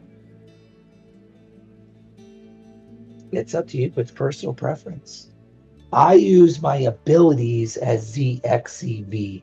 What does abilities mean? Your abilities, your skills.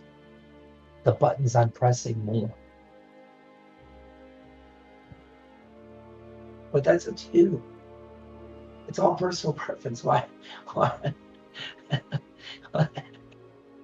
It's your call.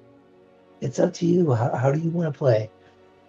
So I'm constantly pressing this, so right makes sense. Yep. These two I'm barely ever touching, right? Correct.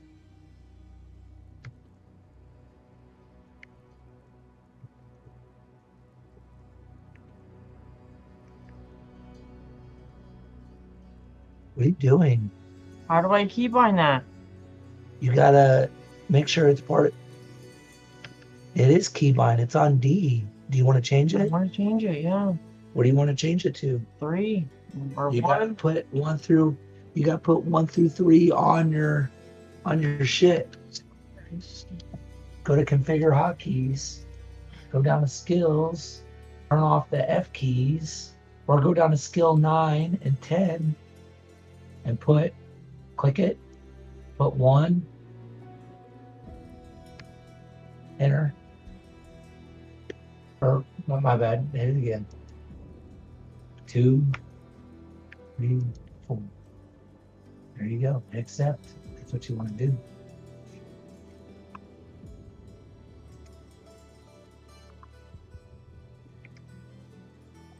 Did you make it 1? Yeah, I did. And you made that 2? I You have. put it on your right click is what you did. No, I did not. It's right there. Baby, it's on the screen. Left click that. There you go. Now, if you hit 1, it'll summon your spirit, which he's already out, but you can resummon him. There you go. And if you hit 2, it summons your creeper. If that's how you want it to be. And then right click, it's just your ravens.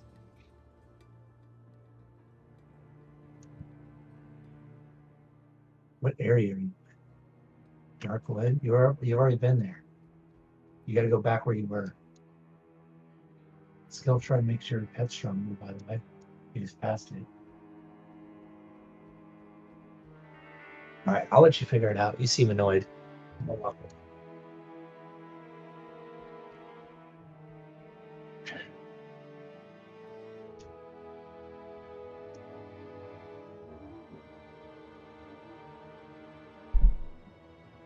Why does this keep fucking moving?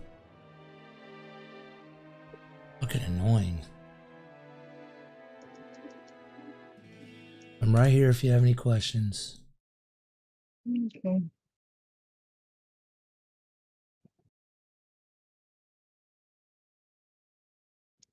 This guy's playing Diablo 3.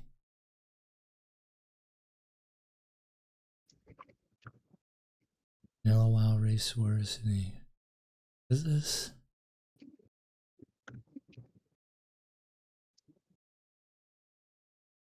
Race Wars, what? They're just neutral turtles. So I feel like maybe I can do it. Don't be shy. Don't be shy. Bye now. Okay. Call to arms. What is this? Okay. Message to the Wildhammer. Hello, man. Hello, man. What's this guy doing?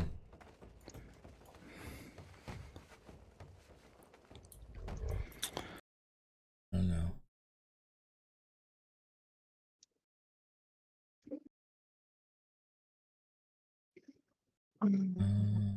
History. Was that a fart? What the fuck was that? What the fuck was that? It was my keyboard moving. Oh, on the Apollo Where missions. the fuck are my ravens at? Right click. What the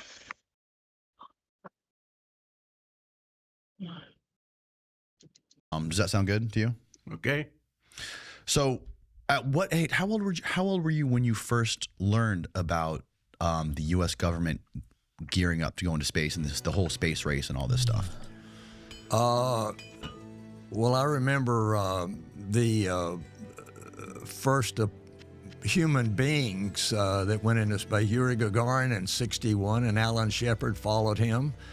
And right after that, I found out now that the Russians were beating us in space, and so Do I not have my shield Kennedy anymore? put out a desire of how can we beat them? I don't have my shield and Wernher anymore. von I don't Braun know said where we the can fuck beat them to that the moon. went. And I've got a copy of the letter that he sent That's awesome. President Kennedy, and he said, okay, we'll go to the moon. So he committed to the Apollo program. And that was... Do you remember how old you were? Well, I was it was in 61 or 2, so I was born in 35, so I was less than 30 years old. You know.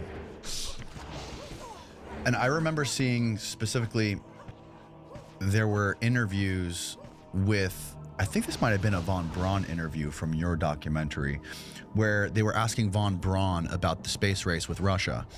And he was explaining it in an analogy to where he said, Russia is already in a full sprint. We haven't even started walking yet. Like, we have to gear up. We have a long time to gear up and to speed up before we're even running at the same pace they are. Before we have to do all that, before we can even think about closing the gap between us and Russia. Well, that might be true. I can't hear you. Remember, What? that's Monastery barracks? Where am I going? Well, I don't know what that is. No, you're supposed to. The Horadic Malice. Where am I going? You're going. You remember how to beat the game. You need to go through the Black Marsh and go through the tower. Kill the Countess.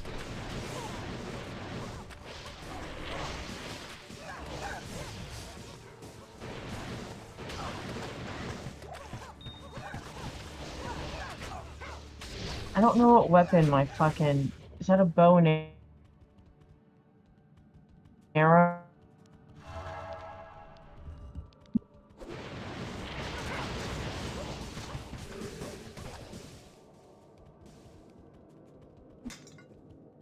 How's the dead level 3, baby? Am I lagging? Yeah.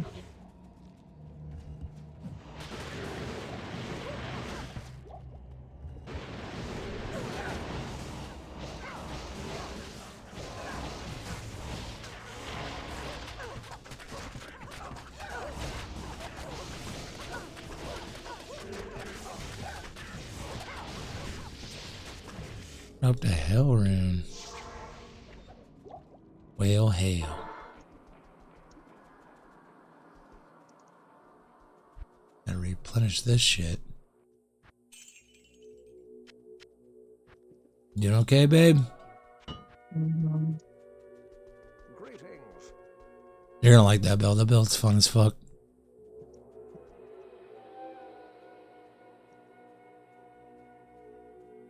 Shit, actually, now that I think about it, if you really want to be fucking lazy, ooh, it'd probably be Necromancer. Those things literally, yeah, that's actually the laziest build.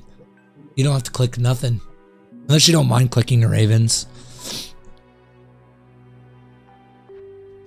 Necromancer is good too. I forgot about Necro. Necro is really good.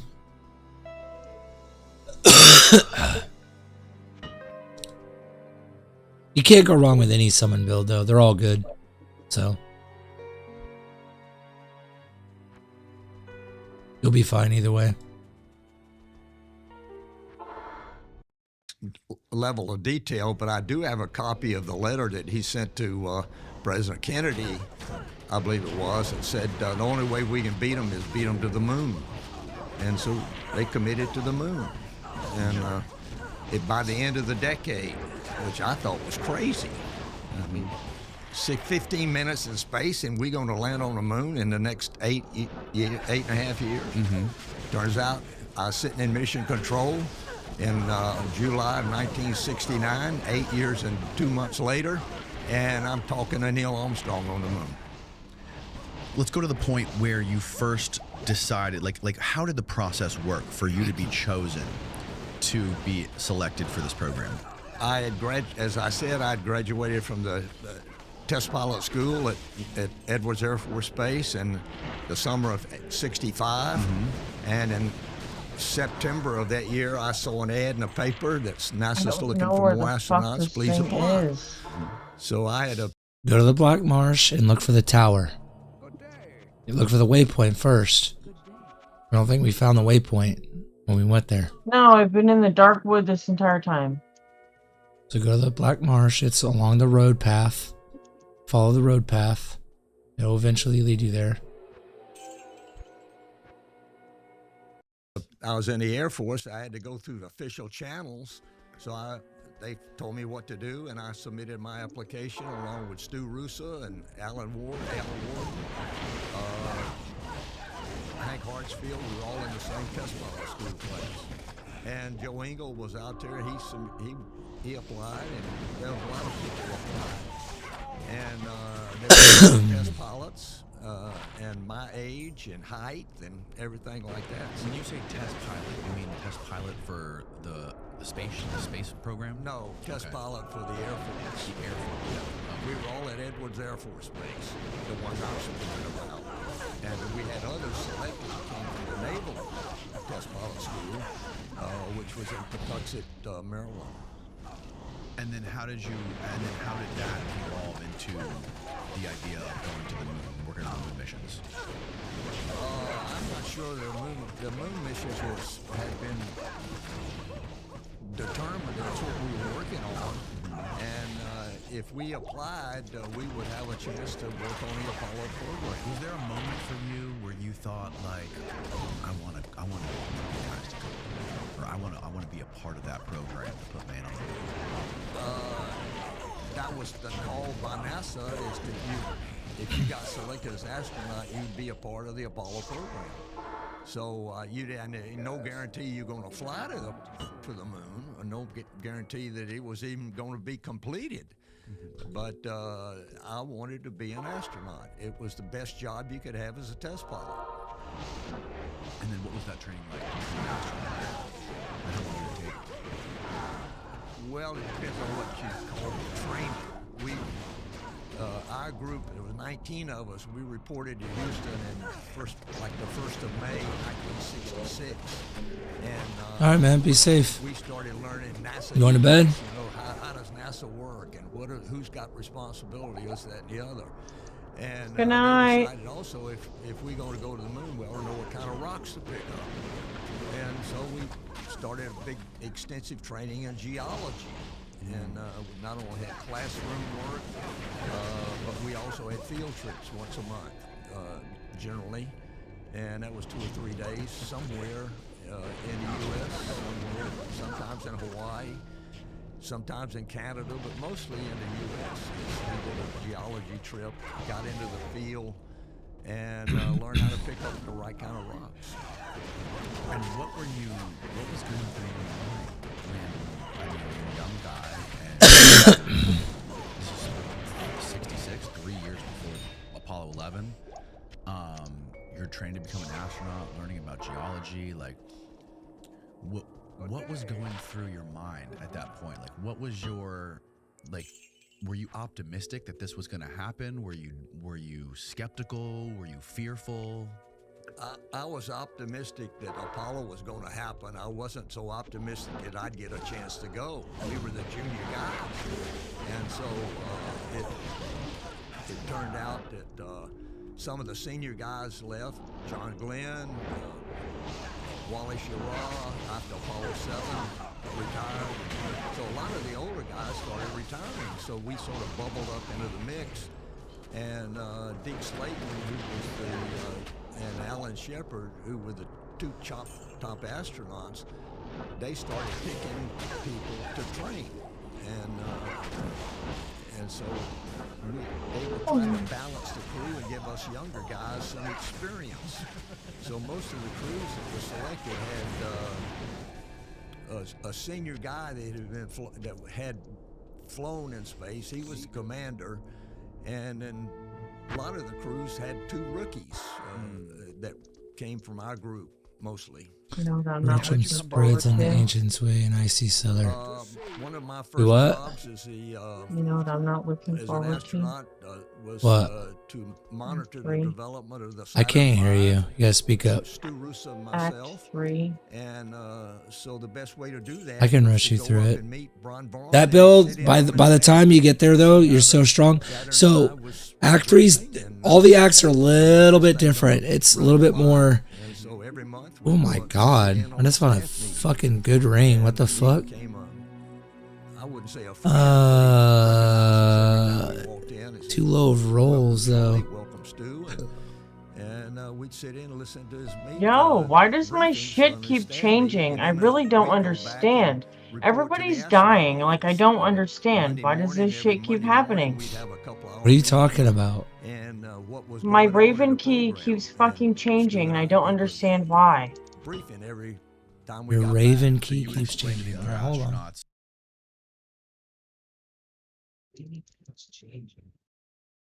This fucking thing keeps changing, and I don't understand why. Are you hitting the scroll wheel? If you hit the scroll No, wheel, I'm it'll change.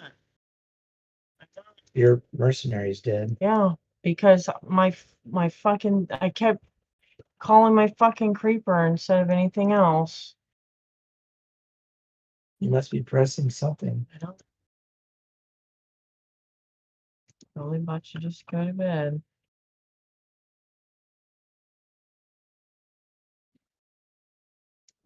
Be mad. What you mad for?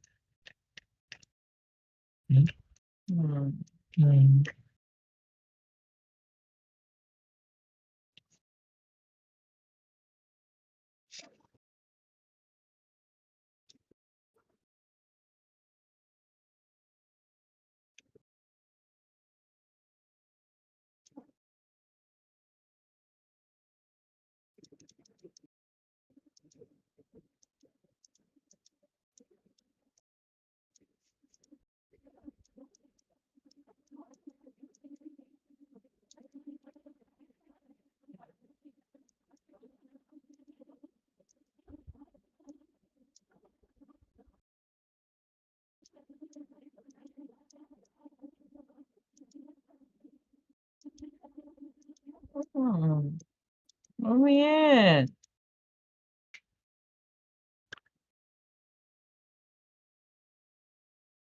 What are you trying to do? I want to move it to this. To what? The space bar? You have to put space bar as an actual keybind. So hit escape, hit options, and then scroll down. So keep scrolling down. Okay. You need to get rid of a keybind that you don't think you're going to use. Which one do you think you're not going to use? E. So click on that, change the space bar. Accept. Okay. And then hit S. And then hover over it and hit space bar if that's what you want. No, I want it to change to this. Oh, well then you, okay, then go back, options, speed, change space bar to whatever that button is then. Mouse 4, there you go, accept. Okay. I like to keybind my town portal books. That way you just press it and you go back to town. Instead of having to click. No, you already have the binds. Choose a bind. What bind do you want for the town portals? So hover over. What keybind do you want to press for that?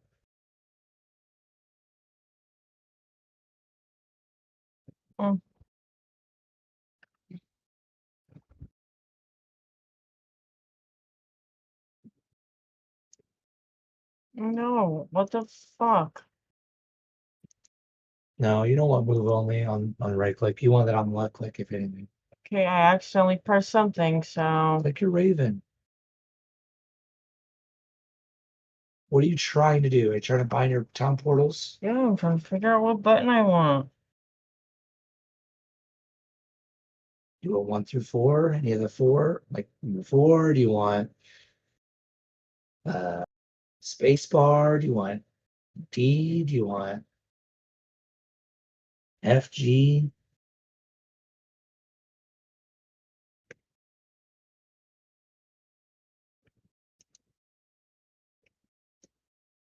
Did you bind it? Mm-hmm. Bind. F. And see, it tells you down here, once you bind something, now it's a part of your quick cast. So if you just press it, it'll do it. So just for science, press F. Nice. And see how I went right back to Raven? So that's called quick casting. So go to Tower 5 and fight that bitch.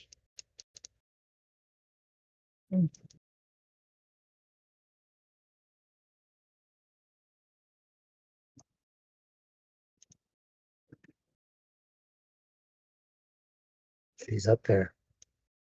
And then if you don't want to like attack a mob with left click, which I wouldn't as a summoner, I would not. I would change this keybind over here. I would change that to move only. Hit move only. That's what's nice about here versus D2R. D2R, try left clicking that mob. You won't be able to attack it. You'll be able to go around it without clicking on it. It makes it to where you don't get stuck. You can still left click on like chests and click barrels and stuff like that. You don't have to do that. So what's cool, hold on, I'm gonna show you a trick. You see how that's unidentified? Hover over it, hold down shift, hit left click. Boom. PD2 thing. Can't do that on D2 shortcut.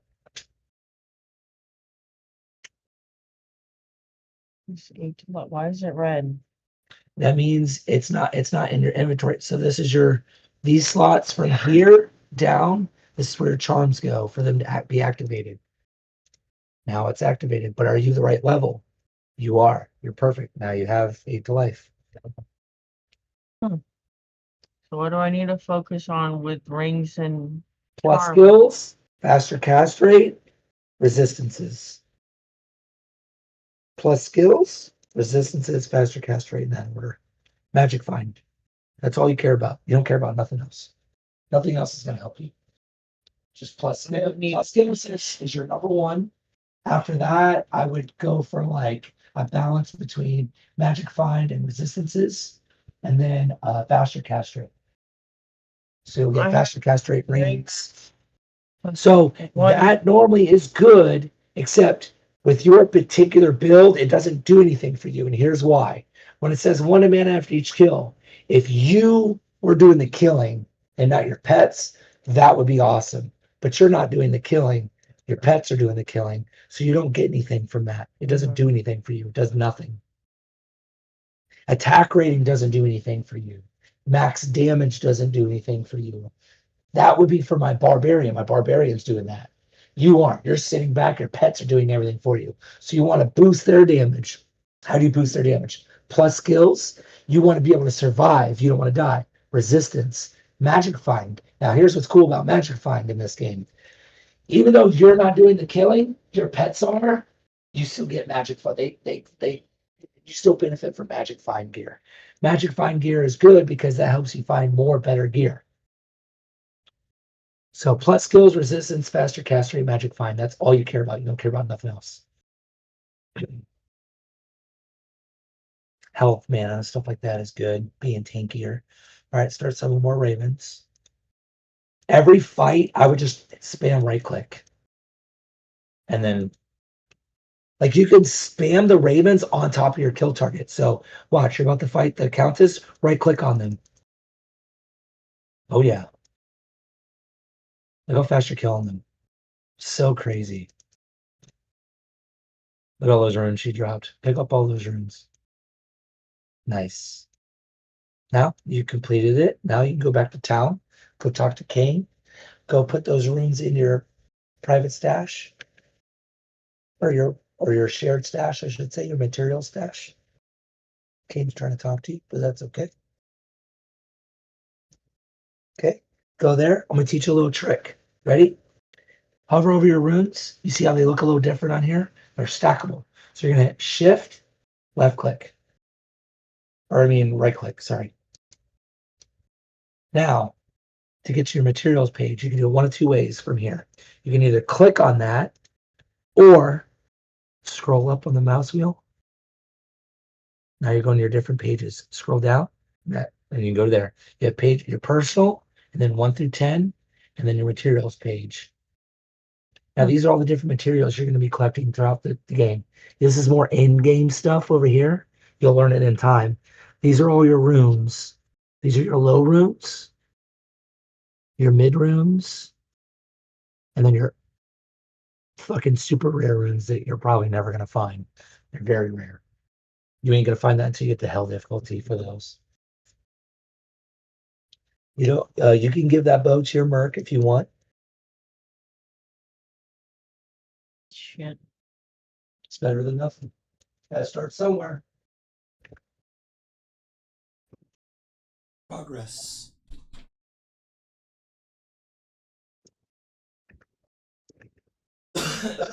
He's going to bed, so if you want, we can move his computer back in there. That way I can coach you. You want to move it back tomorrow? Yeah, I'm about to go to bed. And then I can coach you properly. I'm not gonna lie, I miss my monitor. It's a good monitor. It looks good. I miss it. And I think the game looks better on this than it does that big fucking monitor that I have. But yeah, teacher. I mean, have fun, man. Trust me, this build it's strong. It's strong as fuck. Actually, one of the top builds, believe it or not, in the game. Love you. Me too. Kind of cool we're being nerds together, but in this separate rooms.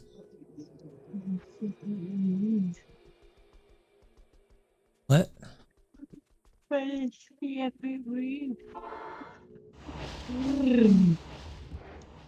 tired. Oh, bitch.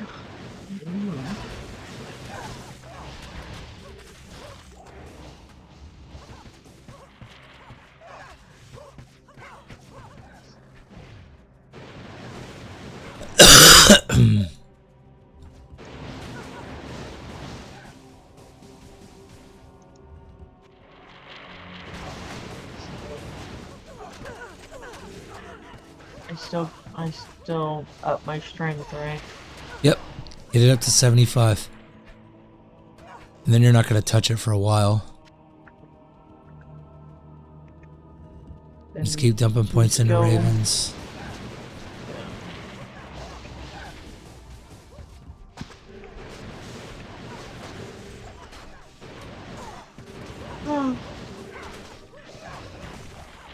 Oh. And I need to do the Patrick Malice thing. Yep, cute. You gotta go to the barracks. Is it still the Tower Cellars? No. Go to the Tomahawk Highlands from the Black Marsh.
Good day. Greetings.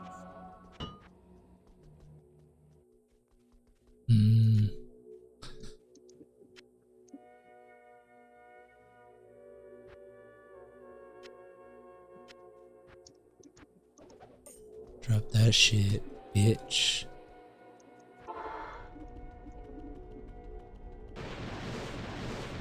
I forgot I can't fight.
How the fuck do I get over there?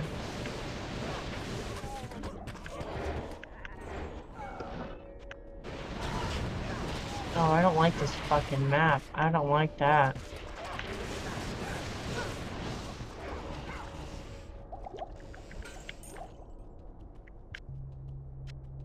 Oh my god, this build's so fun too. I'm having a hard time choosing like what I want to play. There's so many builds on here that I like. They're just so good.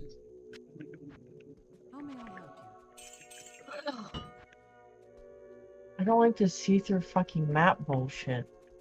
I can't tell where the fuck I'm at. I don't. What do you mean see-through map bullshit? Like it takes up the whole screen. Tab? Yeah. So press tab again to turn it off. Yeah, but then I can't move my screen around. Pay attention to your mini map. To your top right. I can't move my mini map. You're right. So you hit tab and then use the arrow keys to move. Then you hit tab again and it recenters it.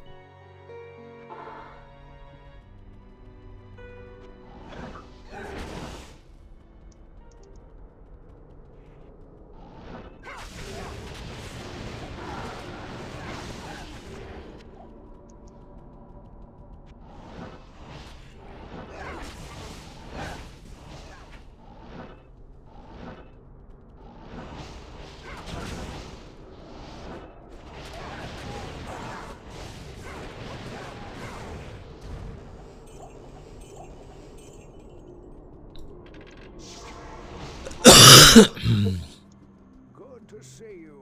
Yeah, what? Oh, that's right. This fucker doesn't.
Oh.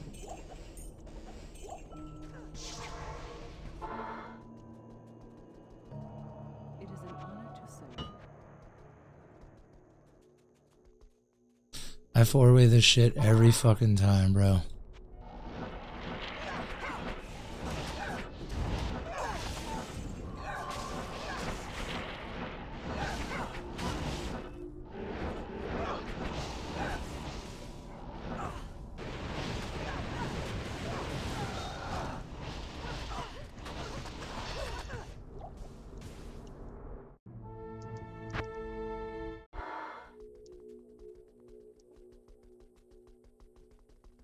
World Stone Keep and Throne of Destruction is terrorized or corrupted?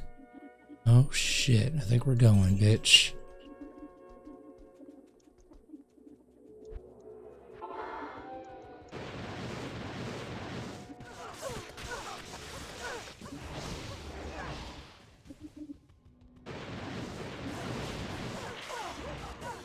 Look how everything just explodes.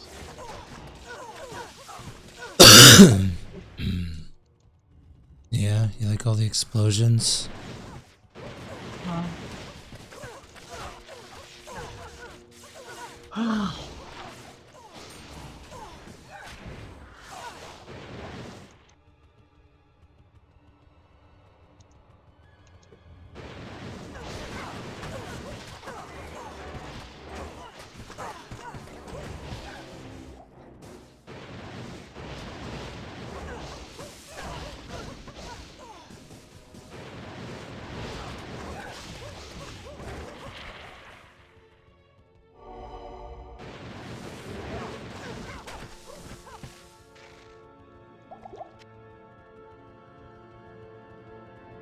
I'm fucking slapping. Slapping dick. Slapping dick, babe. Yeah.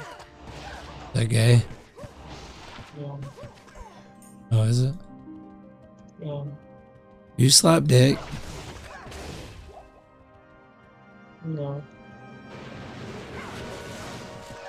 You don't? I haven't in a while. You want to? Kinda? Can't hear you. Speak up.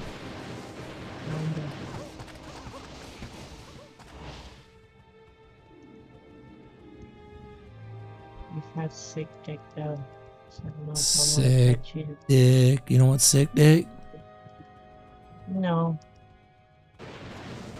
I keep forgetting to do my ravens.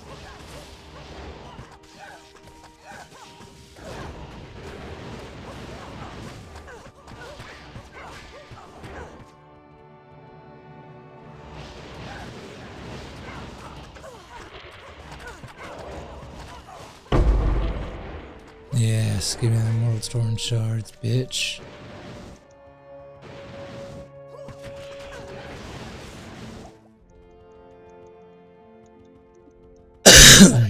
I'm about to level up, bitch.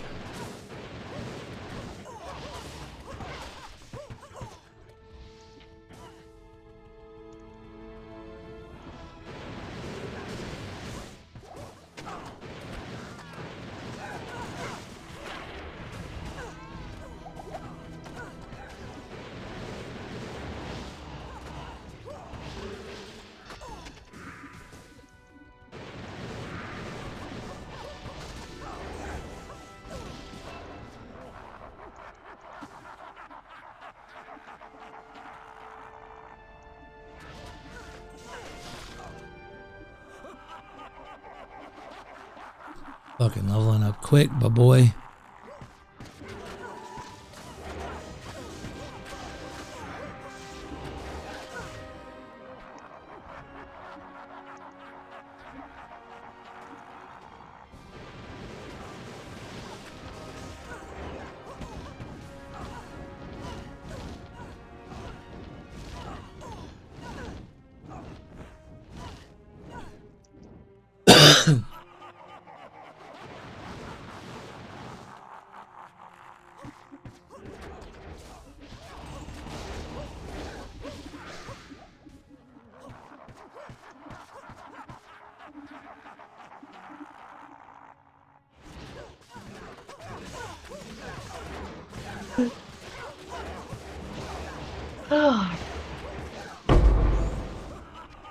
Once I find this waypoint, I'm going to bed. What? So once I find this waypoint, I'm going to bed. I'm sleeping. Okay.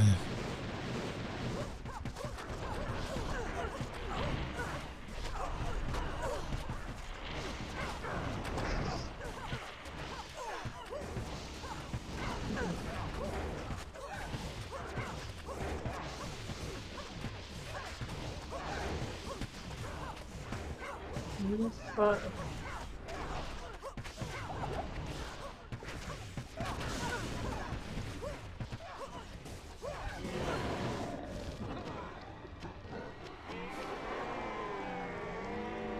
Level 78, bitch. About to be 79. Now we're gonna change up our build, or our gear. Where is it? The Tahoe Highlands. Follow the road. Follow the road from Black Marsh. I'm trying. It's there. It's there.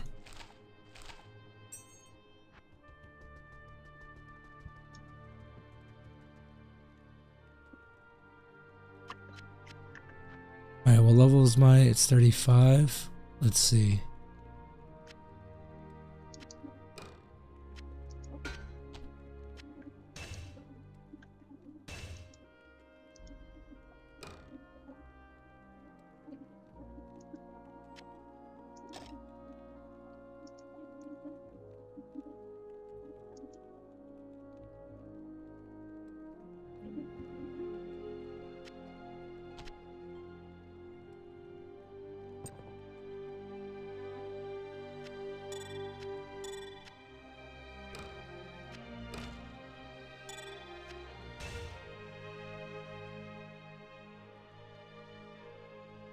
$1 skills. That's $4 skills.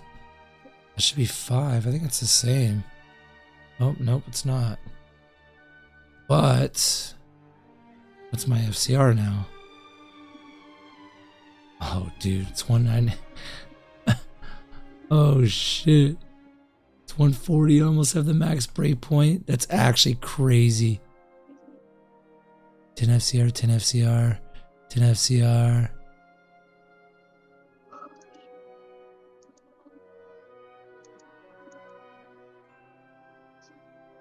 My resistances are fixed. I mean, I think this is overall better.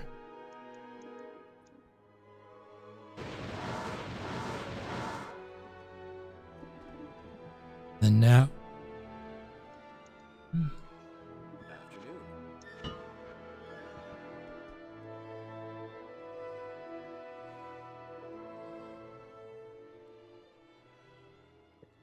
Dude. Dude. Oh my god. Alright, let's test it out. Let's test it out.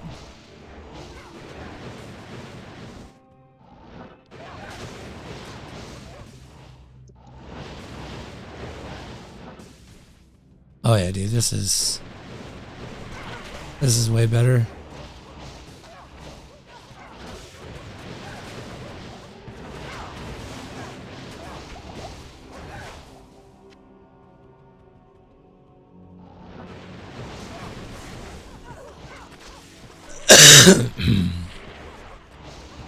Oh yeah, way better. Way better, dude.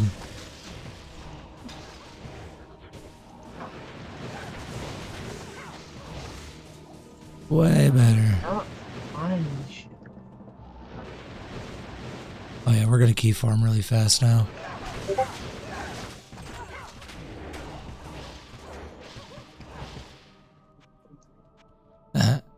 Don't need that.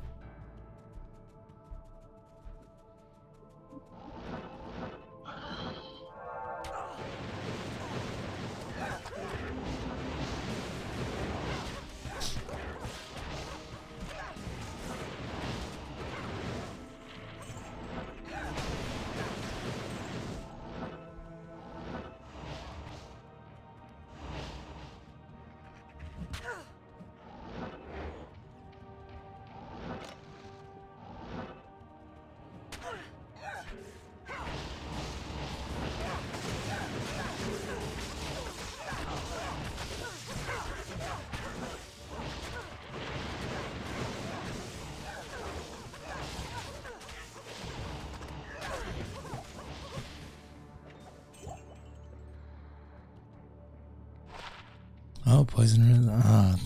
So low. Oh my god, my build is so good now for LED content. Not for bossing or mapping, but for LED content. My voice squeaked! Ah!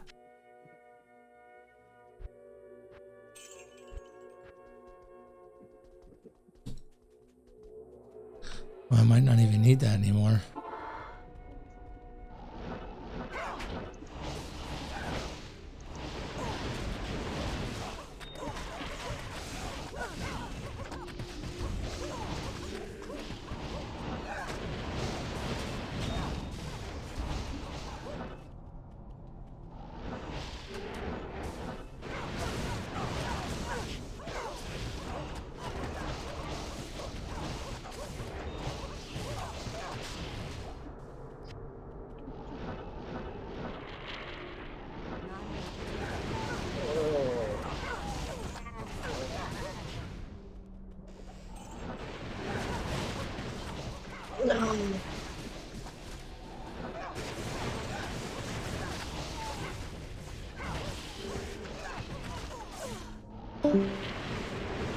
You hung up on me. You hung up on me, bitch. You hung up on me. You hung up on me.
these fuckers won't drop the damn key. Good to see you.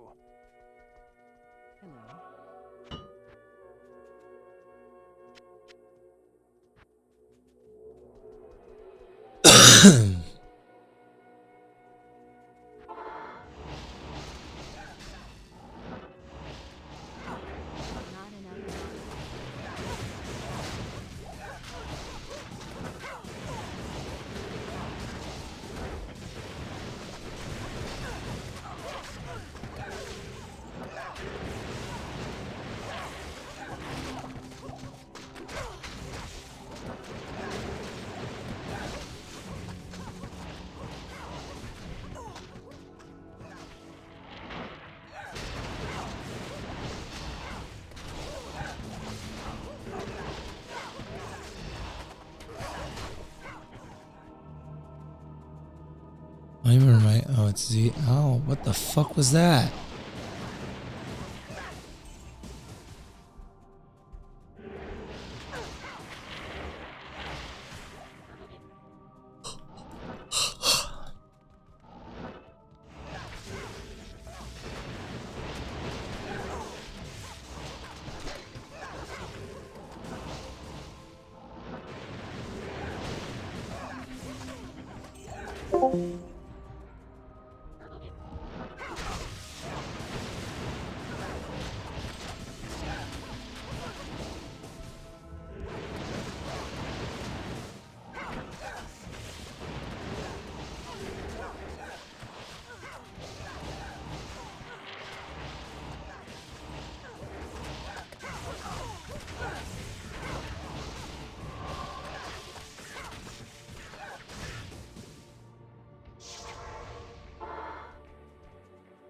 Greetings.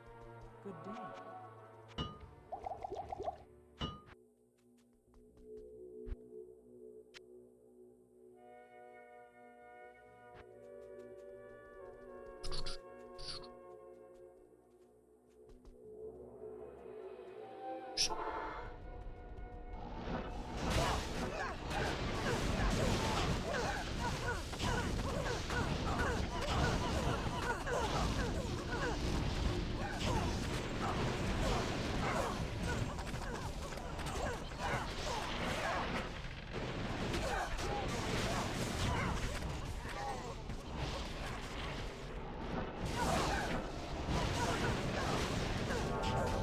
Look how good my dude is now.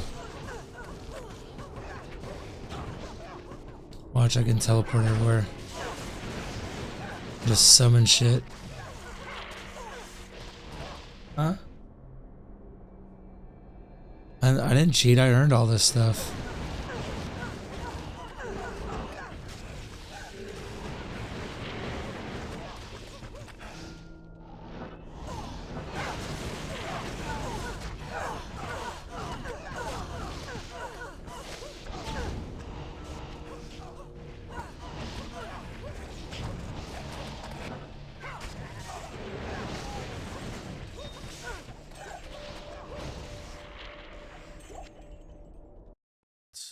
What the progress was on the Saturn V rocket. That's correct. Depending on like what. Did you have any like personal conversations with Von Braun about this, or? Well, mostly just he recognized us and he accepted us, and I can't say he was a real good friend, but he certainly knew who we were, and I respected him highly, and they were doing a good job. Turned out the Saturn V never had a failure. Not one. That's crazy. And all of the flights, they lost one engine. And I think it was on Apollo 13, but one engine goes out, you can still make it in orbit. Wow. In fact, it was such a good machine. Stu Russo and I went to Ames Research Center, and they wrote a program. Can astronauts literally fly the Saturn V into space manually? And we proved we could. Not very efficiently, but we could get it into orbit. Wow. But they decided not to use that program, and so it never was implemented, but we spent a month or so out at Ames proving that you could fly the Saturn V into orbit. What made the Saturn V so superior, even to rockets that we have today? I mean, obviously it wasn't reusable. But. I think it was just good technology and a simple. There wasn't anything complicated about the Saturn V. The engines were huge, and they were tested. What? I can put it on the bed. I think so.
Ooh. Okay. All right, let me finish this. It's fired, and it was nitrogen and no, not nitrogen, hydrogen and oxygen. I don't remember what the fuel was, but anyway, they were very reliable. And engines are huge, 1.5 million pounds thrust each on the first stage. And so that was a 7.5 million pounds of thrust lifting 6.5 million pounds. And you were up on the top, and the only thing I remember of a liftoff was the vibration. You didn't have any noise from the engines. That was all going sideways, but the thing shook. It was like being on a 360 long limber fishing pole, and you're up at the top and somebody shaking it down here, which was the engines, and was vibrating from side to side. Not a pogo, but a vibrate from side like to side. Swaying back and forth. Yeah. Very high frequency though, and amplitude was maybe that far. Just the way. No one really talks about it, but most men's testosterone levels start to decline at about 30 years of age, about 1% per year. Ever notice like you're losing energy, sex drive, and starting to feel like you're just trudging through the day? It creeps up on you until one day you start to realize you don't feel like yourself anymore. The thing is, your body can still be producing testosterone, but it starts to get locked up by a protein called SHBG. And that is why I tried Marsmen. Marsmen is designed to help free up that testosterone so your body can actually use it. No synthetics, no needles, just natural ingredients like Tonkat Ali, Shilajit, vitamin D, zinc, and boron. I started taking a handful of these after my breakfast in the morning, and I've definitely noticed a huge boost and steady flow of energy throughout the day. I no longer crash after workouts or feel drained, and I just feel overall more positive. I got their launch kit, which comes with a bottle, an organizer tin, and a free ticket to Mars. That is, if we can get past the Van Allen belts. Marsmen is made in the USA, is third-party tested, and comes with a 90-day money-back guarantee. And for a limited time only, our listeners are getting 60% off for life and 3 free gifts when you use code Danny at mengo2mars.com. That's mengo2mars.com and use the code DANNY at checkout. After you purchase, they're going to ask where you heard about them, and please tell them we sent you to Mars. It's linked down below. Now back to the show. And so during Apollo 11, the first on Neil Armstrong's mission to the moon, what was your role in that? I was at Capcom. I'd done the same thing on Apollo 10, and where they took the lunar module to the moon but weren't going to land. And so that had gone well, and Neil asked me to, why don't you be Capcom for us? I mean, you got the experience. Oh, he asked you? Yeah. And because I wasn't on the crew of any way involved, but he said, would you do that? And I said, sure, it'd be a great honor. And so we practiced for 2 months, and simulations. The crew's in the simulator, we're in mission control, and we practice 4 or 5 hours a day, generally, and for the landing part. So what specifically do you do as the TOPCOM guy? You're the voice of mission control. You don't. You're the only person that can actually talk to the crew. The crew's voice loop is heard in mission control in everybody's headsets, but the only person that can respond is Capcom, and was an astronaut. And you really told them what was. You responded to their calls, and you responded to what the mission control team was telling you to tell them, to keep them in the loop. Like, we started down and we had communication problems. And if I recall, it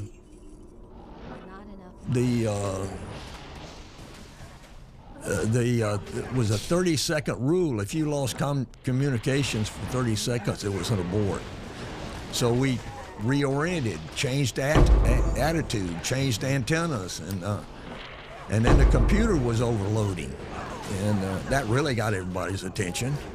And but Steve Bales and Jack Gorman in the back room said, "We're go flight." They knew what the computer was doing, and it was overloading because it had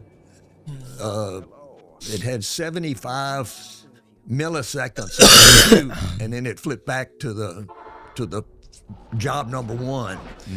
And it was always flying the spacecraft, but it was dropping off these insignificant jobs, and so we were go.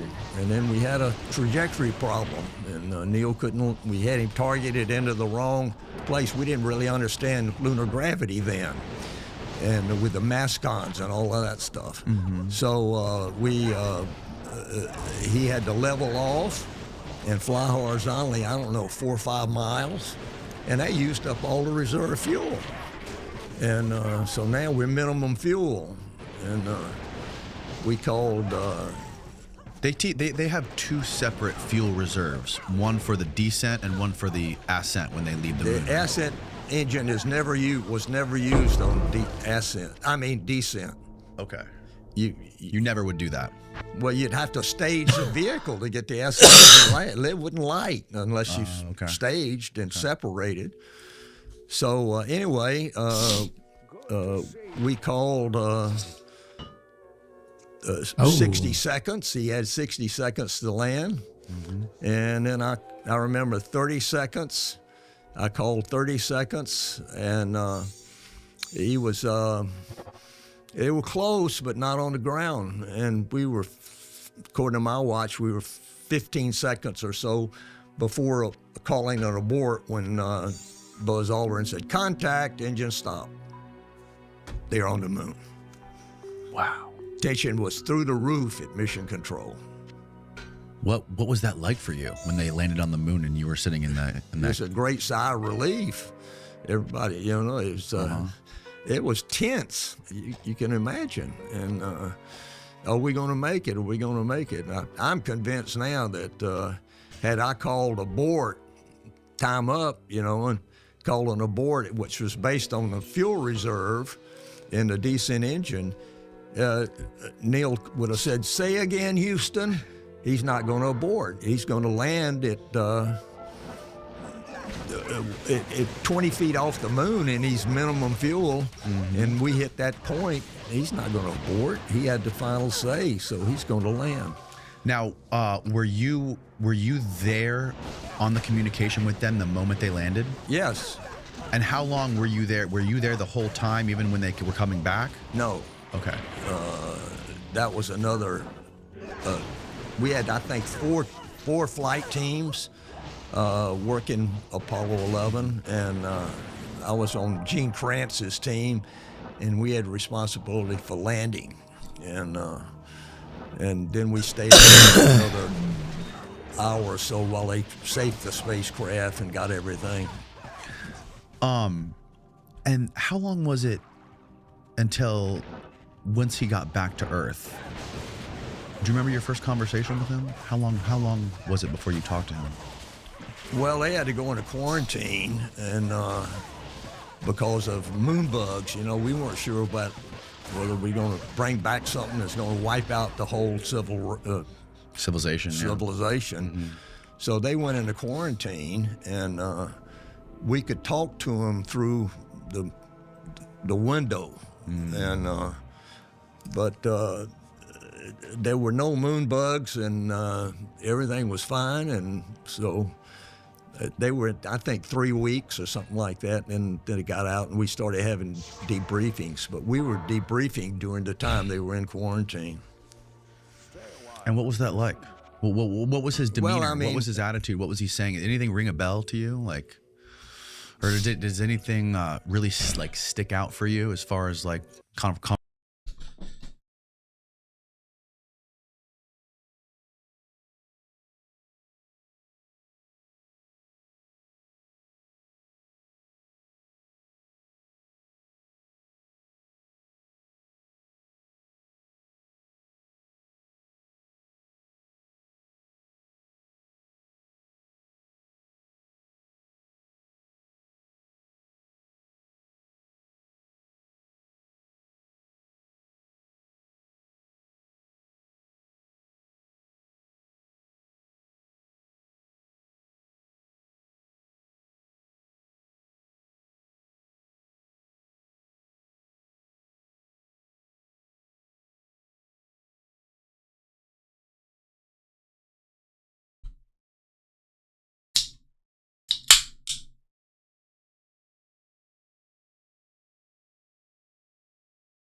Conversations you had with him afterwards? Neil Armstrong was Mr. Coolstone. Yeah, I mean, he was unflappable, and you know, we landed, and he was following the rules, but we hit minimum fuel on the descent because we had him targeted into the wrong way, and he had to fly horizontally about 4 or 5 miles, and then set down and find a place to land. And I remember calling Apollo 11 30 seconds. I mean, he had 30 seconds to land on the moon, and the next call was going to be abort. Right. Yep. We just talked about that. Yeah. So okay, let's fast forward to your mission, Apollo 16. Can you describe, like, what was it like sitting in the tip of that rocket before it launched off to the moon? Keep counting. I'm ready to go. You were ready to go? Yeah, 2 years, and we trained. Was there no fear? Like, you had children and a wife back home, and no fear. No fear at all. Just because we had so many. We had a escape rocket. We had practiced aborts, and if the thing blew up on the pad, you were still able to get off with the Apollo launch vehicle escape system. Oh, wow. And so we had practiced all of that stuff, and we were just ready to go. And so we were laying there ready to keep counting. And can you walk me through what that was like for you? That liftoff, and then getting into orbit, and then doing the. I want to say, I've been waiting to say this word for weeks. The translunar injection. Sounds so cool. Bart's over there steaming. Well, I'm just waiting for my turn. Not You'll steaming. get it. You'll get it, Bart. I'm entertained. So. Yeah, you'll get it, Bart. This is. I think it's really important to get this. So we were laying there, and we're listening to the count, and when the engine started, they were moving down there to maintain a trajectory, and that vibration translated up, and you're 360 feet above it, and it shook from side to side. But we're on our way. You feel the G's lift off, and mission control said you go, and we were go, and it was really exciting to feel the acceleration of this big vehicle and the vibration from side to side. And we didn't have any pogo, but it was a vibration from side to side. And so we're on our way and just riding it out. And it was really, I mean, one of the best rides I've ever had. How long did it take to get to the moon? Get into orbit was 12 minutes or so, I think, and that was, you ended up on the third stage, which was the rocket that pushed you out of Earth orbit and onto the trajectory to the moon. And that happened, I don't know, about a rev and a half later. We were over Australia, and we ignited the third stage automatically and pushed us out of orbit into a cislunar orbit that took us to the moon. And then when we got there, we had to slow down to get into orbit. We used the service module engine for that. And what was did you have a specific task on that trip to the moon? Were you in charge of monitoring anything in particular, or communication, or? Well, it would, I was the lunar module pilot, which was on the right side. And as you look at the instrument panel, I was on the right side. Mattingly was in the center seat, and John Young was the commander on the left seat.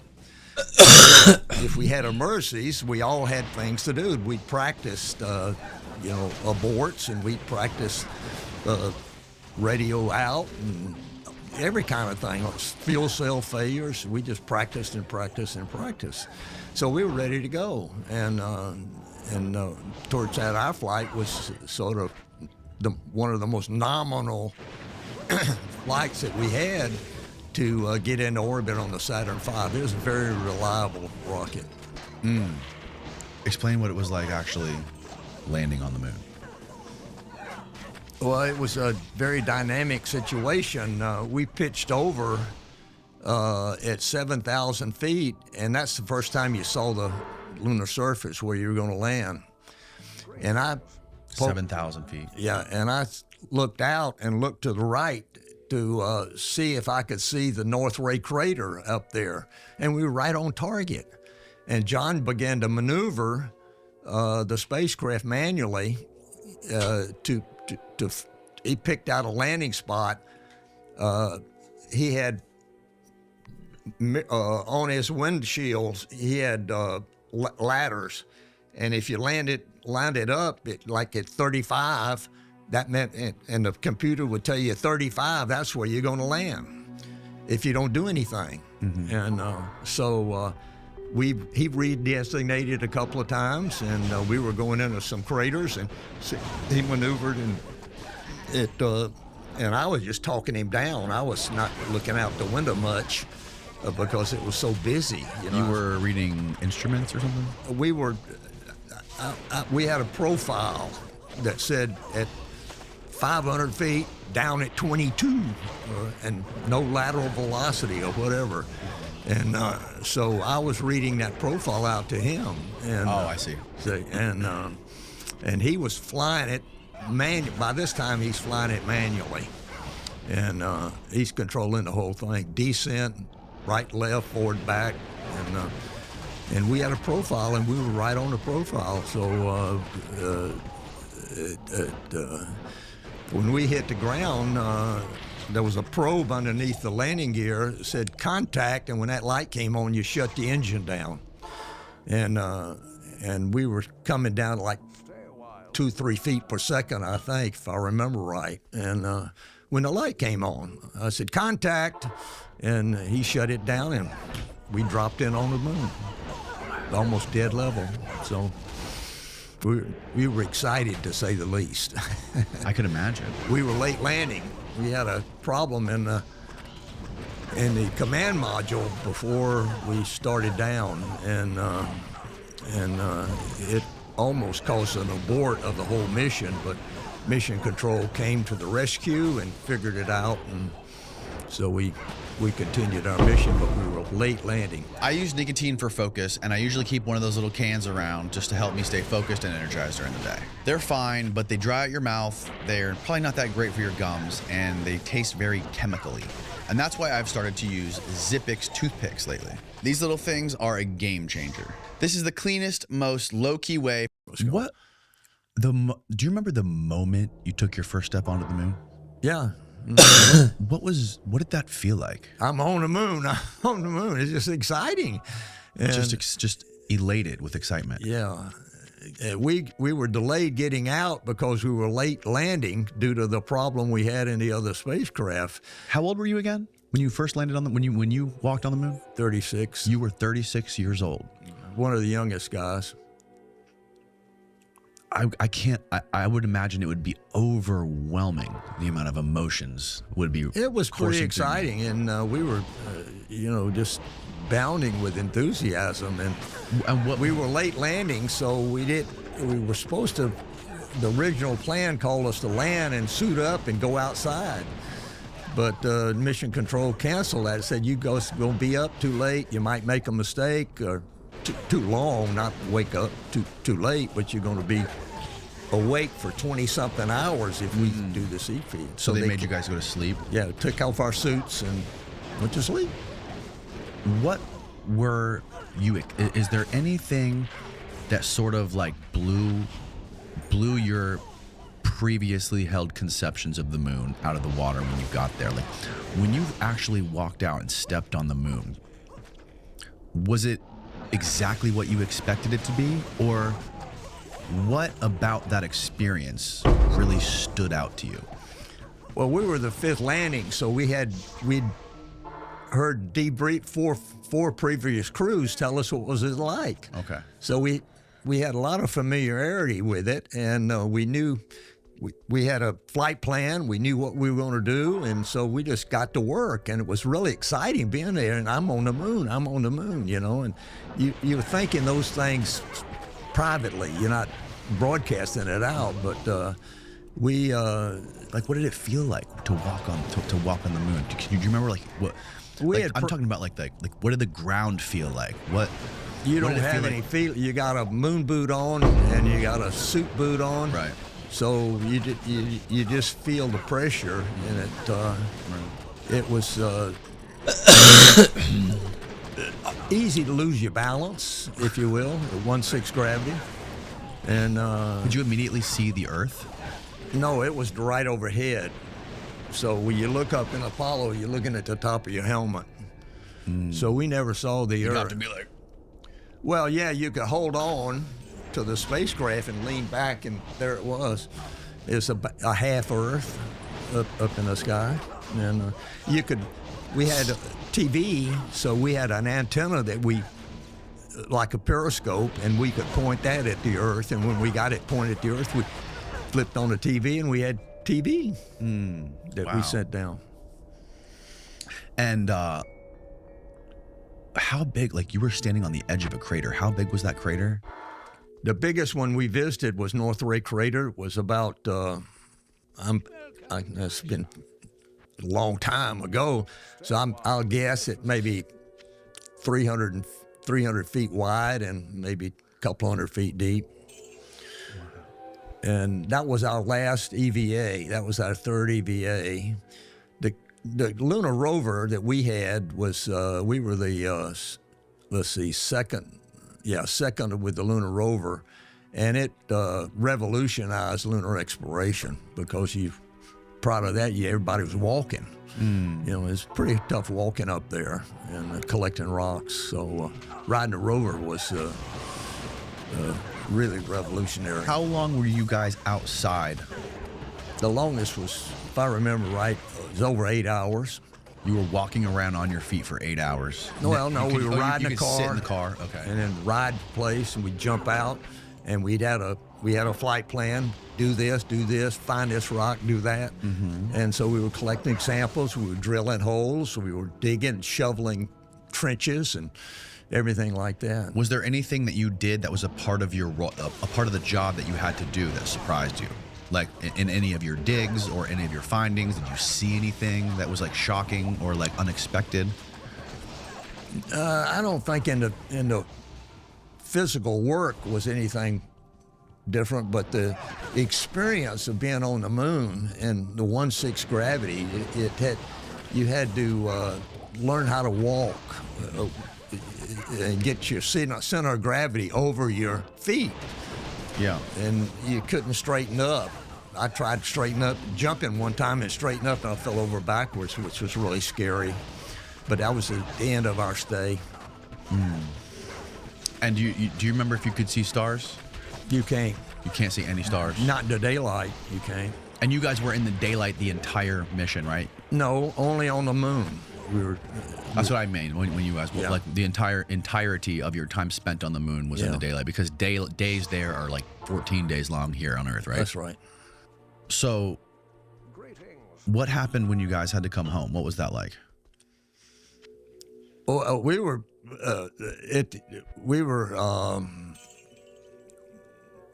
approaching a time to go, and we tried to talk mission control into letting us stay another 2 hours, but or whatever it was, and they said, "Get inside, guys. It's time to come home." So we got inside and we got ready to lift off, but the first thing we had to do was pitch out all the backpacks. So we depressurized, opened the door, threw out the backpacks, 2 bags of trash. And oh no, you littered on the moon? Yeah, we big litter. Yeah. Unbelievable. Sorry about that. But we were. How dare you? Yeah, and then we lifted off and rendezvous. And when you got back to Earth, you had to go through the same process that Neil went through. No, we did not have quarantine. You did not have quarantine. No. Not on the return. What did you have to go through on the return? Was there any specific protocol you had to follow? Well, I don't remember exactly, but we had physicals and blood and stuff, blood work and stuff like that. Were there any psychological evaluations or anything like that, or like talking to somebody about your experience? Oh, I mean, we had debriefings, but everybody, the geologists, other astronauts. These fucking keys are not dropping, mission control. We talked to everybody when we got back. Management. So. Yeah. Okay, Bart. So your basic story was when you were a kid, you were obsessed with the moon missions. You said you were asleep when they first landed on the moon, but you were a huge fan of NASA and a big believer in the moon landing. And at one point, something happened, and you did a 180. Out of everything, and I know you cover a lot of ground with your theories, and in your documentaries, you do a very thorough job laying out every single point. But like, to you, what are like the top two or three reasons that you believe that the moon landing was a hoax? Well, we can get into that, and I have evidence to show on all of those. The first, we have an eyewitness who saw them film Apollo 11 at Cannon Air Force Base. He confessed to it as he was dying. And he also confessed to a homicide. This is why the headphones help, because sometimes you're not talking into the microphone correctly. Well, just make sure you keep it like this far away from your mouth when you're talking. This far, okay. Get it nice and close. So we have an eyewitness and who was fearing the judgment of God as he was dying, and he confessed to a homicide. And if you want, you can bring up that image. It's image D1. This gentleman's name is Cyrus Eugene Akers. He was the chief of security at Cannon Air Force Base, which is the special operations or intelligence headquarters for the Air Force. And as he was dying, in the presence of his son, there's a picture of him, General, if you want to look at it. Okay. This is Cyrus Eugene Akers. That's right. How did you discover this guy? His son contacted me. Okay. Based after his father confessed. And the first thing he confessed to was a homicide, that he felt like he needed to confess that he had murdered somebody. in the past, and his son found out that he murdered a fellow employee at Cannon Air Force Base. And the military police came in and investigated the homicide. And when they asked him, why did you kill him? He said it was to cover up the moon landing fraud, which they both had eyewitnessed. And he felt that his friend, who thought it was morally wrong, was going to go public with it. And so he murdered him to keep it a secret. If you go to D2, we can watch a 3-minute video of the son and see his testimony about it. Okay, so this is a deathbed confession that the son told you about. Correct. And there was a police investigation into it. There was a military police investigation. A military police. Right. Okay, is there any hard evidence of this investigation, and what was the outcome of it? Well, after his father's confession, which was videotaped. Oh, it was on video. That's correct. When they went out one day, their house burned down. They believe it was set intentionally by somebody who knew about the confession. After all, they had told the Air Force, military police, that the moon landing was fake. They reported that to their superiors. They found out there was a videotape of the confession, and so they burned their house down. And in fact, who burned their house down? Whoever. It was arson, I presume, the CIA or whoever. And how long after this confession was the house burned down? Within, I think, a couple of weeks, because they had video of the confession and they had some documentation. In fact, the gentleman's Air Force file has been completely deleted. We used a Freedom of Information Act request. They said there's no Cyrus Eugene Akers. There's never was in the Air Force, and yet I went to the military graveyard, which isn't too far from here, about 50 miles from here, and there he is, his tombstone, United States Air Force. From here? Yeah, it's about 50 miles from here. Wow. And he's in a military cemetery, and it says United States Air Force, Cyrus Eugene Akers, and that he served in Vietnam and Korea. And his son lived right across from the base. He said he was chief of security there. And so if you play video D2, we can have a video of the son and put it in his own words. President Johnson in 1968, okay? In Cannon Air Force Base in 1968, he said by the time he got there, that there was already 2 large hangars that were connected. There was hundreds of dump trucks that came in and dumped sand and stone, and cement powder was powdered over the top of all that to make it look like a lunar landscape. They had men that fashioned it into a lunar landscape, he said. Okay, I've never known my dad to lie, so this all took me by surprise. You know, what's that all about?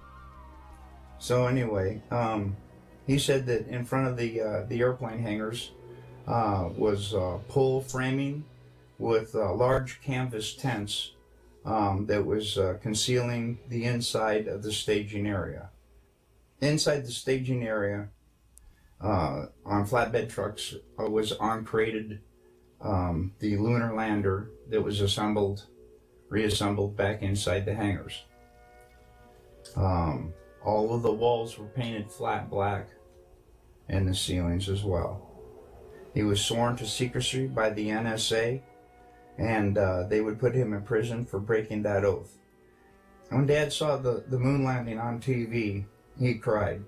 He said he knew that what he had witnessed on TV was exactly what they recorded in that hangar. There was no reason for them to go flying around and everything. They had detailed high-definition photos of the landing area. There was no reason for them to go flying around to a different landing area that almost exhausted their fuel, except for drama, because everything had gone so smoothly. Nothing, you know, so it had to be something. Anyway, Dad was one of 3 guards that guarded the inside of the front entrance. There was a list of 15 people who could enter. No one else was allowed by order of President Johnson. And here is that list. And I gave it to Bart Seibel as well. And he checked out a lot of these names, and he says he can verify a lot of these people and what they do. And I come across a couple myself. Anyway, President Johnson, Neil Armstrong, Edwin Alden, Werner von Braun, Robert Emenegger, Gene Kranz, James Webb, Joe Kerwin, Dr. Thomas Paine, Glenn Looney, Dr. Christopher Kraft, Dr. James Van Allen, General Trudeau, Lieutenant Colonel Donald Simon, and Grant Norrie. My dad, he raised me by the book. I know he didn't lie to me. And as I started seeing more and more of what he was telling me was true, I realized my dad wasn't lying. All right, so this is you would say this is the top piece of evidence that you... No, it's the most compelling to people because we have a testimony of it. Now, if I may ask... It is a testimony, but it's not actual hardcore evidence. I understand. We've got 3.5 hours. He's got 40 minutes head start on me. Yes, he does. And so I can present my evidence. And I have a couple of questions. If I climbed Mount Everest and was known for climbing Mount Everest and got an award or a medal, and I was hired at companies as their CEO for having climbed Mount Everest, and somebody came along and started saying, you didn't do it. It was filmed in a TV studio. I certainly wouldn't fly and make an airport change and stay overnight in a hotel and go to podcast to defend that I'd climbed Mount Everest. I wouldn't waste my time. So why are you here? Me? Yeah. If you walked on the moon, and it's so obvious that you walked on the moon, I wouldn't fly anywhere to debate somebody whether or not I walked on Mount Everest if I did. So why are you here? I'm here to tell my story. He asked me to come and share my story. Did I walk on the moon? And I did walk on the moon. The evidence is overwhelming that we landed on the moon. And so I've told my story for the last 50-something years, almost, or whatever it is. We landed in 72. So I have been asked to share my experience by reputable people, and so I do that. And I am not lying. I landed on the moon, and the evidence is overwhelming. Well, actually, the opposite is true. People can say anything. The evidence is not overwhelming. What is evidence? Hang on, hold on a second. Hold on a second, Bart. We'll get into that. Let's lay out some more of your evidence. Okay. Okay. Well, you retired a general, right? Okay. What was your security clearance? Top secret. Okay. So when you have a top secret, you're not allowed to tell your wife or your children, right? What? Whatever the secrets are. Whatever secrets you have as a top secret clearance, if you told your wife or your children, you would be violating your oath. Is that right? In the military, that's true. But NASA did not have us swear an oath that we are lying or not lying. I understand. But the point is, you have top secret clearance, and telling your wife or your children would be violating that oath. So your oath to the corrupt United States federal government includes lying to your wife and to your children. Now, there are 100,000 trials every year in America. 90% of the people are guilty, and yet 100,000 people raise their hand and swear that they're telling the truth. So does every Nazi war criminal. They look like benevolent grandfathers, and yet they go smiling through life and denying to the very end that they committed these crimes, which they did. Now, if you're willing to lie to your wife and to your children, why should we believe you? Believe me about what? Well, you just said you're willing to lie to your wife and children to keep your oath to the corrupt federal government. So if you're willing to lie... I'm not lying to them. I'm not lying to anybody. I'm telling them the truth. I landed on the moon. Just because somebody has, I don't think it's fair to say just because he has a top secret clearance and he's under an oath to protect government secrets, that doesn't mean that he is inherently a liar. I understand that. And he also said that it shows that he is willing to lie to his wife and children, and if he's willing to do that, he's willing to lie to the rest of the world. So that's my point. No Nazi war criminal has ever come forward and turned himself in. And when arrested and interrogated, not a single one confessed, even though they were guilty. I'm just mentioning that. So either the gentleman we saw is lying or you're lying. One of the two. So would a general with top secret clearance be more likely to lie, or would a sergeant on his deathbed who confessed to a homicide be more willing to tell the truth? I think there's crazy people out there. There's lots of crazy lunatics out there who will say anything and make up stories. And the same thing is true that and one of them is sitting across from me. Well, I don't think so. I don't necessarily think that. I think that anybody who is in a high-level military position that has to protect government secrets is going to protect their oath. It doesn't mean they're a liar. That means that they're protecting national secrets, something they swore to do and devoted their career to. And if they divulge those secrets, they will go to prison for it. And there's been many cases where people have done that, have been sent to prison by the federal government for blowing the whistle on things and following whistleblower protocol. So I don't think we're going to get anywhere by calling people liars. First of all. Well, Second of all, I'm not. What I'm saying is either the gentleman we saw who was lying as he's dying, or you're lying. Only one of them is the true. Right? Okay. Either that guy's lying while he was dying, confessing to a homicide. Sure. What's your point? Well, I'm just bringing that to the audience's attention. Okay. Right? Okay. Now, I had a little side note. Who do you think killed JFK? I have no idea. Clue. Huh? Okay. I believe. Well, I know what this. What's your personal opinion? I don't. My personal opinion is I don't remember Oswald or whatever his name is. I don't remember the name. Lee Harvey Oswald. Lee Harvey. The Oswald. government's position was that he acted alone and he was the sole shooter of JFK. Yeah. That's what you believe. Yeah. Well, 75% of Americans disagree. The gentleman's relatives disagree. Bobby Kennedy Jr.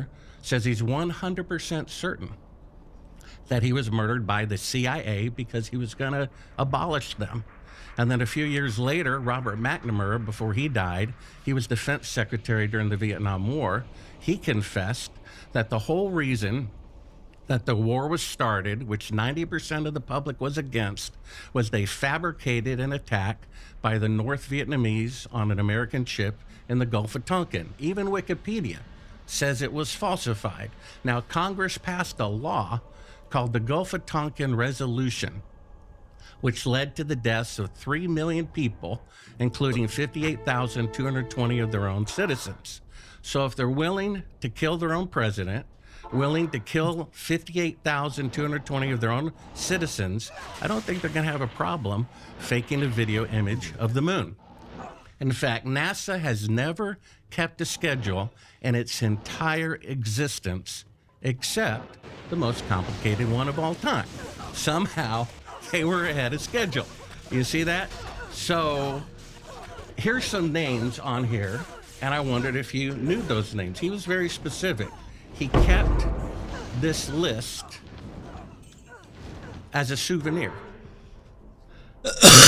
So do you know who President Johnson is? You know Neil Armstrong, Edwin Aldrin, Werner von Braun. Who's Robert Emenacre? I don't know. Are you familiar with Cannon Air Force Base?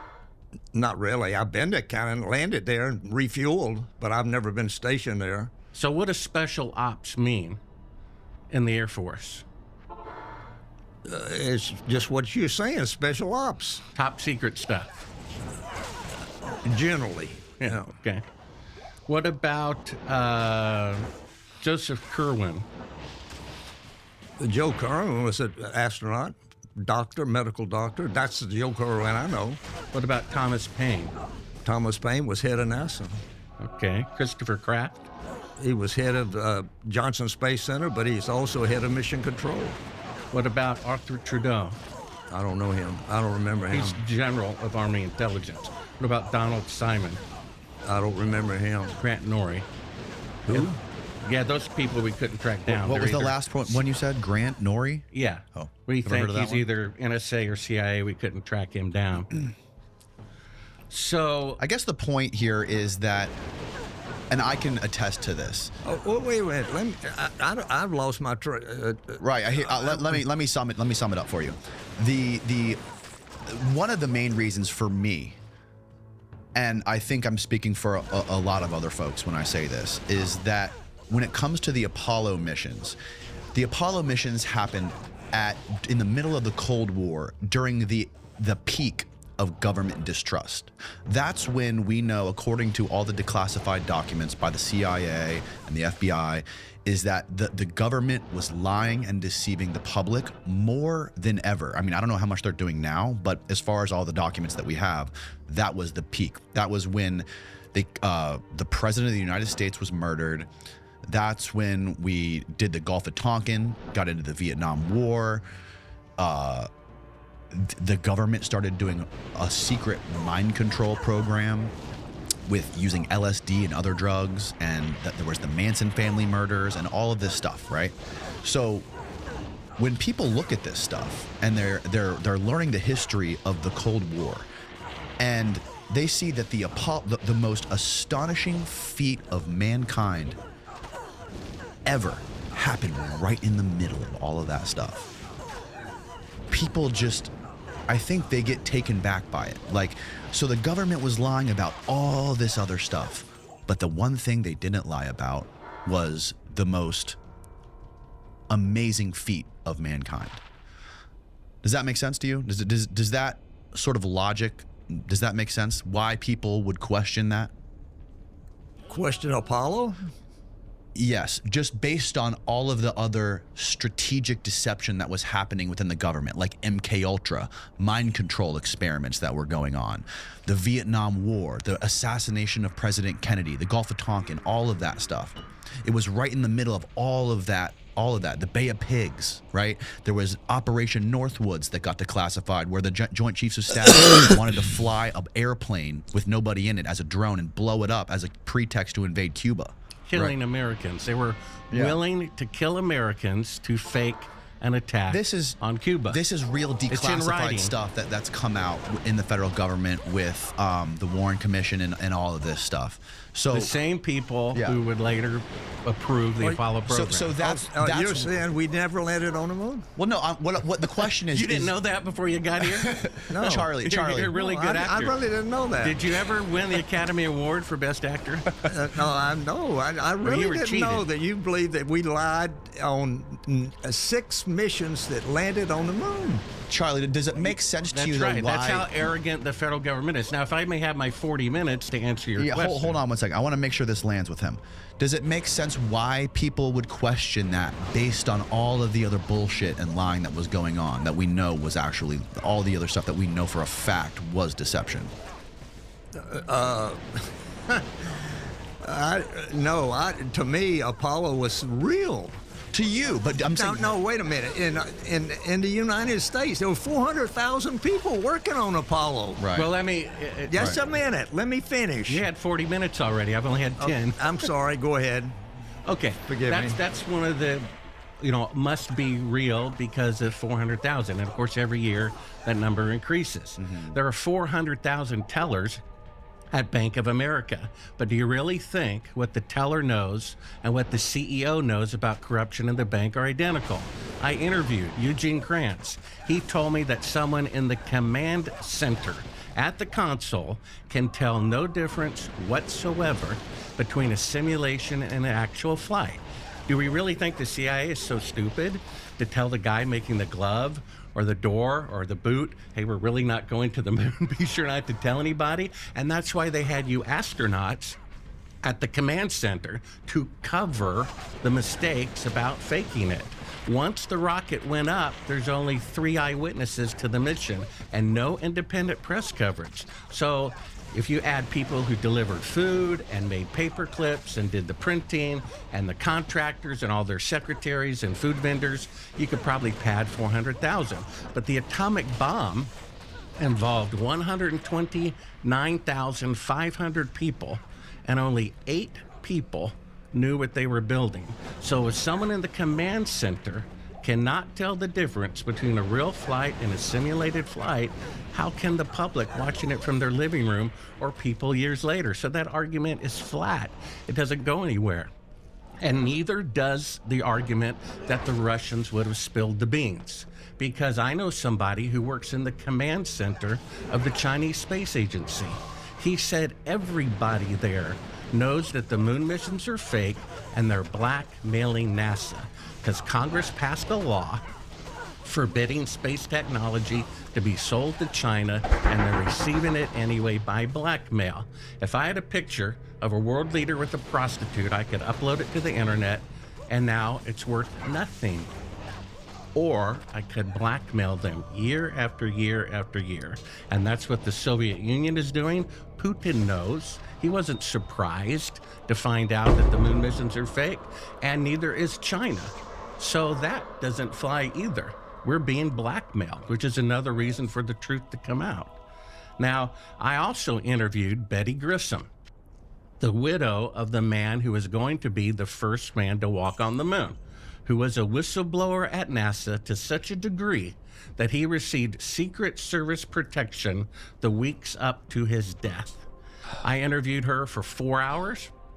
I interviewed her son for 3 hours, who's a 747 pilot. They say with 100% certainty that the man who was going to be the first man to walk on the moon was murdered by the CIA. And if you go to D3, it's a short clip. You can see Scott Grissom say that out of his own mouth. So why is the CIA killing Apollo astronauts who are whistleblowers? What a coincidence, right? Go ahead and play that clip. It's D3. I think it was intentionally sabotaged by someone. It's been a question in my mind, what was found in the accident investigation and how was that handled? Was the CIA involved or whoever? But it was done intentionally. So do you know the story of Gus? I'm sure you know the story of the Gus Grissom was Apollo 1, right? That's right. Yeah. And according to his son and widow, he was murdered by the CIA. She told me that on January 26, 1967, he telephoned her from NASA and said, "Hon, for some strange reason, the CIA is all over the launch pad today. I've never seen them here before. For some reason, they showed up today." Did you ever see the very CIA? next day, he's dead by a, quote, accident. One of his last words were, "If we can't talk between 2 buildings, how are we going to go to the moon?" They couldn't get a wired intercom to work between 2 buildings. And Neil Armstrong's supposed to pick up the first moon rock. He rehearsed it 6 weeks beforehand, and the stick to pick up the rock falls apart. And the lunar lander crashed weeks beforehand. If they can't get a stick with a bag on the end of it to stay together, if they can't get an intercom to work between 2 buildings, how are they going to go to the moon? The Soviets launched the first satellite, the first animal, the first man, the first woman, the first spacewalk, the first crew of 3, the first of 2 spacecrafts altogether. They spent 5 time man-hours in space, and they never went to the moon. China, the most industrialized nation on Earth, says with 50 years better technology, it's going to take at least 15 years to go to the moon. And yet somehow they did it in 8 years with 1960s technology. Now, if you play clip 4, this is when my film, Astronauts Gone Wild, the link will be in the description of your video, to Sorrell.com. We interviewed Ed Mitchell and showed him the footage, which is one of the proofs that we'll look at. Footage we uncovered that says, do not show to the public at the beginning of the reel, and they're faking being halfway to the moon. They can't leave Earth orbit. And when he was shown that, he turned beet red, he started cursing, he literally kicked me from behind, and in the commotion, we left a wireless microphone on him. And in the commotion, my cameraman forgot to hit stop record. And you can play back that clip. It's about 5 seconds long. They're talking about calling the CIA to have me killed. Let's see it. And who killed? Me. You want to call the CIA? Have them whacked? Now, my source, the son of Cyrus Eugene Akers, after he spoke to me, he went out and he had a security system with a password and everything. That was hacked. And his house was broken into, and everything about his dad was taken. And then a couple of days later, this is about 3.5 years ago, the CIA shows up and threatens to kill him and his family if he ever talks to me again. So the dead astronaut's son says the CIA is involved, and he got whistleblower protection up until the day that he died. The CIA is threatening to kill me, right? And why would this source of mine, who was also threatened by the CIA, he received whistleblower protection by the FBI? Now, if they went to the moon, why is he receiving, a few years ago, whistleblower protection for being the son of the man who confessed that the moon missions were fake? And then if you play clip 5, which is about a minute long, from the documentary Conspiracy Theory, Did We Go to the Moon? There are other deaths.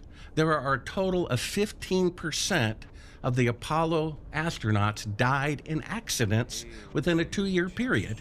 These are the astronauts who would not cooperate with the fraud. Go ahead, play the clip. But Grissom wasn't the only Apollo critic to meet with a suspicious and untimely death. Thomas Ronald Barron was a safety inspector during Apollo 1's construction. After the fire, Barron testified before Congress that the Apollo program was in such disarray that the United States would never make it to the moon. Then exactly 1 week after he testified, Barron's car was struck by a train. But the Apollo program continued. And so did the string of untimely deaths. Between 1964 and 1967, a total of 10 astronauts lost their lives in freak accidents. These deaths accounted for an astonishing 15% of NASA's astronaut corps. To keep something that's a lie wrapped up and covered over, you've got to eliminate all the people that can talk about it. So we have an eyewitness. That's proof, right? Who's Akers? That's right. Well, and a I mean, deathbed, it's one person's testimony. There's no understand. corroborating evidence So for either it. he's telling you the truth or he's lying. Sure. I'll assume any guy who confesses to a murder, is probably telling the truth. You didn't talk to the guy himself. It was allegedly a videotape that you never saw. That's right. But according to his son, he was there at the time. And you just judge, is that guy of the video we just saw telling the truth or not? I think it's pretty honest, pretty obvious that he's telling the truth. So people can make their judgment. That's one reason. Now, another Wait a main minute, telling the truth about what? About his father's deathbed confession of murdering a coworker to cover up the moon landing fraud at Cannon Air Force Base. So, to me, that guy's telling the truth, which means if he is, then his father did participate in the moon landing fraud. He went into great detail about the lunar module and the fake lunar set in an airplane hangar filmed a year beforehand. President Johnson showed up. He kept a list of 15 people. Some in their memoirs say they were at Cannon Air Force Base. Cannon Air Force Base used to have on their website, President Johnson visited us in 1968. They removed it once I started investigating it. And the main reason for many people is that today, with 5 decades, better rockets and technology, the farthest that NASA can send an astronaut into space is 1,000th the distance to the moon. So what they're claiming is, for the first time in the history of the world, technology was greater in the past than in the future, because during the Apollo program, all the computers combined had 1/1,000,000th the computing power of a cell phone.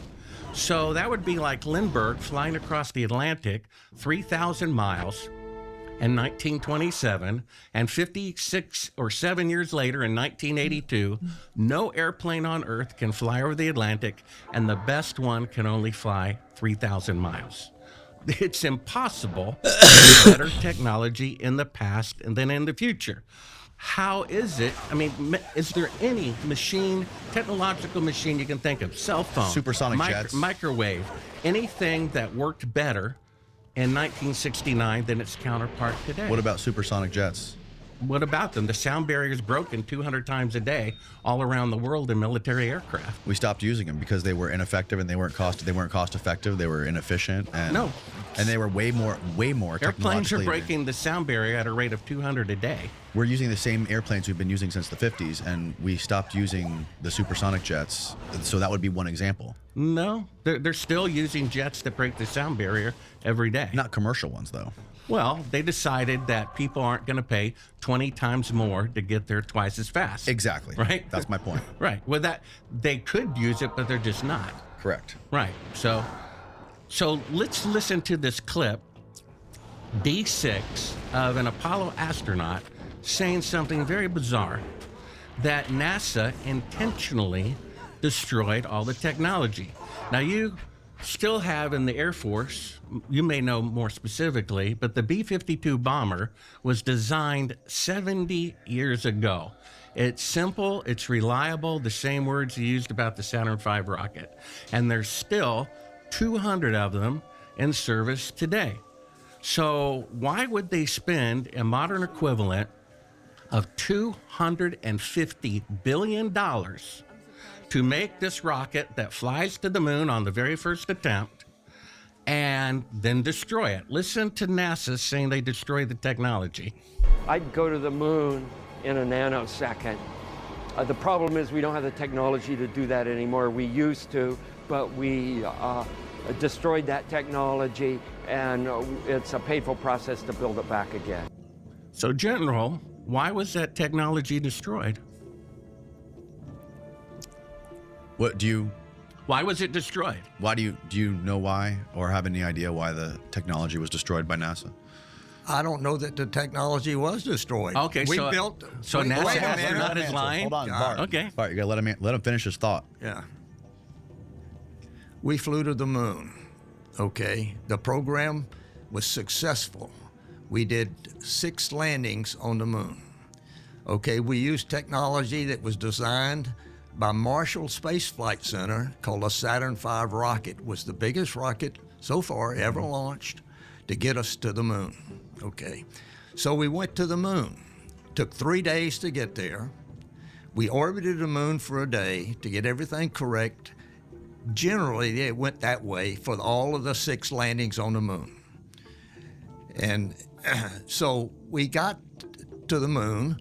We manned the spacecraft. We had, in our flight, we had a delay because of the command module had a problem with the main engine. And Mission Control had to verify that they could get it fixed or work around it. So anyway, we were late landing on Apollo 16 because of this problem. And we landed in the place we were supposed to land at Descartes Highlands. We spent 72 hours on the moon. We brought back 200 pounds of moon rocks or thereabouts. Maybe not that much. I forgot exactly. But the question about the technology being destroyed, you're not aware of the technology being destroyed or gone missing from all the Apollo programs.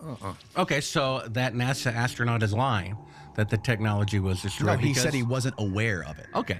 Well, according to NASA, a modern-day astronaut, he said that a couple of years ago, that all the Apollo technology was destroyed. I interviewed Eugene Krantz. He told me all the telemetry data was destroyed. All the original videotapes were destroyed. Well, right before they were to be transferred to HD. But we still have the original film. No, the 16mm film is still in Houston at the Johnson Space Center. Oh, that I don't know. The videotape is what they intentionally destroyed. The videotape of the projection that was given. Right, you're talking about the camera-mounted lunar module that took one picture. All of the film that was shot on all the emissions, on all of the missions, is still in its original format in the film reels in that but Johnson Space majority Center. of the video images is videotape, right? And that was intentionally destroyed. But those were just copies of the film, right? No, these are the originals. I talked to Eugene Krantz. He said the original videotapes were accidentally recorded over, and the only machine on Earth that could play it back was intentionally disassembled. Okay, I'm confused. So that even if they're found, they couldn't be played. I'm confused. All the telemetry data, where the rocket really was. So back to the destroy. 1 second. Can I ask a question? Well, either this guy is lying, right? Why would a NASA astronaut lie? Has there ever been a time, and this is another proof, has there ever been a time in the history of the world that someone developed a new technology, broke the sound barrier, split the atom, and then destroyed the technology afterwards? It's never happened. It's never happened. They destroyed it to cover their tracks, because I went scuba diving, and to have an hour's worth of air, it takes 2 tanks this big and that big around. That would be 16 tanks of air you would have to have on your back on the moon. And then to allegedly get the lunar module down to 72 degrees on inside for 3 days against 250 degrees outside on a bank of essentially car batteries. It can't be done. That's why they destroyed all the technology, because it could be proved later that the rocket didn't have enough fuel to leave Earth orbit, which we have proof of as well. I have von Braun's own quote, which we'll read, that says one rocket will never go to the moon without multiple fueling, and we'll show that from von Braun as well. Can I ask a question? Yeah. What does that got to do with our discussion? Well, he asked what proof do we have that they didn't go to the moon? And there's a lot of proof that you didn't go to the moon. How about the proof that we did go to the moon? Well, we already heard all of that. 400,000 people, that's been refuted. The Russians would have blabbed, that's been refuted. The moon rocks has been refuted. It's one of my clips. That Neil Armstrong, chain of custody, allegedly picked up a rock, personally put it in his pocket, and then later personally gave it to the Prime Minister of the Netherlands, which was immediately sealed in a container in a museum, was opened up a few years ago, and it's petrified wood. It's a fake. The moon rocks are fake. And Antarctica.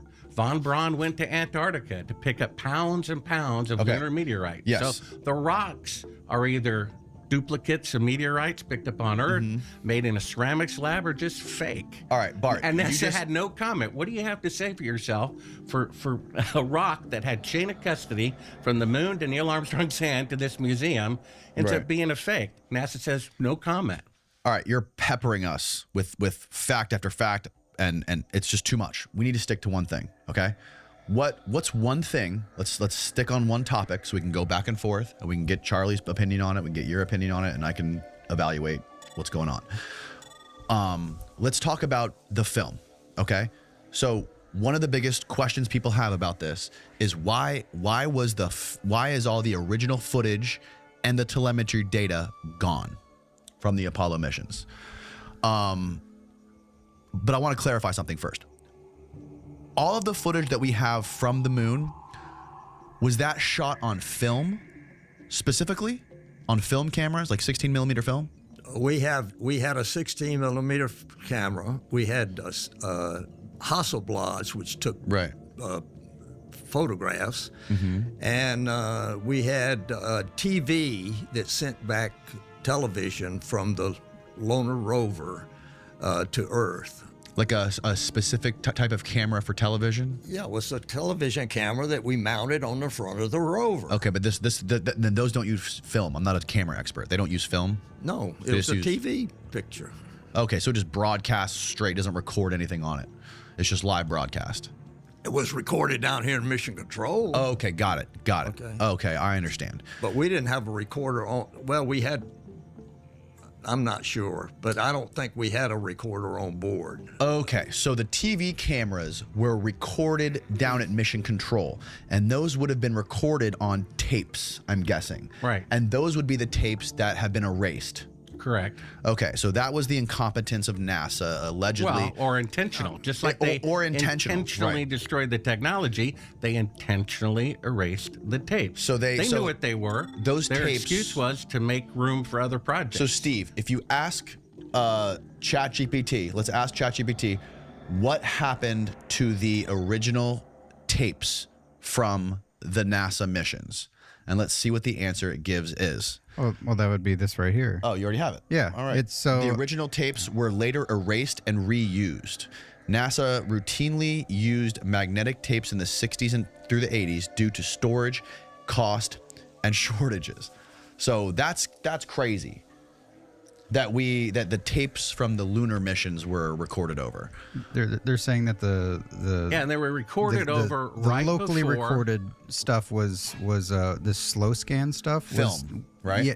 No, I think it was tape. It's actual tape, like like tape recorders. Okay. They use that technology instead of film. Yeah, it was and then 1-inch videotape. that stuff was recorded Reel to reel. over, but the stuff that they sent through broadcast survived. Well, So that's what it is. Ron Howard, whose grandfather warned him that the moon missions were fake, didn't listen, wanted to make an IMAX movie, and he requested all the original videotapes to be broadcast, projected on an IMAX screen about 100 feet by 120 feet. Right. Bigger than they've ever been done before. He wanted to use the originals. And it was between that request and a couple of days later that everything got erased. He had to go to Blockbuster and rent VHS tapes and reduce them to this tiny portion of the screen. Otherwise, the image quality would be so bad. You can see the VHS tracking line. Is that a 90% fact? of that movie is reenactments. Is that a fact that what year was this when Ron Howard requested the tapes from I think NASA? it was around 1999, something like that. So around, Steve, hopefully you can look this up. Ron Howard was working on an IMAX film in around 1999, requested the original tapes from NASA. And you're saying it is an absolute fact that we can look up that NASA erased those tapes. You just did. Yeah. Right after Ron Howard requested them? Well, that was my research at the time. I did my film at Sabrel.com took 7 years to produce. I was given $1 million by someone who builds rockets for NASA, who knows the moon missions are fake, who thought it was his patriotic duty to expose it. Now, not only is it the first time in history that technology is greater in the past and in the future. Not only is it the only time in history that all of the documentation, all the technology, according to NASA astronaut, was intentionally destroyed, it's also the first time in history that nobody could repeat the event 50 years later. Imagine them splitting the atom in 1945, the first atomic bomb, and 50 years later, no one can split the atom, when in fact, just 10 years later, atomic bombs were 1,000 times more powerful. So if they could go to the moon on the first attempt ahead of schedule with 1/millionth the computing power of a cell phone, we would have been on Mars 10 years later. We'd be in another solar system by now, and there'd be bases all over the moon, taking people back and forth to play basketball in 1-0 or 1/6 gravity. The best NASA can do today is send mannequins to orbit the moon, when somehow we could play golf and drive cars on the moon with 1960s technology on the first attempt. There have been 6 presidents who have said a total of 9 times they're going to return to the moon in 5 years. You had Ronald Reagan said it, then Clinton said it, then Bush Sr. said it, then Bush Jr. said it twice, and Obama said it twice, and Trump said it one time, and they can't do it. With 50 years better technology, they can't return to the moon in 50 years. But Why is that, somehow Charlie? they could do it with 1960s technology on the first attempt. Why don't you think we've been able to go back to the moon since 72? Because they spent their money on other programs. Well, the government spends every month 70% more money than they Bart, take in. I'm not going to argue with you about this. We went to the moon. 6 times we landed on the moon. You lied to the American public 6 times, which That's shows the not arrogance of the American. Well, then You I don't guess this believe guy you is don't lying. believe we landed on the moon? You didn't know that before you got here. No. Yeah, no. Come on. His life's So work. how did we get 600 pounds of moon rocks? Well, like I Let's said, talk about the moon rock. Okay, let's put a pin there. Now let's talk about the moon rocks. Okay, what evidence do you have? I know you have some that proves that the moon rocks were not actually moon rocks, right? Yeah, if you could find, let me find the clip here. Bar's or you could position look is, it up. Bar's position is the moon rocks aren't Netherlands real. fake moon rock. Let's go to clip D7 real quick. This is a recent article about the French government, and they committed a crime in 1945 that they're still lying about today. And what happened was their soldiers returned from World War II and wanting their back pay. And they refused to give it to them because they were black. And when they kept protesting, they machine gunned 300 of them in a single base and buried them. That just came out. That happened in 1945. And play the clip, and let's read this news article. It says one of the things that they did was they fabricated... What does that do with moon rocks? Because it shows governments, it says they fabricated and destroyed evidence. So we're going to look at the fabrication. I'm just trying to find the clip here. It's out of sequence. All right, that has absolutely about the nothing to do moon with rocks. Bart. Or you could look it up. Look up fake moon rock in Amsterdam. Yeah, so are the moon rocks something that is available for the public to see? D29. Yeah. I mean, the moon rocks are on display all over the world, and also they're still doing experiments on the moon rock. NASA's the Lunar Planetary Institute, or whoever it is controlling those and sending those out. People submit experiment requests still today about to do experiments on the moon rocks. So there's still moon rocks available. Did they let outside researchers do analysis on them, and universities do? Yeah. Okay. I mean, they let universities have some. Like, I'm not involved in that at all. Right, sure. And, I've been with NASA for a long time, but the moon rocks are unique, and they're radioactive, whatever, and not radioactive evidence, but they're the way they have been collected. They were collected on every mission. They were isolated when they got back and put in the lunar receiving lab, and now they're still being given out samples. People are still requesting samples of moon rocks, and NASA evaluates these experiments that they request, and apparently they're still giving some of it out. I haven't been with NASA in a long, long time, so I don't know how it works today. So Bart, how do you explain us having actual moon rocks here on Earth? Well, like I said, von Braun went to Antarctica. There's a picture of him in Antarctica where he collected hundreds of pounds of lunar meteorites, which they use for fake moon rocks. NASA also has the most advanced ceramics lab in the world, where they could take a rock and falsify micrometeorites sitting in it. And then go to clip 29. This is about moon rocks. What? It says they opened one up and it proved to be fake. Do you realize a few years ago, a 70-year-old woman was arrested by the FBI and thrown in a cell, not allowed to go to the bathroom. She had to pee on herself because she had a paperweight with one speck of an alleged moon rock in the very center of it, and she couldn't pay her electric bill or mortgage. And it was given to her by her husband, who got it from someone at NASA. And the FBI surrounded her to get that so that it couldn't be opened and examined independently. And this is just a tiny speck of a moon rock. Who is this? What was this woman's name? I don't know, but you could look it up. 70-year-old woman arrested for having a moon rock or trying to sell a moon rock. See if you can find it, Steve. And play clip 29. You said, what's the proof of the fake moon rocks? Yes. You have D29 there, Steve? Let's see it. Look at D29. It's a still of the article. And okay, from the moon Telegraph. rock given to Holland by Neil Armstrong is a fake. This is one that had complete chain of custody from the surface of the moon to Neil Armstrong's hand, to his pocket, to the Prime Minister of the Netherlands, hermetically sealed, opened a few years ago after someone watched my film out of curiosity, and it ends up being this out-of-world looking piece of petrified wood. Now, unless trees are growing on the moon rock is fake, and yet no reporter has the courage to ask, if the moon rocks are fake, what about the moon missions? I had a reporter from the Washington Post that broke the Watergate story I showed him the footage, which we're going to show of them faking being halfway to the moon. That says don't show to the public at the beginning All right, of you're it. all over the place. Yeah, but We'll get to that. the point is, he agreed that it proved they never left Earth orbit, but he was forbidden to publish it. Okay. We got to stick to one topic. Let's go back to the moon rocks. This piece of petrified wood that you were showing that was given to the Prime Minister of Holland, right? Or I thought it was a Dutch Prime Minister. The same thing. Dutch is Holland. Or Okay, Netherlands. I thought it was like the Netherlands, Yeah. right? Correct. Okay. I've heard this story before. I first heard it from you.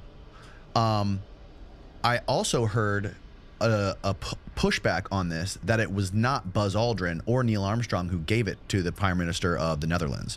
However, it was the U.S. ambassador to the Netherlands that gave him this thing. Well, from my understanding, it went So from... it was not directly from him. Neil Armstrong is the one who said he picked it up. And it was on a visit of him. Said it to who? He visited the Netherlands and gave it to the Prime Minister. Okay, we should find this. He claimed he picked it up and put it in his pocket. Let's the point find this. is... Who gave the Prime Minister of the Netherlands the fake moon rock? Who actually gave it to him? So for 40 years, everyone thought it was a moon rock. It was billed as a moon rock, picked up off the lunar surface by Apollo 11. They did a little tour around the world afterwards. He gave moon rocks to various people. He gave one to the Prime Minister of the Netherlands. It was sealed. It was opened up a few years ago. Okay, it was right here. proven to be a piece of Bart, right here. petrified wood. It says Prime Minister. Okay, the rock was not given to the Dutch Prime Minister by astronauts, but was instead given to the former Prime Minister William Dries by the then U.S. Ambassador William Middendorf in 1969 during a goodwill tour by the Apollo 11 astronauts. Okay, so the rock Apollo was 11 later found to be astronauts were fake there. and actually was a piece of petrified wood. Okay, so Neil Armstrong was there at the visit. That's when the rock was given. He claimed he picked it up. The Prime Minister of the Netherlands didn't pick it up. Neil Armstrong picked it up. There he is. Apollo 11 astronauts during How the do we know? Goodwill tour. We don't know that. Okay, it says it was during the tour, the Okay, Goodwill so tour. either Neil Armstrong or Buzz Aldrin claimed to pick it up. So Well, because it seems can't figure it out. Hold on, You Bart, claim the moon you gotta rocks put the were headphones proof. on, or you can't just keep talking over everybody, bro. It's like it's too much. Okay, I'm sorry. It's too much. His point is that this piece of moon rock that was given to the Prime Minister of the Netherlands during the Apollo 11 Goodwill tour with Neil and Buzz was later analyzed and found to be petrified wood and not a moon rock. That's his evidence that the moon rocks aren't real.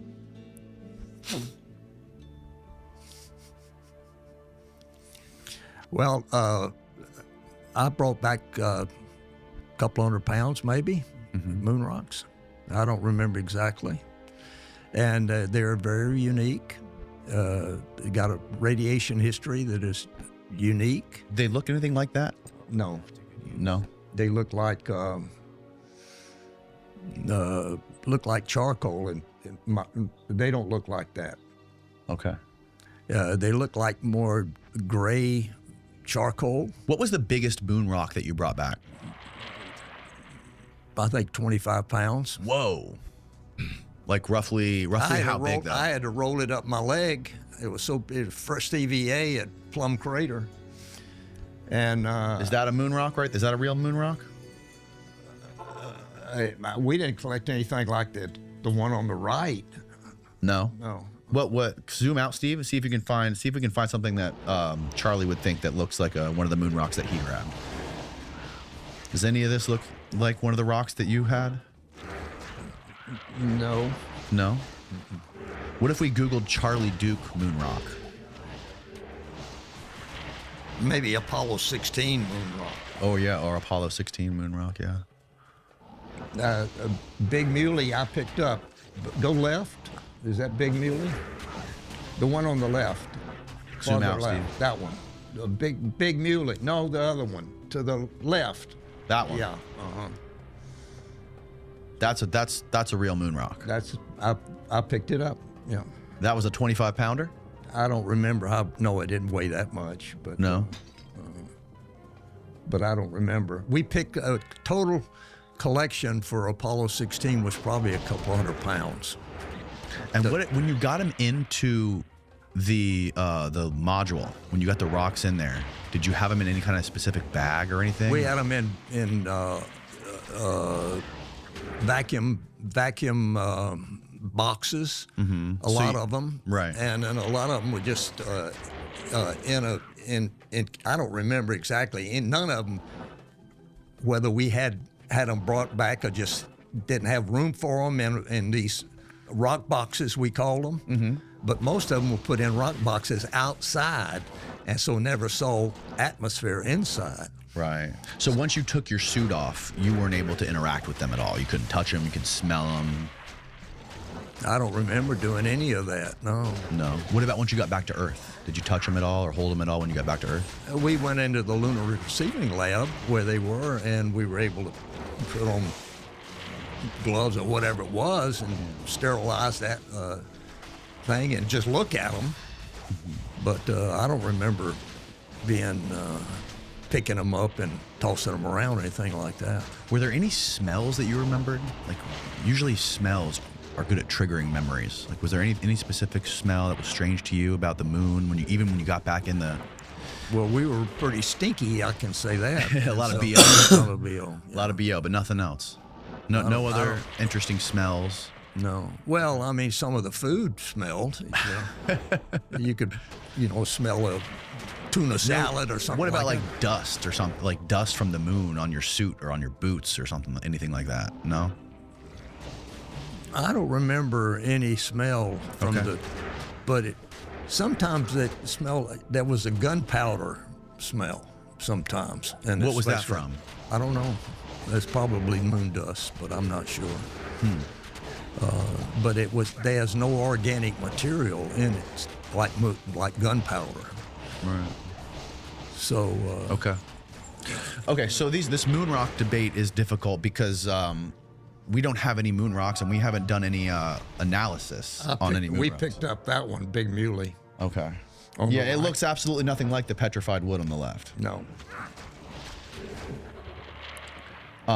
So it was given to this guy. So I guess the story is true. I mean, if we've corroborated it with AI and with Bart's article that gift was given, but it wasn't. It was given by the U.S. ambassador to the Prime Minister of the Netherlands. The one on the left? The one on the left, yeah.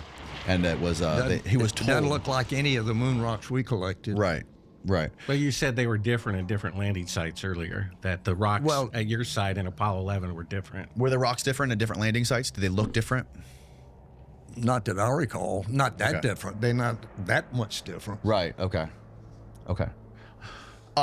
The number one proof is what we have next. And I'm answering your question about what proof there is. Now, I gave NASA the benefit. About what specifically? About how they didn't go to the moon. They can't leave Earth orbit. They still can't leave Earth orbit. Are we talking about radiation belts now? No, I'm talking about the footage of them faking being halfway to the moon. The footage. Okay. If you show... after this, I would like to talk about the radiation belts, if that's okay. That's next after this. Perfect. Right? And so, first, let's look at the slide, D8. This is at the beginning of the reel. I asked NASA for every video, every film from Apollo 11, figuring if they faked it, they're more likely to have made a mistake the first time they faked it. Now, keep in mind, I went from being the biggest fan, gaga, worshiping the Apollo 11 project with pictures on my wall everywhere I went like a shrine, to having an open mind that maybe they faked it, to looking into it, being given $1 million by somebody who builds rockets for NASA to investigate it, who said they were fake, and then stumbling upon this evidence, which is what convinced me that they were fake. In fact, this footage was shown to 2 NBC news directors. They both agreed it proved that Apollo 11 never left Earth orbit, and they were threatened by the federal government not to broadcast it or to have their license pulled. So the first part you'll see in D8 is the slide that says not for public distribution. There we go. Okay. So that shows that this is not for public distribution. Now the next clip is at the very... Let's read it. It says, this film of the Apollo 11 mission was produced as a report film by the Manned Spacecraft Center and is not for general public distribution. Yeah, I asked NASA for unedited footage, and everything I got was pre-edited with a voiceover, and it's the same footage over and over again on 10 different reels, exact same footage. Most reporters are satisfied with that. I'm investigating the possibility that they faked it, and I asked for everything, specifically unedited footage. I got this and one other reel that was unedited. Now, at the very beginning of the reel, clip 9, which you're about to play, you'll hear NASA say, "The TV picture looks great." Then there is exactly 4 seconds of dead air. You'll hear a third party that's not NASA, not the astronauts, presumably the CIA. And after 4 seconds go by, they tell Neil Armstrong in a private earpiece, "Talk." And then he starts speaking because he's claiming that he is halfway to the moon at this point in the mission. The timestamp indicates, according to the script, that they're supposed to be halfway to the moon. In fact, they never left Earth orbit. They can't leave Earth orbit now, and there's a number of reasons for that. So, Charlie, have you ever seen this footage before? No, it's crazy. Okay. Yeah, it is crazy how corrupt the federal government is. Well, so I mean, you're calling me a liar. I never went to the moon. Well, obviously. I mean, Okay. what surprise. You knew who you were going to be here. I You don't knew who know. was going to 12 be here of us- before you got here. 12 of you us- act like it's a surprise. I It's a am good acting. surprised. I didn't realize that you thought it was all a fake. You knew that. You No, I reminded didn't. me of our phone conversation 20 years ago when you walked in the door. That I said you quoted me I word showed for you his- word. I showed you his that I website had before proof you came down that we here. didn't go to the moon. You knew when he invited you. This is no surprise, and yet you're acting like you're surprised. This is why you should get the Academy Award. Now, the reason is if he's halfway to the moon, there would be an estimated 2-second radio time there and 2 seconds back. So they're faking a radio delay. Okay. You'll hear NASA. You'll hear 4 seconds go by. You'll hear a third party that's not NASA, not the astronauts, prompt Neil Armstrong with "Talk." And that way they can fake the 4-second radio delay. Go ahead and play clip 9. Hello, Apollo 11. Houston, Goldstone says that the TV looks great. Over.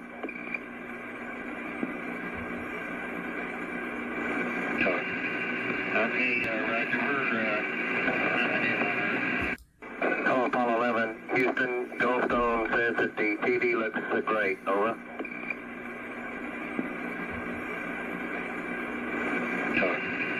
Okay, Roger. Okay, so And there's how was it? Where did you get this stuff from again? from NASA. NASA sent you this.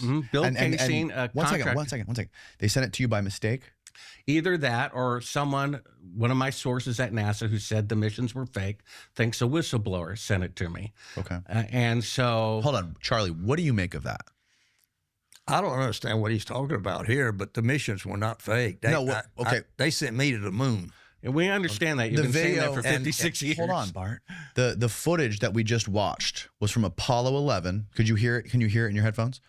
It's Houston communicating with the astronauts on the radio, and then you hear a 4-second delay, and then you can hear the audio of someone going, "Talk." And then you hear Neil Armstrong responding to Houston. Let's watch it one more time. Let's show Charlie one more time. I didn't get that. Yeah, let's show him one more time. Just read the text. Hello, Apollo 11. Houston, Goldstone says that the TV looks great. Over. 2, 3, 4. Okay, Roger. You see, Does that make sense? No. They can't leave Earth orbit today, and they can't leave Earth orbit in 1969.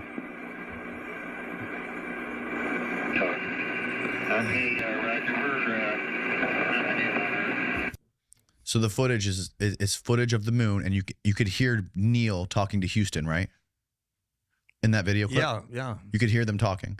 And there's a little voice that pops up after 4 seconds that says, "Talk," to Neil. Why would there be a voice I don't know. telling have no Neil idea. to talk? Yeah. Okay. He has no Are they idea. on the moon, or They're halfway, orbit? right? They're supposed to be halfway to So the this moon. is when they were halfway to the moon, communicating with Houston. And after Houston said something on the radio, there was 4 seconds, and then somebody on the radio saying "talk" to Neil, instructing Neil to respond to Houston after 4 seconds. Why do you think that would be? I don't know. Okay. in my recollection, I was in mission control for Apollo 10. I was Capcom. I was in mission control for Apollo 11. It's Capcom. And nothing like this ever happened in mission control. No, there would never be anybody saying talk to anybody. No. It would just be as soon as you hear it, you would respond. Generally, that was true, yeah. Okay, what were the exceptions?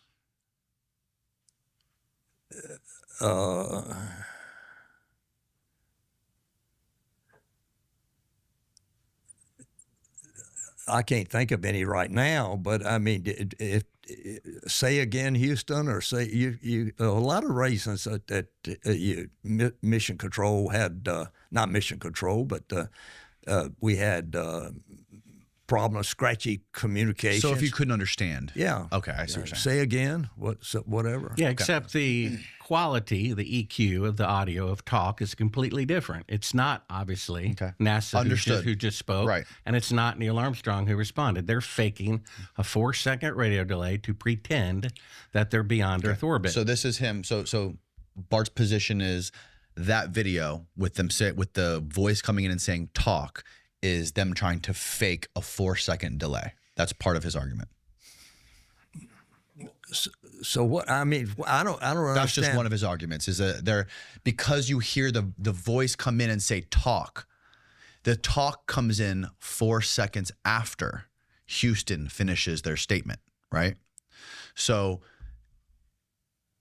the presumption from Bart is there's no delay, but the astronauts were instructed to wait for 4 seconds until someone else came in and said talk. That way it would look like there was a 4-second delay and it would look like they were already halfway to the moon. Right, because if you play clip 11, Neil Armstrong, for the TV audience, the part that was shown to the public, says he's calling in from about 130,000 miles out. Right. Halfway to the moon. Go ahead and play clip 11. Hi, Roger, Houston, Apollo 11. Calling in from about 130,000 miles out. Okay, so that's him lying. He's not 130,000 miles out. He's still in Earth orbit. That's why they faked the 4-second radio delay. Now play clip 10. Is this the photo of them faking the window thing? Almost. The one before. Okay. Let's try to go through this. We have a lot to cover and we're almost 2 hours in. We only have one window that has a view of the Earth, and it's filled up with the TV camera. Okay, so go back to clip 11. The 130,000 miles out. Don't play the audio, but just bring up the image, and you can hit pause so we can see the image. So according to Neil Armstrong, there's only one window that has a view of the Earth, and it's filled up with the TV camera. Because if Make sure you're talking to the mic. Oh, yeah. So if you were really halfway to the moon, looking back at the Earth like this appears to demonstrate, even though it's a fake shot, you would have to have the lens of the camera to the window in order to shoot the Earth far away floating in space. He says, he's lying, 130,000 miles out, and he says that the camera is completely filling up the window. That's a lie too. The camera is really at the back of the spacecraft. There's about 15 feet between the camera and the window. They've turned out all the lights, which they talk about because they thought these conversations would be edited out. And that's actually the circular window of the spacecraft, outside of which it's filled with the Earth and low Earth orbit. One cinematographer believes they took a transparency, a positive, a slide of the Earth photographed from a satellite and placed it over the window that was backlit by Earthshine. Now, if you play the final clip, the D11, play it all the way through to revealing. So play 11 one more time. There are 2 clips on 11. So this is supposed to be... Into the mic. Oh. No, just let it play at normal speed. This is supposed to be the Earth, but that's fine. This is supposed to be the Earth floating in space. This is the outtake. That's why it said, do not show to the public. There's Buzz Aldrin removing part of the effect in front of the window. That's a work light. The camera has been at the back of the spacecraft the entire time. The iris is opened and you can see the real location and the very bright Earth out the window. They just faked being halfway to the moon. My critics agree That is them faking being halfway to the moon. 2 NBC News directors agree that is them faking being halfway to the moon. And they were told by the federal government if they broadcast it, they would have their license pulled. So go to Sabrel.com. All of these clips can be seen there for free. This is what convinced me. I gave NASA the benefit of the doubt for as long as possible. And when I saw this, they are faking halfway to the moon. So if you could really go to the moon, why would you be faking any of it? And if you're faking being halfway to the moon, it's because you can't go halfway to the moon. And what a surprise. 56 years later, they still cannot leave Earth orbit. Only mannequins can.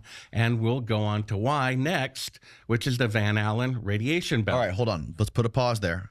So, Charlie, on your trip on Apollo 16, did you guys ever turn around and take film or footage or any photos of the moon, or I'm sorry, of the Earth when you were about halfway? I'm sure that we did. I don't remember specifically, but we were. If you were to take a video or a film of the Earth on your way to the moon, how would you do it? Well, you turn a window to the Earth, and there was I had a window right up here, which was a triangle. I had a window right over here.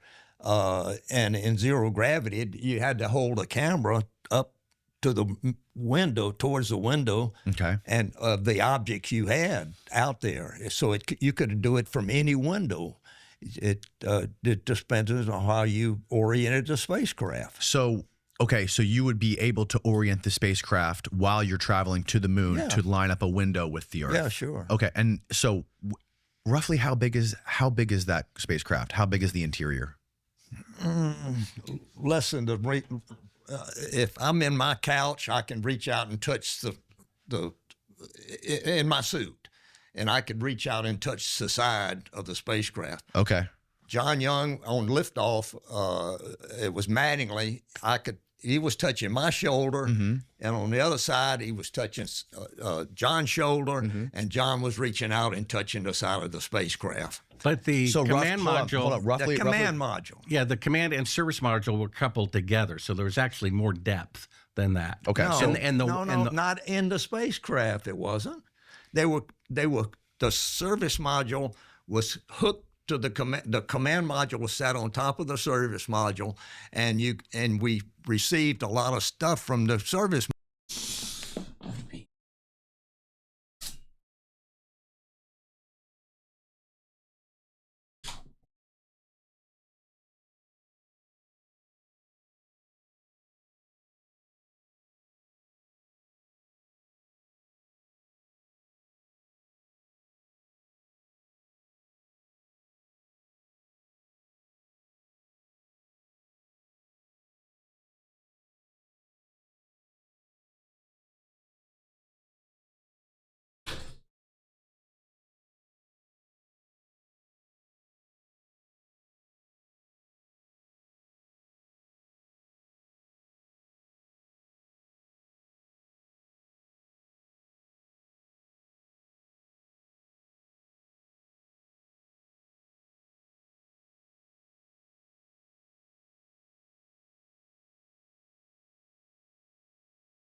Module, but the command module was a separate entity and didn't have connections. There were electrical connections and service connections, but there weren't any pathway. You couldn't go there. You couldn't go there. Got it. Okay. And so you're saying it was roughly about maybe the size, the length of this table, maybe a little bigger? Probably this table probably wider than the Apollo spacecraft was. Okay, and but depth-wise, about the table. So when you were, let's just say hypothetically, you're on your way to the moon on Apollo 16.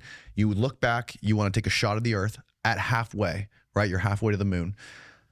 How would you position the camera inside the spacecraft to shoot the Earth? First off, you'd have to get a window looking at the Earth. Right. Okay. Right.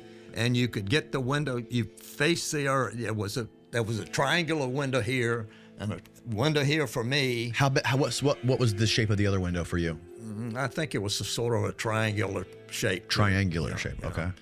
Anyway, you could get up there with a camera and just look out, and if the spacecraft was not rotating the held position, then you could just reach out and just start taking pictures with your Hasselblad or the 16 millimeter camera we had. We didn't waste film though. And you would put it basically right smack dab up to the window? No. No? Sometimes you would. Okay. Okay.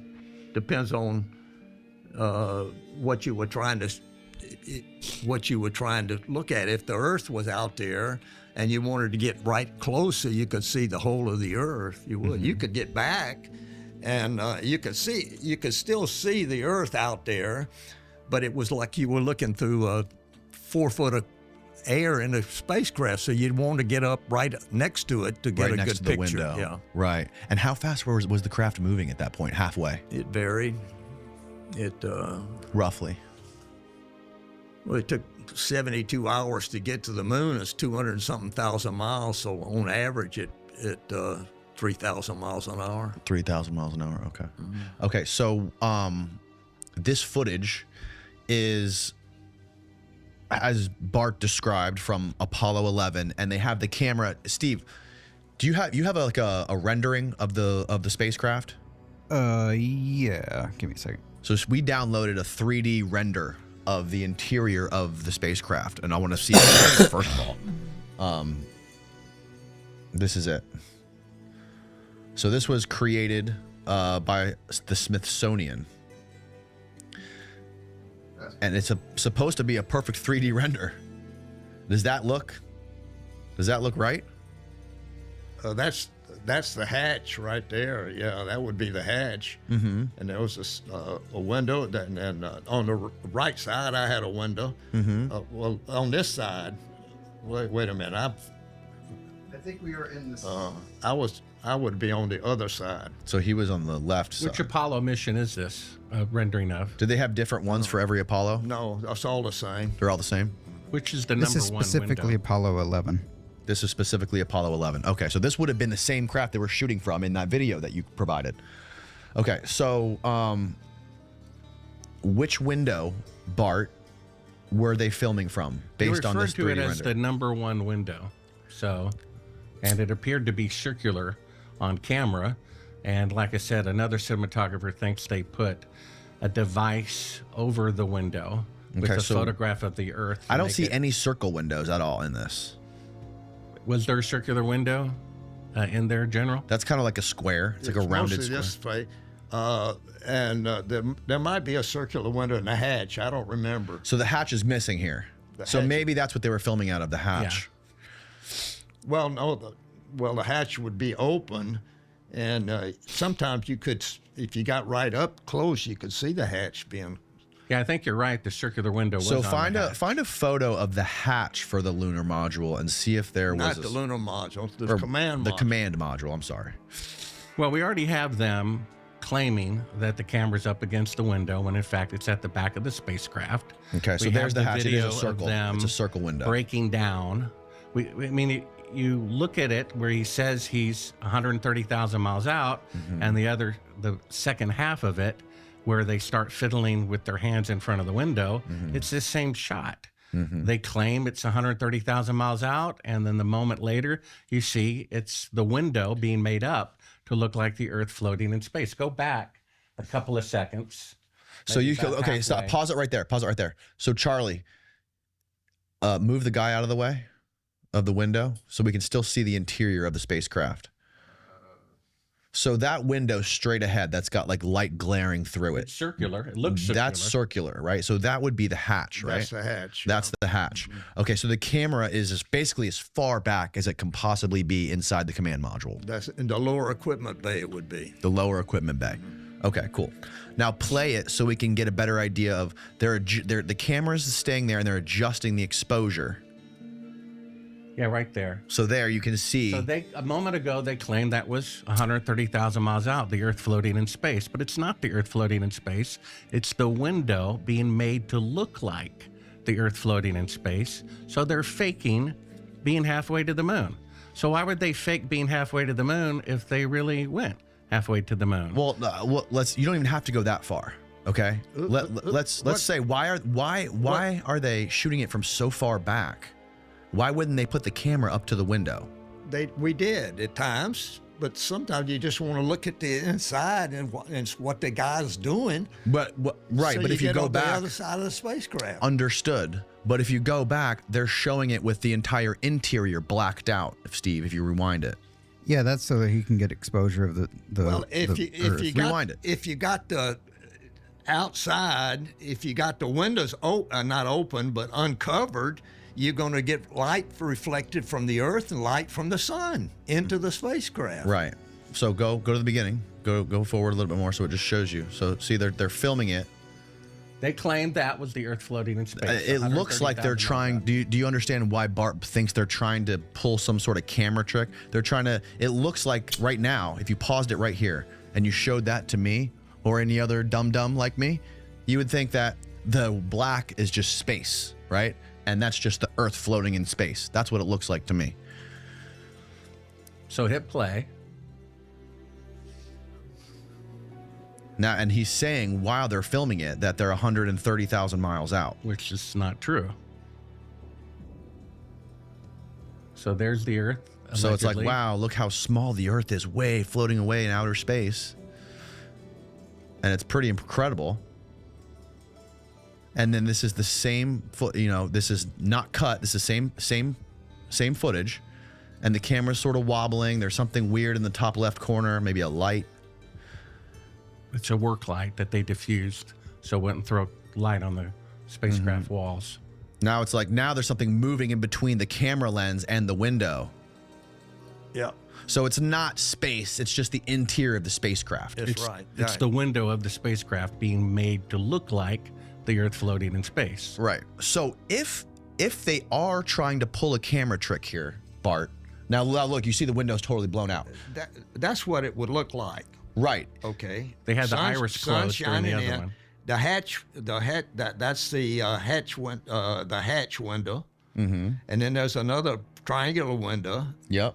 And there was one on my side. There was another. I forgot exactly what the space was, but there was windows right here, and I could look out that window.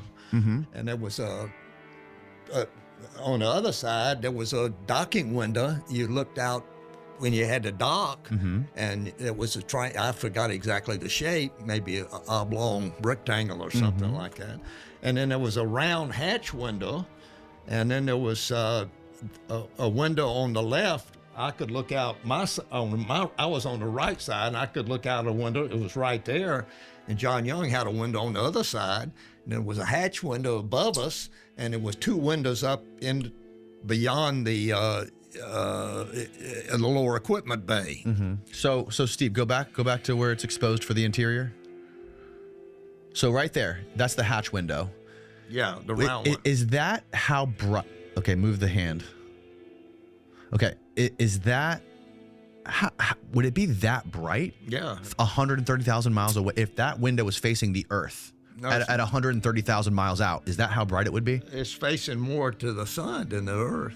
Well, the video, according to the video, Neil is saying that that's the Earth. That wouldn't be the Earth. That would not be the Earth. Earth. That picture's not the Earth. No. Well, it is the Earth. That's the reflection off of the Earth. That's Earth shine. Well, this is kind of incredible because he's saying it's not the Earth. Well, it is. And clearly they just faked being halfway to the moon. Well, the video is because they're in Earth orbit. That's the Earth. Out the window, it's filling the entire window. Right, but listen, Charlie just said at 130,000 miles out, that is not what it would look like, okay? This video clearly is Neil Armstrong saying they're 130,000 miles out. Yeah, I understand. It's a fake shot. So that's why Bart believes that there's something weird going on. So if they were in Earth orbit, wouldn't you see the Earth moving by super fast, like clouds moving by. You would see land moving. They would be flying. If you look at footage that's why David Percy, a cinematographer, award-winning BBC cinematographer, said they took a photograph from an unmanned satellite, and they had like a positive, or kind of like an X-ray, but a color print that was translucent, and they put it over the window. That's what they were removing when you see the yellow circle around the window. They're removing the photograph. So it's a photograph that's being backlit by Earthshine. Of the Earth with a Terminator line. They're shoving it in the window. They put a little crescent piece of material into the window. I see what you're to saying. fake the Terminator line, dividing night and day. So I don't understand the purpose of this conversation. So this video that we're watching right now, that you just watched, this is a video of Apollo 11, and Neil says in the beginning of the video that they are 130,000 miles away from the moon. Yeah. So he just said they're halfway. Yeah. And you just said there's no way they're halfway. I didn't say that. Judging by looking at how bright that window is, you said if that's the Earth, it wouldn't be that bright. I didn't say that. I said that could be the sun shining then. No, but I'm saying if that window was facing the Earth at 130,000 miles, you said it wouldn't be that bright if that was facing the Earth. You would see the Earth. You wouldn't see this is the sun shining in. Okay, but hypothetically, if that window was facing the Earth at 130,000 miles, you said it wouldn't be that bright a minute ago, right? The Earth was never that bright. Okay. You look out the window and you'd look out the window and you'd see the Earth just hung up there. Right. It wouldn't be blasting through the window like that. What about from Earth orbit? Would it be that bright from Earth orbit? Depends on where you are. So it might be that bright from Earth orbit. Yeah. Okay. Interesting. I don't understand the purpose of this discussion. Well, they're faking being halfway to the moon. It's because he thinks this is a fake shot. He thinks that this craft right here is in low Earth orbit, and they're trying to fake it by moving the camera back and exposing for the window to make it look like Earth is really far away, and the surrounding inner spacecraft that's underexposed is just space. He thinks they're trying to make some sort of a camera trick to fake that they're halfway to the moon when they're really in low Earth orbit. That's what Bart's claim is. When you're in low Earth orbit, you look out and your windows are facing at the Earth. You look down and you just see nothing but Earth. Right. And you're whizzing by. Right. You see you can go over Australia, you can go over the Pacific. It depends on where you are. And you're in a low Earth orbit, you look out the window. It might look something like that, filling the windows with light. No, it would not. Okay. Well, that camera's exposed. Only if the windows are pointed towards the sun. Right. Okay. I see. Well, a moment ago you said it might look like that from Earthshine and Earth orbit. It depends on the exposure of the camera. Earthshine, yeah. The Earthshine, yeah. Okay, Steve, what were you gonna say? It looks like this. It's not the. It looks like so, because I'm also a cinematographer, and I would say that window. That's probably the color of the window, and the sun is. Can you see this mouse? Yeah, the sun is probably somewhere over here, poking through. You can see these rays shooting them right there. It's kind of hard to tell because he's got light bounce on his shoulder, and he's got light bounce on this elbow. It's likely hitting some part inside of the spacecraft and bouncing back, and it's filling in his face over there. It's lightly kissing the shoulders here, but you can always tell sunlight because you can just look for the brightest thing, and that would be that ray shooting through. So it's probably just veiling the glass, and the glass is, you can see there's color right there. Yeah. And you can see there's a similar color right here. So this one's getting the brunt of it. Color too. It is a blue. I think it's a tint. And what you're seeing there is, even when you back up over here, this is just a bokeh ball. A bokeh ball showing whatever the lens is seeing. This texture is probably the cabling that you see later on, or it could just be like imperfections in the glass. But that looks like the Earth to me. That looks like the Earth to me too. But it's out of focus. Obviously, it's not. It's the window, not. And it's got a perfect Terminator line too. Go to the part where they're fiddling with it in front of the window. Go back another 15 seconds and hit play. It's misformed because it's. So Steve, you don't think they're trying to film the Earth here? I don't think so. Well, I hit mean, play. they're, and they're watch looking them at the mess with window. They're definitely trying to film That's the where Earth. they claim it's 130,000 miles out. It's a duplicate of this. This is later on in the tape. It's very confusing. That's it's very supposed to be halfway to the moon. And now you see them breaking down the effect, removing the transparency of the photograph of the Earth in front of the window. The camera was never up against the glass. It was at the back of the spacecraft. They closed the iris down so that the walls became black. And here they are removing part of the effect in front of the window. All right. This is what convinced me and two NBC News director and an award-winning cinematographer and my critics agree it is Apollo 11 faking being halfway to the moon. Okay. So why would they fake being halfway to the moon if they really went to the moon? And if they're faking being halfway, it's because they cannot go halfway. Right, understood. They cannot leave Earth orbit, and we'll go into why, which is the radiation belt that surrounds the Which Earth. we're going to do. We're 2 hours in. We have an hour left, but coffee is here, and I need to go to the bathroom. So we're going to take a quick break, coffee break, bathroom break. We'll come back, talk about the radiation belts. Be right back. Okay, now we're back. We're going to talk about the radiation belts, the Van Allen belts.